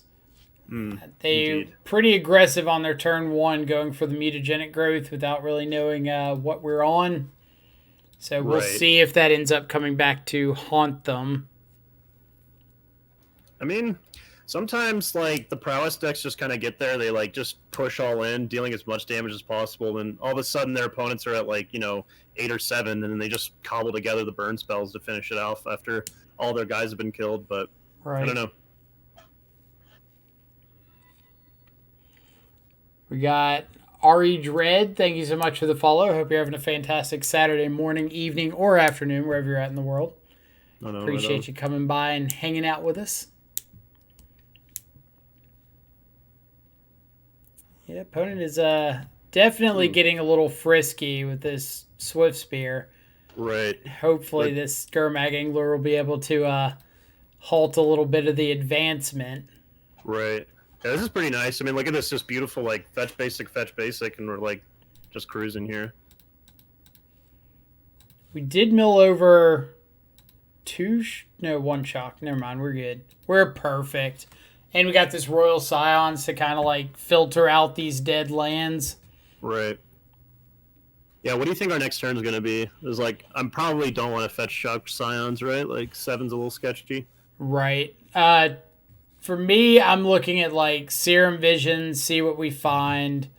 Right. If opponent wants to offer up the trade, we'll snap take it. Yeah, definitely. That may change things.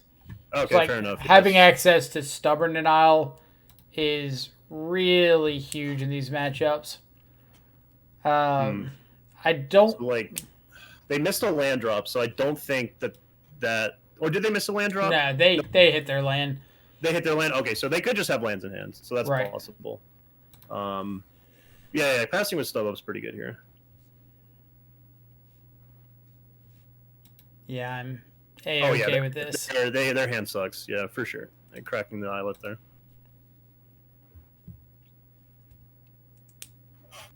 All right. Ari Dread. So far, so good. Like, we've had a pretty average day as far as Modern's concerned. Like, we went 3-3 in the Mana Traders event. Could have been better. Could have been a lot worse. Then we went 3-2 in a league with 4-color Shadow. now we're on a league with Grix's Shadow, so we'll see how this goes. Sprite Sprizzy's Dragon is a home. little bit scary. Yep. So we are going to want to find an answer to that sooner rather than later. Right. Yeah, I mean, it seems like it's been a sweet stream. I mean, as long as you're, like, feeling okay. Like, I know going for a long time streaming is, like, pretty brutal sometimes. Right. No, I'm feeling pretty good, surprisingly. Word. All right, don't really want the Thoughtseize. That Opt Shadow's a is- stick draw. Yeah, Opt is a little subpar. So I think we're going to start getting cracking, because if I can get my opponent down a few more points, I might be able to just finish it off with a Sprite Dragon on a Shadow. Royal Or not Scions Royal on a Scions on a Shadow. Yeah, Yeah. that thing. Also attacking here, yeah, like, there's no chance they're blocking. But now we get to play post-combat Shadow and are just, like, threatening lethal with our creatures. Right. So they need, like, some kind of absurd string of spells here. I guess they could have, like, a bunch of chump blockers, but I feel like we would have seen other creatures by now. It's like, Right. the worst they could possibly do is, like, Manamorphose go crazy, but we have Stub for that. So Indeed. you get 8 life. So we're functional 7, 6, 5. So they've got to have more burn spells. Right. Like, one burn spell doesn't do it.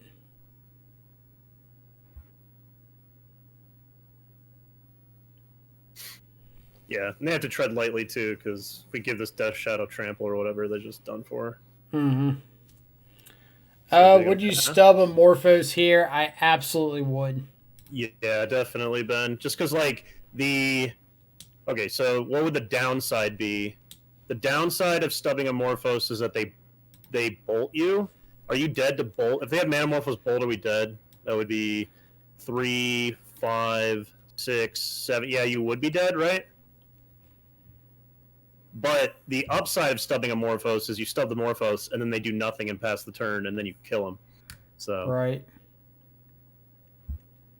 yeah, the only thing about letting them see what they draw into, Ben, is that if they play a Stormwing entity, your stub doesn't interact with that, which would just be like a total disaster, in my opinion. So Yeah, this is kind of an interesting spot. I don't want to be in a position where I untap, play Royal Scions, don't have lethal with my attack, and have to fetch to present lethal. Mm-hmm. Gut shot. So this could be like light up the stage. Could be light. I hope it's light up, because if this is Stormwing, things get pretty dicey. What's up with the post combat gut shot? I don't know. Yeah, there's some number they were trying to keep us at. They didn't want us at 5. Is that relevant? And then not Gut shot pass anything. Do they have, like? I would be really suspicious for petty theft or what's the other one? Summon for 1 mana. Vapor Snag. Vapor Snag. Yeah, like, I don't know. This seems really fishy. So Like, they've do you got like fetch tap so you can, like, Royal Scions hold up stub or something. Let's think. Lava Dart puts us at 5. Right, and they don't have 2 mountains. They just got the 1 mountain, so. Right, I'm So there's pretty no, like, sure double it dart. is just fetch up a tapped Watery Grave, go to our turn. Right. So Shadow's an 8. Royal Scions plus the Shadow is presenting lethal. Right. Well, so let's think about that. They Lava Dart us, Prowess trigger. Swift Spear goes to a 3. They, let's say, have a Lightning Bolt in hand. Bolt us, we have to stub it. Swift Spear goes to 4. We have got an 8, 9, 10 power Shadow. So that is lethal still, right? Yeah, that's 6 trampling over. Unless I'm missing something huge, I don't think. Oh, we should go to their end step. It's not a big deal, but actually, it doesn't matter. But yeah, I don't know what they could have. I guess I'm about to find out. That's been like the, what's the word for it? Like the coda of this stream is just literally like, what do they have? How am I dying here? So We I let this want go, to. right? If their last card is a lava dart, or no, they only have. Yeah, they only have the one mountain, so I think you're good to just let this go.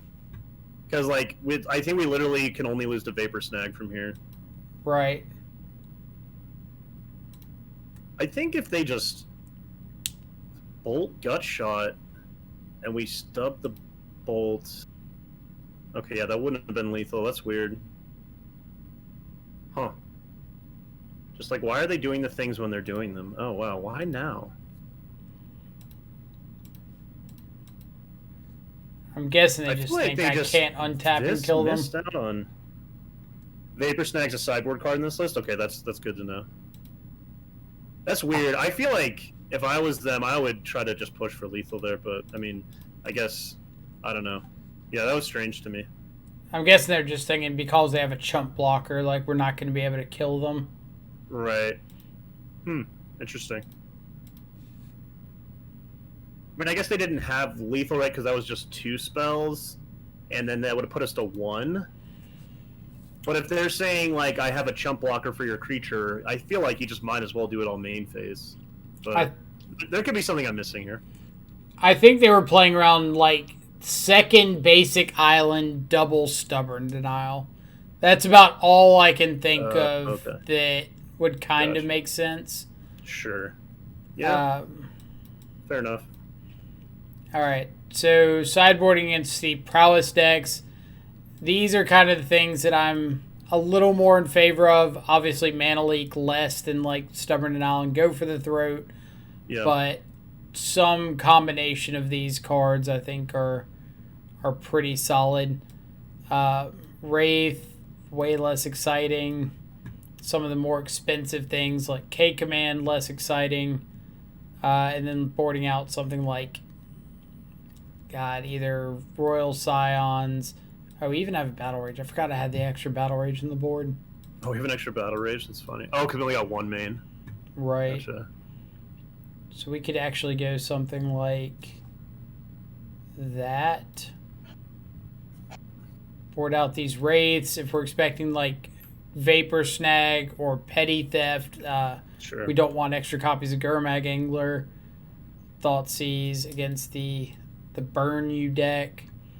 And just bring in like all our sweet interaction. We could also say like, no, come back here.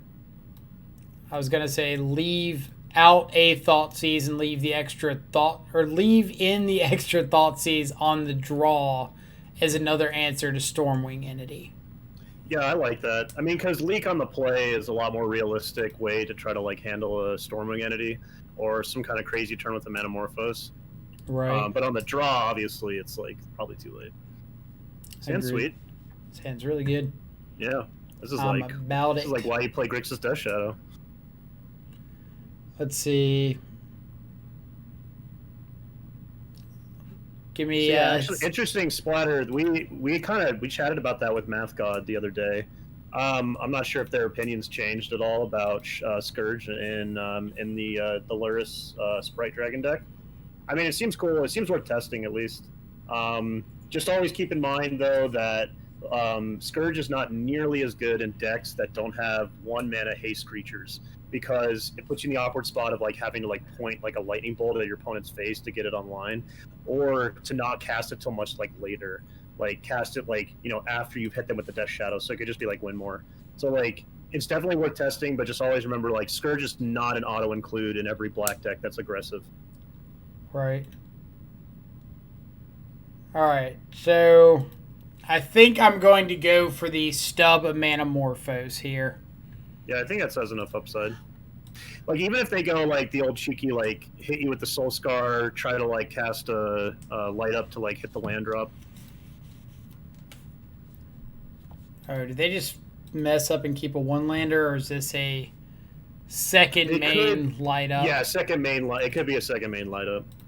and they're trying to bait out a fatal push here by making a. Okay, never mind. They just kept the About that. It's funny because I do that play all the time, where I try to convince my opponent I'm stuck on a one-lander, and they'll fatal push my dude in combat, and then I'll just second main the light up. But that's funny. Actually, it was like it wasn't a bluff that time. They just actually didn't have it. Yeah, it's a good play to make. Because like, how close were we to just saying, all right, we're gonna fatal push there because you've got 2 dudes, and I might as well just keep one from hitting me. I mean, fair enough. I mean, I'm sure the hand's like is fire if they kept it. Hey, there's that Vapor Snag. Yeah, the hand's pretty good. They have no blue mana. No blue mana. I could make them sack their only land if they want Lava Dart back, but I think just like Morphos is probably... Morphos is highest upside, I think. Well, let's think about that. You could take... You have the stub, so you could take Spread Dragon, and then just like plan on stubbing the Morphos, and hopefully we have a threat down soon enough so that we can have a hard stub for later on down the road if they hit their land drops. I'm about it. Yeah. Ben says you can stub. Agreed, Ben. Agreed. Hopefully it turns out.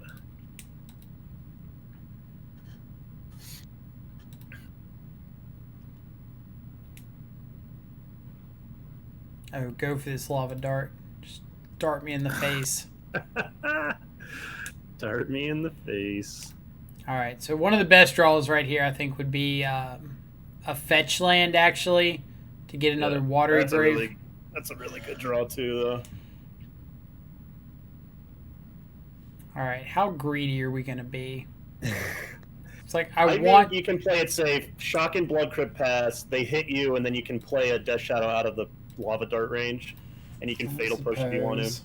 I don't know. I'm a coward though. Like I don't have the cojones that Mike has, dude. Mike has like the largest cojones of any person that's ever played Magic. Nah, I just it's weird. Like for the amount of times that I say I'm gonna make my opponent have it, it still comes nowhere close to like the number of times that Bench says he's gonna make his opponent have it, or some of these other players. I mean, maybe that's just how you have to play Death Shadow, you know? All right. If opponent's not going to kill or not going to swing at us, I'm just going to... Yeah, we will play Draw Go literally all day long. Like, this is just luxury. You know what? I'll make my opponent use a Lava Dart. Because if they kill this Shadow, it just means that I get to play Gurmag plus hold up Stub next turn. Yeah, that seems fine. Ben asked, they have Stormwing in hand, right? They do have Stormwing in hand. They drew the Bolt my Shadow. Sure. Okay. I guess that accomplishes the same thing. So, yeah. Alright, we're still just looking for a fetch land. Boom. Hey, ask and you shall receive, man. So now it's like... Fetch, Shock, Shadow, Gurmag Anglers, Serum Visions. Yeah, just go to town. I mean, obviously we got pretty lucky for them not to hit that second land, because at this point in the game, it's turn 5. They statistically should have. But at the same time, it's like, if you're going to keep one-landers on the play, like, this is going to happen, you know? Right. So here, my thought is... I can Stubborn Denial the Manamorphose. Do I want to follow it up with untapping and Thought Seizing to just take the Stormwing entity? Probably not. How quickly are we killing... Okay, never mind. I was going to say, how quickly are we killing them to follow up? Like if we're, like, going to kill them right away, then I'd be about it. I just, like, don't want to give them a bunch of turns where we're at, like, 7 life or whatever. And giving them opportunities to just like draw burn spells to kill us. Right. Like my thought is, if we can delay this this Stormwing entity on their turn or on their side for a turn, and then we get to untap, hit them for 9, then we don't really care if they play the Stormwing the turn after that if they have to chump block with it.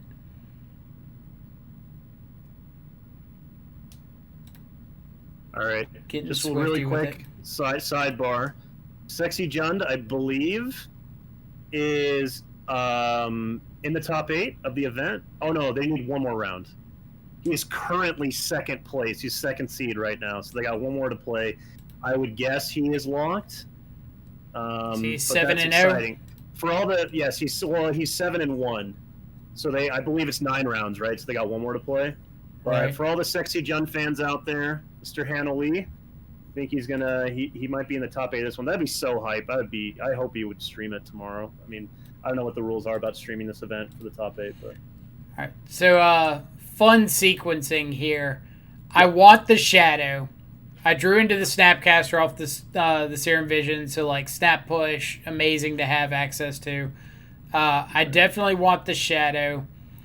And since I've got this Serum Visions, I can put the Shadow on top, draw into the Serum, and I get to get my Shadow next turn, plus have the Scries off the Serum Visions. So Right.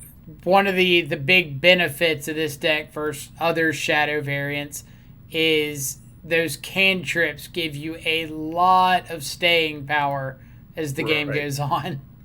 Right, exactly. And that kind of comes right back to what we were talking about at the beginning. Like, the Turbo Angler lists are just really about trying to go off as fast as you can. But this deck, as you can see, I mean, we're straddling a line between Grixis Control and Death Shadow. It's a pretty cool place to be because, I mean, you can really put the squeeze on certain opponents here. We have a Snapcaster for the Fatal Push, that controlling side. We also have, 2 gigantic threats they have to answer here.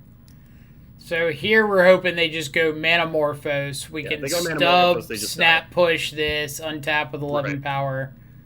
Right, In pretty decent shape. right. And this is turn 7. This isn't traditional Grixis Shadow or No. any Shadow territory. It's uncharted I'm not waters. saying Magic was better before Fire Design, but I guess that's what I am saying, that Magic was better before Fire Design. So Ben, EE is good, but because Shadow's one of the better creatures in the matchup for us, we don't really want to be playing out EE and let them have a situation where they can flood out 1-drops with a Shadow out, and we have to trade everything. I think that's true. I think Ben was also referring to Math God's list. Were you? Makes I sense think as so. well. Yeah. We'll take a look at Math God's list after this. This I have game it ends. up right now. It looks pretty sweet. Math God might have to go over with me what the changes are because I don't think I recognize them yet.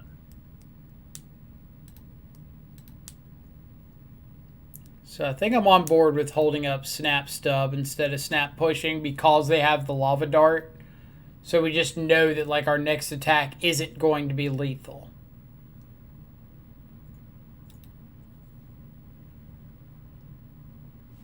Okay, so if AOTEC is not memeing, if you're not memeing and you're asking what's Fire Design, Fire Design is the catchphrase for the way that Wizards of the Coast designs new cards.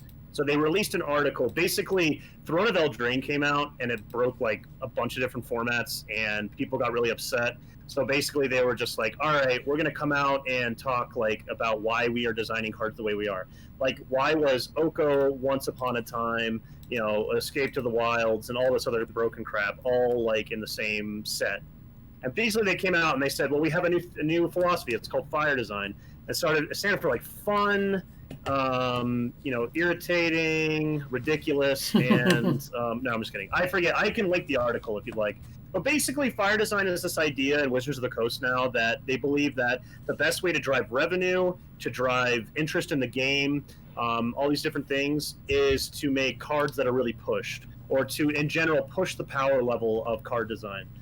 And I, of course, could rant for hours about why I think that's really misguided, or why I think that's wrong, and why I think that's motivated by corporate interest. But I'll keep all that stuff off of Mike's stream so that he can have a wholesome shadow stream here.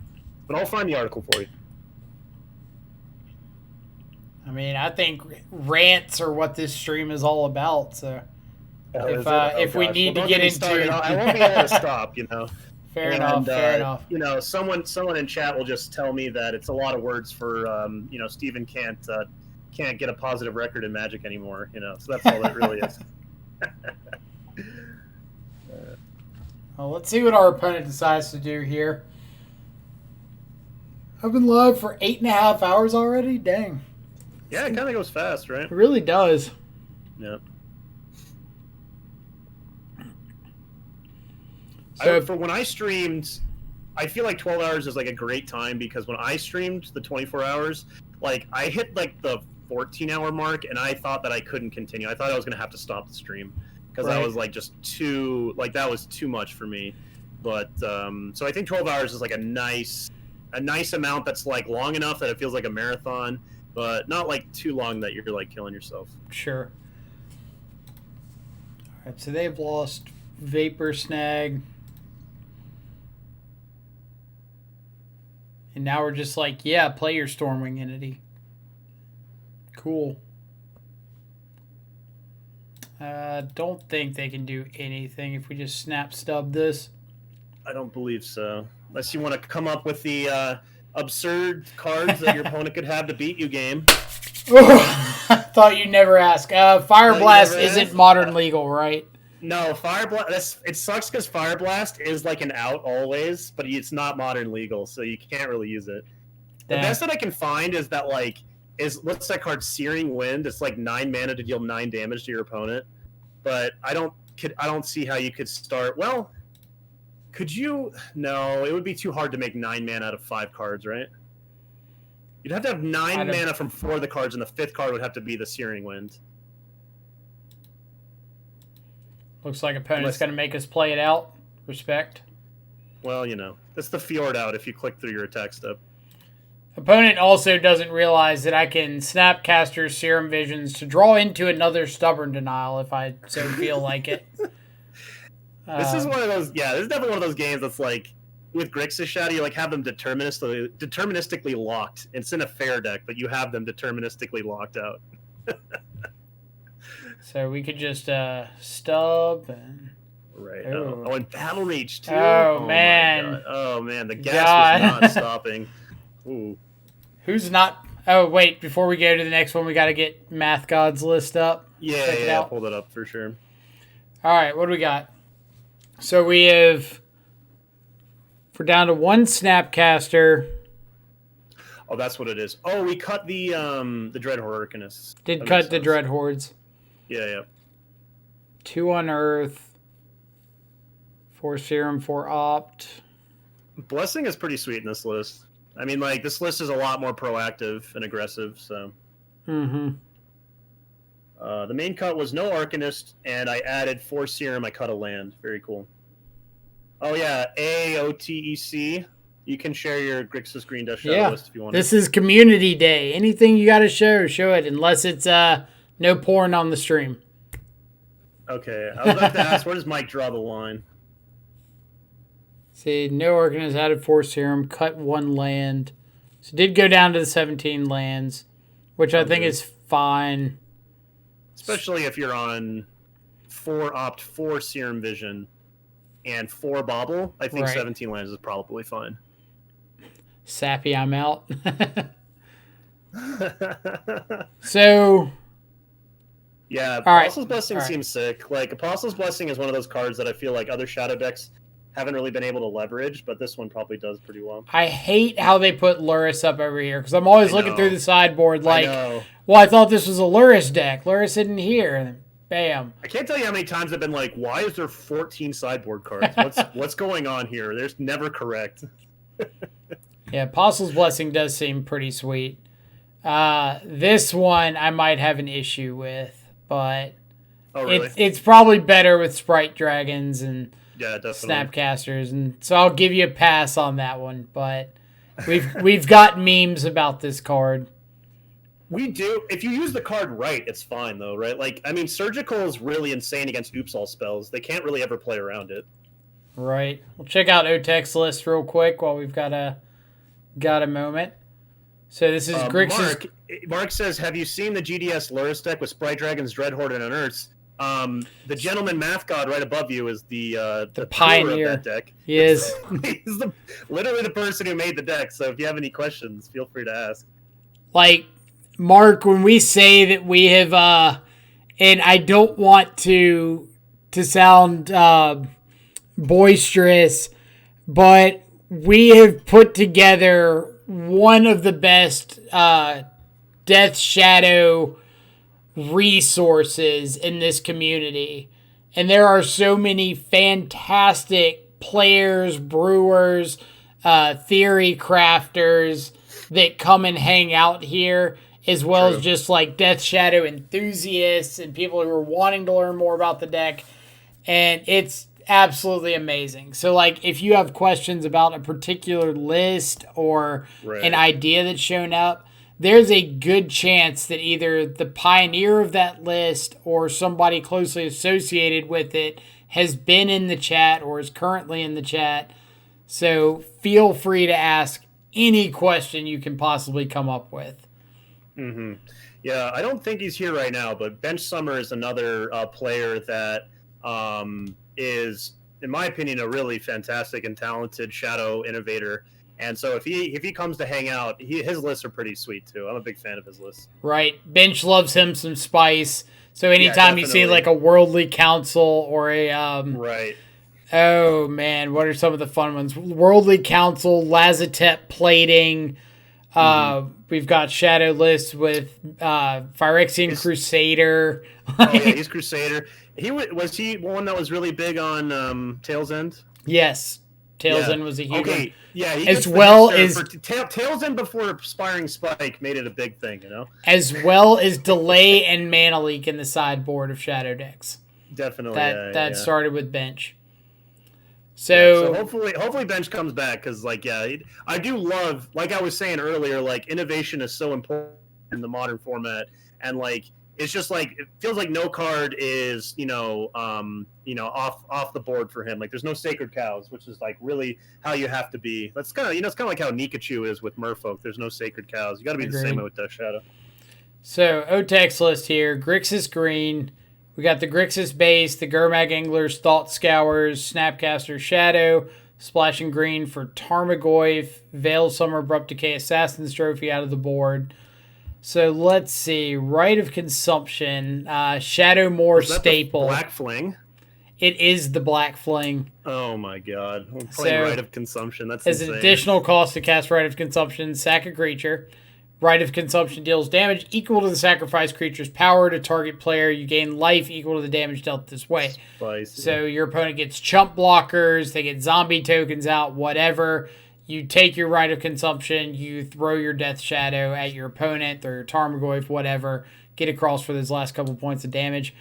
I have no idea how to say the name. Naomi Bain, thank you so much for the follow. Hope you're having a fantastic Saturday morning, evening, or afternoon, wherever you're at in the world, or Sunday morning if it's that time already. So you say Grixis green. I'm missing the Grixis part. Oh yeah, we don't have red. It looks like Sultai to me. It just looks like Sultai. But maybe we sideboard? No red sideboard. No? Okay. We've got an EE, but there's no Blood Crypt or Stomping Ground, so it looks pretty Sultai. Sultai is sweet. I mean, I definitely understand Rite of Consumption when you don't have Temur Battle Rage. You know, it helps you cross the finish line and race against the matchups where that's important. I imagine Rite of Consumption comes out in the same matchups that TBR would come out. Sure. So let's see. 3 Stubborn Denial, 4th in the sideboard, 4 Push, 2 Dismember, 1 EE, 2 Veil, 3 Soul Guide, Abrupt Decay, Assassin's Trophy, 2 Mana Leaks, Ashiok, Plague Engineer. So a couple of my questions would be, is there any reason for an Abrupt Decay over another Assassin's Trophy? Since you've got more flexibility with the Assassin's Trophy than you do with the Decay, and I don't know that there's enough matchups where you want, like, to bring in that effect where Decay is just better. Like, I'm sure you can come up with some examples, and that would be okay, but I just wonder if that's enough. Second, the 1 Plague Engineer is your sweeper effect with the 1 EE. Like, the EE I'd like.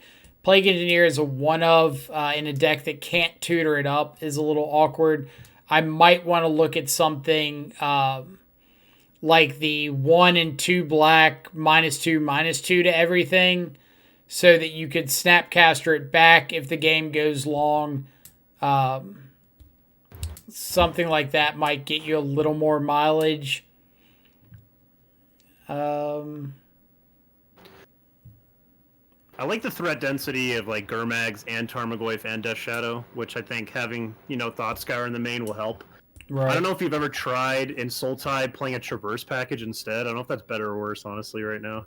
I mean, I guess playing Tarmogoyf and Gurmag Angler together, if you have a deck that can support it, like, they kind of cover each other's weaknesses.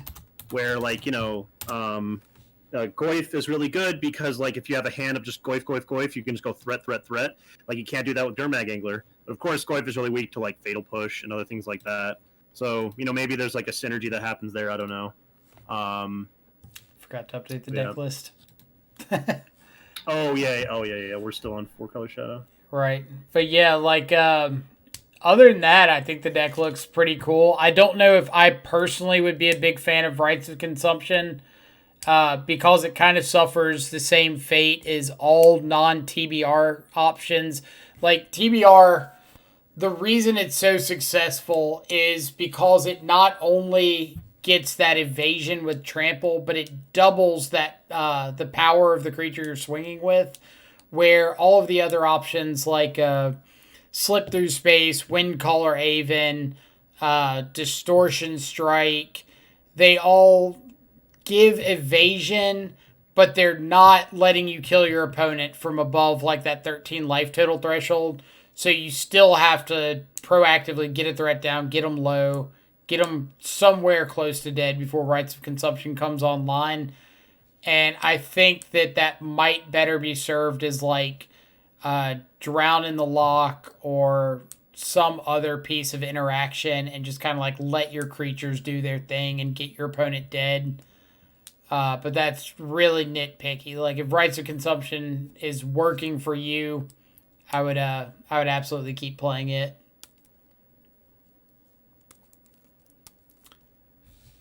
But let's jump back to the league, and we'll answer questions as they come up.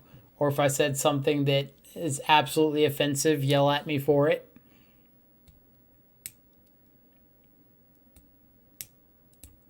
See, what have I missed about Dread Horde? Why'd you cut the Arcanist? Thought it was a little slow. If it stuck around, it was really good, but most matchups you want to get ahead quickly.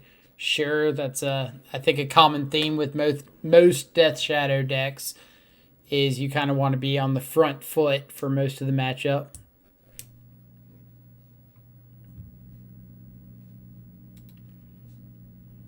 Let's see. Mark said he's found his new MTG home. Well, you are always welcome around these parts.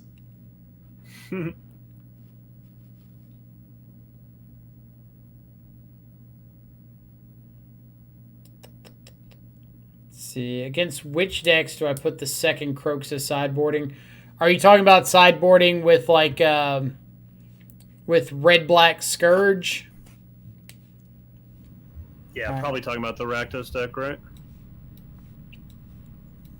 So it's a good question. That's one I don't know the answer to. I haven't played the Rakdos deck really much at all.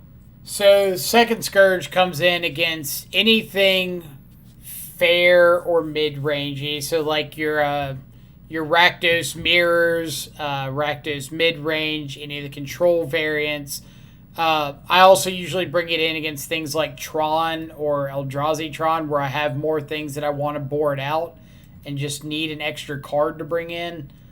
I typically won't bring in the extra copy if I'm boarding in Blood Moon, because it's already difficult to get that double black online if you need to fetch and shock early. So it just seems a little unreliable. But I hope that kind of helps. Ooh, Infect. Whoa. We're playing 2017 Grixis Death Shadow against Infect. I'm about it. Yeah. 2017 Shadow against 2017 opponents. Well, this will be fun. Okay, so Mike knows his way around Infect matchup a little bit. Mike had he might even be watching right now, but Mike had a good friend who was a very, very talented Infect player, and Mike would just jam literally game after game after game after game against Infect. So I'm excited to watch this. Right. So for those of you who don't know, Infect has got a special place in the hearts of a lot of players around this area. There's been a number of pro players from the southeast U.S. that have piloted Infect to a lot of success, including players like Tom Ross, Aaron Barrich. And I have no idea why that's the case, but a lot of these players just really gravitate towards it. So if you're looking for a place to jam games against Infect, there's nowhere better than around here. But it also means that you go through the ringer enough times with this deck that you kind of start picking up on subtleties here and there, what works, what doesn't work, what to look out for. Yeah, definitely. I mean, I guess we could talk about that first turn. Like, there was a choice to Fatal Push while they were tapped out versus Inquisitioning. Sure. So my thought process there is my opponent's got, at the time, 4 cards in hand. And if I Fatal Push, I open myself up to them top decking like a Blighted Agent or an Ink Moth that are 10 times worse for me to deal with. So if I don't have to open myself up to that and can just leave the Glistener Elf alive for a turn and take whatever's going to kill me, then I like my odds a lot more going forward. If I Fatal Push and they top deck a Blighted Agent and play it, or if I Fatal Push and they just have a Blighted Agent, then I'm extremely far behind because now they get to start attacking. But because I Inquisitioned, I know that they've got this Rancor and Mutagenic Growth. I'm not really scared of the Mutagenic Growth. The Rancor they can slap on, but it doesn't give any kind of protection. It doesn't stop a removal spell. It just lets them get their Rancor back. Mm-hmm. And like, this is pretty aggressive out of them. Because this is kind of like saying, okay, I'm going to do all this stuff because you didn't cast a removal spell on turn 1. So I'm just going to assume you don't have one. Right. Yeah, I think this one is, for the Infect player, game 1 is really, really difficult. Sideboard, they get some good tools. You know, they're probably playing Veil of Summer. And they might be even playing a little Fire Design themselves. They might be running a little Uro in the sideboard. I know some Infect lists do that. It very well could be. Mm-hmm. So we'll see. So, hey, Mike, have you ever cast a Become Immense on an Uro? I have not, but it I sounds... thought you did that one time. Did I? We played it. I don't think I did, but I very well could be wrong as well. So, something mentioned Blighted Agent as being something I don't really care to deal with. Sure. I guess we could have fetched potentially because we knew he had Death Shadow and we wanted a removal spell, but... I think we might be okay. So I'm probably... I've got Snapcaster in hand, so I'm not... oh, that's true. Too afraid of dying right here.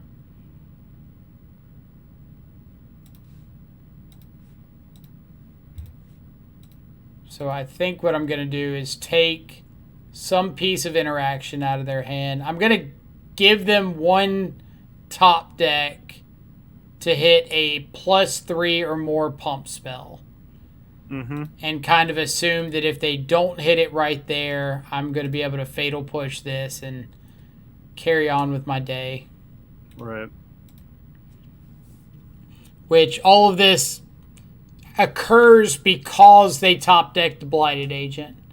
Which, like I mentioned earlier, is kind of the thing I don't want to have on the board. Blighted Agent or Ink Moth Nexus.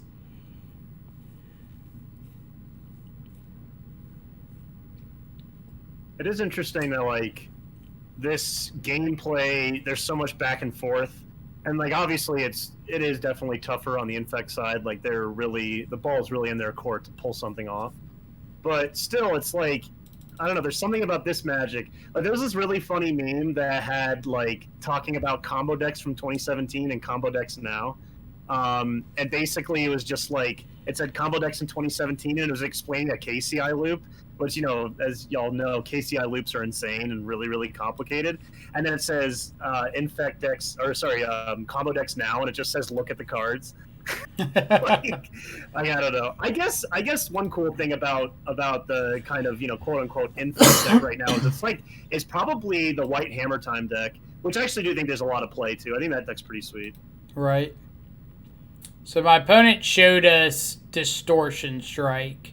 Right. And cast it. So we're going to get to kill this Blighted Agent. Oh, you want them to target first with Distortion Strike? Right. Okay, that makes sense. Especially now that they've gotten Dryad Arbor. Yeah, that makes sense.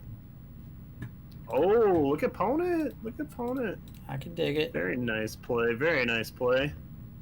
So they should probably pump it with the Pendelhaven here before the Distortion Strike resolves. They should. They didn't. Not. Oh, okay. I'm a little disappointed. Opponent had a sweet heads-up play, and then... Because, wait, so you're at 9. It would have been a... It would have had one more power. It would have been a 3. And then plus Rancor... 4 pump spell. 5. So they had outs. It would have had to have been... Like... No, Scale Up? Or I guess Scale Up still does it. Scale Up still does it, yeah. 6, 7, 8, 9, right? Because they're gonna I'm guessing they're gonna recast the. Well, I'm guessing they don't have it now. Now with this long pause, if they had it, they would have gone all in because we're tapped out. Unless they were counting, I'm not sure. They can't really be too aggressive here because we've got the Shadow on the backswing. 9, 11. Oh, so we're one off? Oh, wait, we just we thought seize right? and kill as long as they don't have anything. Gosh, dude. Veil Summer in the main deck. Let's go. Would be sweet. I don't know if sweet's the word I would use, but it would be something. All right. Okay, good. That was an interesting one. Yeah, it was pretty cool. All right, so any thoughts or wonders of sideboarding? Anything you're looking at that looks especially interesting or especially good? Yeah, I think... Well, this is one that I'll probably... I'm not sure on, honestly. Like, there's some things that are interesting. Yeah, I really honestly don't know. I'd be curious to hear what your thoughts are. Like, what do you value? What do you don't value? Like, what are you wanting to take out? What do you want to put in? Right. So, things that I value more are instant speed interaction. So, like, go for the third, dismember, K command. We don't really have a lot of sorcery speed in this interaction in this deck, which is pretty typical for Shadow. But in the matchup in general, being able to interact at instant speed is nice. Because, like, firing off a Fatal Push on your opponent's instep and making them burn a Blossoming Defense or a Vines of Vastwood, something like that is nice. And all I'm really trying to do is get closer to this. So, like, they're one of the few decks that can interact 1-for-1 as efficiently as we can between, like, Blossoming Defense, Vines, their pump spells, like, everything on their side's 1 mana. So being able to fight back on that same kind of axis is really huge. So you just don't want to get into a situation where, like, you board out or board in a bunch of expensive spells, board out a lot of cheap spells. Like, even if your cheap spells are less impactful, as long as you're getting to cast them, it's a pretty big advantage. Guess we're going to take our medicine here, right? If they got Veil, they got Veil. But like I always say in the stream, if they got Veil now, they're going to have Veil later, and they're going to have Veil when I want to do something better. So I might as well just get it out of hand now. Right. Sometimes it's the Spell Pierce, which is like so much better. But, you know, LOL Spell Pierce. Oh, there it is. Wow. Just the pinnacle of card design. Way to go, Watsy. And I mean, we could have cast Serum Visions on turn 1 and tried to set up. But if our opponent played like land Glistener Elf on 2 and we went to Fatal Push and they Veiled, like we'd be way better or way worse off. But at least we know now we're a card closer to killing that Glistener Elf or Blighted Agent or whatever. That's a really good pickup. Ooh. Do you like me some Stubborn Denial? If your whole hand is just Veil of Summer, can you eventually win? Maybe. If our opponent just has 12 Veil of Summers. You know what? We'll do the math. All right. We've got a game plan. Need to I like it. exile better for my Gurmag. I was very surprised not to see the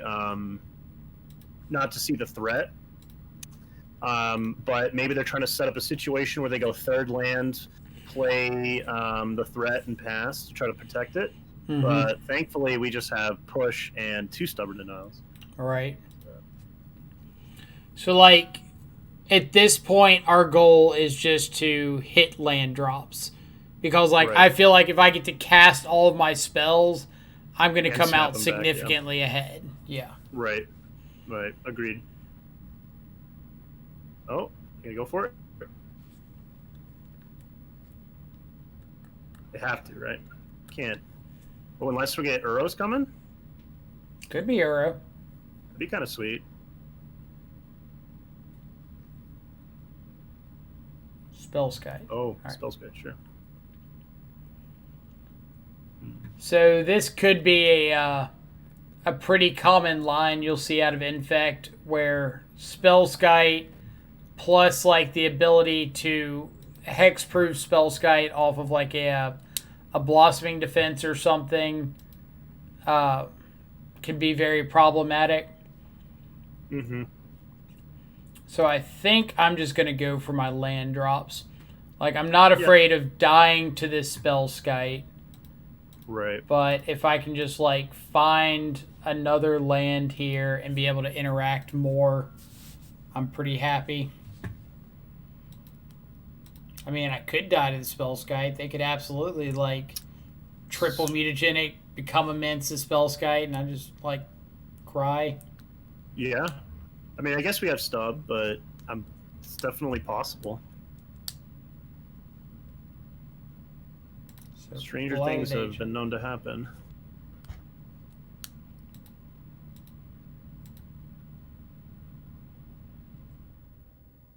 Yep. Double threat, sure. I think that's fine with this double Stubborn Denial. Oh, right, yeah, sure. So what I'm going to do is aim Fatal Push at the Blighted Agent. Because if they redirect, they pay the 2 life, get under a 2-turn clock with Gurmag. If they don't redirect and like Blossoming Defense or something, I just get to get that out of hand. If they redirect and Blossoming Defense, then I still get to lose that 2 life and get closer to killing them with Gurmag. Or if they pay the blue to redirect and they're tapped out. Right. So it's kind of all upside. But I can't imagine them just paying the blue to redirect while they've got 3 cards in hand. Sure. That was an interesting play. That's not a play I would have made. And I'm not saying that like as in like, oh, that's the wrong play. It's just like I wouldn't have made that play, and I think that's like interesting. What would you have thought of there, or what would you have played? Oh, I was just gonna be caveman and go opt for land drop. You know, like that's all I would have done. So they did redirect. That's a pretty good draw for us. Interesting. So let's see if our opponent's got another Veil of Summer. Because if they Veil and I stub the Veil, I'm not really afraid of dying to 2 cards in hand. Get to take one of them, so 1 card in hand. Like, there are things our opponent could have that could kill us. Sure. Right. But 2 more Veil Summers. Okay. Lost Team Defense. Sure. That's fair. So now that we know that Dryad Arbor's in hand, I don't want to say it out loud. There's no combination of cards that could have to kill us this turn? this turn... No. Oh, wait. Does Become Immense? Okay, that doesn't do it. Did Become Immense do it? Let's say they would have 2, 3... No, not Become Immense. Become Immense is would have +6, been right? 1 short. Right. Yeah. So, what's the play here?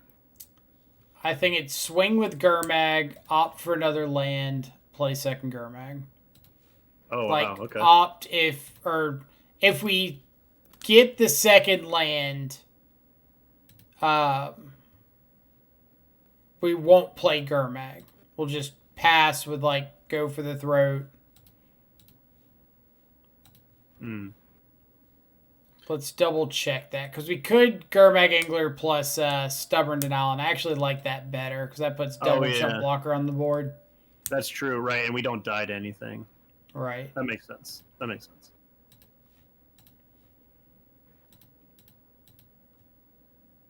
Ben's like, boom, he said it. No combo of cards. Man, I'm asking for it. I'm tempting the fates for our opponent to somehow top deck their way out of this. Tempt the fates on your own clock. This is my clock. I think this one is about wrapped up. It looks that way, yeah. Like, Ink Moth is good, but Ink Moth is not getting us dead quick enough. And if they attack with 2 creatures here, then they just die, because we just go for the throat one of them. Right. Yeah, so... See if they do it. Oh, opponent's been playing pretty well. Honestly, the discipline. Playing pretty tight. I like the discipline a lot. I'm a fan of it. Yeah. So I think what we're going with is just go for the throat this other Blighted Agent. So they have to chump block with both of these, and then we've just got Stubborn Denial. Yeah, can't lose, yeah. I like it.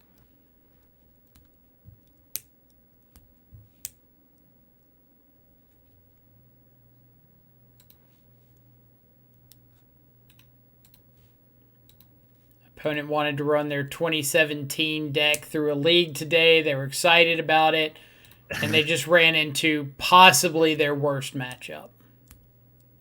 Potentially, yeah. Potentially their worst matchup. I feel like in this day and age, with like the aggressive red lava dart decks, they have worse matchups than Grixis Shadow. Fair. But yeah. All right. So opponent's got to draw something pretty decent here. An uncounterable scale up. I mean, they have like Echoing Truth. We're gonna counter that because we can. I mean, it's not lethal. Yeah, it's not. But yeah, I'm gonna counter it anyway. I'm gonna show opponent how dead they are. Okay, fair enough. Sometimes you gotta send a message. So we've got a couple things we want to do for this giveaway. What do you think is the best way to go about doing that? Like, should we just get everybody to enter or give a thumbs up or something if they want to enter them into a spreadsheet and like randomly draw it? Or well, I can set it up if you want me to, but Twitch can do giveaways for you. You just do ! giveaway and then write the word that you want them to type. So you just have them write out, like, shadow or whatever. And then everyone who writes shadow in chat gets entered. And then after, like, 2 minutes, it randomly selects someone. Gotcha. I like that idea. We're probably going to do more than just one. Like, can we do it to do 3 different words? Like, enter for the playset of the Future Sight Street Wraiths, the playset of Ley Lines, and the playmat? Like, can we do exclamation ley line, exclamation wraith, exclamation playmat? Yeah. Just for sake of like organization, I think we should do them one at a time. Just so it's like a little more clear and like we're not getting our wires crossed. But yeah, we can absolutely do multiples. I like the sound of that. Cool. All right, so bottoming both of these because I just want to find lands.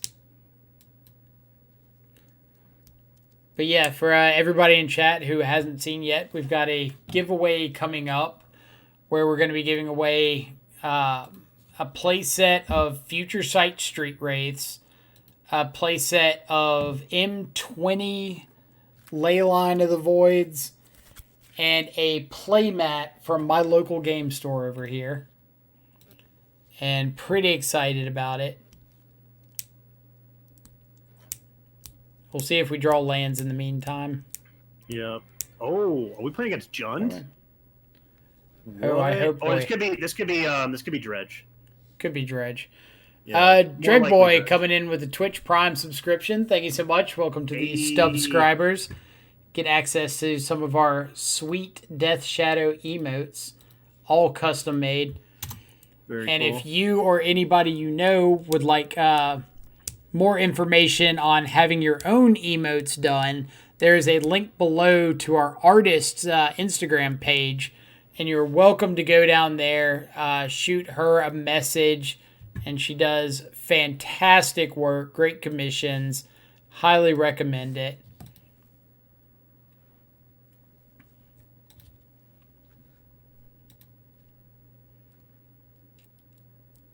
Do you send to Italy? I will send wherever. Nice. This is a nice. community Good guy, Mike. goal. I cannot guarantee it'll be there quickly, so don't get mad at me for that part. But, alright, so I think we have to double stub this, unfortunately. Pretty crazy that our opponent had a Cathartic Reunion last turn, but no Dredgers in the yard. Like, that was kind of lucky. Right. And they ditched 2 Shriekhorns. I think they should have just cast both Shriekhorns. But, you know. Well, I think they hit Life from the Loam, or discarded Life from the Loam, and dredged over those 3. Oh, did they? Okay, I missed that. No, yeah, you're probably right. You're right.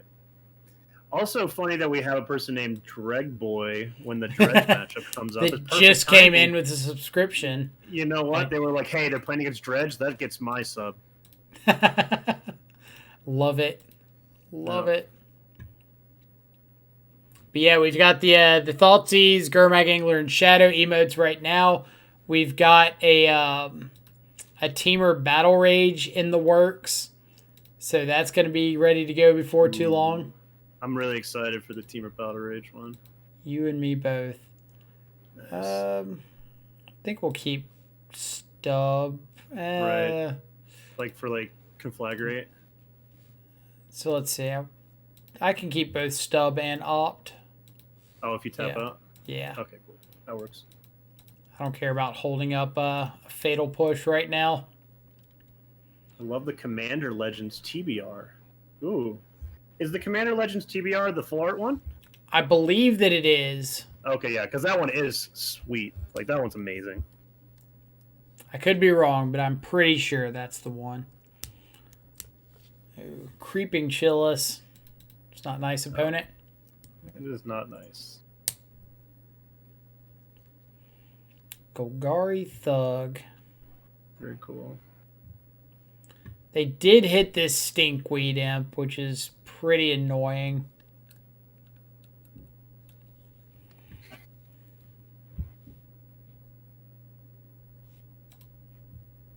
I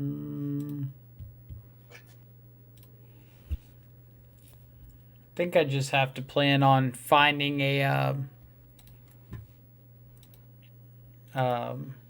Battle Rage. Mm-hmm. So I don't want to fire off these Fatal Pushes while my opponent's got a Stinkweed Imp in the yard.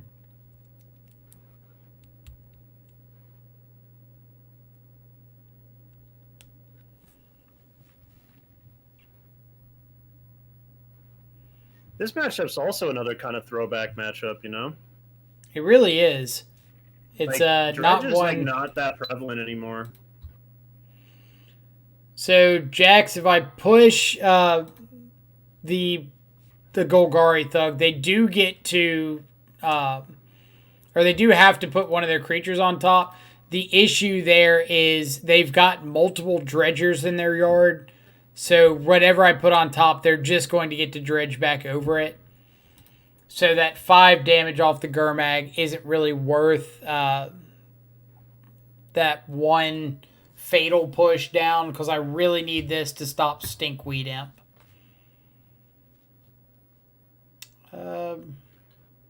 Yeah, I'm snap stubbing this. I was gonna ask if you have to snap stub the life in the Lawman, probably. Right. Don't want to. Spins, But... I saw now Dredge returned to Bloodghast over Ghoul. That's because of Reign of Gore? That's a good question. I don't know. I doubt it's because of Reign of Gore. I don't see many Reign of Gores in sideboards. I doubt that was the motivation. Probably, honestly, the person who's going to know the answer to that is Mr. Sodek, because, let's be honest. If Sodek does something with Dredge, the rest of the community kind of follows, for good reason. He's an incredibly talented player and deck builder. But I don't know. My personal feeling is that the Ghoul plan felt like a little bit glass cannon-y. Like, it felt like, oh yeah, if you hit your Bloodghast, your deck just goes completely off. But if you don't, then it's like, it's getting sketchy. So maybe just like Bloodghast was more consistent. Like, you're just always probably going to have lands and fetch lands. Right. That'd be my best guess, but I really don't know. We'd have to go raid a Sodek stream and go ask him. I mean, that would make sense. I could see where that would be the case. Like, I don't play enough Dredge to have any informed decision. Also, right. Bloodghast is like also one of those secretly like really broken cards. Like, it's just a pretty ridiculous card. I mean, all you need to do is drop a land and you get a creature back. I mean, what kind of format do you get a 2-power creature for making a land drop? Am I right? I mean, I can't imagine one, especially Can you not a imagine 6-power format creature. where that would be legal? You just make a land drop and get a 2-power creature. I mean, come on. So, funny situation. Our opponent has opened themselves up to us just drawing a Teamer Battle Rage to kill them.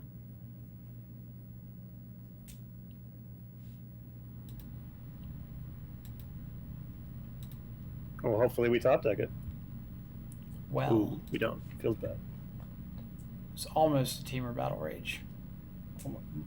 Just nearly one. Oh yeah, absolutely. I'm always happy to shout out other Magic content creators. We all kind of need each other. Well, I shouldn't say we because I'm not really a content creator, but I'll scoot to the Creeping Chill so they think that I had the Teamer Battle Rage and they got lucky. Nice. But yeah, always trying to support other Magic content creators, and Sodek's a pretty good one, so Agreed. worth shouting out.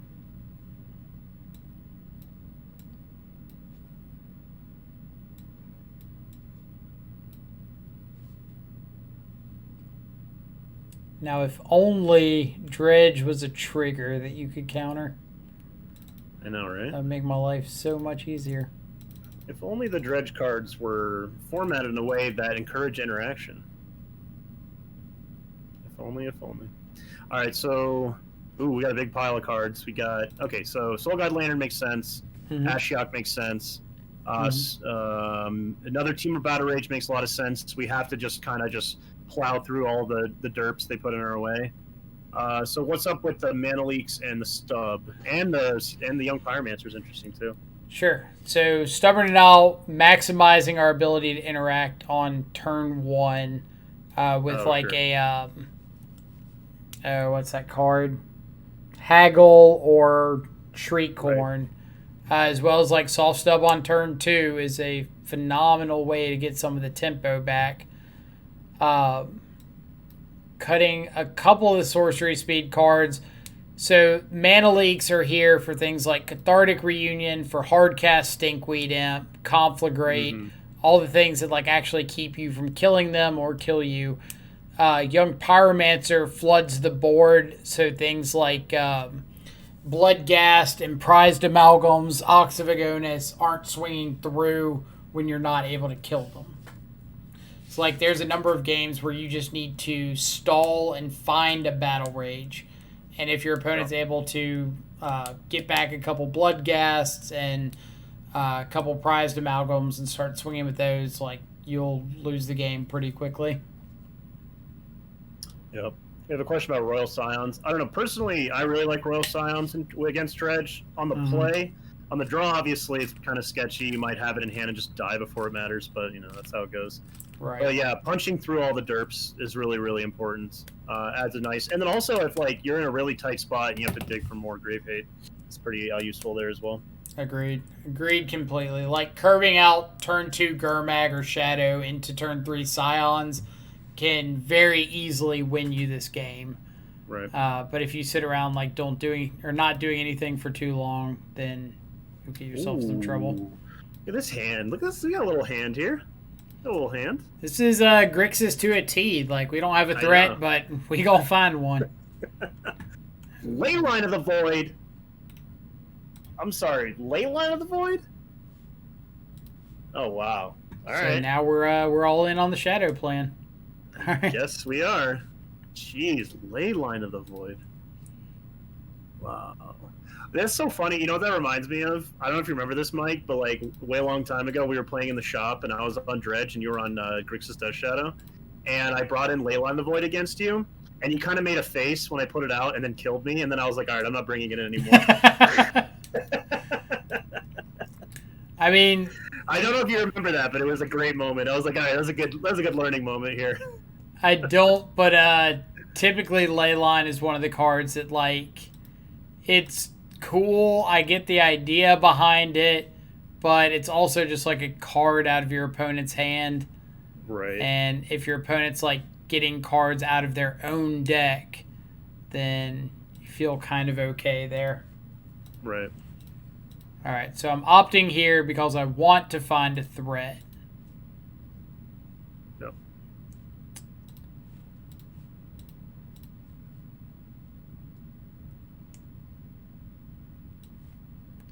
Their hand is... They drew Leyline of Sanctity for turn. Oh my gosh. And they need to hit the second land drop.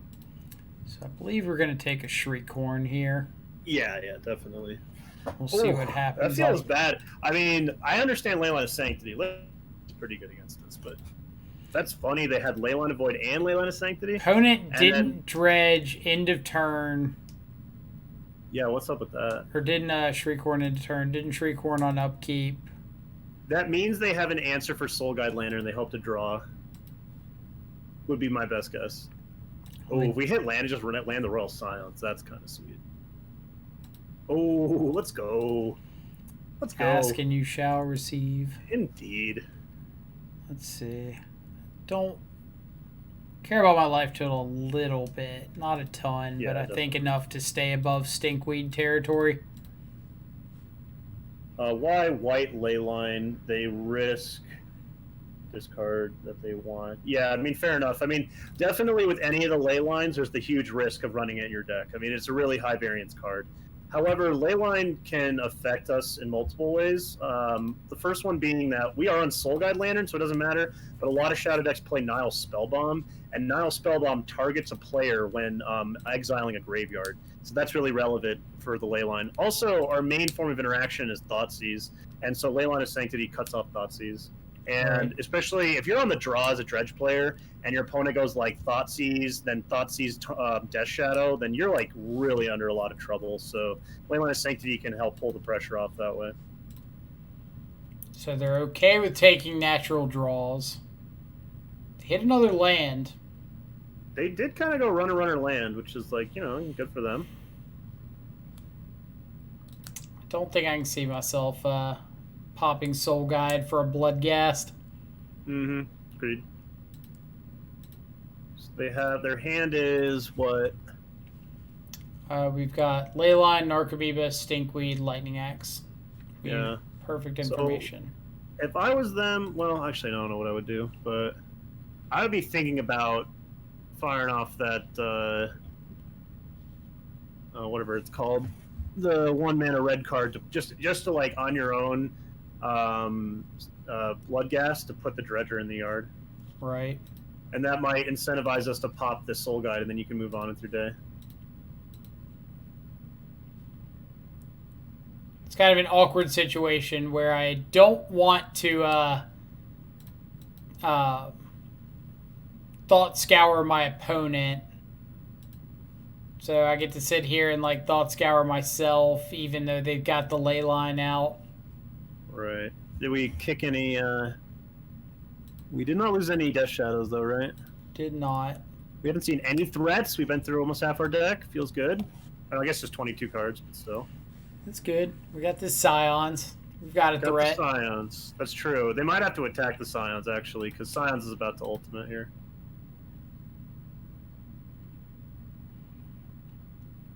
But yeah, the number of games I've lost due to a white ley line is pretty low. It's too dang high.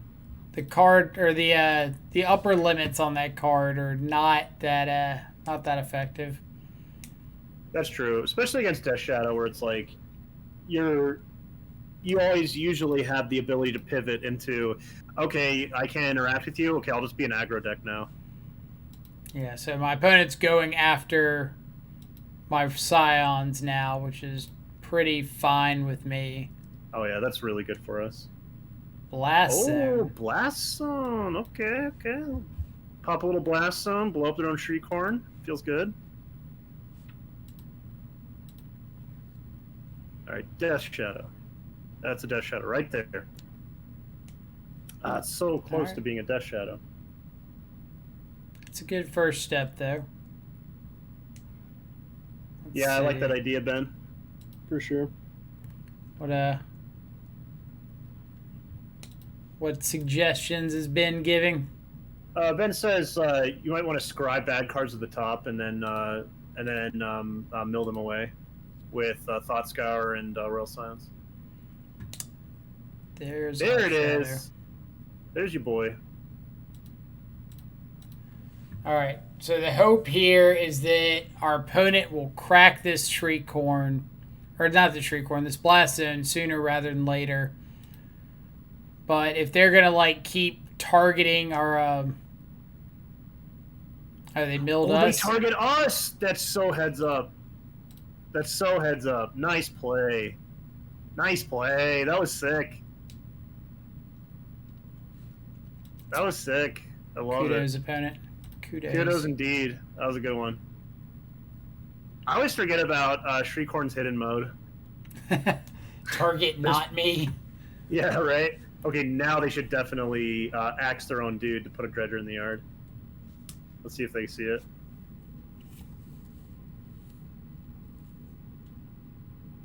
Because now that the Soul Guide Lantern's gone, doing the upkeep.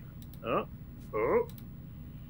Draw. Nope. Take a natural draw. That's not how you dredge. Come on now. They're hitting their lands, which is pretty good for them. Yeah. They can just what are they going to do? Hardcast the landline, I think, today? Hardcast an Archamoeba? Hardcast a Stinkweed Imp. Alright. Well.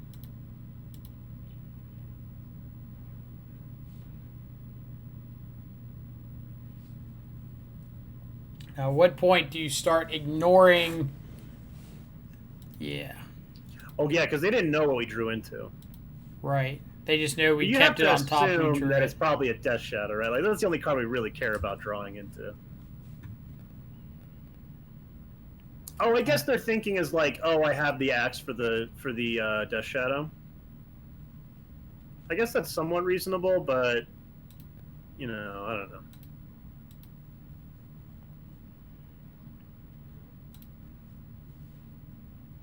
All right, race is on. Race is on, but they get to race with a Blast Zone. So... Oh, yeah, wait, they have Blast Zone. I'm the one who's an idiot. No, I'm the dumb. Because, yeah, they just have Blast Zone. They don't care about a Death Shadow. I mean, they should care about a Death Shadow. Well, when you got the fire design on your side, you don't have to worry about much. Lightning Axe their own Stinkweed.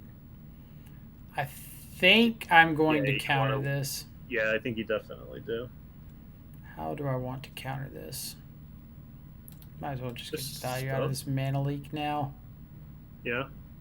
Or I guess we do stub, because if they play something like a Shriekhorn and I go to stub, they can respond by, maybe not right now, but at some point. Gotcha. All right, well played, Dito. Well played. What was your final record?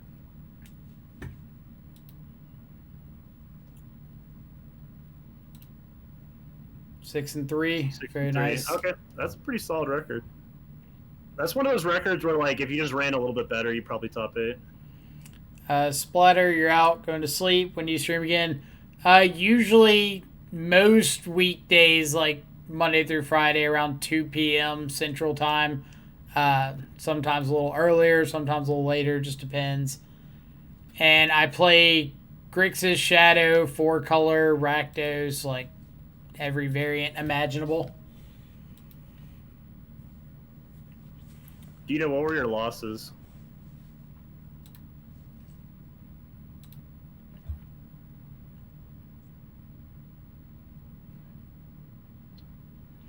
So it's kind of interesting because if our opponent just like, I guess, no, they can hardcast Narcomoeba now. Gotcha. Ad nauseam makes sense. Greentron makes sense. Oh, with blue-black control, that's right. Mike was talking about it, like the Narsets 4 and stuff. Narset, Gyre Yeah. Reach Sanitarium deck, yeah. Right, yeah. If a Narset goes unanswered, Ad nauseam was insane. It feels bad. So they are hard casting Narcomoeba. Okay. I probably should have tried to mana leak that, honestly. Oh yeah, because it would tap them off of the blast zone if they wanted to pay. Right. I had double counter plus combo on turn 4. I can't tell you how many times I've been playing against Ad nauseam or some other, glass cannon all in deck, and I'm like Thoughtseize or whatever, and it's like stub, but then they're just like, pack negation, pack negation, pack negation, kill you, and you're just like, all right. Calm down. Yeah, calm down now. Well, don't Oh, want that that was so one. close to being a great draw. Counter for Teferi, had another pack from my Force Negation. Yeah, that's awful.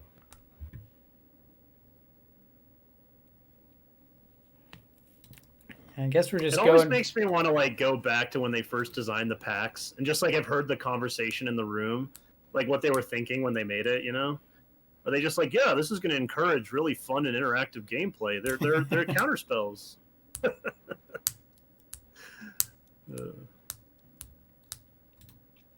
Opponent doesn't blast zone there. I'm not sure what's going on here. Maybe they're planning on attacking everything at the Scions. I don't know.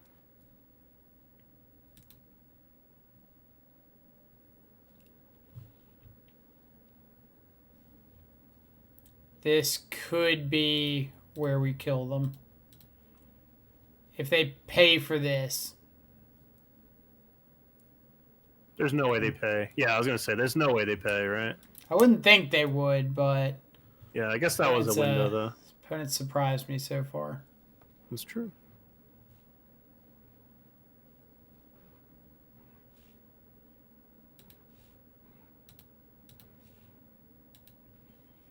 But I'm kind of just waiting until I get another Shadow to start taking up this Scions to give this +2/+0.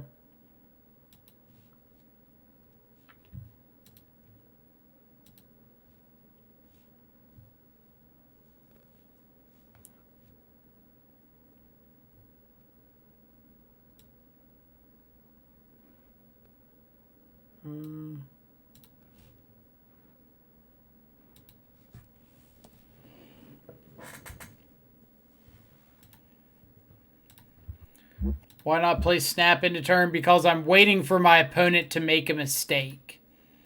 I'm wanting them to do something like play a land, get back Bloodghast, attack these two at me and like the Bloodghasted Scions or something where I can chump block with the Shadow or with the Snapcaster. Mm-hmm.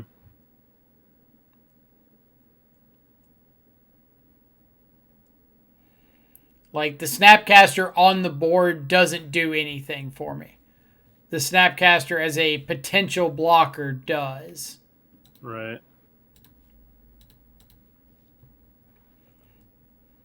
These mana leaks on the Life and the Loam's been pretty funny. I mean, I could accidentally draw into a another Soul Guide Lantern. That's true. Feel pretty genius. Yeah. Really a shame that that thing flies, you know? I mean, it makes perfect sense looking at it, right? It's just like a jellyfish. It's true. I guess flavor-wise, it makes sense. Oh, Stub's kind of sweet. Yeah, do we want to dig more? We want just like another Soul Guide Lantern? Do we be like really turn the things around here? Right. We only have 18 cards left in our deck? What happened? We've only seen one shadow, too. I know. What? What's going on? I just noticed we had 18 cards. That's kind of insane. God. Okay, one cool thing is if we stub the life from the loam again. Yeah, that'd be kind of interesting. Well, we stub loam, and then they just pop blast zone, and then they can pay for stub, right? Oh, no, they can't, because they're... Wait, so they pay that, and then the 3... Oh, yeah, no, wait, they can't. That's funny. I wish we were the Dredge here. If this was all in our graveyard instead of exile, we'd feel way better about life. Right. Another Amoeba. Pretty good. It's not a creeping chill, so that's a plus. Dredge is a funny deck in that, like, it has some draws that are insane and just kill people on turn 4 or whatever. But then there are also these just weird, bizarre, dragged-out games that make no sense. I think they should pop Blast Zone. Oh, no, they can't. I just said it. They can't pay after they pop Blast Zone. Okay.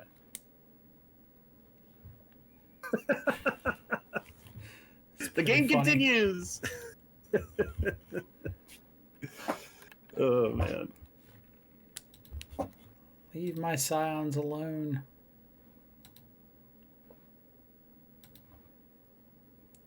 Man, think of how much better shape we'd be in if we had a young Pyromancer out during all this. This is very true, though.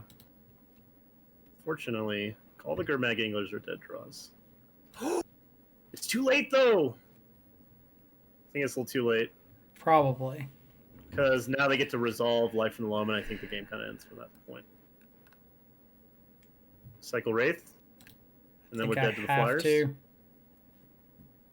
Oh, Man League, we're just dead to the Flyers. Oh no. Opponent doesn't know that. Opponent doesn't know that. Opponent's staring down this Royal Scions like, I can't beat it. To be fair to our opponent, okay, if they no hesitation attack us, then I'll be a little bit suspicious, but this is a decision. This is a decision.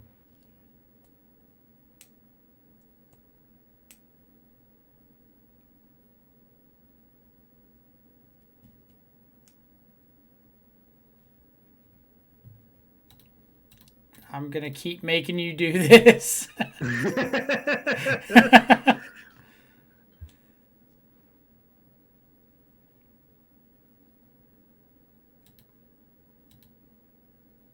This has literally been 4 turns in a row, right?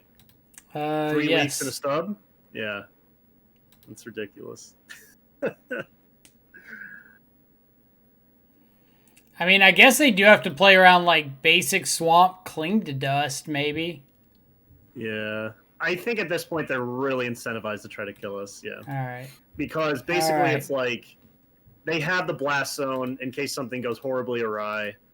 And wow, we were just it was not they were all on the bottom. That's the 11th card from the bottom is the second shadow. You know then what? Soul Guide, third shadow. All right, Ashiok, Soul Guide, Shadow. So like, you in need the to bottom, flip like your deck upside down. You need to flip your decks upside down and start drawing from the bottom of the deck, and then we would have been fine. No kidding. Like that's the bottom 11 cards of our deck. All right. Oh, that was game 2. That was so weird. I just completely lost sense of where we were and what was happening. So yeah, that was the only reason I was fighting so hard. We needed fair enough. Fair enough. I was. We weren't going down without a fight. Go to the next game, you know. You can only do that when there is a next game. That's true. This is fair. This is fair. Oh man. All right. Well, we got dredged. I mean, that's about to be expected. I mean, that's always been like a pretty horrible matchup for Shadow decks. Like, absolutely. if you don't see early Shadow Battle Rage, you're probably not winning it. But they did naturally draw into the lands and the blast zone, so That they did. gotta give them props for that. They kept a one lander and they went what was that, triple runner lands? Something like that. Something like that. What can you do? I don't think, is there any Thoughtseize deck that's a good matchup against Dredge? I'm sure there's some Thoughtseize deck, but most Thoughtseize decks do not have good matchups against Dredge. Some degenerate combo deck. Yeah, Thoughtseize in the sideboard. Do you count Oops All Spells with Thoughtseize in the sideboard as a Thoughtseize deck? I mean, I guess so, even though it hurts me. Probably a good Dredge matchup. Yeah. This person was last seen yesterday playing Heliod Company. Ooh. Back up against Fire Design. We had a nice little reprieve there, but had to end eventually. Although our hand's kind of sweet. Assuming that they don't main deck an Auriok champion next turn. Yeah, turn 2 Auriok would be pretty sad. Oh man, dude, you're about to get manatized, and it's like not even going to be funny. All right. Would have been sweet. I think I'm actually going to bottom the Snapcaster. So Blackhawk, if you're saying maybe Classic Jund is having a good Dredge matchup, I would probably press you as to what particular card you're thinking about. Oh my gosh, opponent! Can we do the tilt off thing? They always have it. Oh my god. At least not in my experience have I found that Classic Jund has a good Dredge matchup. But I mean, I guess if you like go ham on like main deck Nile spell bombs and scavenging uses, you can probably get there. But We're gonna take that Heliod though. Ooh, no. Luminar Gasper. That is a sweet card, but the double is kind of rude on our opponent's part. All right, well, we're taking one of them. Like they that's kind of what's sweet about this deck though.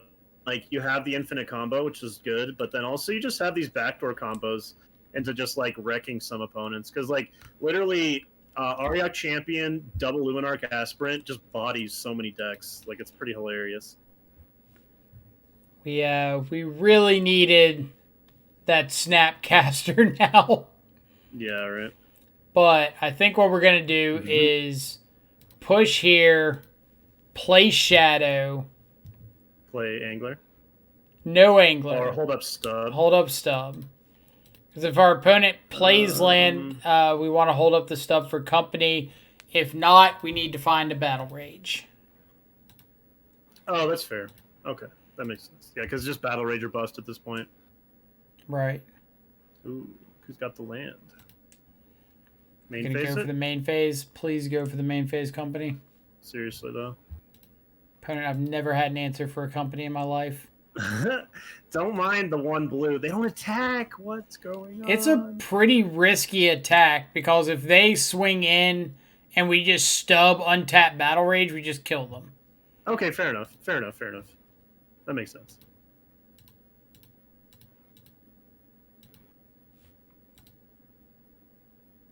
No. I'm not going to bluff a... So, funny enough, Blackhawk, I've, as has been mentioned a million times, I play a ton of Jund, and literally I got into playing Dredge, so back when Faithless Looting was unbanned, I got into playing Dredge literally because I just could not stop losing to that deck on Jund.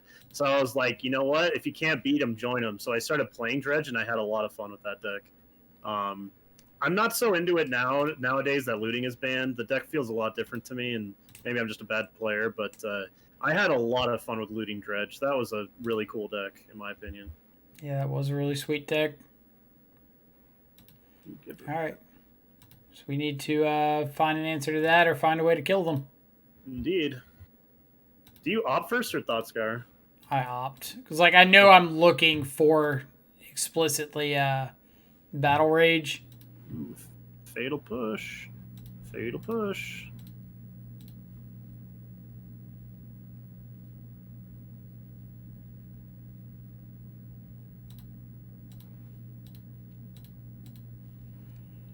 All right. We're going to risk a... Yeah. I was about to ask you. Are we going shields down? Just try to get it.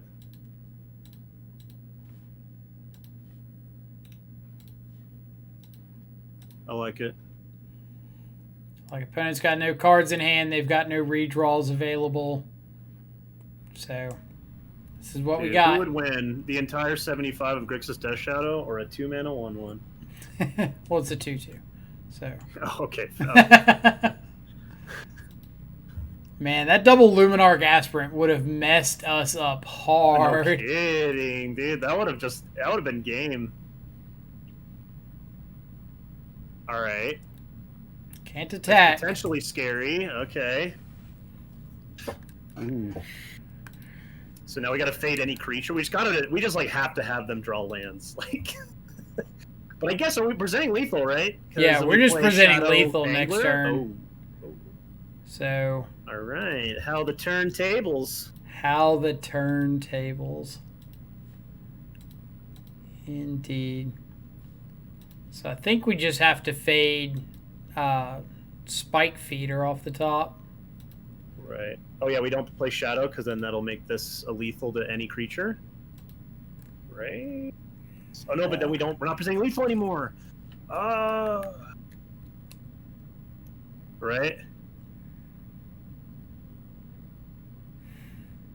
I think we just have to go for it. Yeah, because we can't. Playing the Shadow gives them 1 draw, and not playing the Shadow gives them 2 draws. Yeah. Right, because we are no longer presenting lethal. They just block the Shadow and take 10. Right. Arya Champion's hidden mode. It gains a life. Feels so bad. YOLO. YOLO opponent. Yellow Swaggins. Yeah, the only problem, S-Bends, is that, like, we have to limit them to 1 draw. Oh, they can brick. They can brick. They can brick. It's happened. Okay, it didn't happen. That feels so They did not brick. They didn't. We got to get them 1 draw step. Company. Grr. You know what? Hey, we should have willed the last Stubborn Denial to the top of the deck. Or not the last one, or whatever, the other one to the top of the deck. Should have willed that Battle Rage. It's true.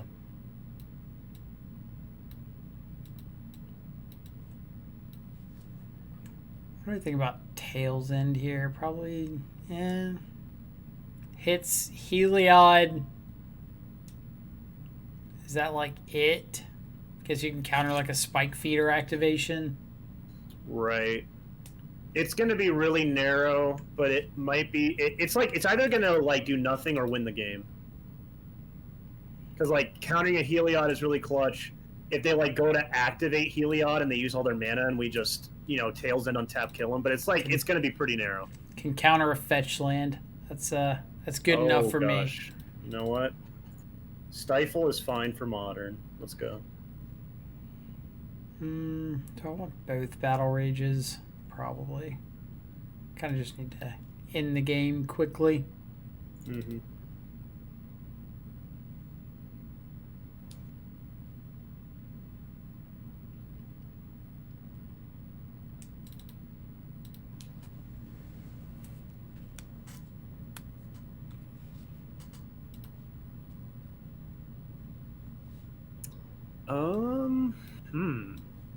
I like it. Yeah. Being able to interact with like early That's Heliod or Auriok Champion, whatever. That's true. That's true. All right, Serum Visions, show us the goods. Show us the goodies.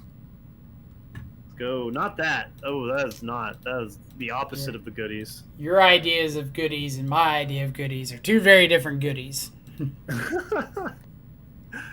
Oy, oy, oy. Triple fetch. Ooh. All right. All right. We can snap around, you know. You can get a little snappy up in here. We'll get a little mana leak on the Auriok Champion. Untap. Opponent's like, yeah, I'm just going to windmill slam this Auriok Champion on turn 2 and win the game. Easy clap. They won me the game last time. Oh. Ooh. Wow, is their hand just like Veil of Summer? 17 Whenever I have a veils. green opponent that just doesn't do anything for the first couple turns, I just assume they just have like 15 Veil of Summers in hand. I mean, I think that's a pretty safe assumption for the most part. Because like, why else did you keep the hand though, right?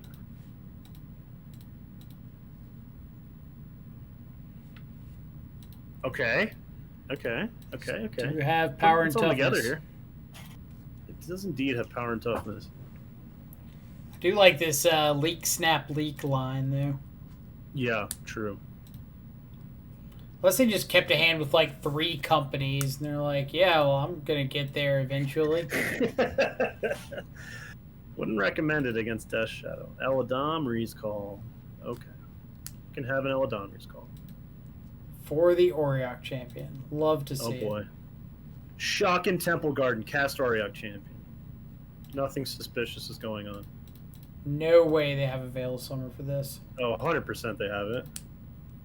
100%. Never didn't have it, dude. Every time, dude. It's so frustrating.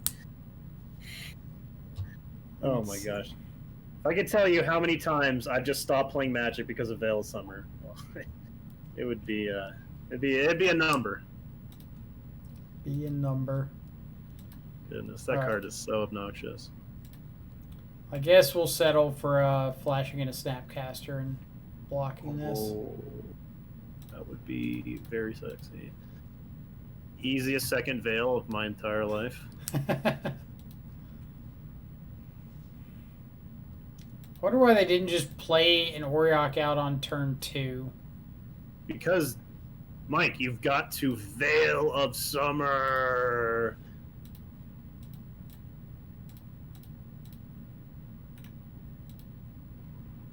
All right, sweet. Ooh. Opponent might just attack because they forgot. Yeah, but I just have protection for the entire deck, right? That is not a meme. I have had someone attack into my Snapcaster Mage because they just completely forgot that they just have the Auriok champion and they're just like, it's unblockable against their whole deck, and they just go trundling in with it. Trumbling in. Is that the technical term?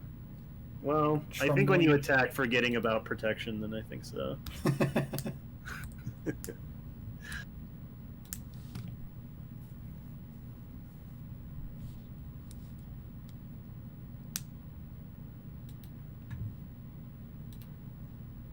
All right. Opponent for half a second. If you think I don't plan on getting Swifty with this Snapcaster, you're dead wrong. Getting Swifty.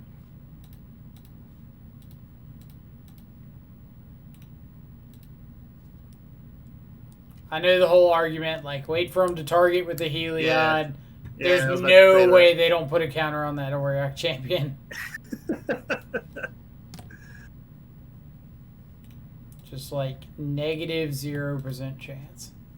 There's some percentage. I don't think it's negative, though. Oh, snap block the Snapcaster Mage.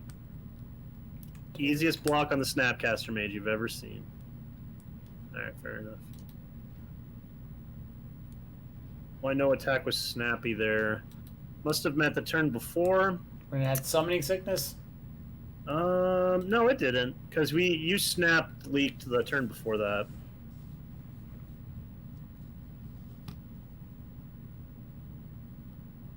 Okay, this is actually who would win the entire 75 of Grixis Death Shadow, or just a bunch of 2-mana 1/1s.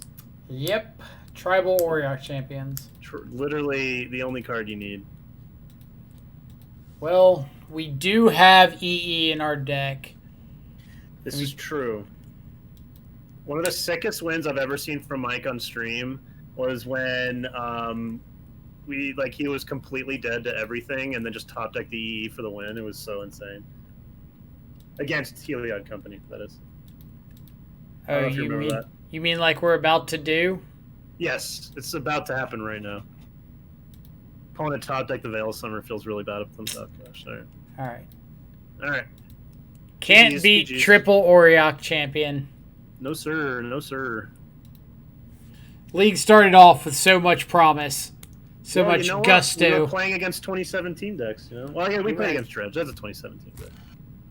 Infect, Dredge. What did Airwave play? What was the first one? Prowess. Blue-red Prowess, Infect, then Dredge, then Heliod. That's right. So I don't know if I'd call... Prowess game was sweet. I missed the old sideboard anti-Auriok list. The one with like 12 answers to Oriok Champion. That Yeah, was we're great. gonna have like Plague Engineer, Engineered Explosives, Pyrite Spellbomb, and it was just like, yeah, Absolutely. it's like you dare try to cast a 2-mana 1/1 against me. You see what Best happens. list ever. All right, who's ready for this turn 1 hot stubborn denial? Ooh, it is a hot stubborn denial. Because We're if gonna opponent lead off- doesn't cooperate, we just get to opt, which is nice. We're leading off the Bloodstained Mire 2, so opponent gets 0 suspicions. Like, oh, it's Rakdos mid-range. Let me just throw down this Aether Vial. Oh man, stubbing a turn 1 Aether Vial is the best feeling in the world. I've had opponents salt off on me. Like, of course they won because they're an Aether Vial deck, but like stubbing a turn 1 Aether Vial, they flip out.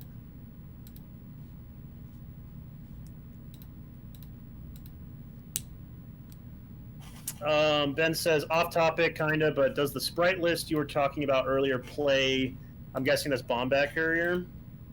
Bob MKJ. I'm guessing it's Bombat Courier. I don't know. If Math God's still hanging out, maybe they can weigh in on that. I don't know. I'm kind of wondering what.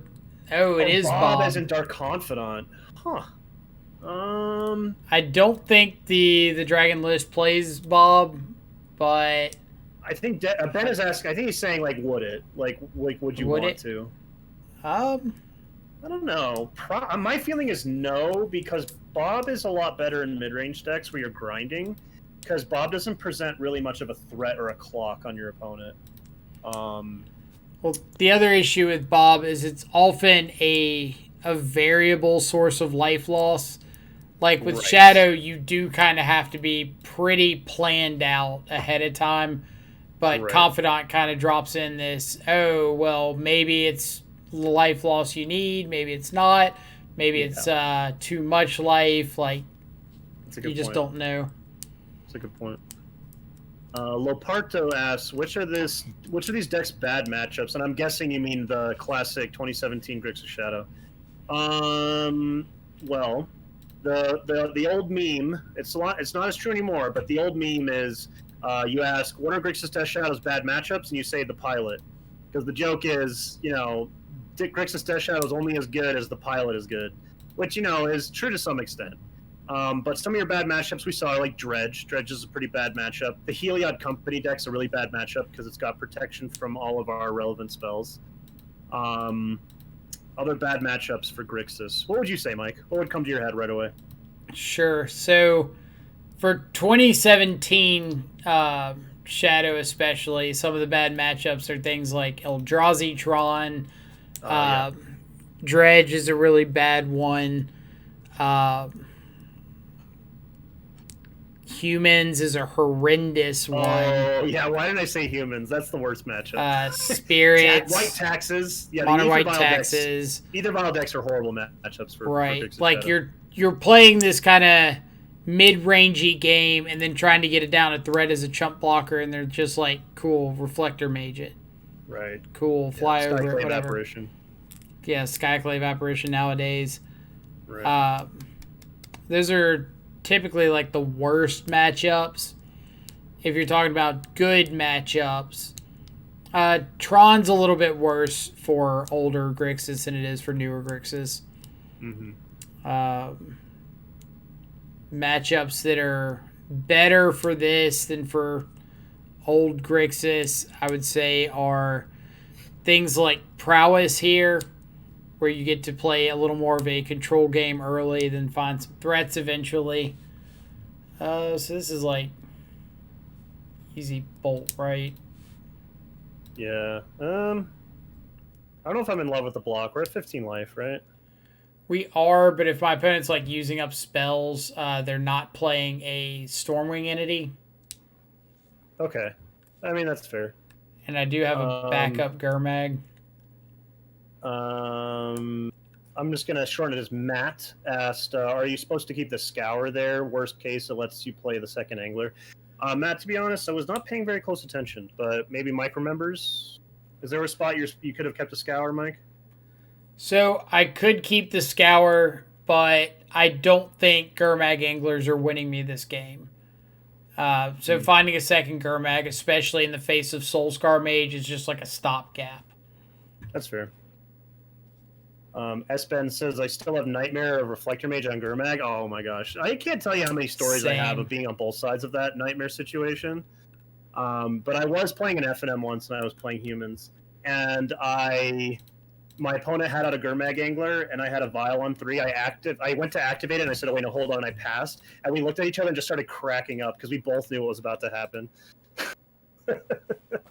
Which was, the opponent was going to attack with the Gurmag Angler and going to get blown out. It is a pretty terrible.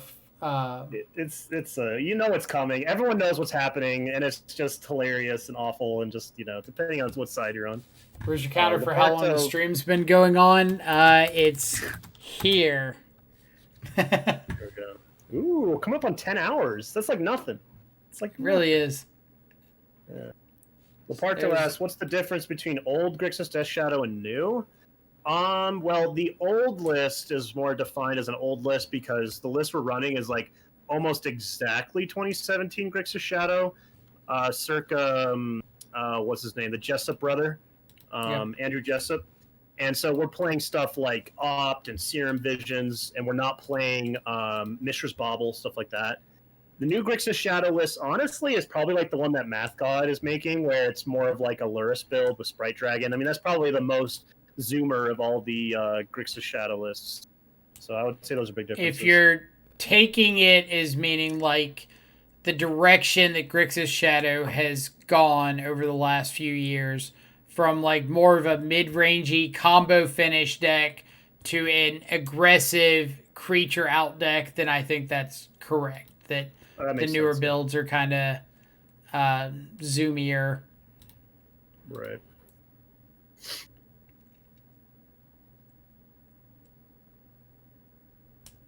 So this is 1, 2, 3. Oh, they have a double dart? Yeah, we might just have the deads here. Let's see what they do. Oh, nothing else? Second Stormwing? Is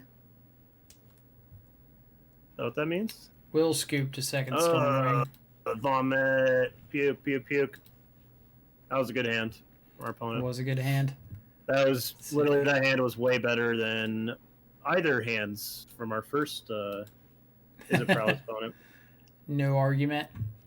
No argument. Those Blurus lists already existed before the change to the companion mechanic. Yeah, utterly milked. I think that's kind of where that, as I'm calling it, the Zoomer Grixis Death Shadow list kind of took hold.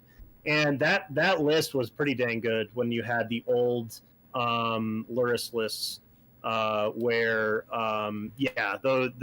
especially the old companion rules was so insane. You just put it right on the board, and yeah, that deck was sweet. That was like the Grixis, the sprites, and then everything else that goes into it, and most certainly a more of an aggro deck, aggro that plays a lot of disruption, as opposed to, as you can see from this list here, is much more of a mid-range to control deck that has big beaters to finish off. Right, completely right. So I do think that this matchup, like I mentioned, I think it's better for the older Shadow lists than it is for the newer ones, because the newer lists are more all in on like fetch shock, get out a dude, go from there.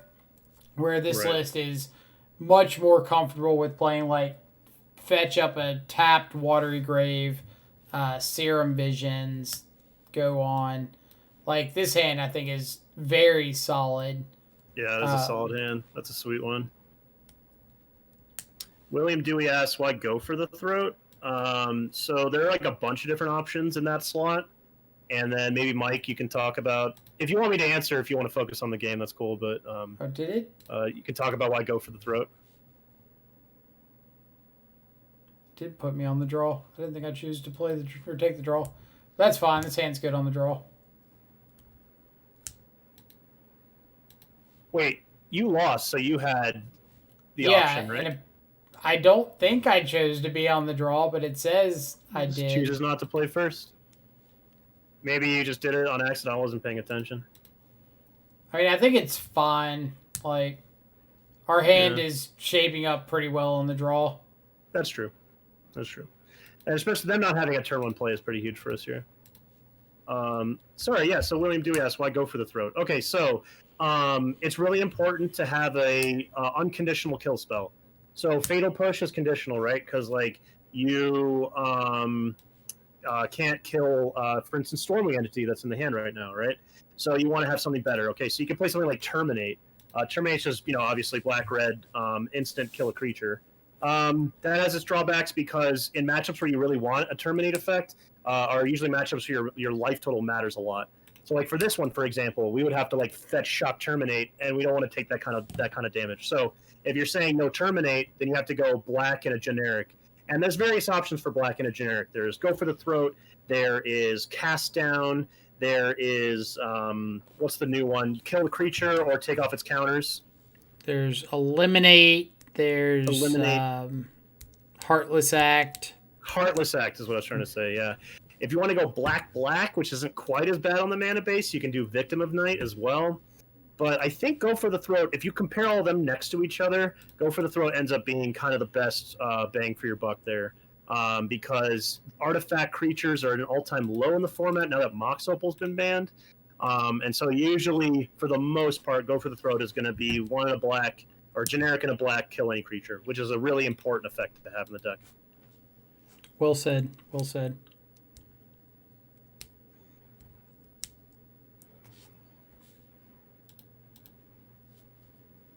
Is it another Stormwing? Woof. Stormwing Tribal. You know what? It's a good card, so I've been told.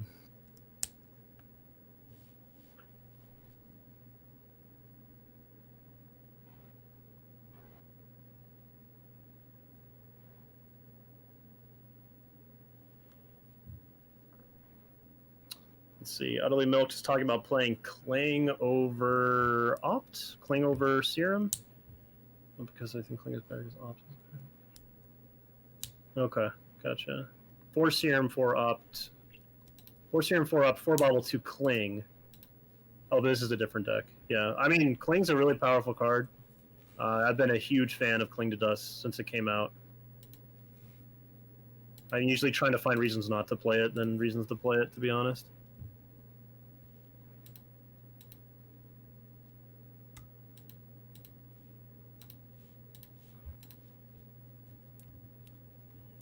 Save a life off this lightning bolt. Then hopefully get to just like snap, Go for the Throat this next turn and. Mm-hmm.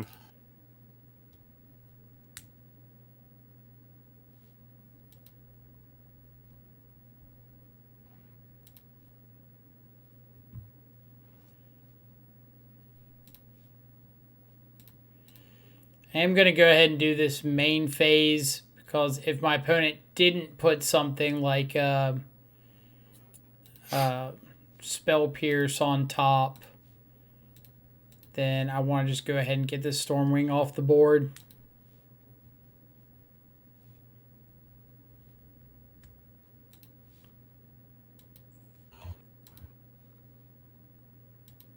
See what opponents got. They like paused for a little bit there.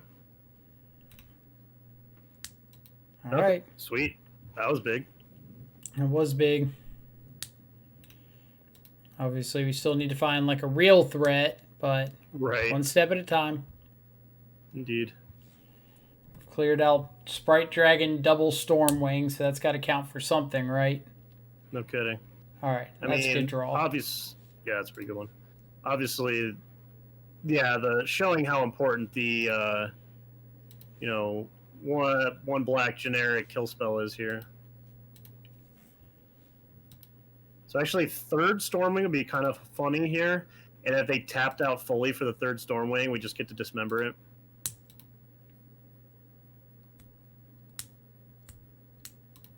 Nope. What's in their hand?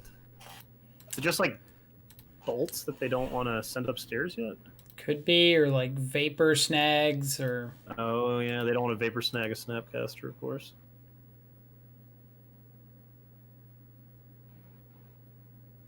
Got shot a Snapcaster. You know what? Right. You gotta do what you gotta do here. You do.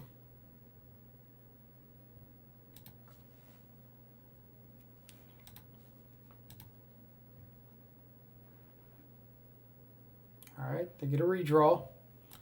I would love to see a hard cast Sprite Dragon right here. That would be sick. Or Sprizzy, I guess any hard cast creature, because we got them answered pretty well. But I guess you want a 2-mana one so you can just leak it and go on with your day. Yep. Exactly. Makes sense. Oh, hey! Mmm. Sometimes. Feels good. Indeed. Opponent looking over at that mana leak like, what the hell? Well, if you get to cast the other one, then the opponent's really going to be what the hell, because they're mismatching arts.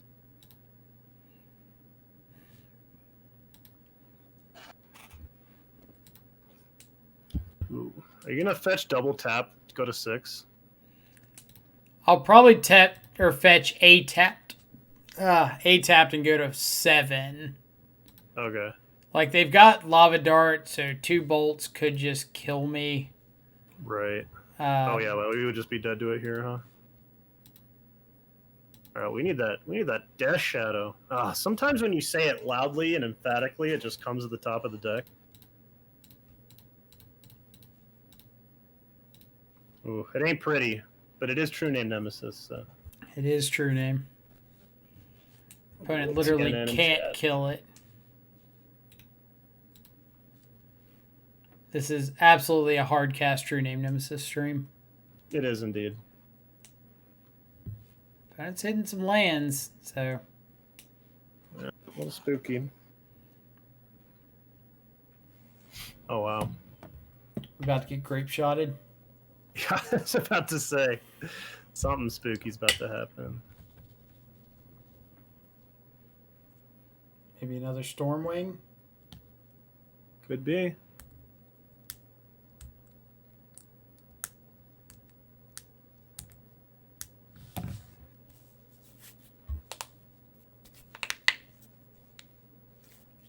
Yes! All right, good news, everyone. Hanno Lee, Mr. Sexy John, went 8-1 with Mono Green Tron. He is in the top 8 of the Mana Trader series. You can watch that tomorrow. That is sick. Awesome. That is so exciting. Oh, man. Let's see. The other top 8 is 4-color Uro, Sultai Uro, 4-color Uro, Heliod, Mono Green Tron, Teamer Uro, Rakdos Shadow, Ad Nauseam. Woof. Pretty good top 8. That's 4 Uro decks.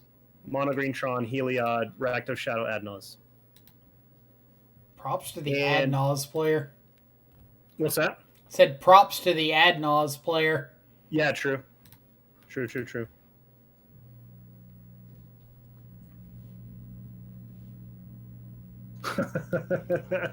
You need Urborg tech for the real True Name Nemesis experience. That's true, though. That's just facts. Don't tempt me with a good time. I know, seriously. If their last card's a Mana Leak, we could die. Or not a Mana Leak, a Spell Pierce. It'd be pretty awkward here. We can pay for Spell Pierce, right? That's true. Okay. Should have said a better counterspell.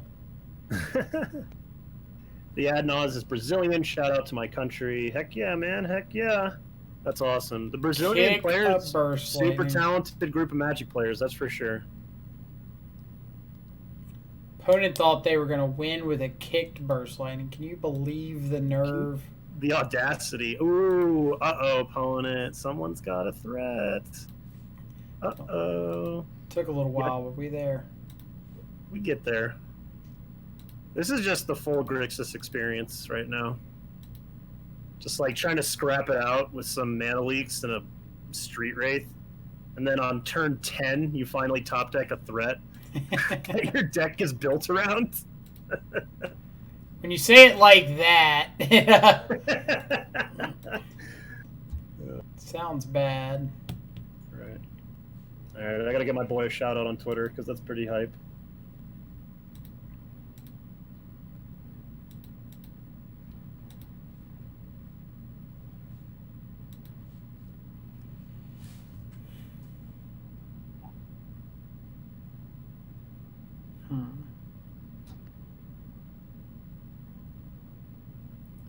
Are we giving them one draw step?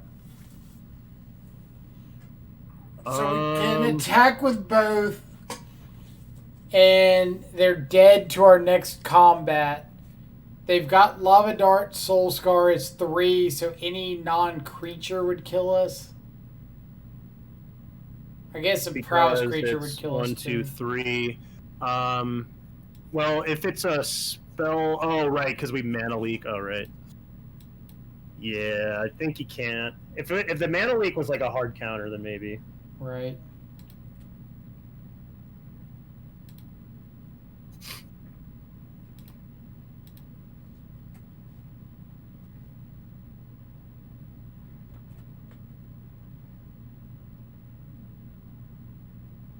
Oh, gross. Gross, gross, gross.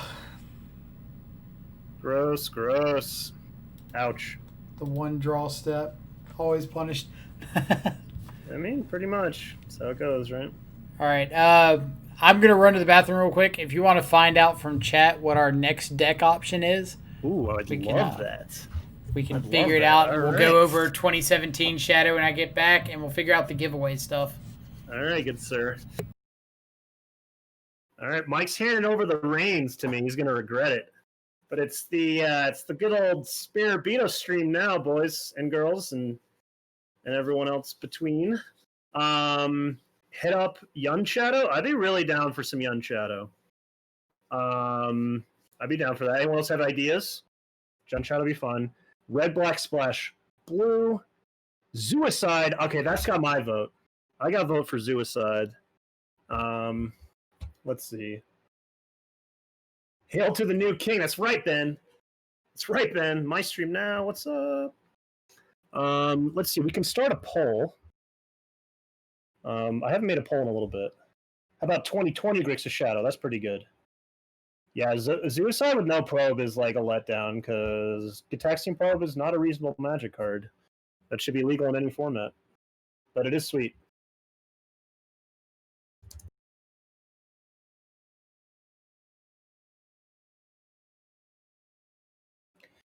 All right, y'all. We're going to make a poll here in a second. I got to refresh myself.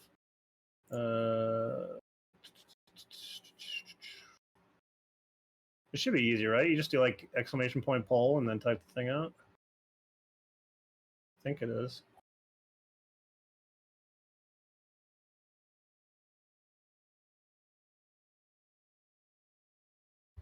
Legacy Shadow. That'd be really fun.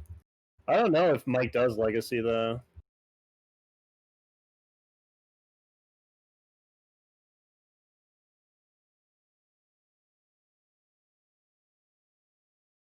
Okay, cool. So, okay, sweet. All right, this is gonna be a 60-second poll. Let's do. He does now. You are in charge. That's right. That's awesome. Love it. Okay, so we're gonna do Jun Shadow, Suicide.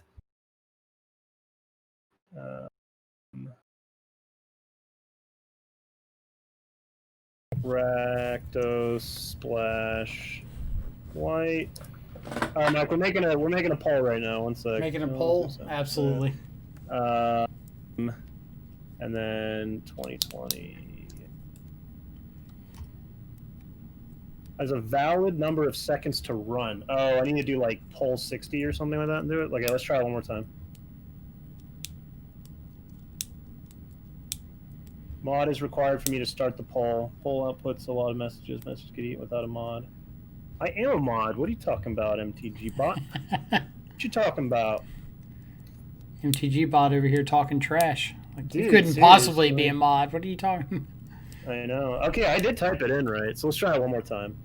Maybe MTG bot just hates me. Oh, did it work?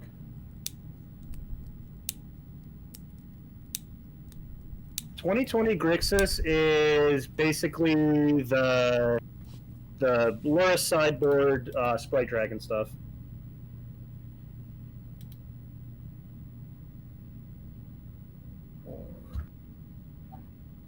Did it register it? It usually should pop up. Okay, Mike, copy paste what I wrote the exclamation point, pull 60, Jun Shadow, Suicide, Rakdos Splash White, 2020 Grixis. And then see what happens. Mod is required. What are you talking about? Mod is required. The man himself is asking for it. Oh my gosh. Is Tails End just for Uro? That's a good question. Mike, what do you think about Tails End? What else is it for? So Tails End is great against Uro for sure. Uro, Omnath, Little Teferi, Jace. Also great against Tron. Good against Blast Zone activations out of Eldrazi Tron, Dredge, Blast, or Tron itself. Other than that, there's a few sporadic triggered abilities you really care about. Like, I wouldn't recommend bringing it in against humans, but if you wanted to stop a Reflector Mage, you could. There's, God, a lot of little hit and miss things, but basically, Uro, Tron, Blast Zone are your big considerations. Hey, Mike, I finally figured it out. I was being a dum-dum. You need to make MTG Bot a mod.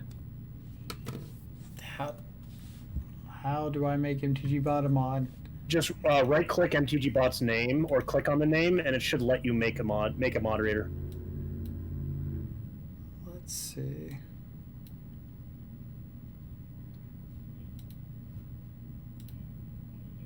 What's up, Connor Man? Connor Man, we are doing a 12-hour stream right now. So that means we have another 2 hours of streaming. Damn straight we do. So, Mike, does it let you? It should just let you right-click MTG Bot or just click MTG Bot, and then it should say, like, under the options button or something, or at the bottom, it should let you make MTG Bot a mod. Just like when you made me a mod.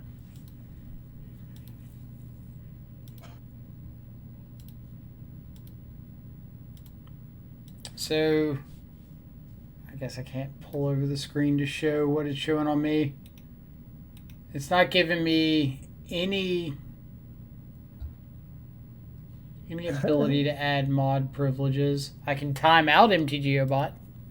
Huh. Very weird, dude. Let's see what I can find out. Do you can you make like another random person a mod? Like, does it let you just not let you have the option on MTG Bot? It doesn't look like it's showing it for anybody. I think when I did yours, I had to update it like through the actual Twitch site. Oh, okay. Go /mod and then type MTG Bot.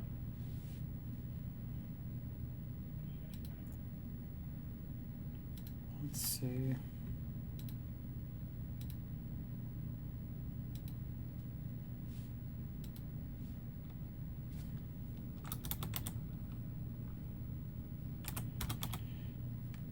MTG Bot mod save. Sweet. All right, now let's try it. That's so not true. We made you the mod. Okay, whatever. It's gonna be. It's not a democracy anymore, fellas. It's gonna be a dictatorship here. So Mike's gonna be. No, don't put me on the spot like this. I will say my vote's Suicide because that sounds like really fun, like a little become immense on the Shadow Team of Battle Rage could be fun, but you know whatever. Play Europile, seriously. If we wanted to not actually. It just took a second to update. Okay, boom. We'll start it. Go. All right, everyone. You have type in Jun Shadow, Suicide, Rakdos, Splash White, or 2020 Grixis. Connor Man, thank you so much for the raid. Everybody, welcome over from Connor Man's stream. For those of you who don't know, my name is Michael. Play a lot of Death Shadow over here. We're currently coming up on hour 10 of a nice little 12-ish hour stream called our Shadow Watch 2020. It was now 2021. Is a community goal or community channel point goal that our channel reached. And so we've been playing Death Shadow since 9 o'clock this morning. Still going strong. Currently deciding on our next list. So if you have suggestions, we do have a poll going at the moment. But it looks like Suicide is going to take it. Suicide has taken it. All right. Do we have a Suicide list? Oh, this is awkward. Do we have a list? We're going to find one if not. Because I do not have a Suicide list. I got so excited, and then now that I'm here, I don't know what to do with myself. Let's see what we can do. We can start by returning the stuff that we have. I did see a list in the Mana Traders event. Somebody that was playing like Wild Nicodles, Death Shadow, Bomat Courier. Do you have access to that list? I do. If I can. Ooh, Math God 5-0'd with one 3 months ago. Hit us with that list, Math God. So find Coddle. Boom. So Wild Nicodles, Shadows and Scourges, Goyf, Bomat Courier.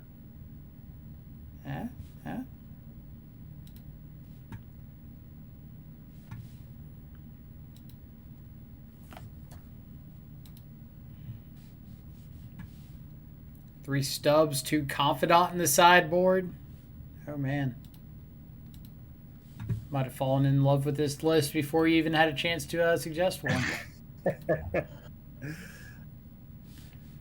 All right. So what do we think about this one? It's got Tribal Flames. Goodness, Tribal Flames. Let's see what Math God's got.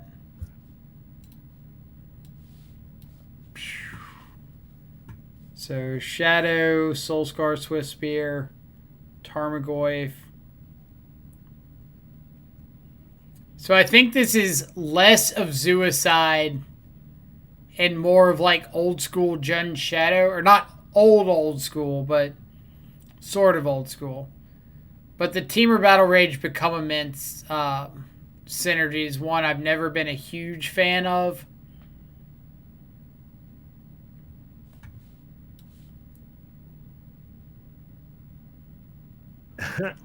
Utterly no says it needs to be 5 color, otherwise it's not Suicide. It's probably true.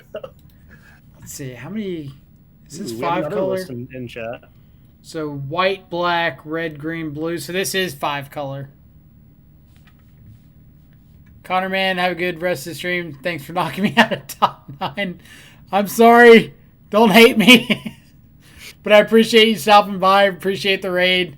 Have a fantastic rest of your evening. Let's see, this is Gegaton's list. Dreadhorde Arcanist. We're still missing the 5 color. Like, I think we have to go with the list from the Mana Traders event because it's 5 color. Agreed. I think I'm in agreement here. All right, so give me 2 seconds. I can't, unfortunately, upload the list as is. So I do have to type this up real quick. So, Steven, if you want to figure out how we're going to do the giveaway. Oh, absolutely. Love to do some giveaway.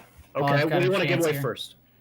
How about the playmat? Okay, the playmat. Very cool. So, for those of you who don't know, I'll show it again real quick. We've got a playmat from my local game store that we're going to be shipping.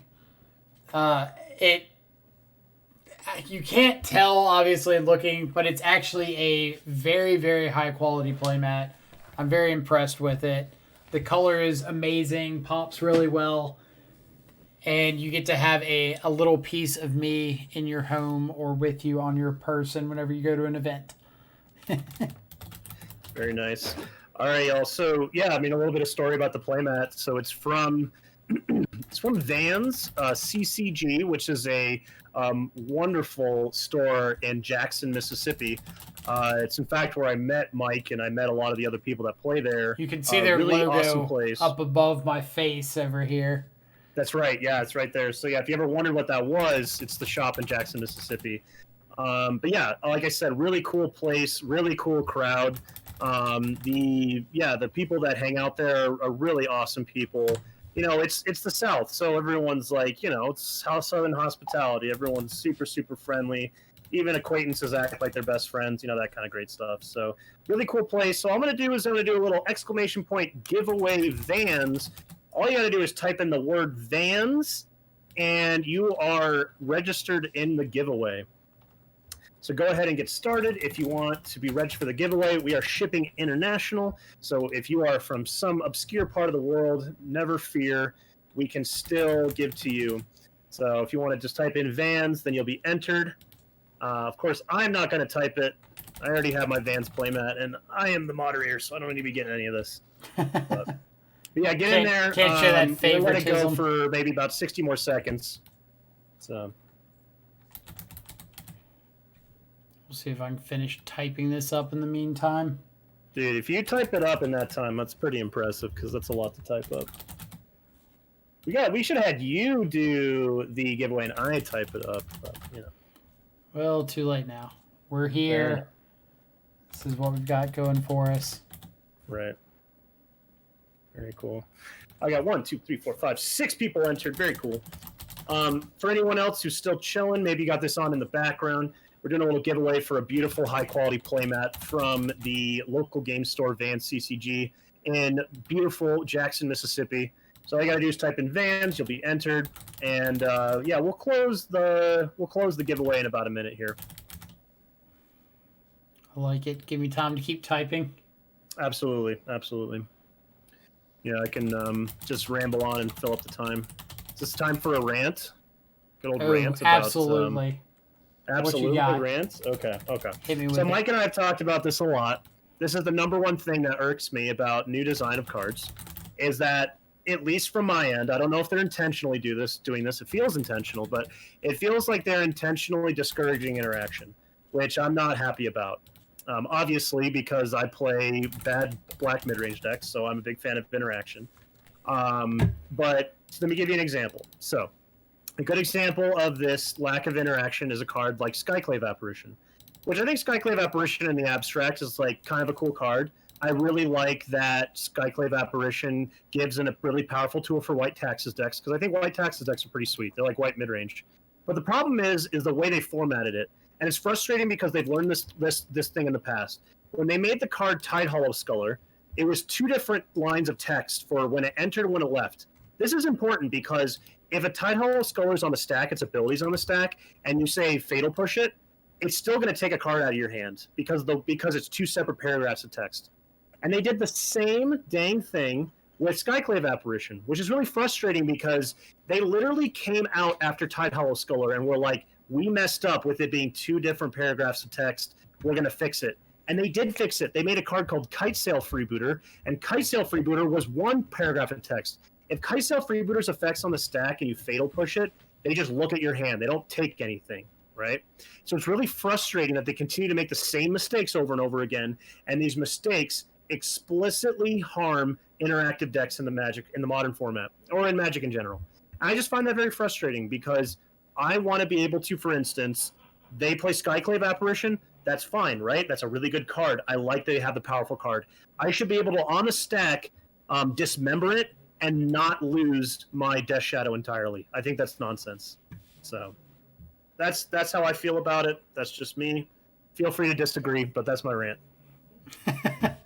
No, I think that was some great points. I got to catch as much as I could there. You're good.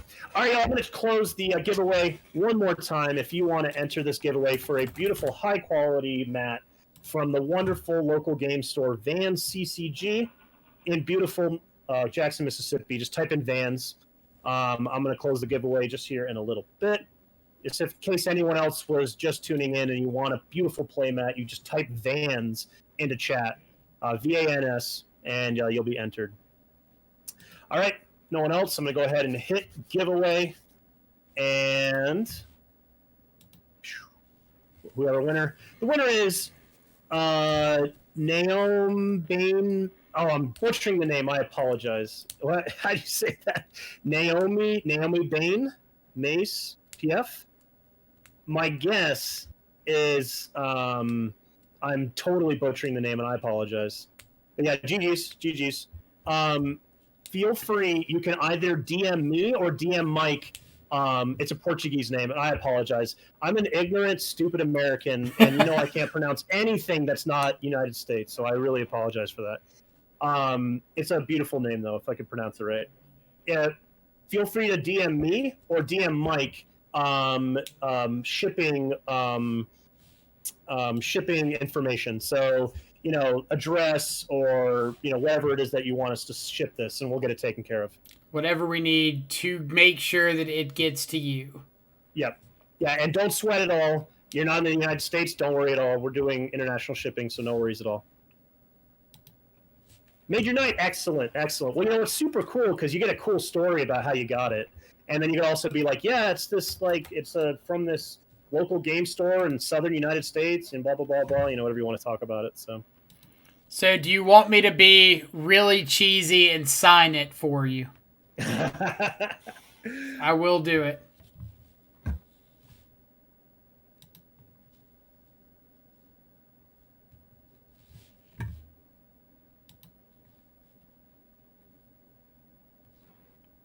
Of course, deal. You have got it. Of course, that's awesome. You'd be surprised how many random cards here and there I've got my name signed on. Like, when I moved to Seattle for a little bit, a bunch of people were like, oh, we're never going to see him again. Sign my cards. And now there's a bunch of random, Tireless Trackers and Blood Moons out there with my name on them. I love that Tireless Tracker's got your name on it. That's one of my favorite cards ever. That's same here. That was my just straight favorite card in Magic for quite a long time. All right. I think Tireless Tracker was the epitome of fair Magic to me before card design just left it in the dust. It's funny when you look back at those old cards. It's amazing that they designed them, given their complete 180 on their design philosophy. Right. I don't know. It's man, the just the difference in it. Ooh, this is a nice list. Oh wait, is this 5 color though? This is 5 color. Oh. You've got white, black, blue, red, and green. But there is a Godless Shrine in the main deck for your Tribal Flames. Oh my god, this is amazing. This is 5 color. This is a masterpiece. Oh my god, I forgot. 3 Death Shadow, 3 Scourge. Perfectly calculated. Let's go. All right. Who's ready? Where did you play when you were in Seattle? I played at Mox Boarding House in Bellevue. Nice.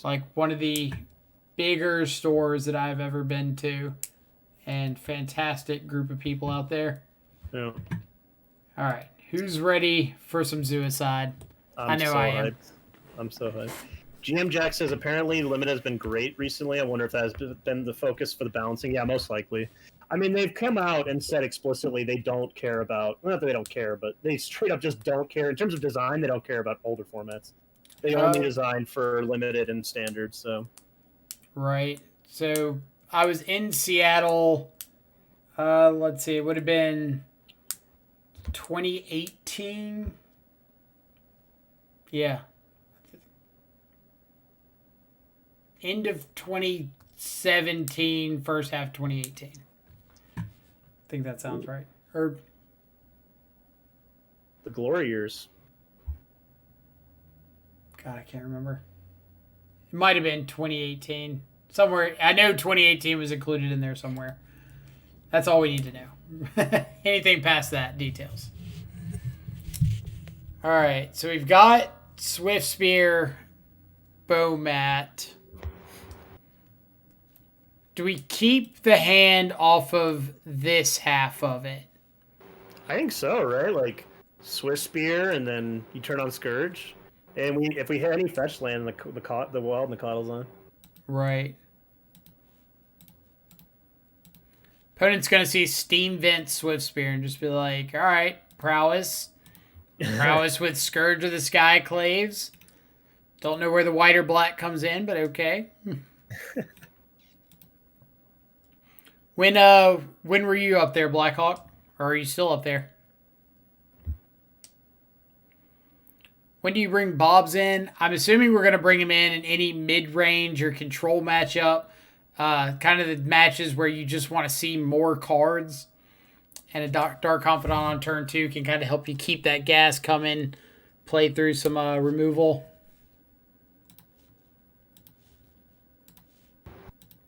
Ooh. Tap Mystic Sanctuary. Well, opponent's about to feel the heat. Opponent, do you feel the thunder?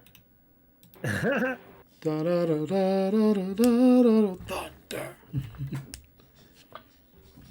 Yeah, Mox Bellevue is huge. I think the other Mox, in my opinion, had better food, but it's probably nitpicking. So Mox Boarding House, for those of you who don't know, it's this huge game store, and they've got their own restaurant inside. So you can like go order food at the bar, go sit down, take a number, and they'll bring your food to you. And it's so nice. What? This place sounds like a paradise. Really is. Sounds amazing. Bomat? Yeah. Bomat indeed. Getting that bomb bat, dude. Opponent's never been so scared in their life. Seriously. So this deck does not run a Temple Garden, which means that we can't fetch out to make these Nicodles 3/3s immediately.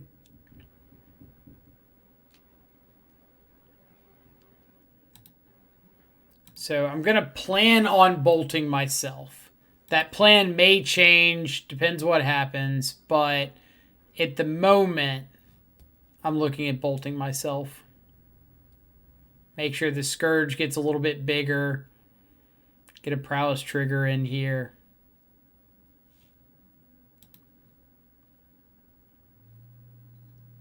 Is this Growth Spiral? It is. So it is an Uro, Sultai Uro. So huge. My friend thought it would look like a castle. He's disappointed. Well, I mean, when you go inside the Bellevue store and they got like the suit of armor right inside the front door, like it kind of gives off a castle-y vibe. I don't know why Growth Spiral lets you play the land tapped or untapped. Since it's any land, I feel like it should balance itself out to some extent by having to come into play tapped. But hey, fire design.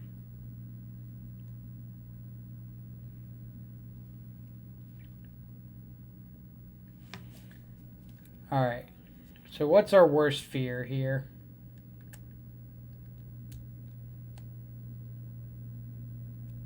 We sort of have that. My city doesn't have an LGS, so we met up in a pub pre-COVID. I mean, meeting up for a pub, or meeting up at a pub for Magic sounds pretty sweet.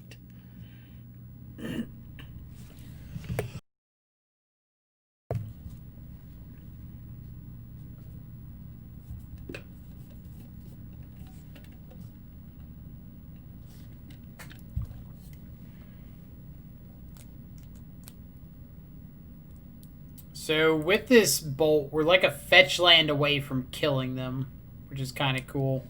Maybe not now, but... Ooh, should have got that bolt on ourselves, right? Oh, no, it doesn't matter because they're gaining life, right? Mm-hmm. Well, the bolt on ourselves will still grow the Scourge. Gotcha.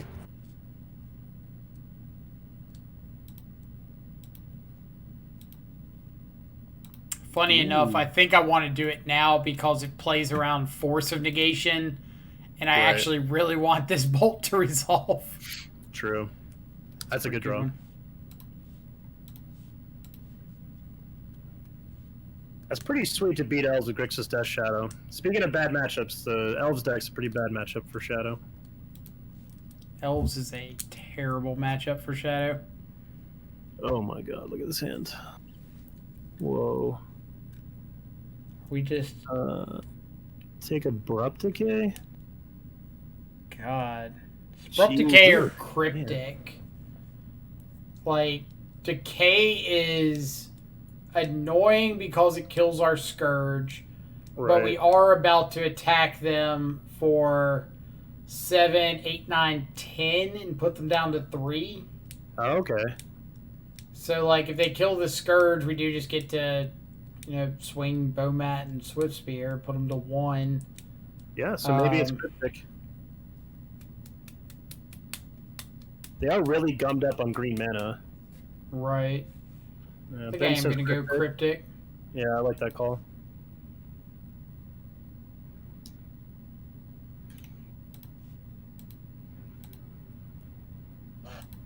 Getting a little suicide. Suicide him.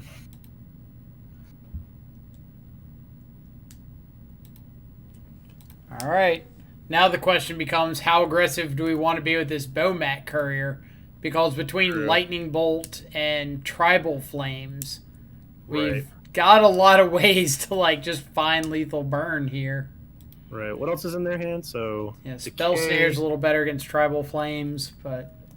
So they can decay and then make a 1/1 Shark, which, given no other top decks, is probably the play.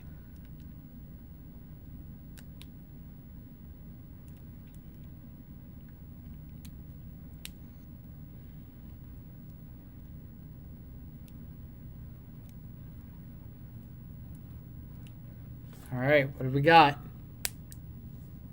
That's true, Jax. Jax mentions that they have yet to see non-Grixis colors. That's a good point. That is true. Yeah.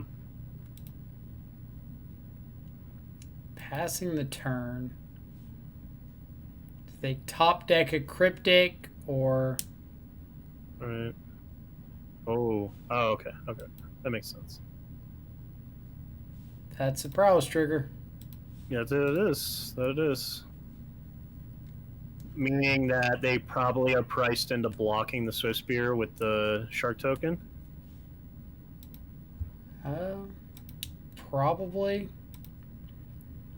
And honestly, I think that if I'm just taking... So, you don't care about Growth Spiral because then they're using their green source and not recasting Uro. Right. And unless they top deck a non-harmful green source, like they top deck Basic Forest, they cannot play the Uro because they only have 1 green. Right. Alright, it's going to be interesting. If they top deck Forest, it'd be pretty gross. Well, it's got or Misty, so they can Misty for... Oh, yeah, they can just take 1. That's true. That's true. Take 1, gain 4. Gain 4. Then where do we need to top deck? We have Fatal Pushes in our deck? Yeah, but Fatal Push without Revolt is going to be a little awkward. Well, we can pop Bowmat Courier. Sure.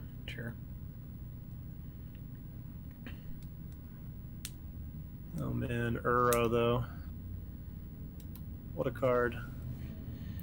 I wonder if it's better to just pop the Bowmat now.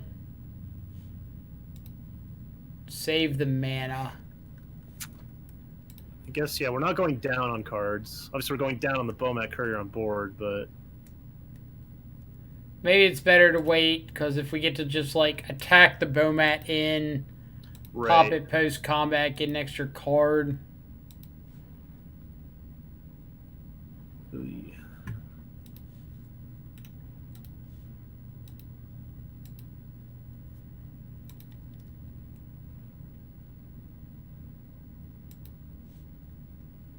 I think we have to. It's like fetch land Tribal Flames, fetch land Lightning Bolt. Fetch land Lightning Bolt. Alright. We'll show them. Can you not give away? Okay, you have to give it away. Fair enough. Right. Oh, hold the baby. Yes, sir. Let's go. Opponent is so confused right now. Alright, so like this is a matchup where we want Dark Confidant. Our opponent's going to try to be, or going to be trying to kill everything we're playing, so just being able to draw more cards is really nice. Mutagenic's not great against the Fatal Push Abrupt Decay deck. Other than that...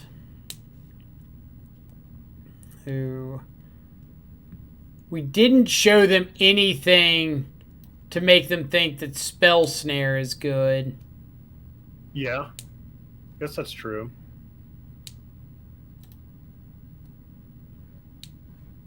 Gotta board out 4 cards. I'm okay with like trimming some lightning bolts. But where from there?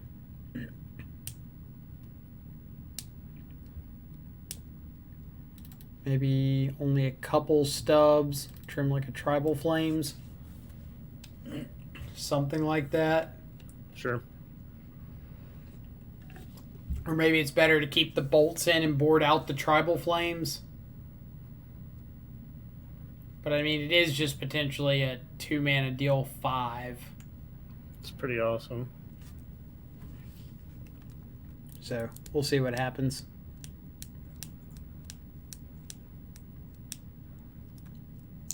List doesn't have enough cling to dusts.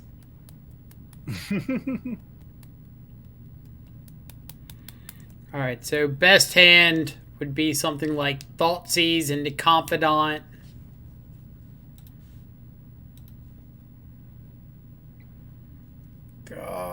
So close. That was extremely close.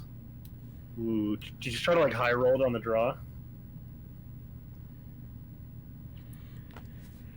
Alright, first person in chat to tell me to keep or mole. That's what we're going with. Don't put this decision on me. Oh no. It's like any fetch lane we get there. Alright, we gotta keep. Oh, someone made it in with the keep. Mole. We gotta keep. It's not on me. Late. It's clearly on Iburakima. Uh-oh. It's not looking good. It's fine. It's fine. It's fine. Elder Gargaroth. Alright. Have I talked about the size of the cojones on this man? Come on now. Uh-oh. It's fine. Uh-oh. Steven, there are no right and wrong plays in Magic. True. This is true, though. Sorry. Oh, no. But we can cast stuff, though. Can cast stuff. Whose idea was it to keep this hand? This is terrible. I love how chat's just like, this is obviously a mole. The first person said keep, so. I mean, if nothing, I'm a man of my word. This is true. This is true. Oh, man. Besides, what's opponent going to do? Like, Uro us? Yeah, what are they going to do? Just bury us in value and then we can't come back from it? Just gain life to make it to where we can't cast half the cards in our hand? Alright, so opponent going Cycle Shark Typhoon for 0 there makes me think they didn't have a third land. Because if you have lands and you have things to play, why not just hold on to the shark to get more value? Like, I'm not presenting anything relevant. You're not under pressure. I'm not sure.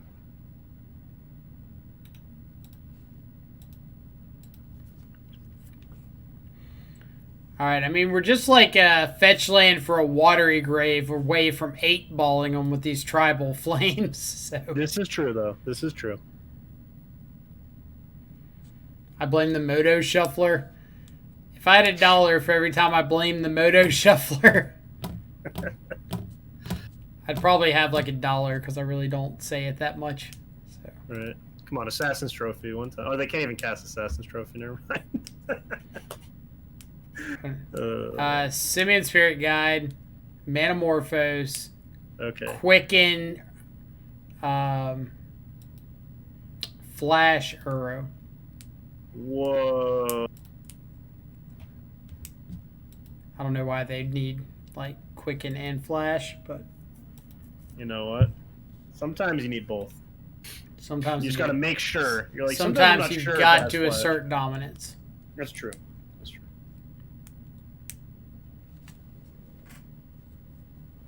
Oh, and they keep shocking themselves. It's kind of spooky. Oh, we have to do the sad discard to hand size now? Best believe I'm discarding a Scourge. That's true. I'm not showing them Tarmogoyf. Yeah, I don't want to show them Tribal Flames either.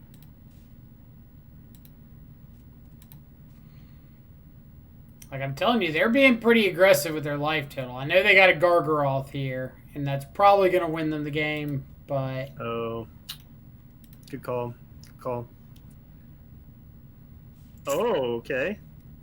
Wait, how much does this Tribal Flames deal now? 3? Not enough. Just a bolt? Feels bad, man. Alright, well, you know, you live and learn. I mean, you don't learn, but you live, I guess. Kind of want this extra Tribal Flames in. That was so Yeah, close to Tribal just being like a big chunk of damage there. Seriously.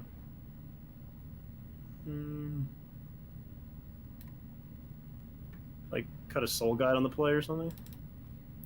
I'm about it. Cool. Maybe not the Tribal Flames. Sure. Jacob, how's it going? Has been a while. Where you been? What you been up to?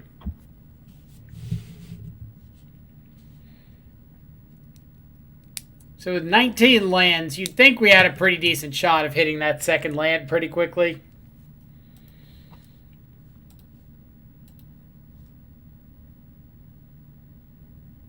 All right, hand's great. Hand is great. This is indeed a good hand. Now we're getting a mull. We gotta mull this one now. Get out of here with your mole accusations. We gotta mull it. We only keep one landers. This is only a keep a one lander stream. So do we get... I guess we have to get Overgrown Tomb. Yeah. Like, I wanted to play the Bomat anyway, so this is fine. But Okay. I was thinking, like, we can't get a white source or a blue source for Stubborn Denial. But getting the basic land types for Tribal Flames, I think is fine, too. Gotcha. Ooh. Ooh, speaking of the devil. Speaking of the devil. Yeah, we'll get this prowess trigger in.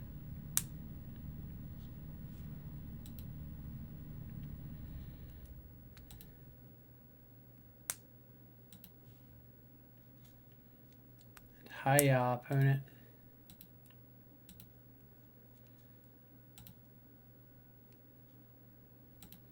All right. It's like one of those decks that's like if you hit 3 fetch lands, then you're in really good shape. But if you don't, it's like, ugh. Right. Not much. Playing some Magic. Nothing too crazy. Work has been hell. I'm sorry it's been so hellish. Like, hopefully you're able to unwind a little bit. Just had the New Year, so maybe things are slowing down.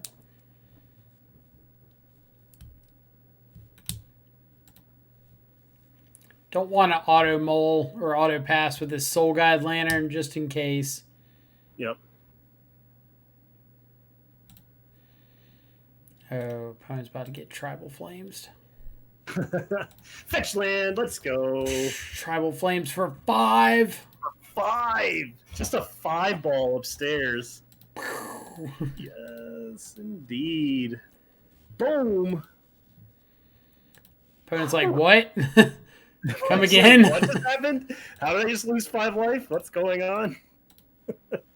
Take how That was much? sick. Full value Tribal Flames. That was sick. Kind of here for the Tribal Flames. That was exciting.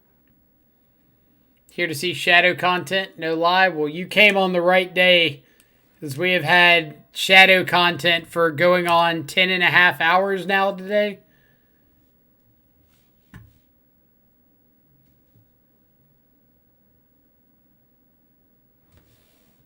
So there has been plenty of shadow content. This is true. So we got an Uro, I'm guessing. Yeah.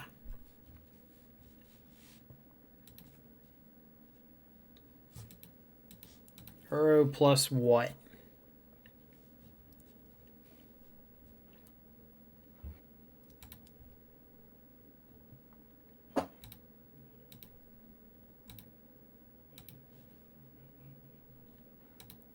All right. I wish it was a fetch land, but you know, what are you gonna do? I'm wondering about this Soul Guide Lantern. Yeah, do we need to draw off of it? The problem is they are going up to 4 cards in their yard with this fetch, but they can't get back Uro next turn. So maybe we are supposed to. Oh, we can also just put Luris into hand. I forgot we had Luris, honestly. We should do that. Yeah, maybe that one.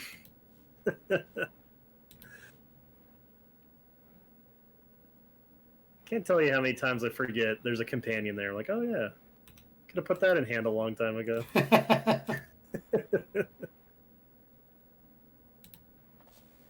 Now, unfortunately, Luris says permanent spell, or else I'd be getting back this Verdant Catacombs so quickly. Oh man. Imagine if Luris was just a better Renin 6. That would be. I mean, it's a mana more. Like, design. it should be better, right? That's true. This is true. Yeah, should be abnormally better. Alright, so if opponent has a fetch land, growth spiral, fetch. No, that needs too much colored mana. Gargaroth here would be pretty good. Yeah.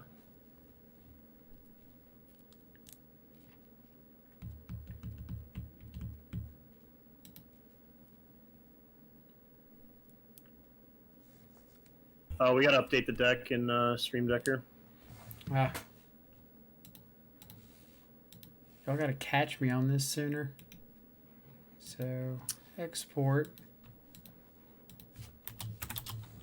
Shadow Watch. Ah, didn't put the year on there earlier. So, deck list, save.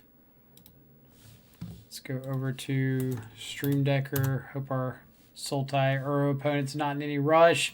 But if they're playing Uro, they're not allowed to be in a rush.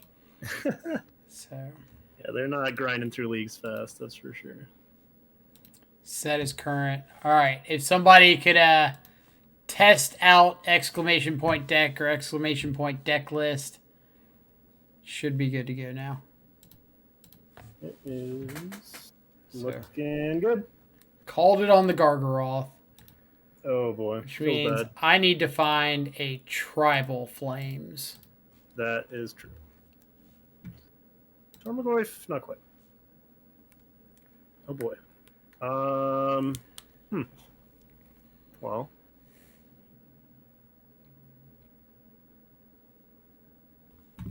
So what are the modes on this? Gain 3 life. Make it 3/3. Draw a card. So we can attack with both, and if they choose anything other than gain 3 life, we can bolt them and kill them? That's true. Oh, well, I didn't even realize that. Whoa, secret mode. I was so fixed on, like, how do we kill the Gargaroth, you know? But there's a good chance they gain 3 life, but that'd be cool, though. So, they block Shadow, gain 3 life. We bolt ourselves. Shadow trades. Shadow trades. We can, like, just Goyf pass, still hold up stub. Yeah, they do get back that Uro, though. Oh. Oy, I don't know. This is like... Maybe this is the kind of deck where you just gotta go for it. Well, if they block Swift Spear and gain 3 life, we don't even get to trade. That's true. They block Swift Spear, gain 3 life, then we can maybe like Luris Soul Guide to just try to stem the bleeding. I don't know. Block Swift Spear, gain 3. We could bolt the Gargaroth, hold priority, stub the bolt, pay the 1 for the stub, double prowess trigger, kill the Gargaroth. Play the Tarmogoyf.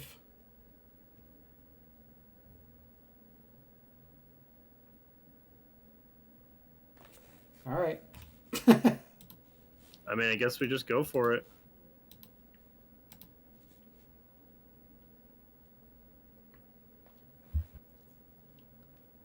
I do like trying to put your opponent in a spot to mess up. All right. Don't gain 3 life. Don't gain 3 life. Make it 3/3. It's great. You need more blockers. They're thinking about it.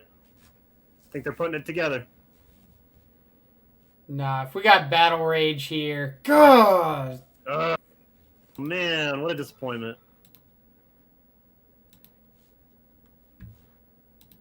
Opponent did the things. Who did do the things? Alright, so... guess we have to Goyf here. Yeah. Sad. Because they just get to gain back up to 9 off this Uro. Yeah, Uro's a fair and balanced magic card, Mike. Come on now. Is it though? I feel like it's not. It's not. It's not remotely. Maybe I'm wrong, but any 5-0s today? No 5-0s. We've been having fun playing random off-the-wall shadow decks. Like 2017 Grixis and Suicide here.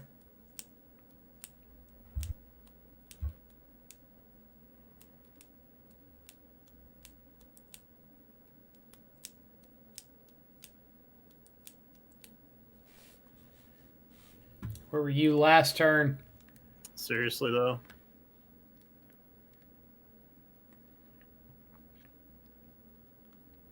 So is this just like Luris, Shadow, hold up stub? Yeah, it's not terrible. I mean, they have 6 cards, which is scary, but I think we're only... Abrupt Decay is annoying, but maybe it's not the worst.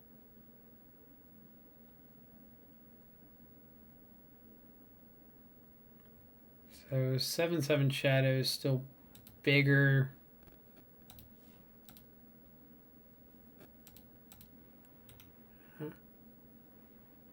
Yeah, this is fine.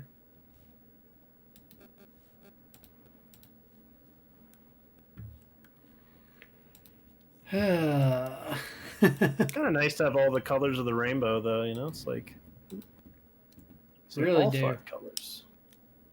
Why limit yourself to Grixis or 4-color Shadow when you just play all of them? Play all of them. I'm sure there's some like scientific formula as to why they pick certain shock lands and not others. Right. Like the deck doesn't have a breeding pool, and there's got to be a reason for it. But my brain is way too small to figure that one out. Same. Like your Wild Nicotl deck, I have a tough time understanding like why you want. I get Sacred Foundry because you want to go like Overgrown Tomb into Sacred Foundry. Makes your Wild Nicotls 3/3s, stuff like that. But like Steam Vents. Why Steam Vents over Breeding Pool? I don't understand the Steam Vents. I mean, I guess it's like turn 1 red's really important. I don't know. Alright. We're going to try to race. Oh man, I can't watch the screen. No way this resolves, right? No chance.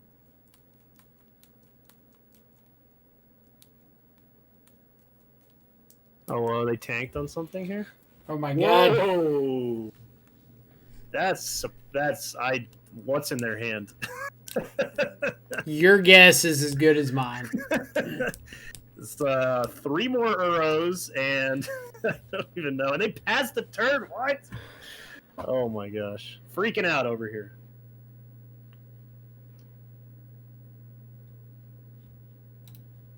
I think it's fetch land, attack with Shadow. Do you want to cast something first with the Luris? No, because if they kill the Shadow in combat, I want to just replay it. Okay. And they're forced to chump block with this fetch land. Okay, true. Like, I don't even want to swing with my other creatures, even though they add up to lethal. Like, no, opponent, you got to deal with this one. This one. And if they just chump block and say go, I'll like recast Soul Guide, exile Uro.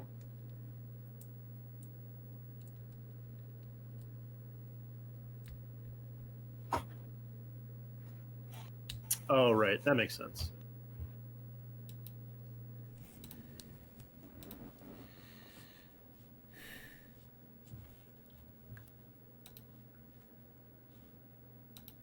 Alright, I'm not going to let you Mystic Sanctuary back an Assassin's Trophy.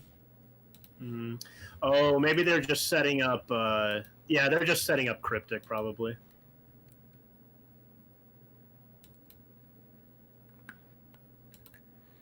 Possibly.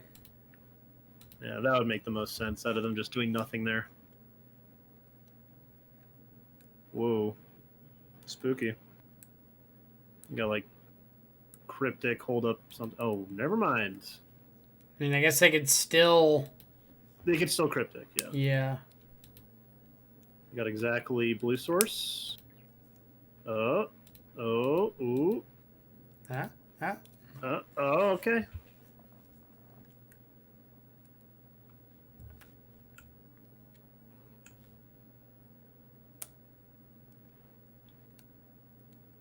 Maybe they had the Cryptic and they just got really greedy. Like, you know what? I don't want to win the game. I want to win in style. Scoif, though. Pretty, Dude, that quite be thick, though. Like, he's just like a chonker right there, man. Oh, that enchantment, though. Yeah. Alright. One of your finest tribal flames off the top, please. Please, waiter. A tribal flames, if you don't mind. Okay. I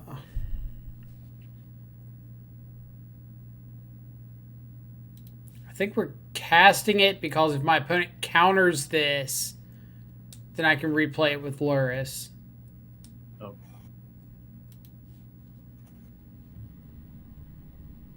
Are we jamming with some other dudes? Okay, yeah. Cool.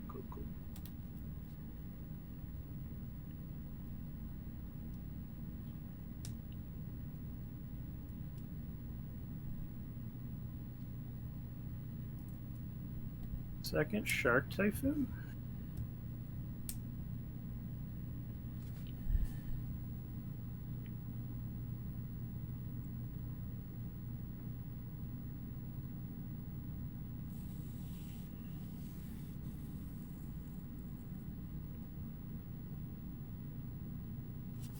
I really want to see the opponent's hand, though. No kidding. I can't imagine what it's like. It's got to be. It's 6 cards. Like, what possible 6-card combination could it be? Well, I would like to find out after I nuke their graveyard. Fair. Yeah, it's fine.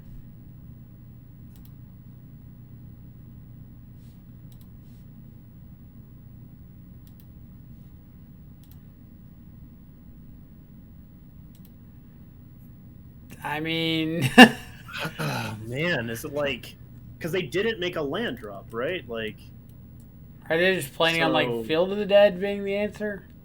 Yeah, potentially. But we are currently going around Field of the Dead. We definitely let them have the growth spiral, right? Right. Gotcha. Magic Land 74, thank you so much for the follow. I hope you're having a fantastic Saturday morning, evening, or afternoon, wherever you're at in the world. Appreciate you coming by and hanging out with us as we play through some Suicide Zoo.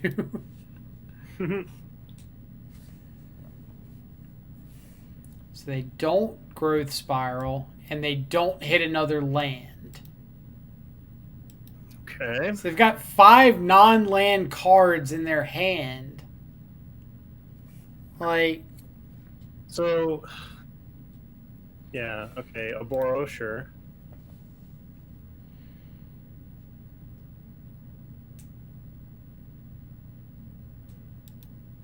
I can't figure it out.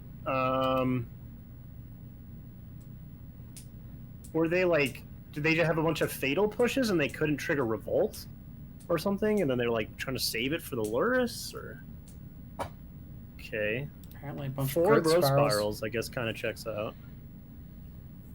So I think you're supposed to bounce a burrow. Oboro. Yeah. Yeah. Mm-hmm. Yeah. Good call. Good call. All right, opponent. I think we should crack Soul Guide, right? Because like we just like really want to find a stub to just protect against whatever they might have here. Yeah. Or a Tribal Flames. Ooh, that kills. Waiter. A Tribal Flames, please. Thank you. Yeah. Oh, not quite. It's wrong 2-drop. Almost Waiter, there's a Scourge in my Tribal Flames. I was about to say. Come on. All right.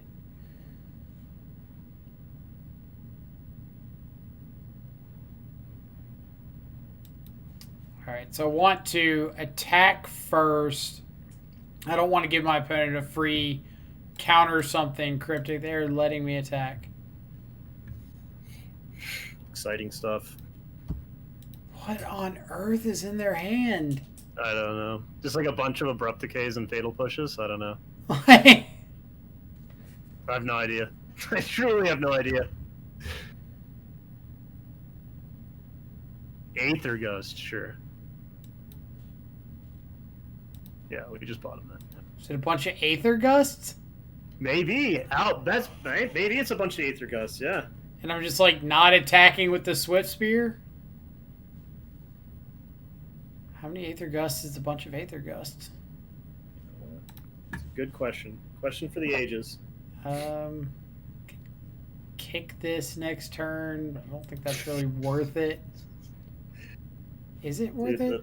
The hidden mode, though. I don't think I've ever seen anyone kick a Scourge. I kicked one the other day. Oh, really? That's awesome. Felt very awkward. It is weird. There's so many spots you don't want to do it, because in a Death Shadow deck, you're driving your own life total down so low. What on earth do they have? I have no idea. I'm done guessing. I'm like, just gonna see what they've happens skipped land drops. Alright, Shark Typhoon, sure.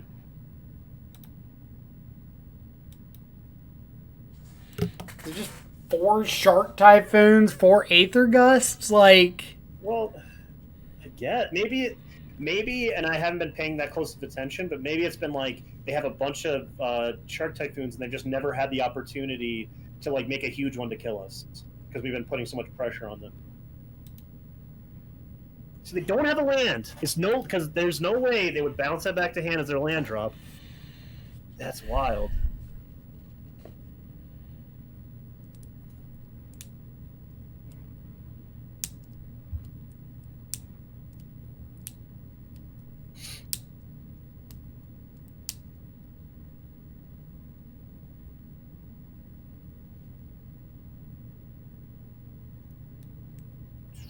Okay. Draw off Soul Guide? Yeah. Yeah. Oh. Not quite. It's a So prowess trigger. It is a prowess trigger. That's true.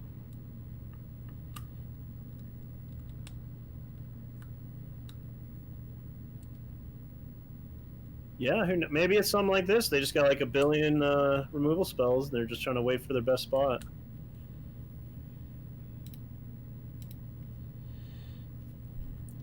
I feel like we've been seeing more lands than you should see out of this deck. Oh yeah, the Suicide, whatever, we have 17 land deck. Or... Suicide Landfall. Where's our Brushfire Elementals? So we've had a bunch of draw steps. But... Cryptic Command.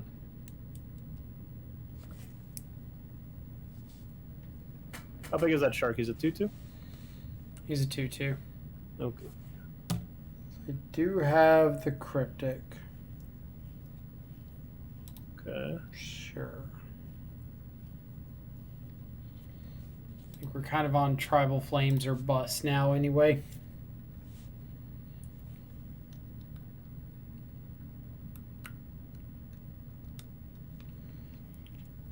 Like, maybe they were saying, all right, well, these attacks aren't killing me, so I don't want to crypt Right. it. Yeah, maybe our opponent just played super tight. And, like, just, like, totally navigated around all that stuff and, like, just was just, like, sitting on a bunch of removal spells, but we're like, we don't need to fire these off until, like, we really have to.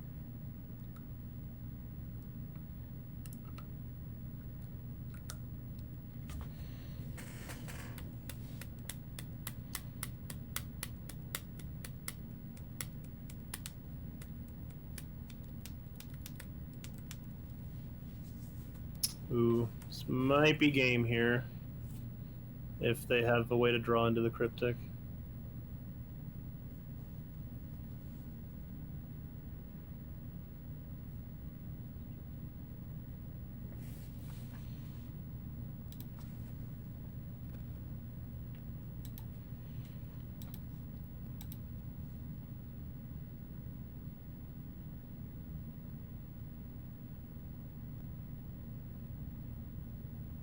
Another Uro.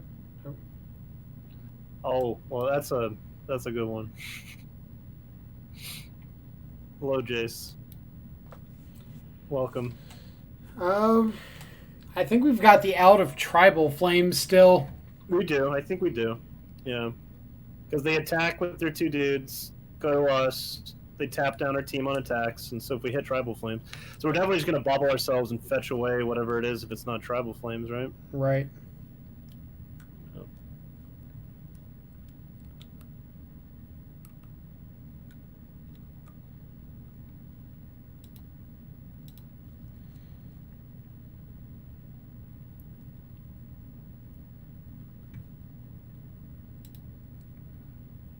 Alright, so opponent's playing around with Stubborn Denial. But Stub, I don't believe, does it. Alright, Waiter. You've let me down a few times here, but I believe in you. Not that one.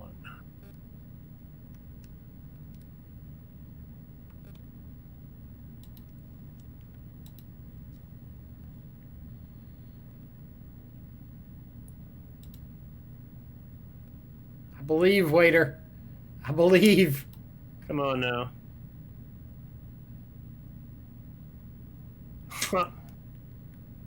That doesn't quite do it, although it's funny how close that is.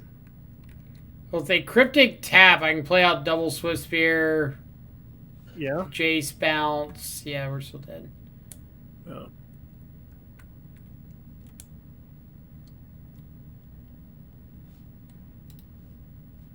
Yep. Alright. Something, something, something. 26 cards in our deck. Blah, blah, blah, blah. Oh my goodness. It was just not, it wasn't happening. It was not happening. There it is. Woof. God. Woof. That's a ton of cards to look at, not to hit Tribal Flames. I know. That was so close. That was pretty good. Oh, do we want to do next giveaway? Sure. Yeah, we can do it. Do that between rounds here. So the next one is going to be for the playset of M20 Leyline of the Void. Very popular option for Shadow players looking to wreck their opposing graveyard opponents, whether that be Dredge, Hogak, Legacy, Uro piles, anything degenerate like the Oops All Spells decks. So if you are wanting a playset of Leyline of the Voids, please type in Leyline in chat, and you'll be entered to potentially win this beautiful playset. Again, don't worry, we will ship anywhere in the world to the winner. So just because you're not in the continental U.S. doesn't mean that you're not eligible to win. So all right. Again, set of M21 Leyline of the Voids. Very beautiful. used by yours truly. As I mentioned earlier, I like to have cards with stories. This is absolutely a swag reveal channel. And I mentioned that these ley lines I got during the the period right after Bridgevine went away. Because that deck was popping up everywhere, and you literally could not beat it if you didn't have a turn 0 ley line. So 100% wrecked Shadow if you didn't have ley line. So I picked up the set after scouring everywhere online, not being able to find any anywhere. No major retailers had them. Finally went to a GP, ended up finding a vendor that had a set, snap bought them, and then immediately got disappointed when Bridge for Below got banned, and I didn't get to play them since then. But very nice card. Cool. All right, Mark, you want to start playing, and I'll finish. I'll end the giveaway here in just a little bit. Sounds good to me. Cool.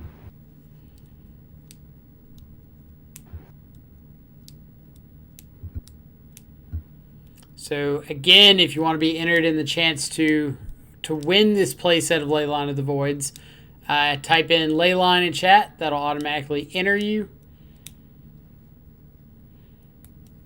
I don't think I've played Leyline in Shadows since looting was legal. I have absolutely played Leyline a few times. There have been when Dredge was tier 1, played Leyline. When Bridgevine was tier 1. When the Crabvine deck started getting played, and it was everywhere, I played Leyline. I played Leyline in the board for a brief period because of hardened scales. Stop those modular triggers.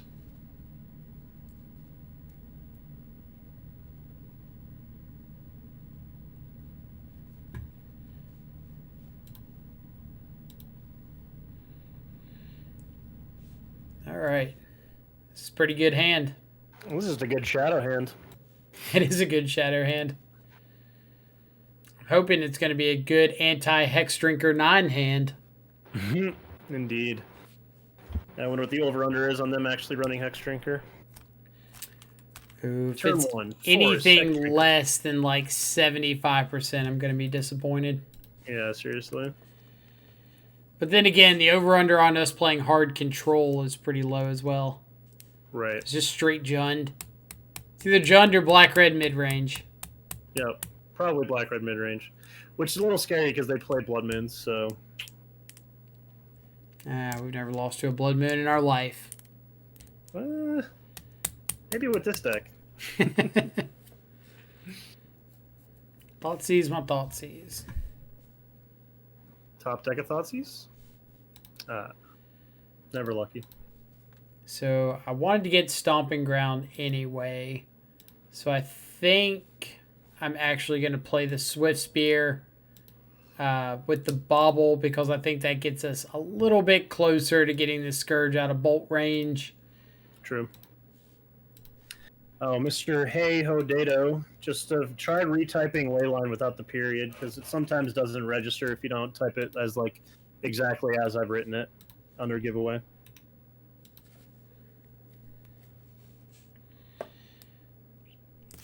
Does look like a rock hand, doesn't it? So opponent can Inquisition one of our threats away. This does pretty well solidify the idea that they are on black-red mid-range. It's true. Ooh, the power move. Double black, then Inquisition? Oh, yeah. They're coming to take all of our cards. Well, unfortunately for them, we've still got a Bomat Courier. That's true. He's looking to rumble. Mm-hmm. So I can't get the Godless Shrine. So can't get Watery Grave. Yeah. Don't think. Yeah, none of these get me up to any more card types. I'm not running blue in the main. So I guess... God, what's my choice here? Just get like Naya colors because you have the swamp. So just a Sacred Foundry? Yeah. I'm not sure though. Alright. Alright, everyone. If you still want to win a play set of M20, M21, M20? M20. Leyline. Leyline of the Voids, please type it in. I'm about to close the giveaway.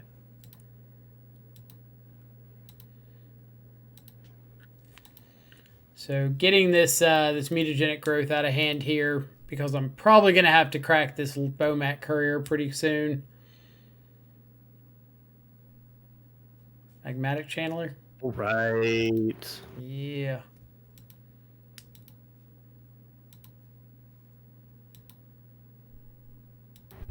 Alright, the hero of time. Go ahead and send Mike or myself a DM just with shipping information. We're going to ship these beautiful Leyline of the Voids.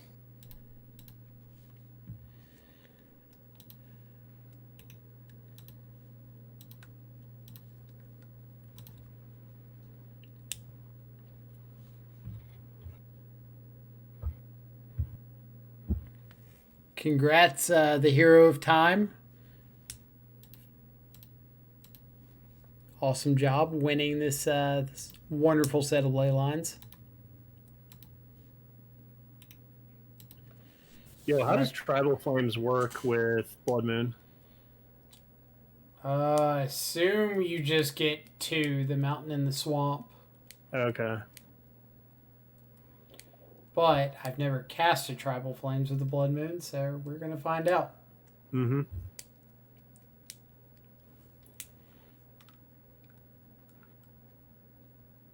Glorybringer. Whoa, Glorybringer. What is this? That's exciting. Is this the infamous Blood Moon? It might be. Oh, Liliana? Yeah. Alright. That's fine, honestly. It's a 3-mana removal spell right now. Hero of Time, how does this work? Just literally DM me or DM Mike, and send us your shipping information. All right, fetch lands. So we get the full 5-ball. Oh, that's not bad though. 1, 2, 3, 4, 5, 6, 7, 8, 9. So we put them to 2 in our Lightning Bolt Tribal Flame deck. Might be the move.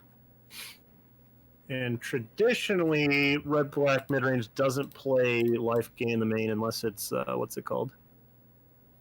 Cling to Dust.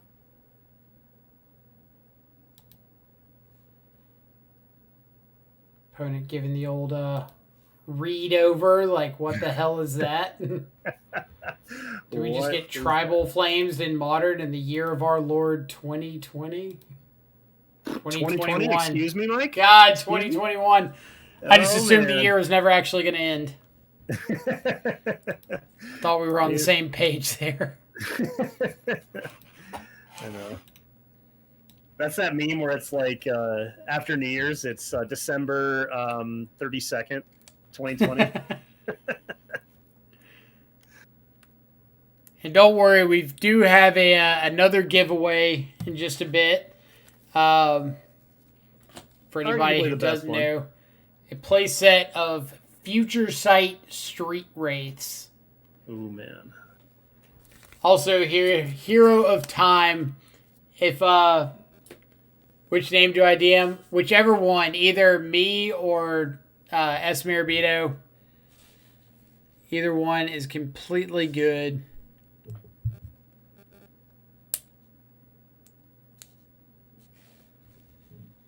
Tribal Flames. Bomat.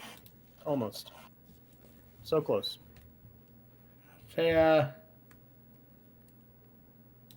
That's a funny one. Yeah, because it's like if you draw a 2-drop, then it gets stuck in hand for the Lily. Oh, you want to just put him to 1? I don't know if putting them to 1 does anything. Yeah, it may not. Well, yeah, especially if you put them to 1 and they eat both creatures and then just down tick with Lily, and then we're in trouble. Right.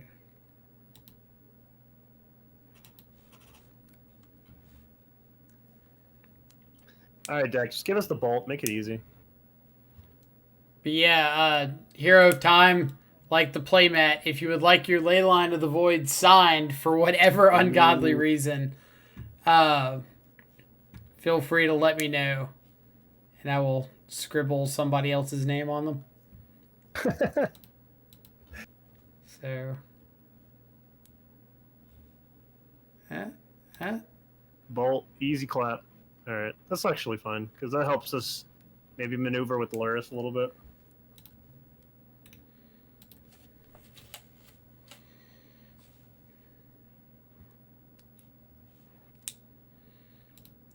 let's just go ahead and get that F6 value. Indeed. So we've got everything except for blue, red, green, white, black, blue. Correct. Not that I think it really matters, but I guess if they have exactly Cling to Dust, it could matter. Right.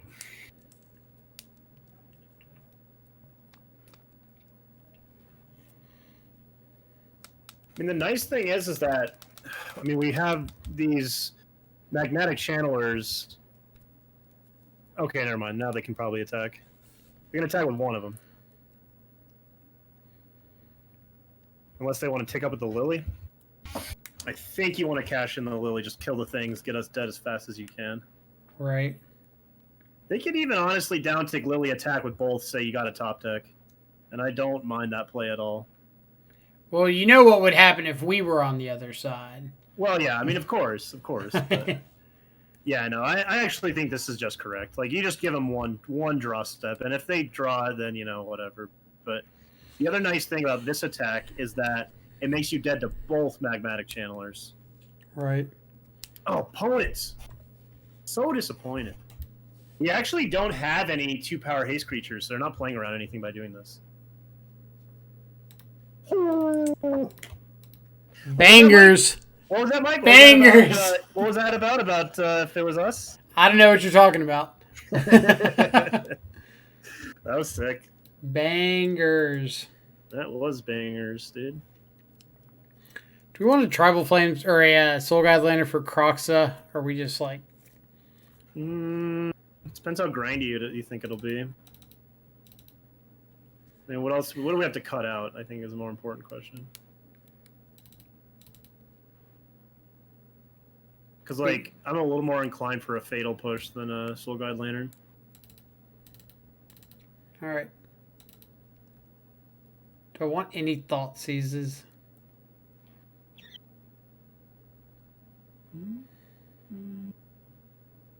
Yeah, I don't know. All right. Bam, indeed.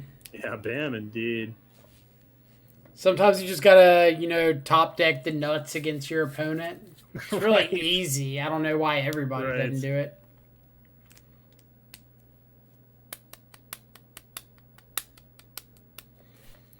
I think that that top deck deserves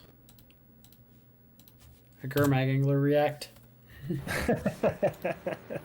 That's true. That's true. All right. 1 drop into 1/1 into Scourge. Hex Drinker not gonna know what hit him or her. I know, right? It's a disturbing lack of Hex Drinkers in our opponent's deck, but whatever. Like 100% lack of Hex Drinkers. I know, it's kind of upsetting.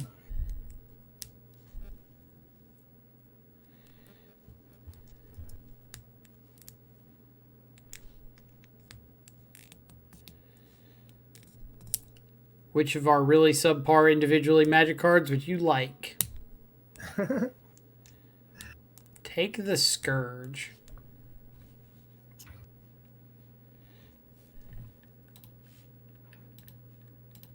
Oh, opponent, we are actually on tribal Bomat. So I'm leading with Bomat here. If my opponent plays a Magmatic Channeler on turn 2, I actually get to tribal flames it. That's so... Keep attacking him with his Bomat. That's just... That gives me tingly feelings. In your pants? Same. Yeah, may or may not. I'll decline to comment. I'll plead the fifth on where that tingly feeling is coming from. Touche. I bet your opponent hasn't read that you can tribal flames creatures. Doesn't say any target. It's a sweet card. Alright. I know that they don't know about this Bloodstained Mire, but they're going to hit me with everything in the kitchen sink, so it's fine. I'm a little worried about Blood Moon, but I guess it's just GG, right? I was going to say I probably could have gotten basic Swamp off of that. Right. It still would have killed the... Ironically, I can still cast everything I've got under Blood Moon. That's true, actually. All of our cards are still castable. Still crack Bomat under Blood Moon. So. Yeah. So honestly, we just don't care about Blood Moon. Like, yeah, this is true. It'd be so funny if Tribal Flame still worked under Blood Moon. Like, I'm guessing it doesn't, but it would be really funny if it did, because then we'd be just top decking. Still, we'd be top decking 2-mana deal 4s.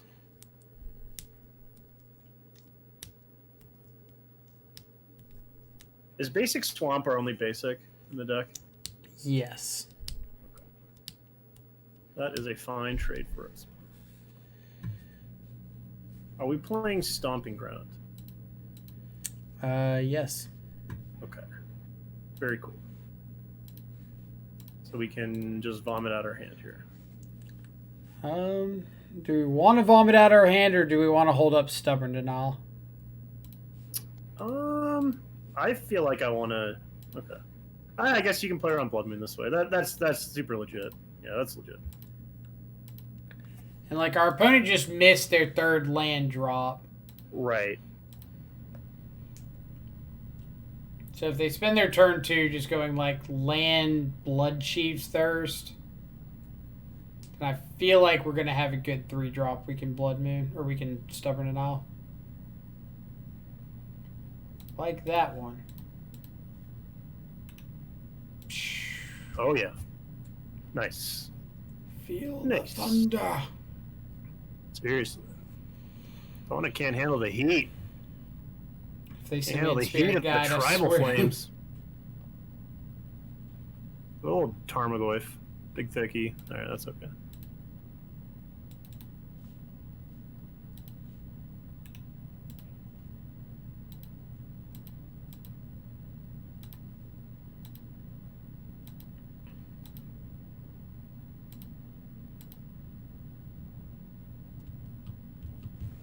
Second Liliana.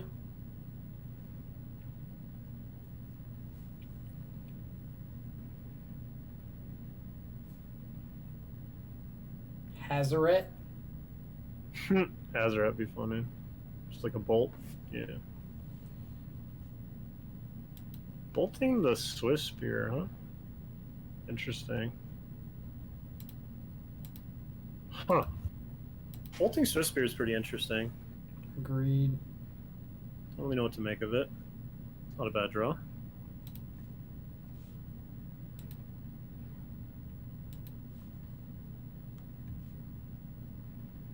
What's up, Jukes? It's Juicebox 6, y'all. Great, fantastic name. I've had a busy day, but wanted to come catch a bit of games. Sorry for being late. How are games going? It's been great. Oh, no worries. No worries to be sorry. I mean, sweet to have you here. For sure. Yeah, it's been a fun day. I've been having a blast. Like, this is, I mean, I'm just having the time of my life. So we've gotten to play some pretty sweet Shadow variants today, like our 2017 Grixis list, 4 colors, Suicide here, We played Rakdos and the Mana Trader Swiss earlier. Like, we've been all over the place. Yeah. Alright, Black Cleave Cliffs. I wonder if that's keeping them from doing a good thing. Ooh, that ain't it, Chief. Is not it. That ain't it.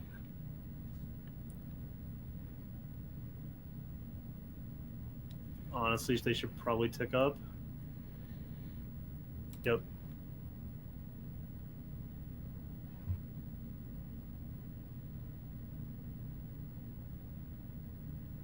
Your Hazarat read might be like totally on point here.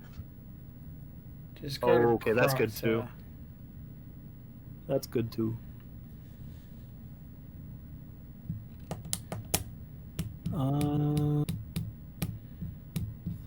Land for Luris Get Back Scourge wouldn't be bad. Oh yeah, that would be sick. That would be sick. All right, ask and you shall receive. It's Juicebox 6, y'all. This is just myself. I'm Esmerabito, the moderator. We've just because Mike's been streaming now 11 and a half hours, so I'm just trying to take a little bit of the stress off commentating, just a little bit. Obviously, not trying to take over the stream or anything, but yeah.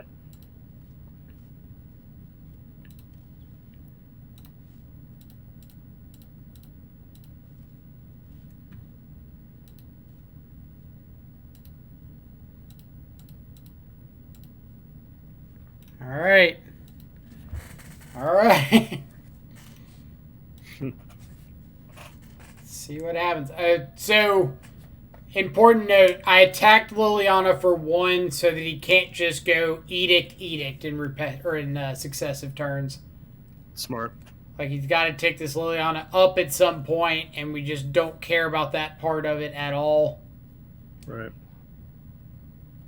Oh, appreciate that, Raymo. That's nice of you to say.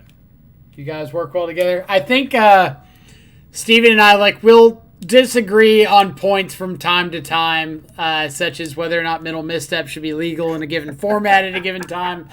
But I think for the most part, we have very similar views on a lot of what goes on in Magic, and that helps out tremendously. Yeah, that does. That is. Yeah, well, we see pretty eye to eye on things. And I think a big part of that, honestly, is having learned a lot of Magic from Mike. I mean, I didn't know anything about Death Shadow before I met him, so he's truly my Death Shadow senpai. So that definitely has an influence My Death there. Shadow senpai. Indeed. All right. Are you going to edict us, or are you going to... You are. Kind of surprised by that. I'm sure they just have, good cards in their hand. Right. But this is kind of like a free kill Liliana, attack them, get to do stuff. Right. Cannot kill them. Well, I guess it depends on what's under the Bomat Courier, right? Yeah, that's what I was thinking. So if we Thoughtseize...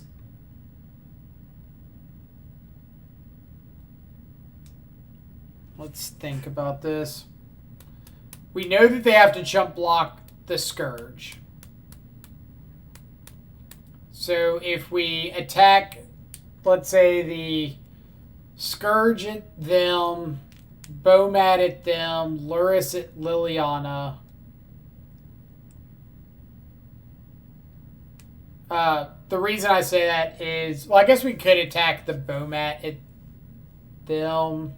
Bomat's a free attack, right? Because they're forced to chump the Scourge. Right. Well, I'm kind of wondering, I could crack Bomat inside of combat to try to draw a fatal push. Right. Or something to just kill the Scourge and swing through. I could also attack everything at them, crack Bomat post-combat, and Tribal Flames is lethal. I could Swift Spear, Thoughtseize, but then I can't play a red spell that I draw off Bomat. So I think it's Bomat from the yard, attack Thoughtseize, attack everything at them. And I guess make a decision off of what I see on Thoughtseize. Sure. Oh, there's a lot of choices there, actually. Yeah, this is a weird turn. Right. So their hand's terrible. Yeah, right. Right. Their hand's no good. Yeah, you just take Lily, I guess. And then, yeah, that's sick, because we're going to gain back the life with Luris, so we just have no worries of almost any top deck, because attack with everything, we're not dead to Hazoret.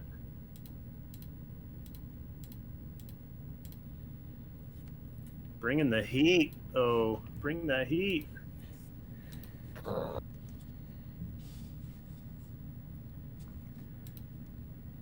So we are taking care of Lily. We're taking care of Croxa.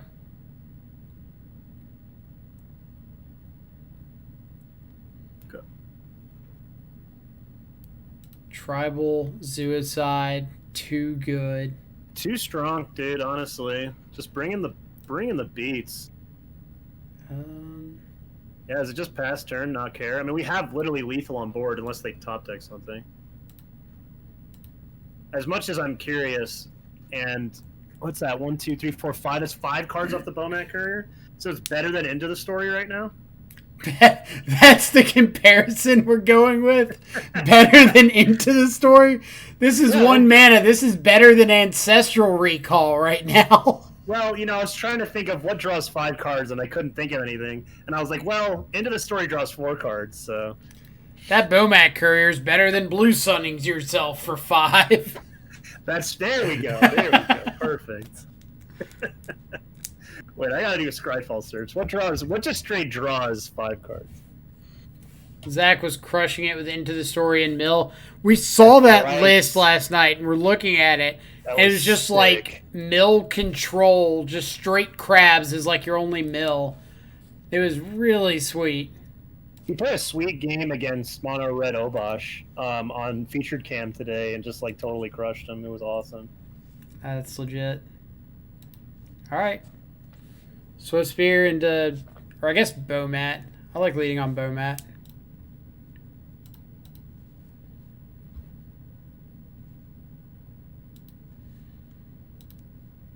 So your opponent can feel the fear as this little 1/1 hasty construct comes barreling in. I mean, be honest. If you got attacked by a Bowmat Courier, you'd be terrified. Oh, you have no idea. I'd be running like a little coward. I'd see that thing coming at me like, nope, I'm out. Oh. Alright, I got it. The Jeskai Ultimatum draws 5 cards. So like the new one was better than Inspired Ultimatum. Easy. Oh, super punished for our fetch choices.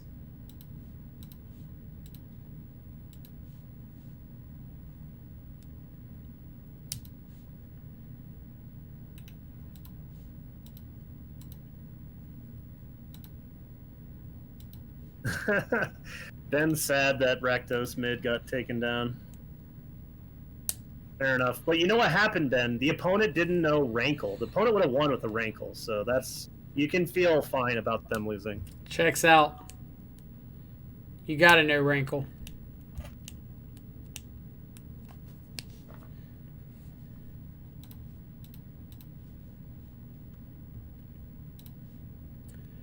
Oh, am I just like...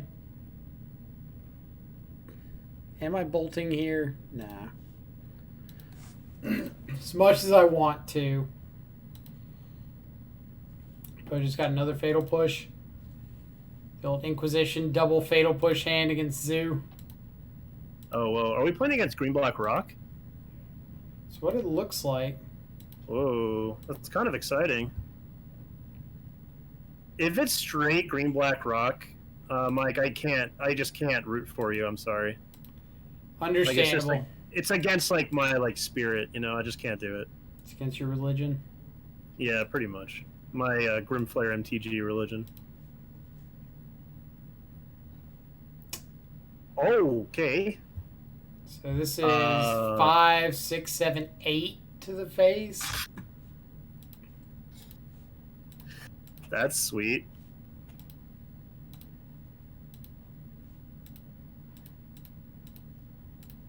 Opponent is just like, unless they thought sees us, they're just gonna be like, "What is happening?"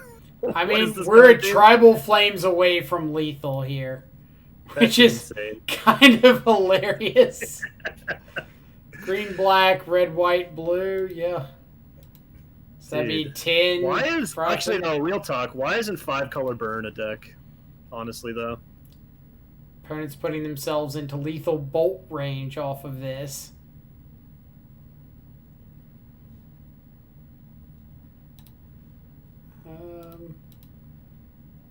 They have to just take the tribal flames, right?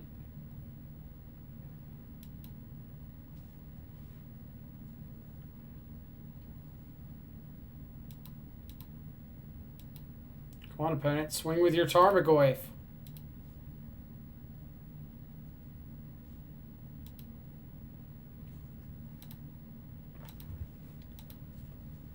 Alright.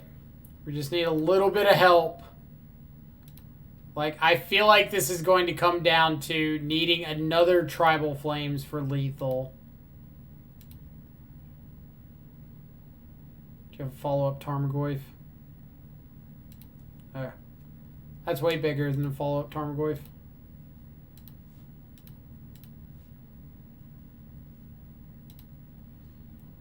How about a Scourge of our own? Scourge, that is not. Oh no, they're on the Mom Quest deck. Green Black Rock with Scourge in it. Treetop Village, it is Green Black Rock. Alright. Alright, it's official. It still could have been Jund, but now it's official. Jund doesn't play Treetop Village anymore. Yeah, we die from here, unfortunately. We Dang. can't Tribal Flames for 6. We don't have any wastes in our deck. Feels bad. Alright, so pushes and confidants I like. I don't really want to go on stub just because of abrupt decay. Maybe that's getting a little greedy.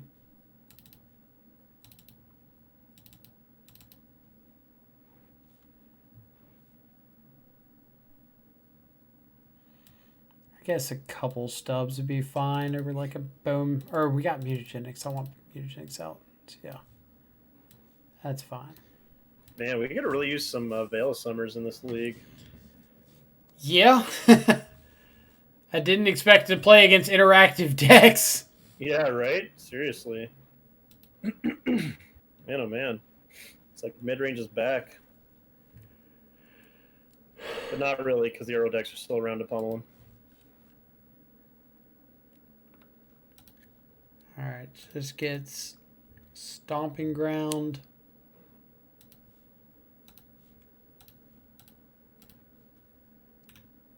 And if we find a black fetch that can get Godless Shrine, we're rolling. Right.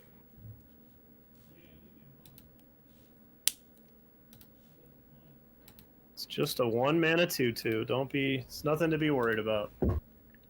Doesn't even have haste. Jeez. Doesn't. This card was banned in Goblin Guides legal? Come on now. Hell, this card was banned in Zergo as legal? True though. That's Why? just facts. Who makes these rules? Alright, we're officially Tribal Cat Warrior. Yeah, the third one makes you officially tribal, right? I mean, I think that's what we talked about the other day. If you have a tribal tournament, like 3 Cat Warriors and you are Cat Warrior Tribal. That's true.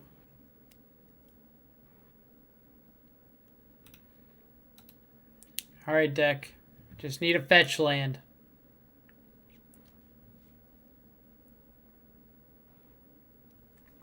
Can Liliana edict us? So it looks like collective brutality. Wait, pitching the Liliana. Whoa. Don't just have another fatal push. I don't know. Those are some good cards they pitched, though. I feel like they should have maybe not pitched those. Maybe like past turn, Abrupt Decay the cat is fine. Or you see him playing Lily down tick? They threw away some really good resources just to gain some life and take a bolt. Right. Huh. Interesting. Come on, Kalidas.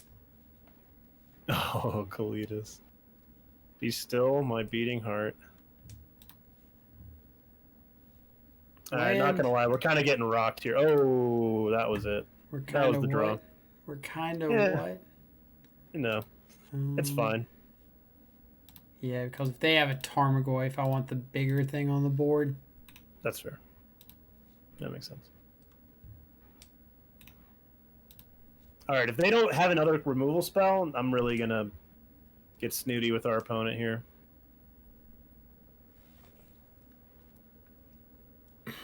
What? You tick up the other one first, though, right? The last card is really good? Huh. Ooh. Swifty. T-Swift.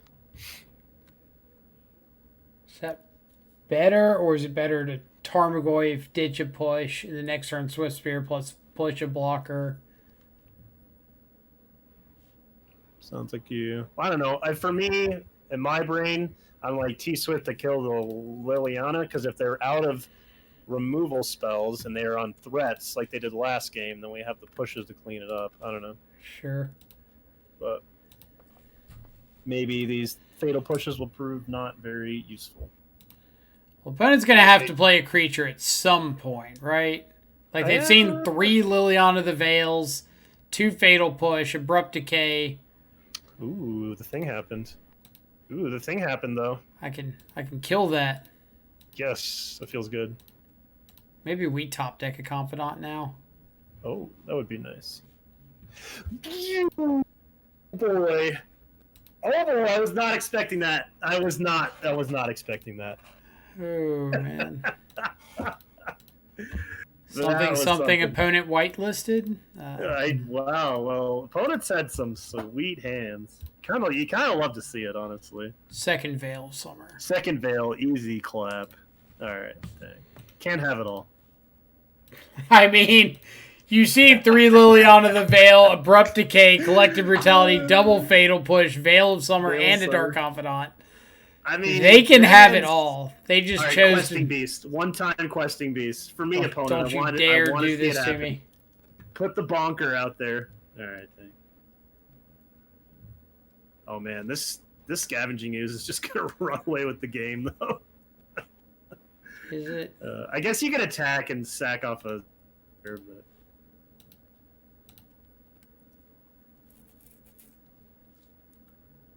Alright.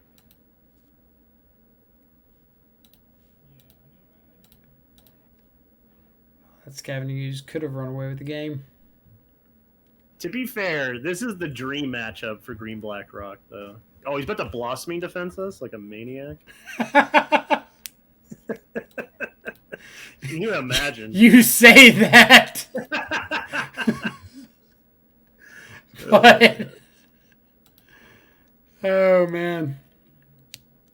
Where's all our Apostles' Blessings and Blossoming Defenses? I didn't make the list. I straight copied and pasted it. There he is. More Hex Drinkers than our last Hex opponent. Drinker. Uh-oh, that Hex Drinker's going to do us in. Alright, big, juicy T-Goyf. They've never had a fatal push in their lives, except for the 3 times they had it this game and last game. It's fine, right? Tell me it's fine. Tell me it's fine. Oh, this one's slipping away. Oh man, opponents had some heaters. Some heaters.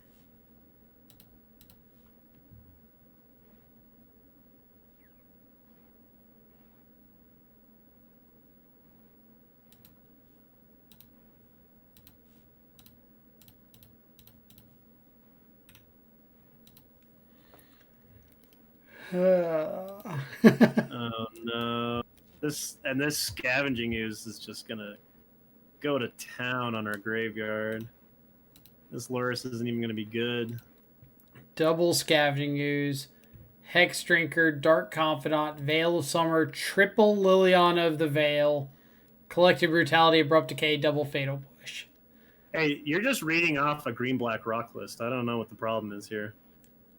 I mean, I didn't read off the 4 Verdant Catacombs, 3 more Blooming Marshes, however many forests and swamps they've got. All right, that was a high key draw though. That was nice. I don't think it's gonna matter, but it was pretty sweet. It's not gonna matter with that attitude.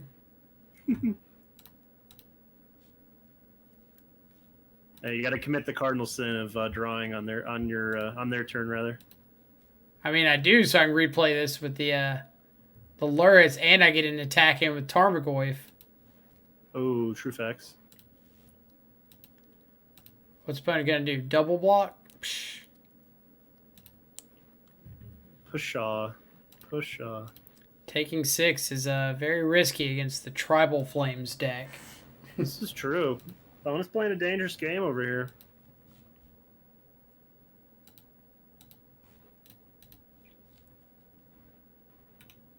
Ah, there's the Verdant Catacombs. Easy into clap. the easy Obnixilis reignited. Obnixilis reignited. I would lose my mind. I'm waiting on the questing beast, man. Sorry, Nissa Vital Force. All right, Nissa Vital Force. Yeah, that's fair. Well, they have to fetch down to 5 for the Nissa, but you know. And then we Tribal Flames them. Oh, questing beast. Oh no, it was almost a questing beast. They just have double removal.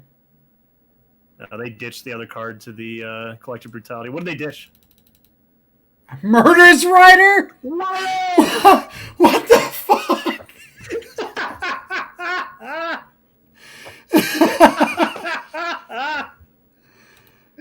What the fuck? Opponents just they're like, we ain't messing around. That's this Vampire Nighthawk next. Tribal Flames kills them. Easy clap. Tribal Flames. Let's go. Peel it. God, come on, deck. What are you doing to me? This has been the best game we played all day, let's be honest.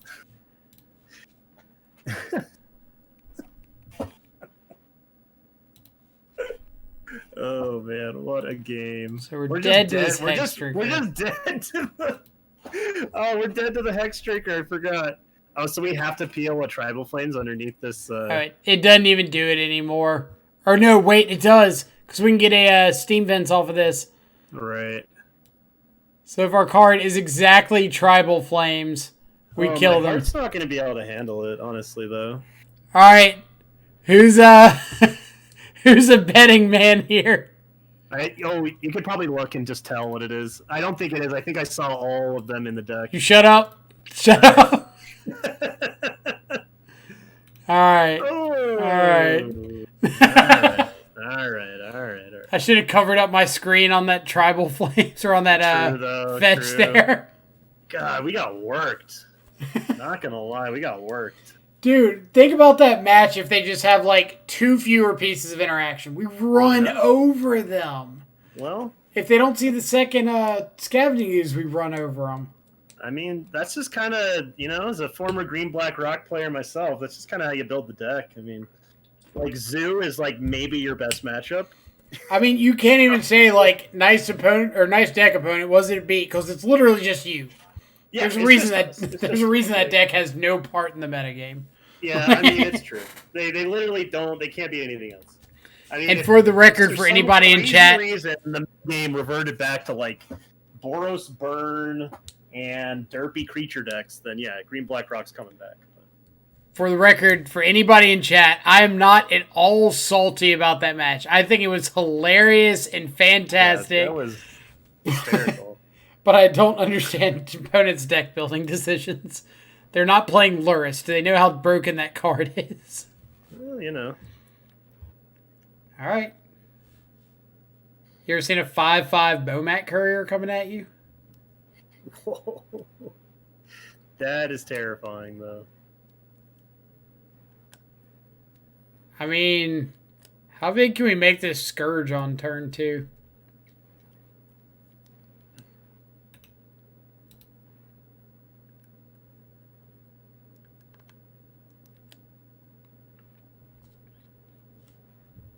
Opponent, are you going to be a rude person and kill my Bomat Courier? Dude, they're going to go for Bolt this, and I'm going to go double Mutagenic Growth. Oh my gosh. It's happening. Oh, what?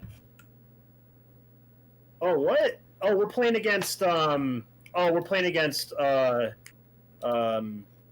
for Told Living End. Yep.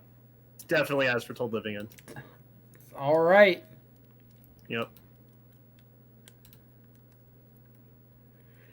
Wait, does that mean we get to live the dream of sack the Bomat Courier, discard the Scourge in response to a Living End?